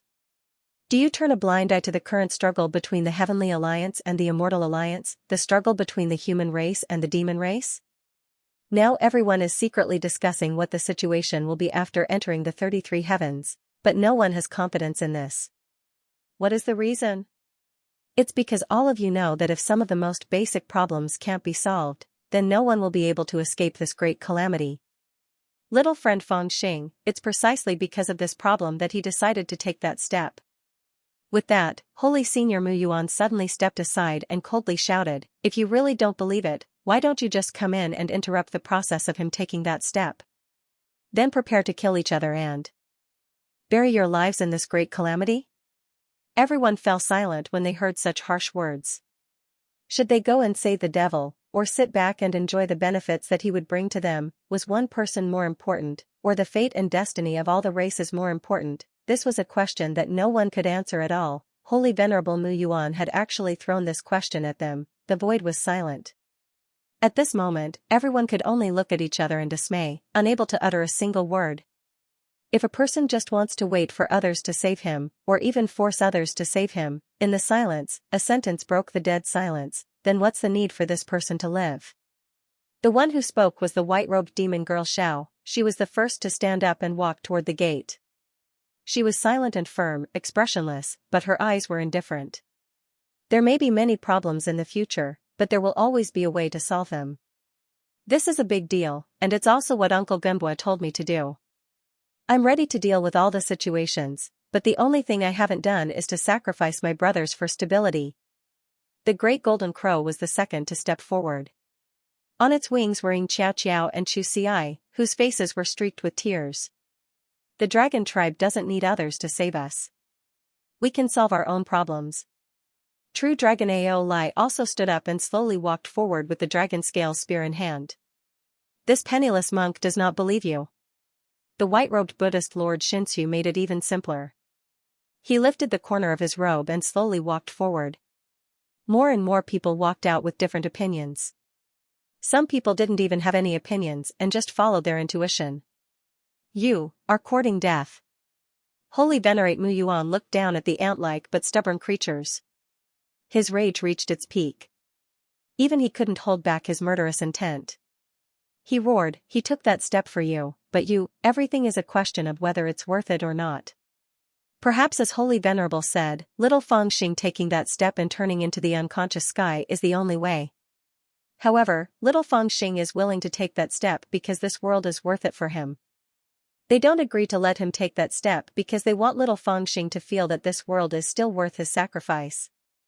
If everyone remains silent at this time and thinks that he should take that step, then perhaps this world is really not worth it for him to take that step. At this moment, a calm voice interrupted Holy Venerable Mu Yuan's roar. An immortal floated over from the depths of the star domain. At the end of the voice, there was a hint of mockery. Moreover, you're doing this for yourself. You are finally willing to show yourself? Holy Venerable Mu Yuan's gaze suddenly sharpened as he looked straight at the figures. The people who came were a female immortal dressed in white and a short old man dressed in gray. Beside them were several beautiful women, but their faces were haggard. It was obvious that they had suffered a lot. Lotus Girl walked at the very front. As she walked, she sneered, "The path of the Supreme Tao was originally good, but unfortunately, no matter how good the path is, it can't defeat the ambition of others. You forced him to take that step with such righteousness.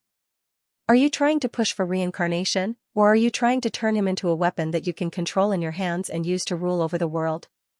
Holy Venerable Lotus Maiden, Uncle Jen, after seeing those two people, everyone was startled, and someone hurriedly called out. No one expected that just as the biggest internal conflict in the history of the Philosopher's Dojo was about to occur, the last of the four Holy Venerables had arrived. Among the 9 saints, Uncle Jen, who had the most mysterious origin, had also arrived. Originally, they thought that the two of them had come to resolve the danger, but after hearing Lotus Maiden's words, everyone was stunned. There were no idiots present. They could instinctively hear some kind of resentment in Lotus Maiden's words. Then, they could not help but turn their gazes from Lotus Maiden and Uncle Jen to the women beside him. These women had very strong auras, but they were cold and their expressions were somewhat dull. Who were they? Most people felt that these women were very strange. Only a few people from the Golden Generation could recognize a few of them. Then, the expressions on their faces suddenly became somewhat astonished. "Little Lotus, do you know what you're talking about?" After Holy Venerable Mu Yuan saw Lotus Maiden, his expression became extremely furious. When he asked this question, it was no longer just a question. Everyone could hear that his words were filled with a warning and threat, as if he was worried about something. "What I'm talking about is just the dirty thoughts in your hearts." However, Lotus Maiden did not seem to notice his anger at all. Her expression was cold as she said indifferently, "Back then, my father and the others chose the 3 of you to monitor the operation of this great plan of deceiving the heavens. They had taken a fancy to your abilities and your mediocre talents. You didn't have the qualifications to establish a foothold in the world. Logically speaking, you were only the envoys to guide the rise of Tian Yuan. Once the overall situation was set, it would be the day you retired. However, even my father and the others probably did not expect the 3 of you, especially you, to have such ambitions growing so quickly." As she walked forward with Uncle Jen, she spoke calmly. However, everyone could hear the anger in her words.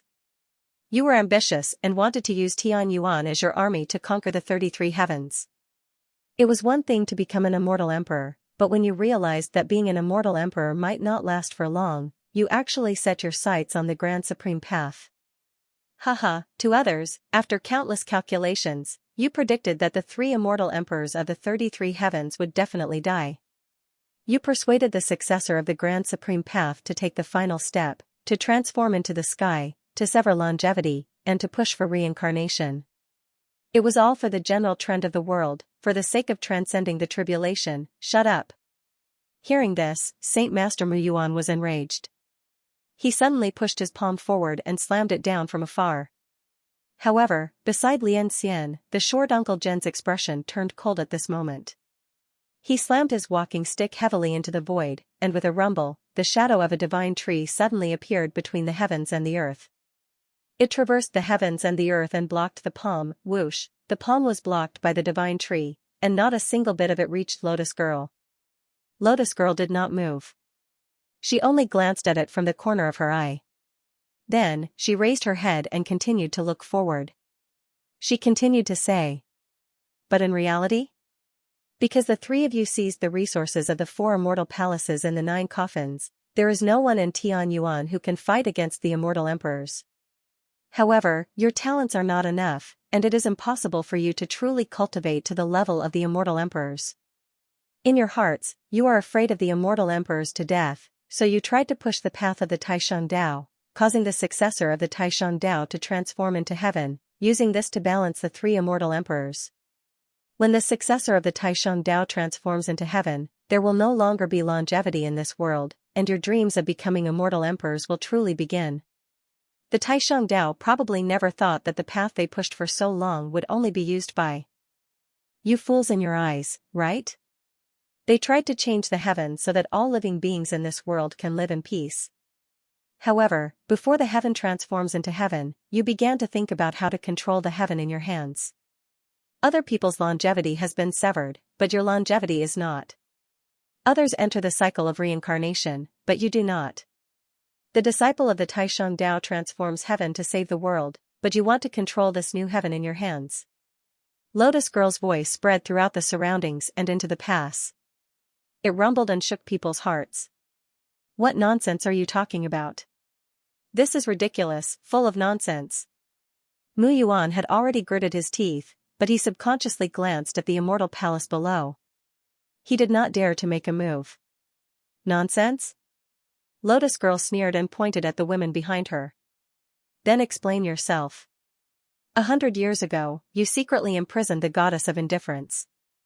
You spent a great deal of effort and paid a great price to push their cultivation. What were you trying to comprehend? The goddess of indifference? Everyone frowned. They had never heard of this name. However, when they saw the expressions of Lotus Girl and the three Saint Venerables, they understood the importance of this matter and did not dare to act rashly. At this moment, Uncle Jen spoke slowly.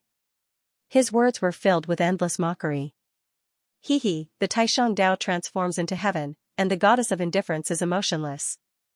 Their state is the closest to the state of the Taisheng Dao transforms into heaven. You imprisoned them and spent more than 100 years of effort and endless resources on them just to find a way to control the Taisheng Dao transforms into heaven from them. It must have been hard on you people with great courage and wisdom. They haven't transformed into heaven yet, but you people are already thinking about how to control them. In the end, he sneered. It's no wonder that little Feng Xing refused to transform into heaven. He probably didn't trust you people from the beginning. Fortunately, he didn't transform into heaven 300 years ago. Otherwise, even if he forcibly severed his longevity, he would not be able to escape from your schemes. Sooner or later, he would still become a tool in your hands. He really couldn't cry even if he wanted to. What? There's such a thing? When these words were spoken in front of everyone, the entire star field fell silent. Everyone felt as if a huge rock was pressing down on their hearts. They could not even breathe and felt a chill from the bottom of their hearts. Lotus Girl's words shocked all the immortals present. They didn't dare to imagine that they would be so ambitious and generous. Holy Venerable Mu Yuan and the other two were also horrified. They lowered their heads and looked at the immortal palace below. For a very, very long time, they didn't even dare to breathe too loudly. It was as if they were afraid that the demon and the 10 Grand Supreme Immortals inside the immortal palace would suddenly burst out of the door. Fortunately, they waited calmly for a long time and didn't see any movement inside the immortal palace. Just as they were secretly heaving a sigh of relief, they suddenly heard a chuckle behind them. I've already said that your path is blocked, right? These words suddenly rang out behind them, scaring Holy Venerable Mu Yuan so much that he almost fainted from fright. He suddenly turned around and saw a figure standing in the air with his hands behind his back above the 9 gates. The figure's black robes fluttered slowly in the gravity-free star domain. His black hair was scattered in the air, and only his eyes were bright. On his left was a girl holding a white bone spear. On his other side was a mighty donkey in silver armor. Beside the donkey was a demon king in a golden robe. All three of them were looking at him with disdain and mockery. Feng Mo, you. As Holy Venerate Mu Yuan shouted, he staggered back a few steps. After taking a few steps back, he shut his mouth and didn't say anything else. Instead, he widened his eyes. Beside the devil, there were a few other existences. They were the strange pagoda that floated quietly in the air, and there were a few figures that were projected out from the strange pagoda. Some of them had surging chi and dense devil chi, some of them were dressed like scholars, and their eyes seemed to contain everything. There were also some who were filled with rage, and their necks were broken while their heads were clutched in their hands. There were also some other strange figures. None of them had a physical body, and they were only connected to the strange pagoda by a spiritual light. However, at this moment, they were all like living people, vivid and lifelike, entering everyone's eyes, beside the strange tower, there were 10 black statues standing silently in the air, as if they were lifeless. "Little bandit, master, Feng Xing, you bastard," at the bottom of the 9 trials, countless voices cried out loudly. All of them addressed him differently, but all of their faces were filled with pleasant surprise. Although they had come for Feng Xing, they had yet to see Feng Xing after 300 years. They even thought that he was deeply involved in a conspiracy. Who would have thought that he would actually appear in midair at this time, unscathed? He, hello everyone, Feng Xing chuckled and waved at everyone as a form of greeting. Then, he smiled apologetically and turned to look at Holy Sage Muyuan. "What about me? Are you trying to say that I should have been forced to transform into the sky or had my cultivation taken away by them, but in the end, I'm standing here looking like a big boss?" Holy Venerable Muyuan's pupils constricted. Of course, he wouldn't answer such a joke, but in his heart, he was really thinking about this question. The reason is actually very simple. Feng Xing smiled and pointed at the statues of the Grand Supreme 10 Immortals. "Why don't you ask them?" Holy Venerable Muyuan's face darkened. He still didn't say anything, but he looked at the statue in the middle. "We can't take away his cultivation because he has already taken that step," the oldest statue of the Grand Supreme 10 Immortals said faintly. However, what he said shocked everyone. How is that possible? Holy Venerable Muyuan really couldn't stay silent this time. He glared at Feng Xing angrily and shook his head subconsciously. He couldn't believe it even if he was beaten to death. How could he have already taken that step? If he had really taken that step, how could he still be like this? We don't know the reason either. However, in the face of Holy Venerable Muyuan's question, the Grand Supreme 10 Immortals only spoke solemnly, as if they were also a little confused. Holy Venerable Muyuan naturally wanted to ask Feng Xing, but Feng Xing ignored him. He simply looked at Xianxia and Xu Xi, who were on the great golden crow's back. He grinned and blinked, and the 2 girls, who had been watching him from afar, instantly burst into tears again. They cried and laughed at the same time. Then, Feng Xing turned his head again and saw the girls standing beside Lotus Maiden and Uncle General. The one in the lead was beautiful and stood on her tiptoes as she looked at him. When her eyes met Feng Xing's, she waved her hand vigorously and smiled like a little fool. Who else could it be but the little princess of Yaoqi? However, the others made Feng Xing's heart ache. The one in the lead was beautiful and had a round face, but her chin and ears were a little sharp. It was Xiao Man. However, the Xiao Man, who had always been extremely close to him, was now standing behind Lotus Maiden with a cold demeanor. She looked down, as if she did not care about anything around her. Who else could it be but Xiao Man? The others were also people he was familiar with. The gentle and magnanimous senior Su Lingyun, the trickster Tea Fairy, the long-legged Ji Guin, the green-robed Zhao Qingyu of the Divine Prefecture's Zhao family, and 2 other female cultivators he did not know. Their expressions were the same as Xiao Man's, cold and expressionless. At first glance, it was as if they did not belong to the human world. However, their demeanor was not lifeless, but a kind of indifference towards everything. "So, they were taken away by you guys." Feng Xing carefully looked at the few of them. His expression became somewhat uncertain. After a long while, he finally spoke in a low voice. Back when he went to the small celestial realm to search, he had already heard that these people who cultivated the heavenly art of indifference might have come out of seclusion, but he could not find any trace of them. Now, he finally understood that they had actually been taken away by Sage Muyuan of the Philosopher's Dojo more than 100 years ago, using the state of the goddess of indifference to deduce your state after transforming into heaven so that you can control it? Lotus Maiden's answer surprised even him. He really did not expect these 3 sages to be so bold. If he really transformed into heaven, cut off longevity, pushed reincarnation, and became the only eternal existence in the world, and they controlled him in their hands, then what kind of state would the 3 of them be in the future? That was something that even celestial kings and celestial emperors would not dare to imagine. However, not only did these 3 people think of that, they even did it more than 100 years ago. Feng Xing did not know whether they succeeded or not, but at his current cultivation realm, he already understood the 3 sages' plan. Currently, Xiao Man and the others were indeed in a mysterious state. They were originally 7 different people, but there was an invisible aura that connected them together. It seemed like they were one person, and this person had an inexplicable relationship with heaven and earth. It was as if they could control heaven's will through them, and even control the operation of heaven and earth. They themselves were like the keys to heaven and earth. This was probably the amazing thing about the heaven art of indifference. Now that 300 years had passed, Fang Xing sometimes even thought that these people had forgotten about him. However, he only realized now that these people had never forgotten about him, and they never believed that he was dead. After all, the supreme path could deduce his life and death. These three sages must have found out from the supreme path that he was still alive, and from then on, they had already been planning how to force him to take the step out of the supreme path, and then plotting how to control him. Fang Xing did not know how they planned to control him, nor did he know what they had done to the goddess of indifference. However, when he looked over for a long time, and there was no reaction from Xiaoman and the others, the anger in his heart rose. "You bastards, what have you done?" After a long silence, he suddenly shouted. In an instant, his murderous intent surged like a tide. Boom, he turned around and looked straight at Holy Venerable Mu Yuan. It felt as if the heavens and earth had been torn apart, and an eye had appeared. As he turned around, he looked down at Mu Yuan from above.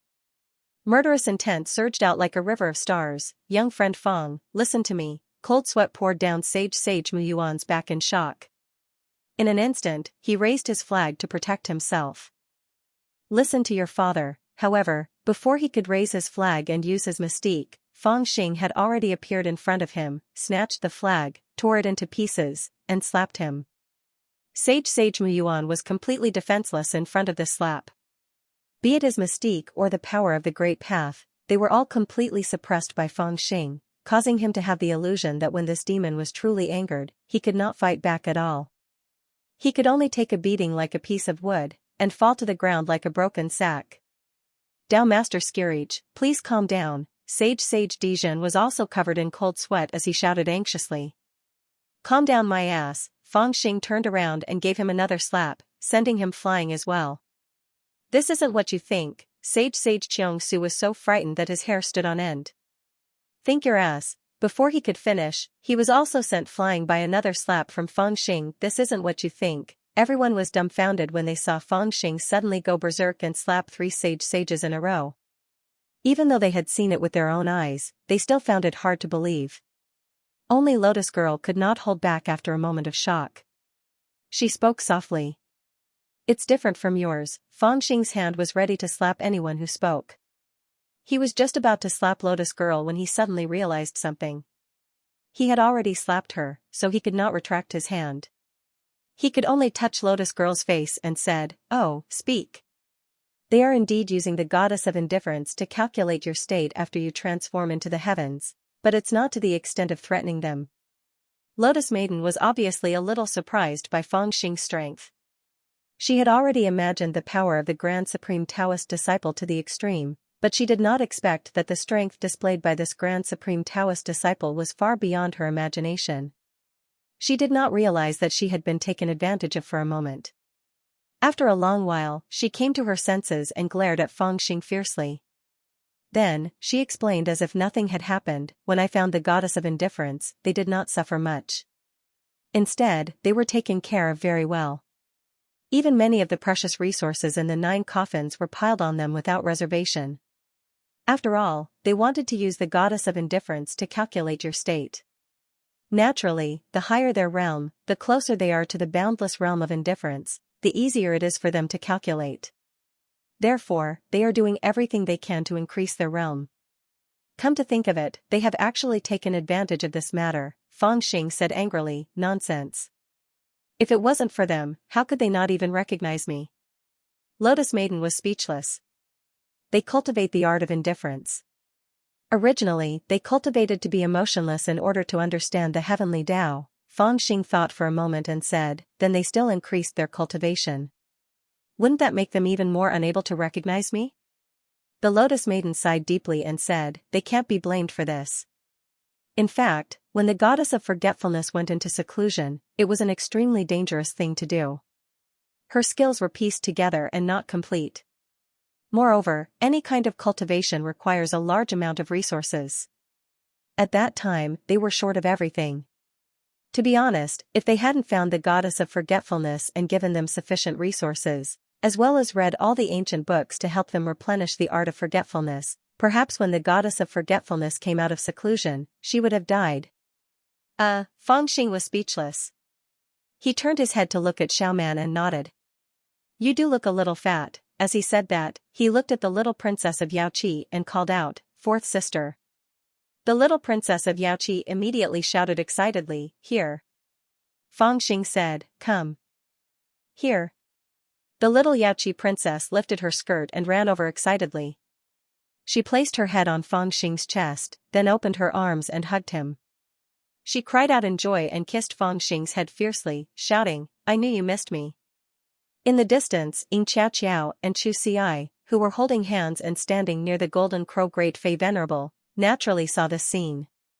Both of them looked a little displeased and turned their faces away at the same time. Then, they cursed in unison, "How dare you? Vixen! There are so many people watching. Be more reserved," Fangxing reprimanded with a stern face. Then, he pointed at Holy Venerable Mu Yuan and asked, "Did they bully you?" "I was bullied," little Princess Yaoqi said casually. Holy Venerable Mu Yuan and the other two paled. "They don't even give us lychees when we want to eat them." Little Princess Yaoqi said unhappily, "Is this considered bullying?" The three holy venerables were almost crying. This is the depths of the star domain. Where can we find lychees for you? Humph, I wanted to kill you now. Fangxing finally understood what Xiaoman and the others had experienced in the philosopher's dojo. In this case, Holy Venerable Mu Yuan naturally did not have any good intentions. He was indeed just using them. However, this kind of use had indirectly helped Xiaoman and the others.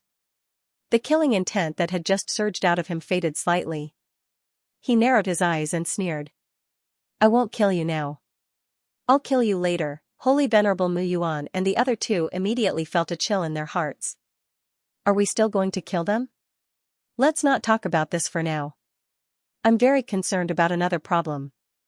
300 years ago, we all knew that you had not taken the step to the Supreme Tao. If that was the case, you would not have been able to truly cultivate the Supreme Heart Questioning Sutra, nor would you have been able to pass the Tao Heart Tribulation. However, you still have not taken that step, yet you have reached such an unfathomable realm. What exactly is the reason for this? Lotus Girl could not be bothered with Holy Venerable Mu Yuan and the other two anymore. She just looked at Fangxing and asked with a frown. The key to the Supreme Heart Questioning Sutra is not to take that step, but to have a clear conscience. When Fangxing heard this question, he lowered his head and smiled. He grabbed little Princess Yaoqi's ear and pulled her away from him. Then, he glanced at Lotus Girl and the others and said with a smile, "You once said that my Tao heart is perfect. This is impossible, and the only thing that can be achieved is to follow the path of the Supreme Tao, to transform the heavens and save the world, to cut off longevity, and to push for reincarnation." However, I did not agree, because that would be throwing me away, and it would not be perfect either. Therefore, I decided not to listen to you and went to find it myself. This search took 300 years, and I went to many places and saw many people. Finally, under everyone's expectant and excited gazes, he smiled and said, "Found it." Found it? It was just 3 short words, but it caused an uproar. Many people widened their eyes and looked at Fangxing's face without blinking. The heavenly demon and the others in the strange tower were even more shocked. At this moment, they all had an indescribable look of astonishment on their faces. Their eyes were cold as they looked at Fangxing. They did not even believe this question. Had he found the Tao heart that would never give up and never let go? 300 years ago, everyone thought that only by transforming the heavens and saving the world could he possibly achieve such a perfect Taoist heart. This was also the reason why everyone thought that Fangxing would either take that step or perish. But now, he actually said, "Found it." Did he really have a way to help the various races to resist this great calamity without transforming the heavens? This great calamity that came from the human heart and was almost unsolvable. Everyone held their breath at this moment, waiting for him to say this answer. Even the 10 highest immortals, Daphne, Uncle Jen, and the others were waiting. The sky and earth seemed to have fallen into a deathly silence. However, just as Fangxing was about to speak, boundless killing intent suddenly came from the direction of the 33 heavens. Those with profound cultivation looked through the distant stars and saw that the army of philosophers Taoist right had already moved. With a loud rumble, they charged into the 33 heavens, and the army of the 33 heavens also moved in response. The battle to enter the 33 heavens had finally begun. At this moment, even the immortals couldn't help but be distracted and looked in that direction with concern. This battle had been waiting for too long. It had been a full 300 years. As expected, the immortal soldiers of philosophers Taoist right didn't disappoint. They were clearly much stronger than the immortal soldiers of the 33 heavens. They charged straight into the 33 heavens, and their killing intent surged like clouds. They first dyed the demonic lands red, then spread further inside. Just now, we asked you what path you had thought of, but you said to wait until the battle begins. The heavenly demon's voice rang out at this moment. He looked at Feng Xing with rapt attention.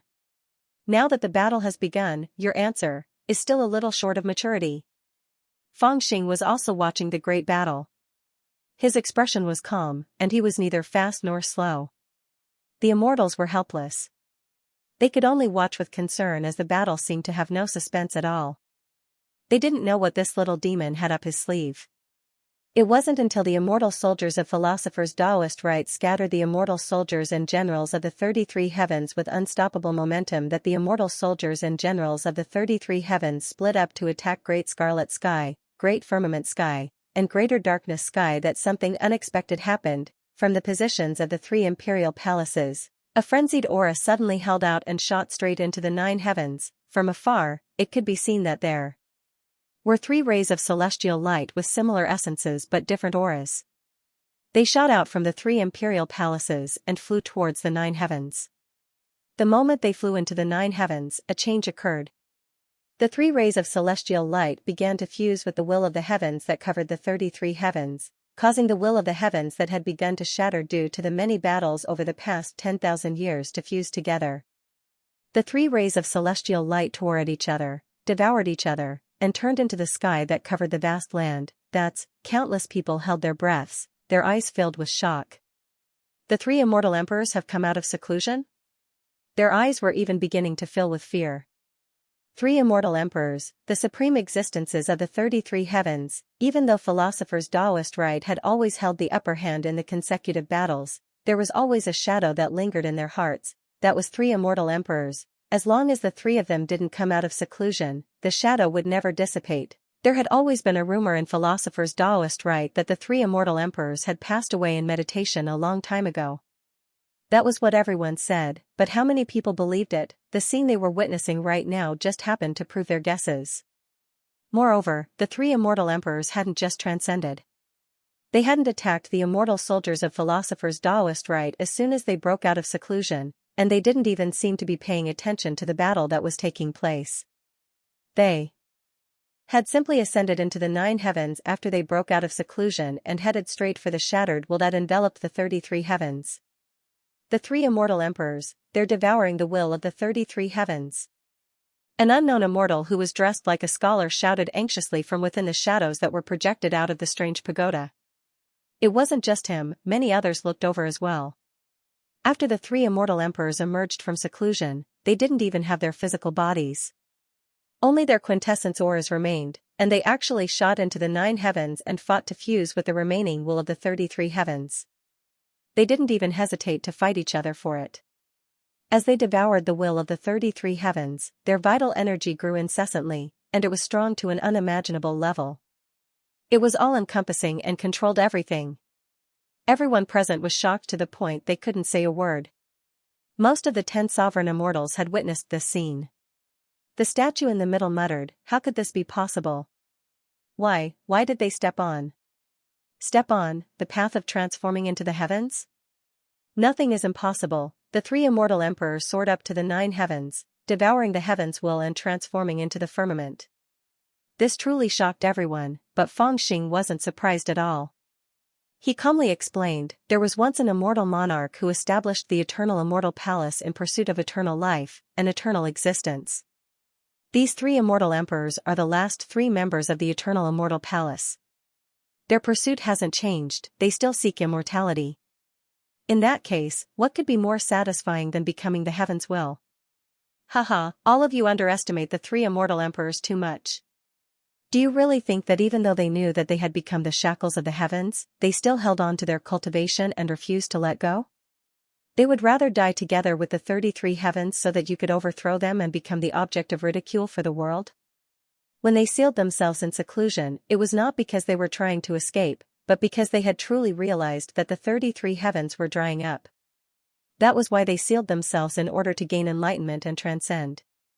This heaven transformation was the result of their enlightenment. Since their own existences posed a threat to the world, then they might as well become the world itself and become eternal. In that way, they would no longer be threatened by the calamities of the world. At the end of his speech, Feng Xing chuckled softly and said, "Because they themselves are calamities. Impossible, how could the three of them walk the path of my supreme path? Plus, they have a mortal fate." The entire place was silent. Only one statue lost its composure like a normal person and angrily shouted. "They didn't transform into the heavens of your supreme path, they merely borrowed the heavens to exist." Feng Xing replied very casually, as if he had already understood this point. He calmly said, "The Grand Tao is simple, but different paths lead to the same destination. Your supreme path can create the path of heaven transformation, so how do you know that they can't reach this step?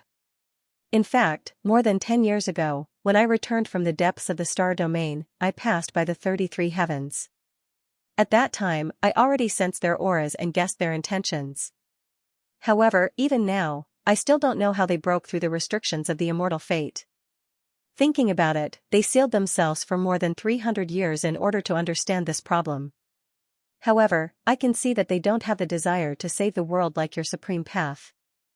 Heaven transformation is heaven, but they don't know how to sever longevity or activate reincarnation. They only replaced the will of the heavens."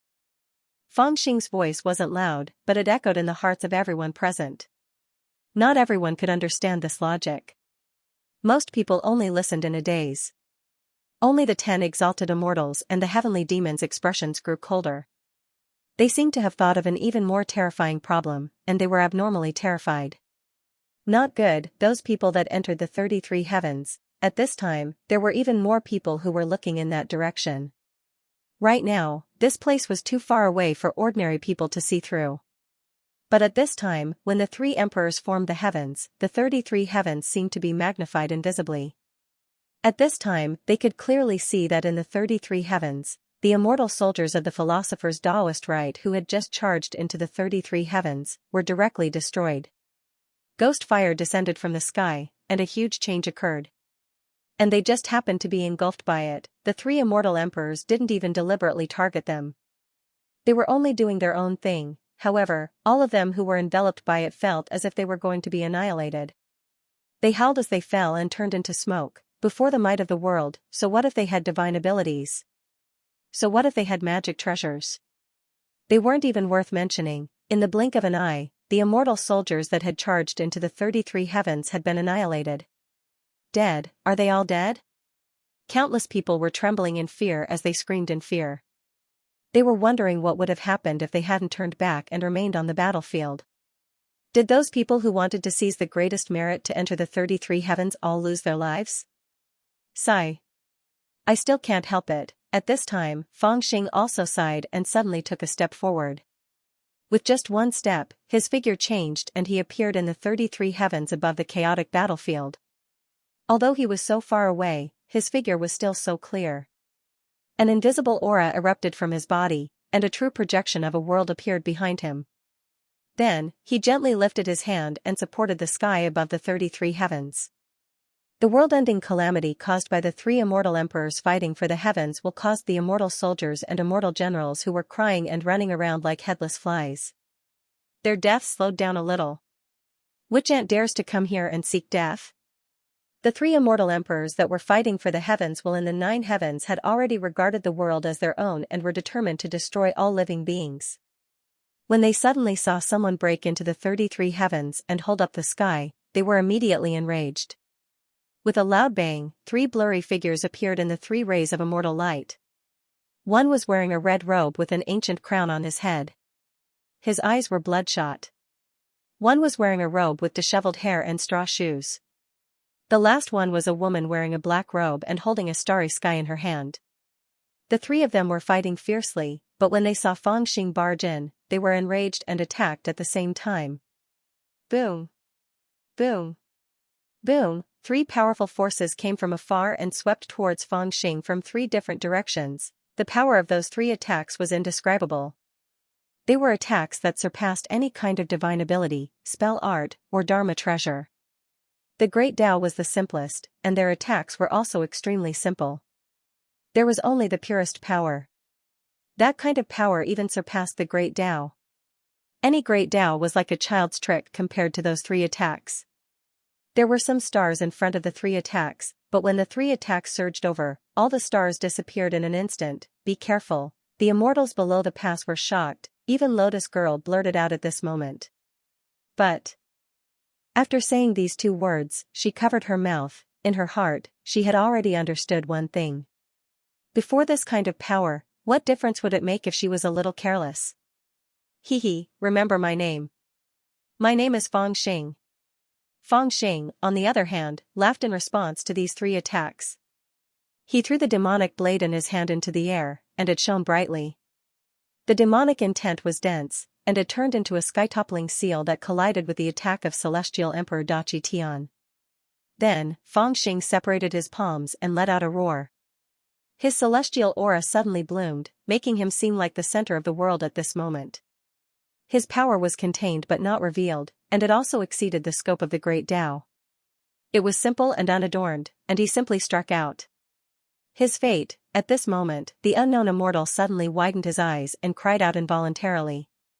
The heavenly demon also nodded and said in a low voice, even with a hint of confusion, 81 fate.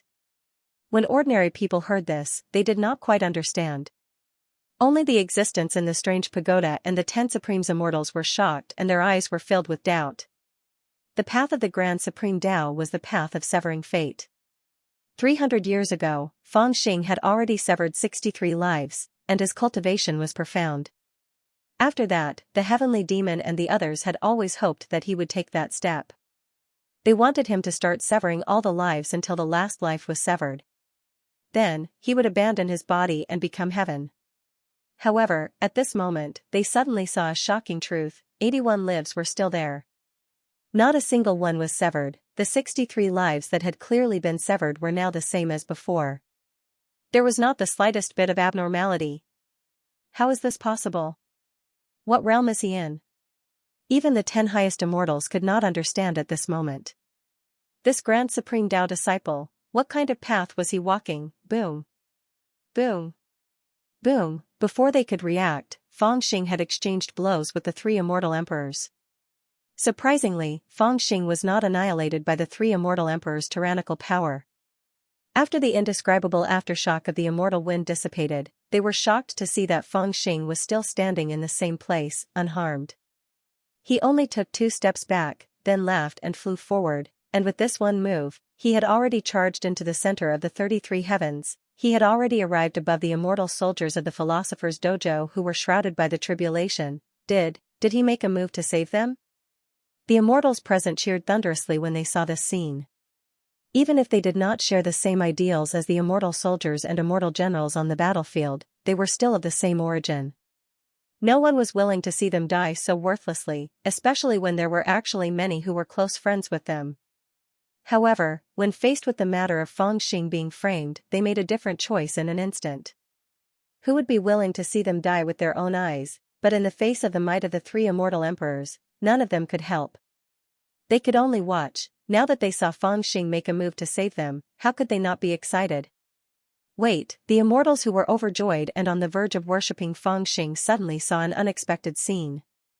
After forcefully taking on the attacks of the 3 immortal emperors and charging into the 33 heavens, he did not wave his hand to save the immortal soldiers and immortal generals below. Instead, he immediately looked around with a sneaky expression. In an instant, he saw that outside the area where the 3 immortal emperors were fighting over, there was another large area of heavens that hadn't been devoured by the 3 immortal emperors yet. With a whoosh, he rushed over with a gourd in his hand. Haha, this is good stuff. How can I just watch you guys fight over it? Amidst his laughter, Fang Xing rushed near the large area of heaven's will. Then, with a forceful tug, he tore off the heaven's will as if he was tearing a thick piece of paper. Then, he put it into the gourd, and without turning back, he took to his heels, damn it, so he couldn't resist snatching something. Someone was stunned for a moment, then cursed loudly. He felt deeply ashamed of worshipping this demon. The immortals below the 9th level were stunned by Feng Xing's unexpected action. They thought he was going to save someone, but who would have thought that he would go to the 3 immortal emperors and snatch a piece of heaven's will? On the other hand, the 3 immortal emperors were shocked by this scene. Obviously, after fighting Feng Xing earlier, they'd realized how strong this ant was, and they'd instinctively been on guard against this fellow attacking again. But they'd never imagined that this fellow didn't attack and instead seized the opportunity to seize the will of the heavens. This instantly caused the 3 of them to go mad, and they couldn't be bothered to continue fighting each other. The 3 of them joined forces once more, and amidst thunderous roars, the 3 of them attacked at the same time once more. Crack, 3 lightning bolts, 1 red, 1 gray, and 1 black, struck at Feng Xing at the same time. The indescribable power of the lightning bolts was far beyond the immortals' understanding of the lightning tribulation. Good timing. However, at that moment, Feng Xing let out a loud cry and suddenly turned around. A demonic blade appeared in his hand, and he eerily slashed the demonic blade towards the 3 bolts of lightning.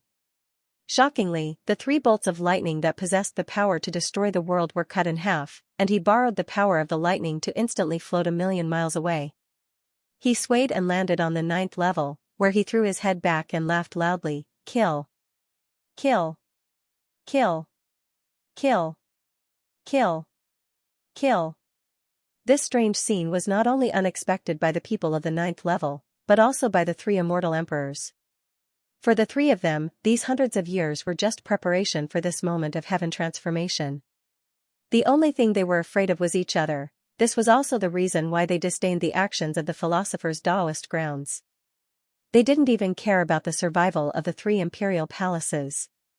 Because to them, once they'd comprehended the heaven transformation will, then all plans for hegemony, familial love, reputation, fortune, and even the 7 emotions and 6 desires were nothing to them. They only wanted to exist in the form of heaven's will and continue existing like this. The reason why they broke out of their seclusion and abandoned their bodies to heaven's will was that the balance that had been maintained for hundreds of years was broken by the army of the philosophers' Taoist grounds. Once the balance was broken, they couldn't care about anything else and only wanted to transform heaven's will. After all, the 3 of them were each other's greatest opponents. In terms of the matter of transforming heaven's will, only each other could compete with them.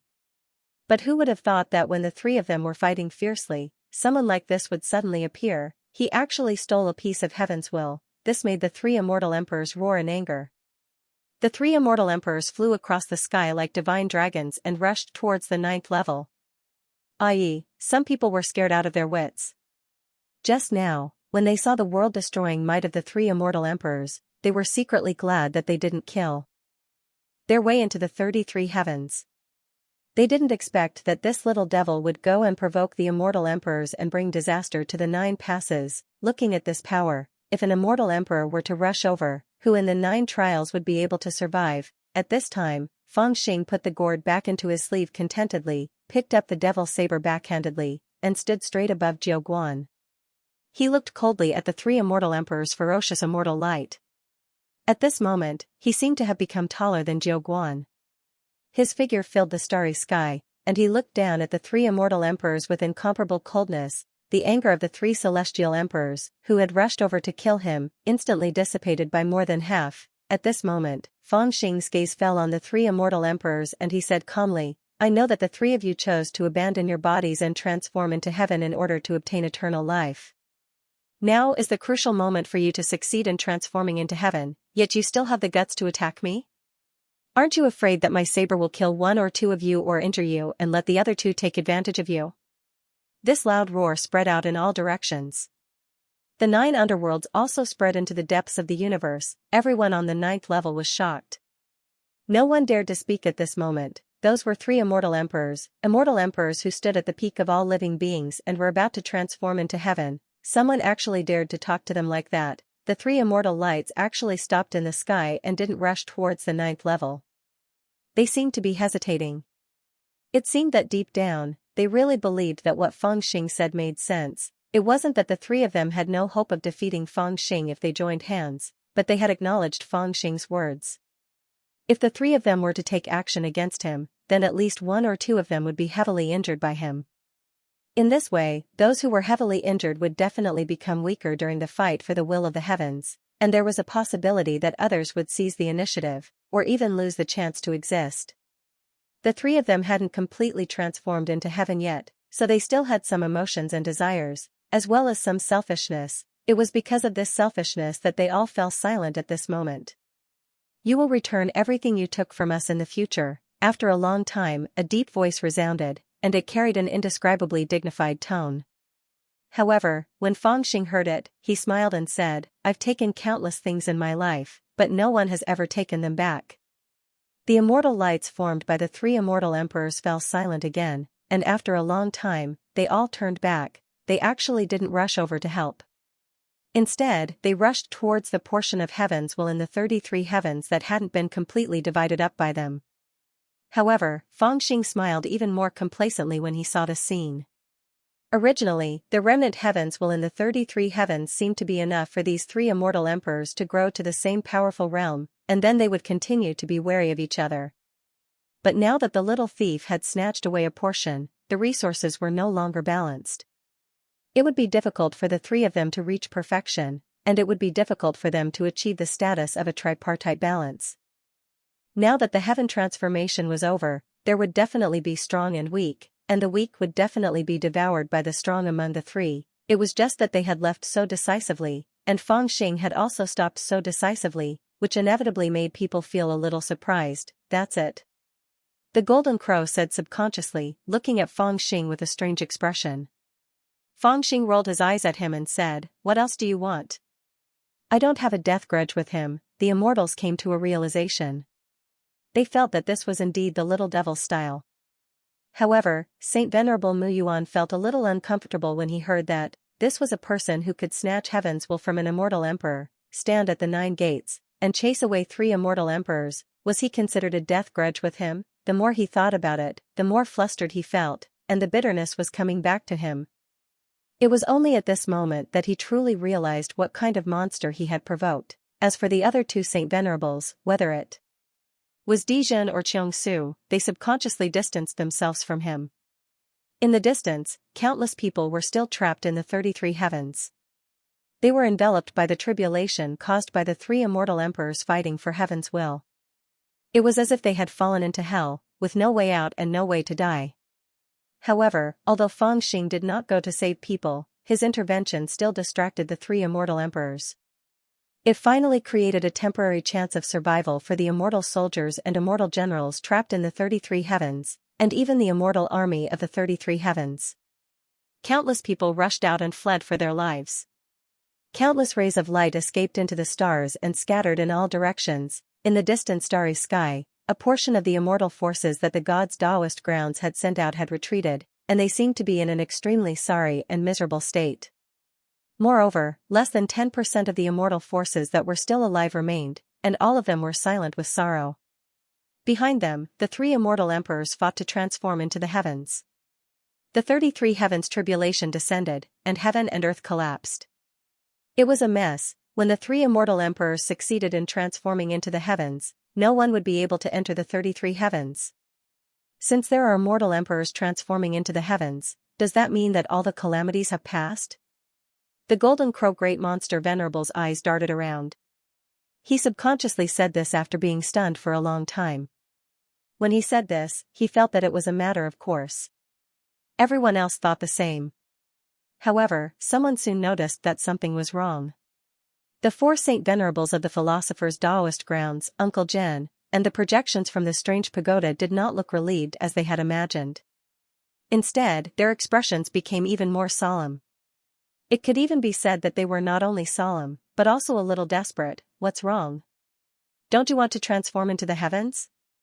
Doesn't that mean that someone has already transformed into the heavens?" The Golden Crow Great Monster Venerable was taken aback and subconsciously asked anxiously. The others were also shocked when they heard this. They all looked over at Lotus Maiden. Transforming into the heavens is not the goal. Cutting off longevity and promoting reincarnation is the goal, someone said with difficulty. It was a statue of one of the Grand Supreme Immortals. His voice was calm, but there was a hint of helplessness in it. The three immortal emperors transforming into the heavens is only a method that they found to allow them to exist forever. It is another form of longevity for them, but it is of no help to this world. The immortals will still exist, and the world-crossing boat will still capsize. The imbalance between heaven and earth will continue. It can even be said that with the three immortal emperors transforming into the heavens, the great calamity will arrive earlier. Huh? The golden crow great monster venerable was stunned. He wanted to say something, but he could not say anything. Then, how do we solve it? White-haired Xiao Demonis, who had been silent all this time, suddenly asked a question stiffly. Naturally, it's still the Grand Supreme Immortal transforming into the heavens, suddenly, someone said coldly. The immortals turned to look, but they did not know who it was. His face was full of helplessness. The three immortal emperors transforming into the heavens is only a realm of enlightenment, but they have not cultivated the Grand Supreme Tao. They do not know how to cut off longevity and promote reincarnation. Or rather, they do not care about this. To them, they just want to exist in the form of heaven's will. Whoever affects their existence, at most, they will directly send down a heavenly tribulation to destroy the world. Why do they need to promote reincarnation? These words made everyone's hearts fall silent. They felt a chill in their hearts and could not help but look up. The crisis had not been resolved. Instead, it had become even more severe. Could it be that only the Grand Supreme Immortal transforming into a genius could solve it? Countless pairs of eyes instinctively turned to look at Feng Xing. Their gazes were extremely complicated. Feng Xing felt uncomfortable all over and glared back at them. Why are you looking at me? I'm not transforming into the heavens anyway. Hearing that, countless people's expressions turned heavy with complicated expressions. In the end, this devil was still unwilling to take that step. Could it be that he really wanted to watch this big ship capsize? We all know that the emotionless appearance of the three immortal emperors is not what you want. However, now that things have come to this, the three immortal emperors transforming into the heavens has forced all living beings to a dead end. If you are unwilling to step on the same path and abandon your body to transform into the heavens, cutting off the path of longevity on the path of cultivation, the three immortal emperors will only send down a calamity at any time.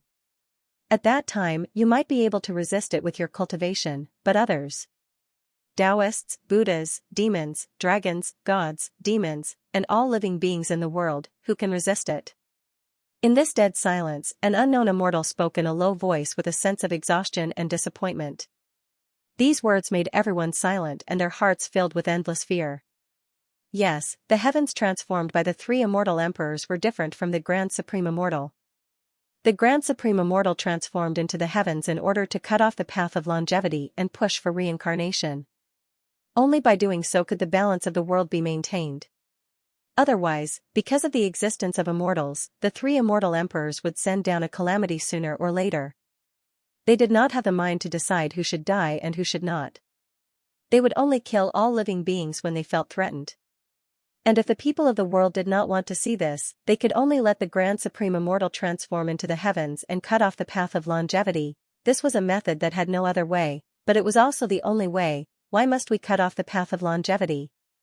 However, when everyone's eyes fell on Feng Xing, he laughed coldly. He placed his hands behind his back and slowly stepped down from the 9 gates. Then, his gaze swept across the faces of the 10 Grand Supreme Immortals, the Heavenly Demon, the Unknown Immortal, the Lotus Girl, Uncle Jen, and all the immortals in the 9 gates. He laughed coldly and said, "What's the point of cultivators without longevity?" Everyone was silent. They did not know if he was pretending to be ignorant and was pestering them endlessly. However, after a while, someone said, "If we don't cut off the path of longevity, how can we survive the calamity?"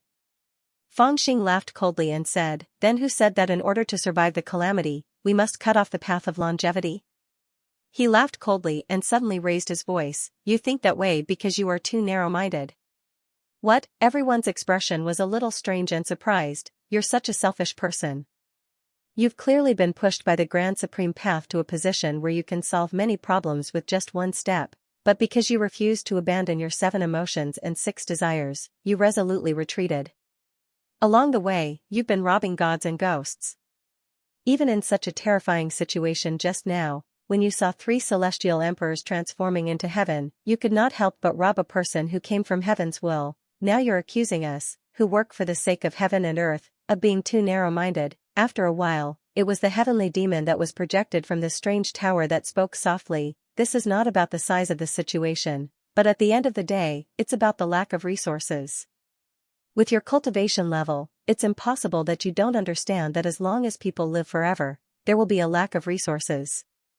There will be a day when the balance of heaven and earth will be lost, and when that time comes, disasters will inevitably descend. Everyone nodded silently.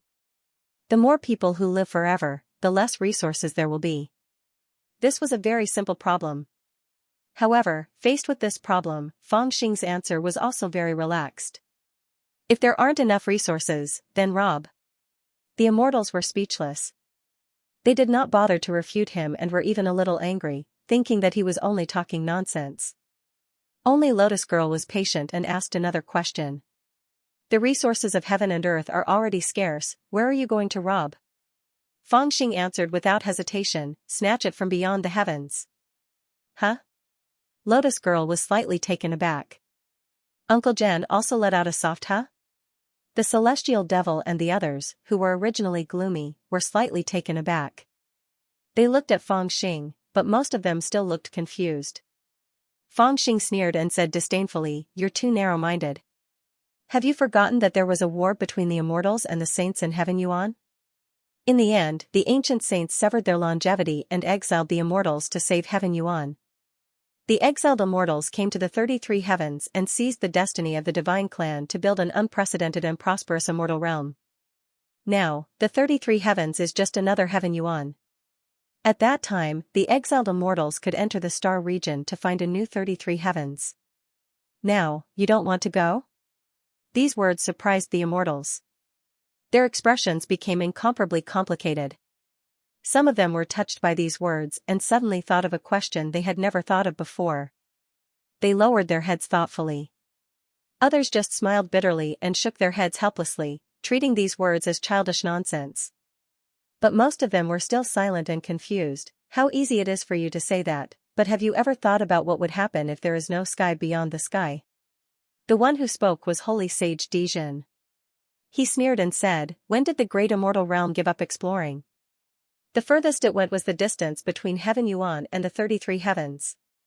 But apart from a few small immortal realms that people could cultivate in, there is no such thing as the 33 heavens. If you go to the unknown, you will only plunge into the vast star region and escape into the boundless unknown. The immortals who were exiled were no different from you in the face of the distant stellar domain. In fact, they were even worse off than you. After all, you had already entered the stellar domain, but it was their first time entering it. Everything was unknown. Feng Xing rudely interrupted him. He showed a disdainful look and said coldly, as for the exploration you mentioned, it's a joke. The distance between heaven's origin and the 33 skies is nothing. If you can't find a new immortal world within the distance of one heaven origin to the 33 heavens, then you'll just have to go to a few more. How can the immortals of the past compare to you now? They were probably not even as powerful as the primordial Unity Supreme Immortals. Even so, they managed to travel such a great distance to reach the 33 heavens. But what about you? Could it be that even though they're stronger than our ancestors, they don't even have the guts to escape into the star domain? Sacred Venerable Dijin could not help but say, they were forced back then. You were also forced to do this. Feng Xing said calmly, I watched the 3 immortal emperors transform into the heavens in order to force you to go out. As he spoke, he suddenly waved his sleeves and turned to the crowd with a faint smile. In fact, according to their original plan, I'm afraid that after transforming into the heavens, they would immediately send a world-ending calamity to make up for what they had lost. However, I've seized a piece of heaven's will, so they don't have enough power when transforming into the heavens. At the same time, there's a difference between the strong and the weak. They only care about fighting each other and don't care about the calamity. When one of them finally wins, he will truly lose his 7 emotions and 6 desires, and will only act according to the rules of the Great Way. Whether the calamity comes or not, it's still up to you. If you're still the same as before, only cultivating in this small place and devouring resources to seek longevity, then sooner or later they will send a calamity that's even more ruthless than the previous heavens will. But what if you leave like the ancient immortal Tianyuan? At this point, he sighed in a low voice and said with a somewhat serious expression, "At least, there's a saying in the philosopher's Tao ground that's right. The human heart is never satisfied. It's better for me to be alive than for you to be alive. People are born to compete with others, so they're born evil. But this evil doesn't necessarily mean that they're bad. I've always felt that I'm bad, but I also feel that I'm good." He actually forgot to praise himself at this time. The immortals present were a little speechless, but they were shocked by the content of his words and could only listen patiently. Whether it's mystiques, Tao techniques, or conspiracies, to put it bluntly, it's an innate ability to allow oneself, one's family, and one's race to live well. If that's the case, why use this power on one's own people? Fang Xing sighed deeply and said vehemently, "If you have this power, why use it on your own people? Why not use it on others? You said that the world is about to dry up and the great calamity is about to arrive, but it might not be the time when all living beings in the world are at their strongest. Since this kind of race has grown to a certain extent and has great power, why don't they fight outside? Instead, they stay in this narrow world and fight here and there, even thinking of tightening their belts when they don't have enough to eat." His words caused the world to rumble. Everyone listened in a daze, listening to this bandit's reasoning. "Snatch it, brothers." At this point, Fang Xing couldn't help but spread his hands and yell excitedly, "If there aren't enough resources, snatch it." As he spoke, he suddenly looked at Immortal Unknown. This omniscient immortal was also deep in thought.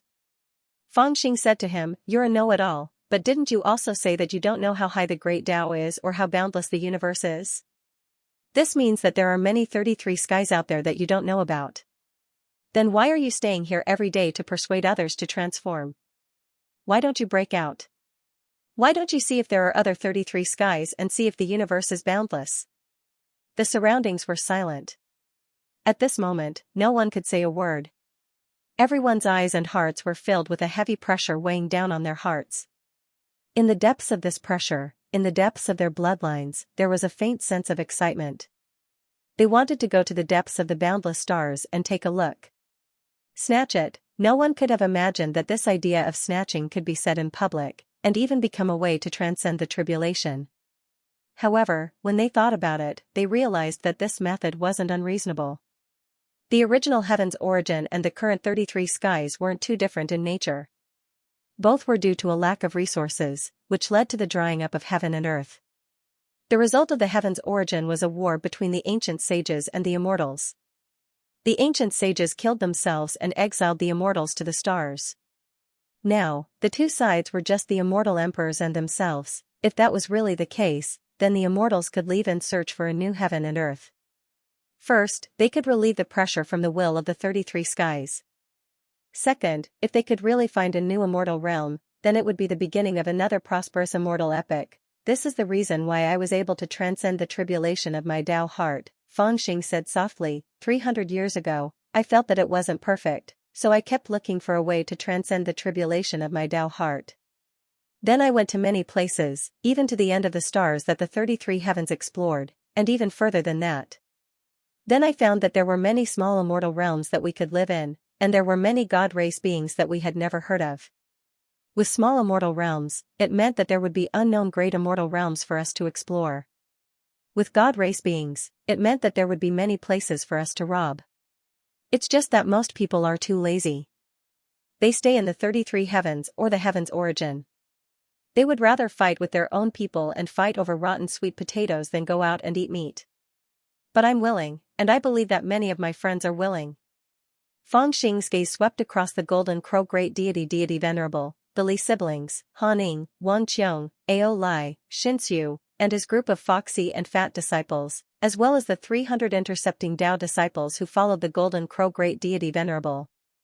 Fang Xing's gaze swept across the golden crow great deity venerable, the Li siblings, Han Ning, Wang Qiong, Ao Lai, Xianxia, and his group of foxy and fat disciples, as well as the 300 intercepting Tao disciples who followed the golden crow great deity venerable. Fang Xing's gaze swept across each of them, and the determination in his eyes grew stronger. He could not help but laugh out loud. Therefore, from then on, I had already taken that step and passed the Tao heart tribulation. Then, I began to enter a new realm. I don't know what realm it is, but I guess that feeling should be the realm of freedom that even the Taishang Tao has pushed to, but no one has cultivated to that realm.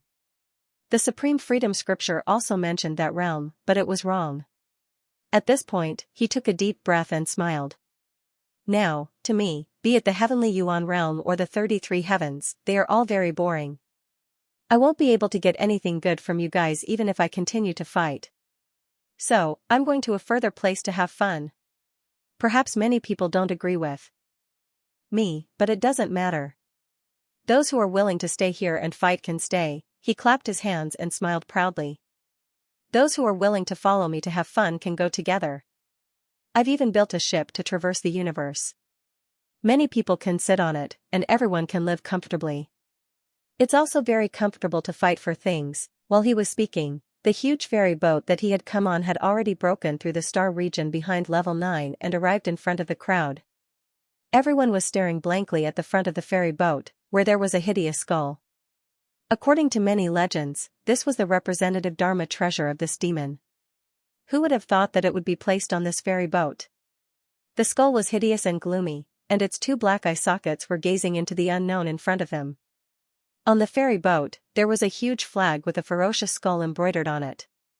1, 2, 3, 4, 5, 1, 2, 3, 4, 5, 6, 7. 8, no, there's no 8. 1, 2, 3, 4, 5, 6, 7. 8, 9, 9, everything in the former Ghost Smoke Valley of the Nanzhan Plain was now the Severing Way Palace. Everything was decorated in a joyous manner. Wine jars were piled up into small mountains as beautiful maids carried countless delicacies to various places. Countless immortals came and went, and every single one of them was filled with joy. There were also countless legendary figures who had made an appearance. There were even many powerful figures who could make the world tremble with a stomp of their feet, yet they were like ordinary people at this moment. They were busy and battered. Only the main character of the day, the bridegroom Fang Xing, did not make an appearance. Instead, he hid in the depths of the palace, frowning as he counted with his fingers. He seemed to be calculating something. Little bandit, what are you still hiding here for? The auspicious hour is almost here. A fat golden crow kicked open the door with a claw and stuck its head in to look around. It was covered in shiny, golden feathers, but it just happened to be covered in countless beautiful red flowers. A pungent fragrance could be smelled from over 30 meters away. It was truly indescribable. Behind it were the Southern Territory ghost King Li Ying, the white-robed spear immortal, the golden-winged Pun King, the ape demon Kong Ao Lai, and so on. They were all dressed up as well. When they saw Fang Xing crouching in the corner, they made their way over. Don't interrupt me. I'm counting how many wives I have, Fang Xing said without turning his head. Then, he continued to count with his fingers. How many wives? The great golden crow paused and looked down at his claws. After a while, he raised his head and said, how many wives can he have? Dragon Lady Ao Zhen, the publicly acknowledged #1 beauty of Tianyuan, Xianxia, the daughter of 100 Beasts sect master, Chu Xi, the little princess of Yaoqi, and Qi the little girl you brought here from the 33 heavens, who drinks like a bottomless pit. After calculating for a long time, it raised its head and said, aren't there only 5?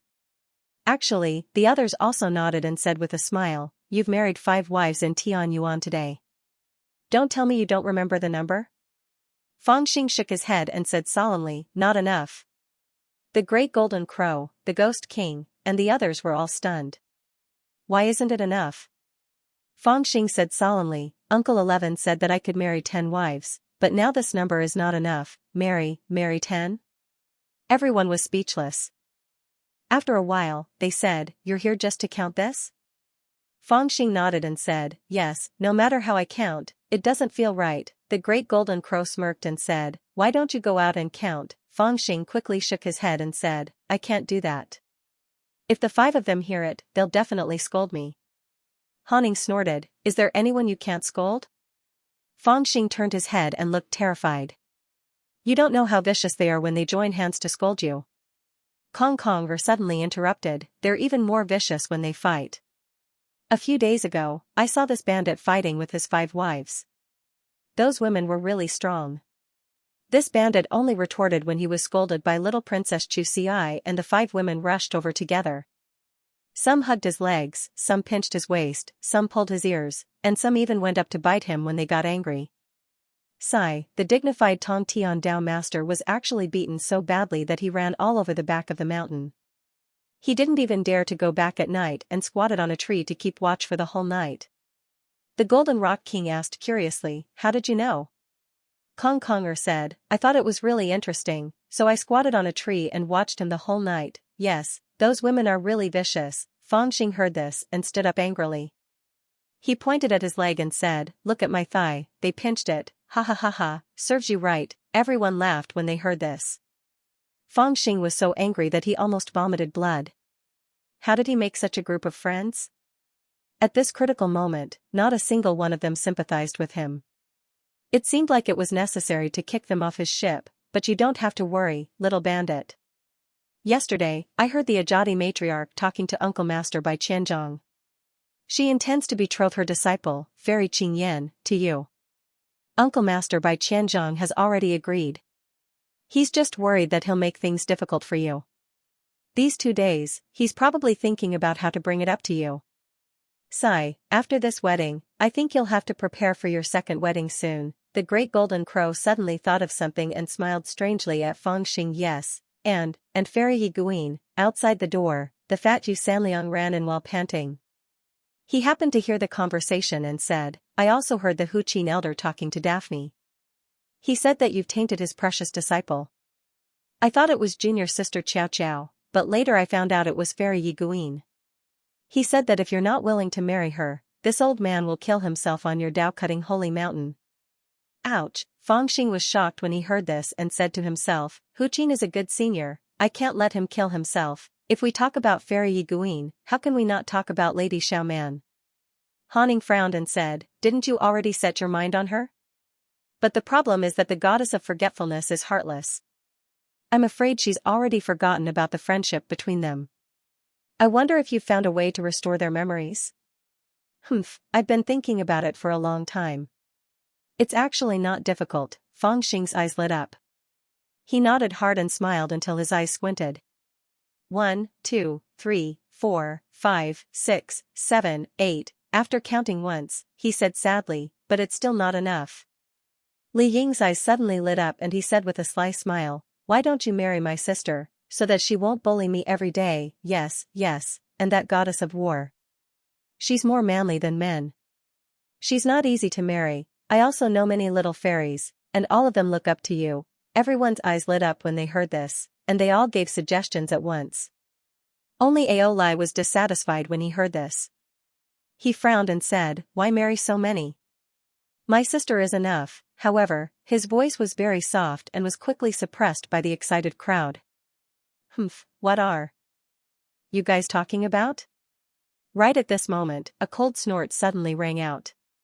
A red figure had already appeared at the door. It was Li Hongyi and Wang Qiong. Seeing these men squatting together and laughing evilly, they were immediately enraged. The auspicious hour is almost here. Even the madams have already made preparations to board the sedan, but the bridegroom and the prime ministers are nowhere to be seen. Are the few of you still not done thinking? When the southern wilderness ghost king saw his sister, he immediately broke out in cold sweat. He pointed at Fangxing and shouted, it's him, sister. It's him. He said that he doesn't have 10 wives and wants to marry you to make up the number. I was just feeling unfair for you and scolding him. When Fangxing heard this, he was instantly speechless. He stared blankly at this ugly guy. When Li Hongyi heard this, his body emitted a cold aura. He looked at Fangxing with a smile that was not a smile and walked forward slowly. The murderous aura on his body gave people goosebumps. Marrying me is just to make up the number? No. Fangxing looked at this woman in a daze and suddenly jumped up. I don't dare to marry. As he spoke, he slipped away from Li Hongyi's side like a wisp of smoke. The Ghost Kings behind him followed suit. Only Little Ghost King was slower and was caught by Li Hongyi. Li Hongyi went up to him and gave him a beating. When they finally left, the Ghost King's face was already swollen and bruised. The bridegroom is out. When they saw Fang Xing and the prime ministers appear in mid-air, the entire Dao-severing Saint Mountain was instantly overjoyed. It was hard to describe how many guests had come for the grand wedding of the Tongtian Dao master, and how many gifts had been received. In any case, there were countless figures at the foot of the sacred mountain, in the peaks and valleys. All kinds of precious gifts were piled up higher than the sacred mountain. Regardless of whether Fang Xing knew them or not, all the reputable orthodoxies had racked their brains to send their gifts to the sacred mountain of the severing Tao. In fact, the reason was very simple. Fang Xing was now the hope of all the immortals and all the races. After the chaos in the philosopher's Taoist grounds, Fang Xing had crippled the 3 holy sages of the philosopher's Taoist grounds and was about to set sail for the depths of the star region. However, he was forced to stay by Tian Yuan and the surviving creatures of the 33 heavens. The danger of the heavenly tribulation had been hanging over everyone's heads, and only Fang Xing had the ability to resist the great tribulation of the 3 immortal emperors. At first, they had only agreed to guard the 33 heavens for a period of time, and when the 33 heavens had settled down, they would let him go. However, no one had expected that he would guard the 33 heavens for 10 years. At first, it was to protect the 33 heavens, but later on, countless orthodoxies wanted to send some of their outstanding disciples to Fang Xing's ferry boat, so that they could take part in the voyage. As a result, it had dragged on until now. Even the 3 holy sages had died of old age, but Fang Xing had not been able to leave. Now, it was finally time for the agreement between the elders of the Heavens Yuan sect and the sky-reaching Tao master. After the wedding, he would set sail for the star region and explore the new great immortal realm. After 10 years of competition, the sects and factions had finally decided which of their most trustworthy juniors should be sent to the ship. They had worked so hard not because they could snatch anything, but because when they found the great immortal realm, those juniors could establish a foothold in the new great immortal realm and become the first batch of people to ascend to the new great immortal realm. Today was not only the day of the Skyspan Daelord's wedding, but it was also the day for them to send them off on their long journey. The bridegroom is here to pick up the bride, countless people shouted. A group of fat disciples rushed forward and crowded around Fang Xing and the others. Donkey Fang brought his wife, a dragon from the surviving species of untainted land, also rushed forward, surrounded by his children and grandchildren, who were all weird-looking, donkeys' bodies and wings, and countless toads. A large group of people pushed Fang Xing to another sacred mountain. On that mountain, 5 brides in phoenix coronets and robes were already sitting in a row. Next to the brides was a group of bridesmaids. Li Hongyi, Wang Qiong, Fang Xiaomei, Fox Fairy, who looked very envious of the brides, and a series of little foxes dressed in white were all accompanying them. Dragon Lady Ao Zhen, who was sitting on the far left, had a veil over her head, but she was holding a girl in her hand. It was Xiaoman, who was a little dazed. She did not know why Dragon Lady insisted that she come on such a lively occasion, but deep down, she also felt that she should come. Therefore, she did not struggle, but just let Dragon Lady hold her hand. She was very cooperative. The bride and groom are going to the wedding. Fang Xing stepped on a cloud and carried the brides one by one up the sacred mountain. Then, they went to the back of the mountain and bowed to the 11 memorial tablets. They were his 9 uncles and old monster Wan Luo of the Great Snow Mountain. They were all elders that Fang Xing trusted the most. When the memorial tablets were first set up, countless heads of orthodoxies came to offer incense and pay their respects. However, when they saw the names on the tablets, they felt that they were very unfamiliar. Many people secretly inquired about the background of old monster Wan Luo. Who were the other 9 uncles?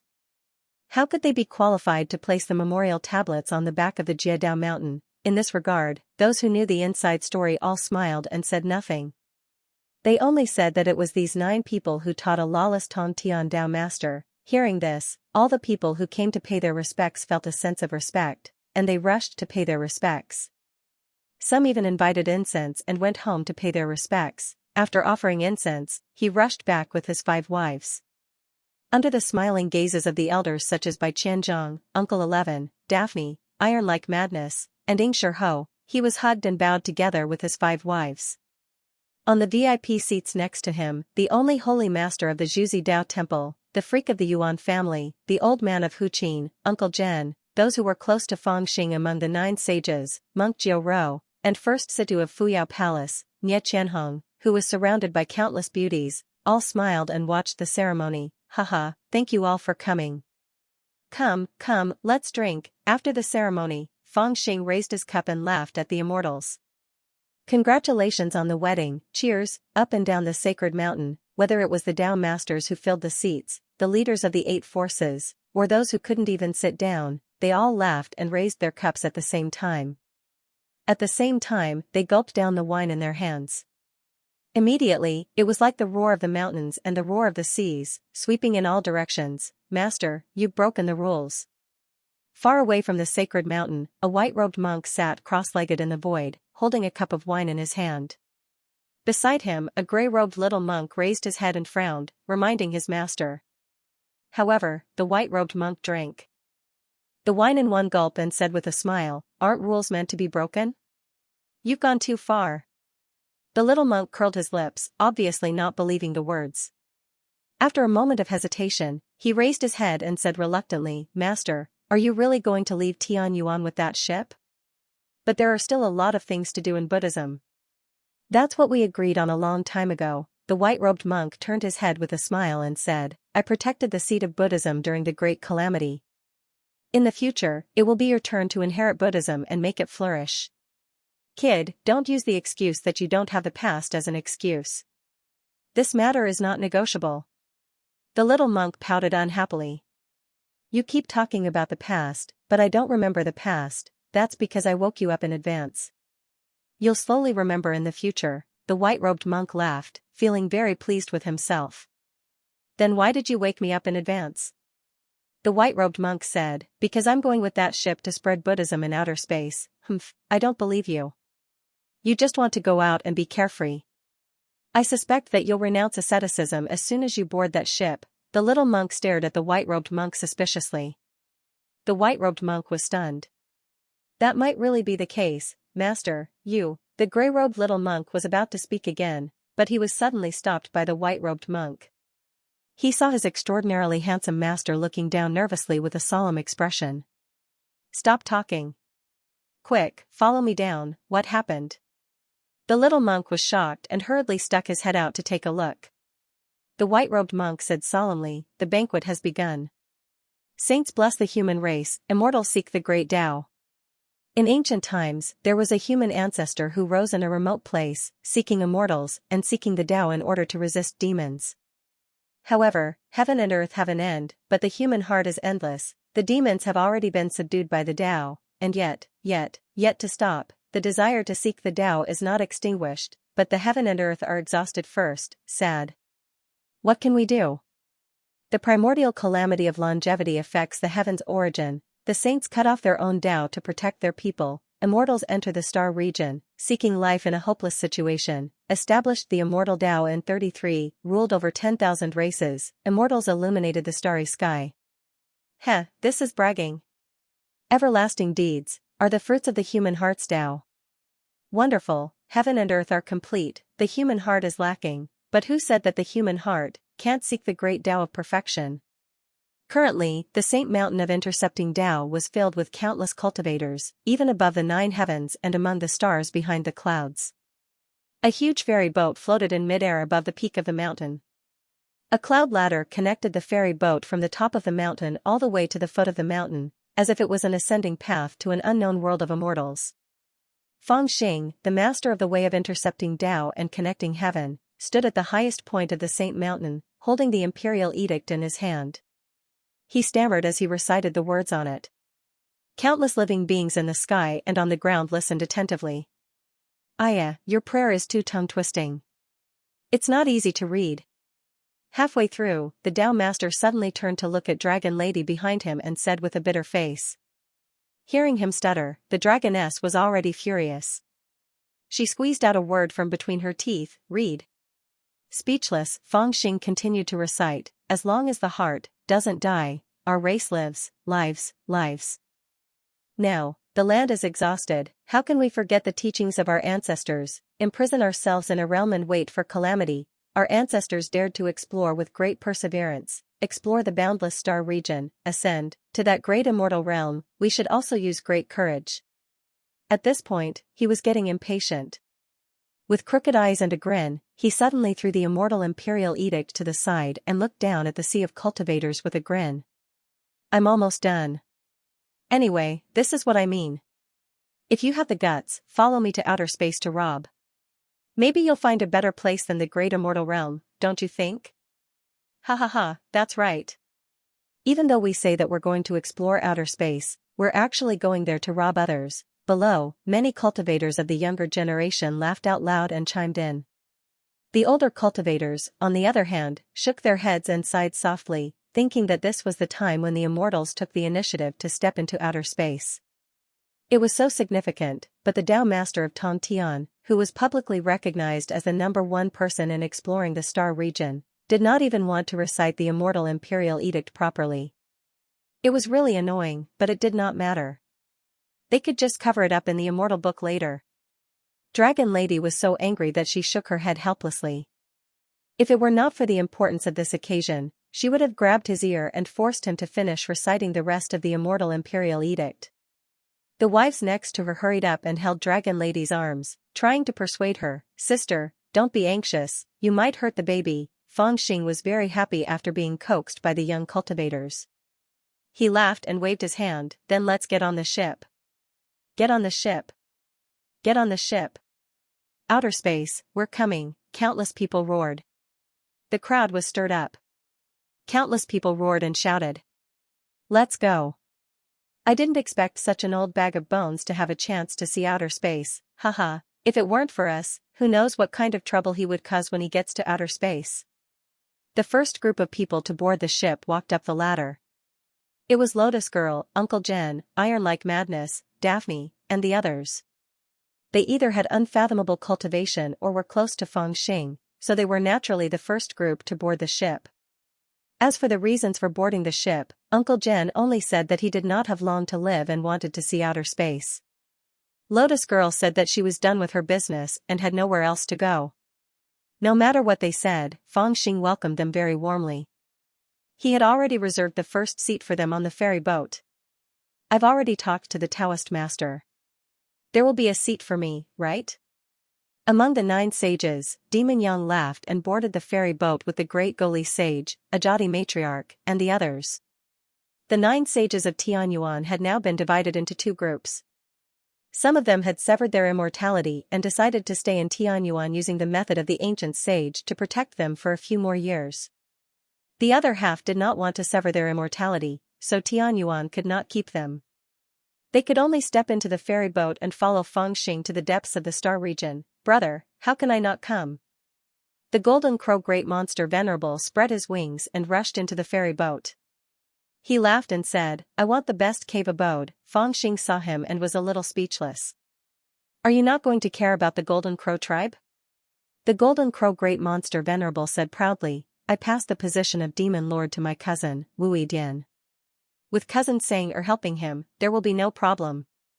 Fang Xing laughed when he heard that. That's good. This ship needs a second leader. If we come, how many leaders will we have? Below the ferry boat, Han Ying and Wang Qiong held hands and boarded the ferry boat together. The 2 of them had already become husband and wife 3 years ago, even before Fang Xing's wedding. Now, the Han family and the Wang family were also great orthodoxies. However, the 2 of them had no intention of staying in Tianyuan. After making all the arrangements, they decided to follow Fang Xing into the star sector to look for new opportunities. That depends on whether the 2 of you are 1 or 2. Fang Xing held his chin and looked at the 2 of them worriedly. Han Ying and Wang Qiong said in unison, 2. Fang Xing muttered, no matter how I look at it, it looks more like 1. I've been fighting with you for the position of Ghost King for my entire life. This time, I won't fight with you. Li Hongyu looked at the sorrowful Li Ying and suddenly smiled. I want to go to a new place. As he spoke, a red shadow swept up to the ferry boat and shouted, you should also be a manager for me. The people on the boat laughed while Li Ying felt wronged and said, Big brother, wait for me. I promise I will find a wife and a son as soon as possible. Then, I will leave the little brat in the southern border to be the Ghost King and enter the Star Sector to look for you." He wanted to go, but unfortunately, the southern border Ghost King sect had no successor, so he could not go. "I'll borrow your boat to enter the depths of the Star Sector." Martial God LV Fengxian appeared below the boat. He waved his hand and pushed away a leader of the Divine Prefecture Orthodoxy who was about to board the boat and walked up. "Grandson, when you enter the Star Sector, you must listen to your ancestor Feng. The Yu family of Bohai Nation also came. They could not dissuade Yu Huairo's insistence and could only send him onto the ferry boat. Fortunately, for the sake of the Yu family's ancestor, Yu Huairo became Feng Xiaomei's disciple and was considered part of the inheritance. After that, Kong Kong Fox Fairy, and the others boarded the boat one after another. The Sword Demon Patriarch and the Divine Master rushed over from the depths of the Star Sector and boarded the ferry boat. Princess Lu Xiaojun of the Great Firmament lineage of the 33 Heavens also boarded the ferry boat with the few remaining immortal soldiers and generals. Feng Xing's wife, Xiaomei, boarded the ferry boat. Lu So, Mr. Wen, and the 300-toed army also boarded the ferry boat. The Fat Pig disciples left the youngest one to establish the Tao in Tianyuan. The rest boarded the ferry boat. The Yuan family freaks had fought with Bai Qianzhong for many years, but they still gave the opportunity to stay in Tianyuan to rebuild the Yuan family to Bai Qianzhong. They boarded the ferry boat with a rusty iron sword. White-haired demon Lady Xiao arrived and boarded the ferry boat. The blushing fairy Qing Yan had finally arrived. Fox girl Xiaoyi had to stay in Qingqiu Mountain to inherit the position of clan leader, but her younger sisters all came happily. The primeval remnant species arrived and boarded the ferry boat. The Buddhist Lord Xianxia changed into inconspicuous clothes and snuck onto the ferry boat when no one was paying attention. The elite disciples of the orthodoxies arrived, some reclusive. Old cultivators who did not want to stay in Tianyuan came. Brother-in-law, big sister, I'll leave Xing'er to you. The true dragon lord of the Sea of Azure Waves, Ao Lai, and his wife hurried over to send the little dragon prince, who looked like he was carved from jade, onto the ferry boat. It was a beautiful human woman. The two of them had given birth to a pair of twins 10 years ago, and the dragon race now had 2 more pure-blooded dragons. Ao Lai still had to fight to revitalize the dragon race and hunt down his old enemy, the 9-headed bug. He did not plan to enter the stellar domain, but he left one of his 2 sons, Ao Xing, in Feng Xing's care. Since his big sister was also on the ferry boat, and they were family, Ao Lai was not worried that there would be no one to teach him. His only worry was that his brother-in-law would teach his son too much. Those who were supposed to board the ship had already boarded the ship. The number was unexpectedly large. Most of the immortals in the world had boarded the ship. The reason was that the world had changed drastically, and the more immortals there were, the more danger they would face. Therefore, even if they wanted to stay, the cultivators of Tianyuan would not agree. Now, the few immortals who remained in Tianyuan also had their own missions. They either had to go to the 33 Heavens to build their orthodoxies, or they were waiting for an opportunity to not be on the same boat as Feng Xing, preparing to explore in other directions. Raise the sails, set sail. Seeing that everyone was ready on the ferry boat, Feng Xing shouted. On the ferry boat, the skeleton flag unfurled with a whoosh, regardless of whether or not there were people who boarded Feng Xing's ferry boat. All the orthodoxies in Tianyuan, the small celestial realm, and the 33 Heavens had gathered in the starry sky. When the ferry boat set sail and slowly entered the stellar domain, a sense of awe rose from the depths of their spiritual souls. Starting from the great situ of Fuyao Palace and Mia Qianhong, everyone stood up and saluted from afar. This was a kind of respect that came from the depths of their hearts. Whether or not these people could find a new great celestial realm, or whether or not they would encounter strong enemies in the depths of the stellar domain, they were worthy of respect. Since ancient times, the path of ascension had been cut off in Tianyuan. Now, in the eyes of many, the path of ascension had been reopened.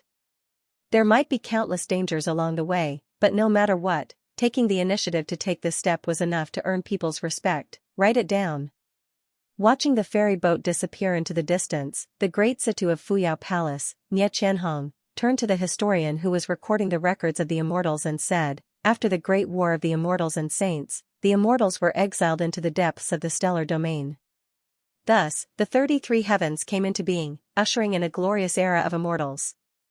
The cultivation states of all races were greatly improved, and endless years of prosperity were brought to all races.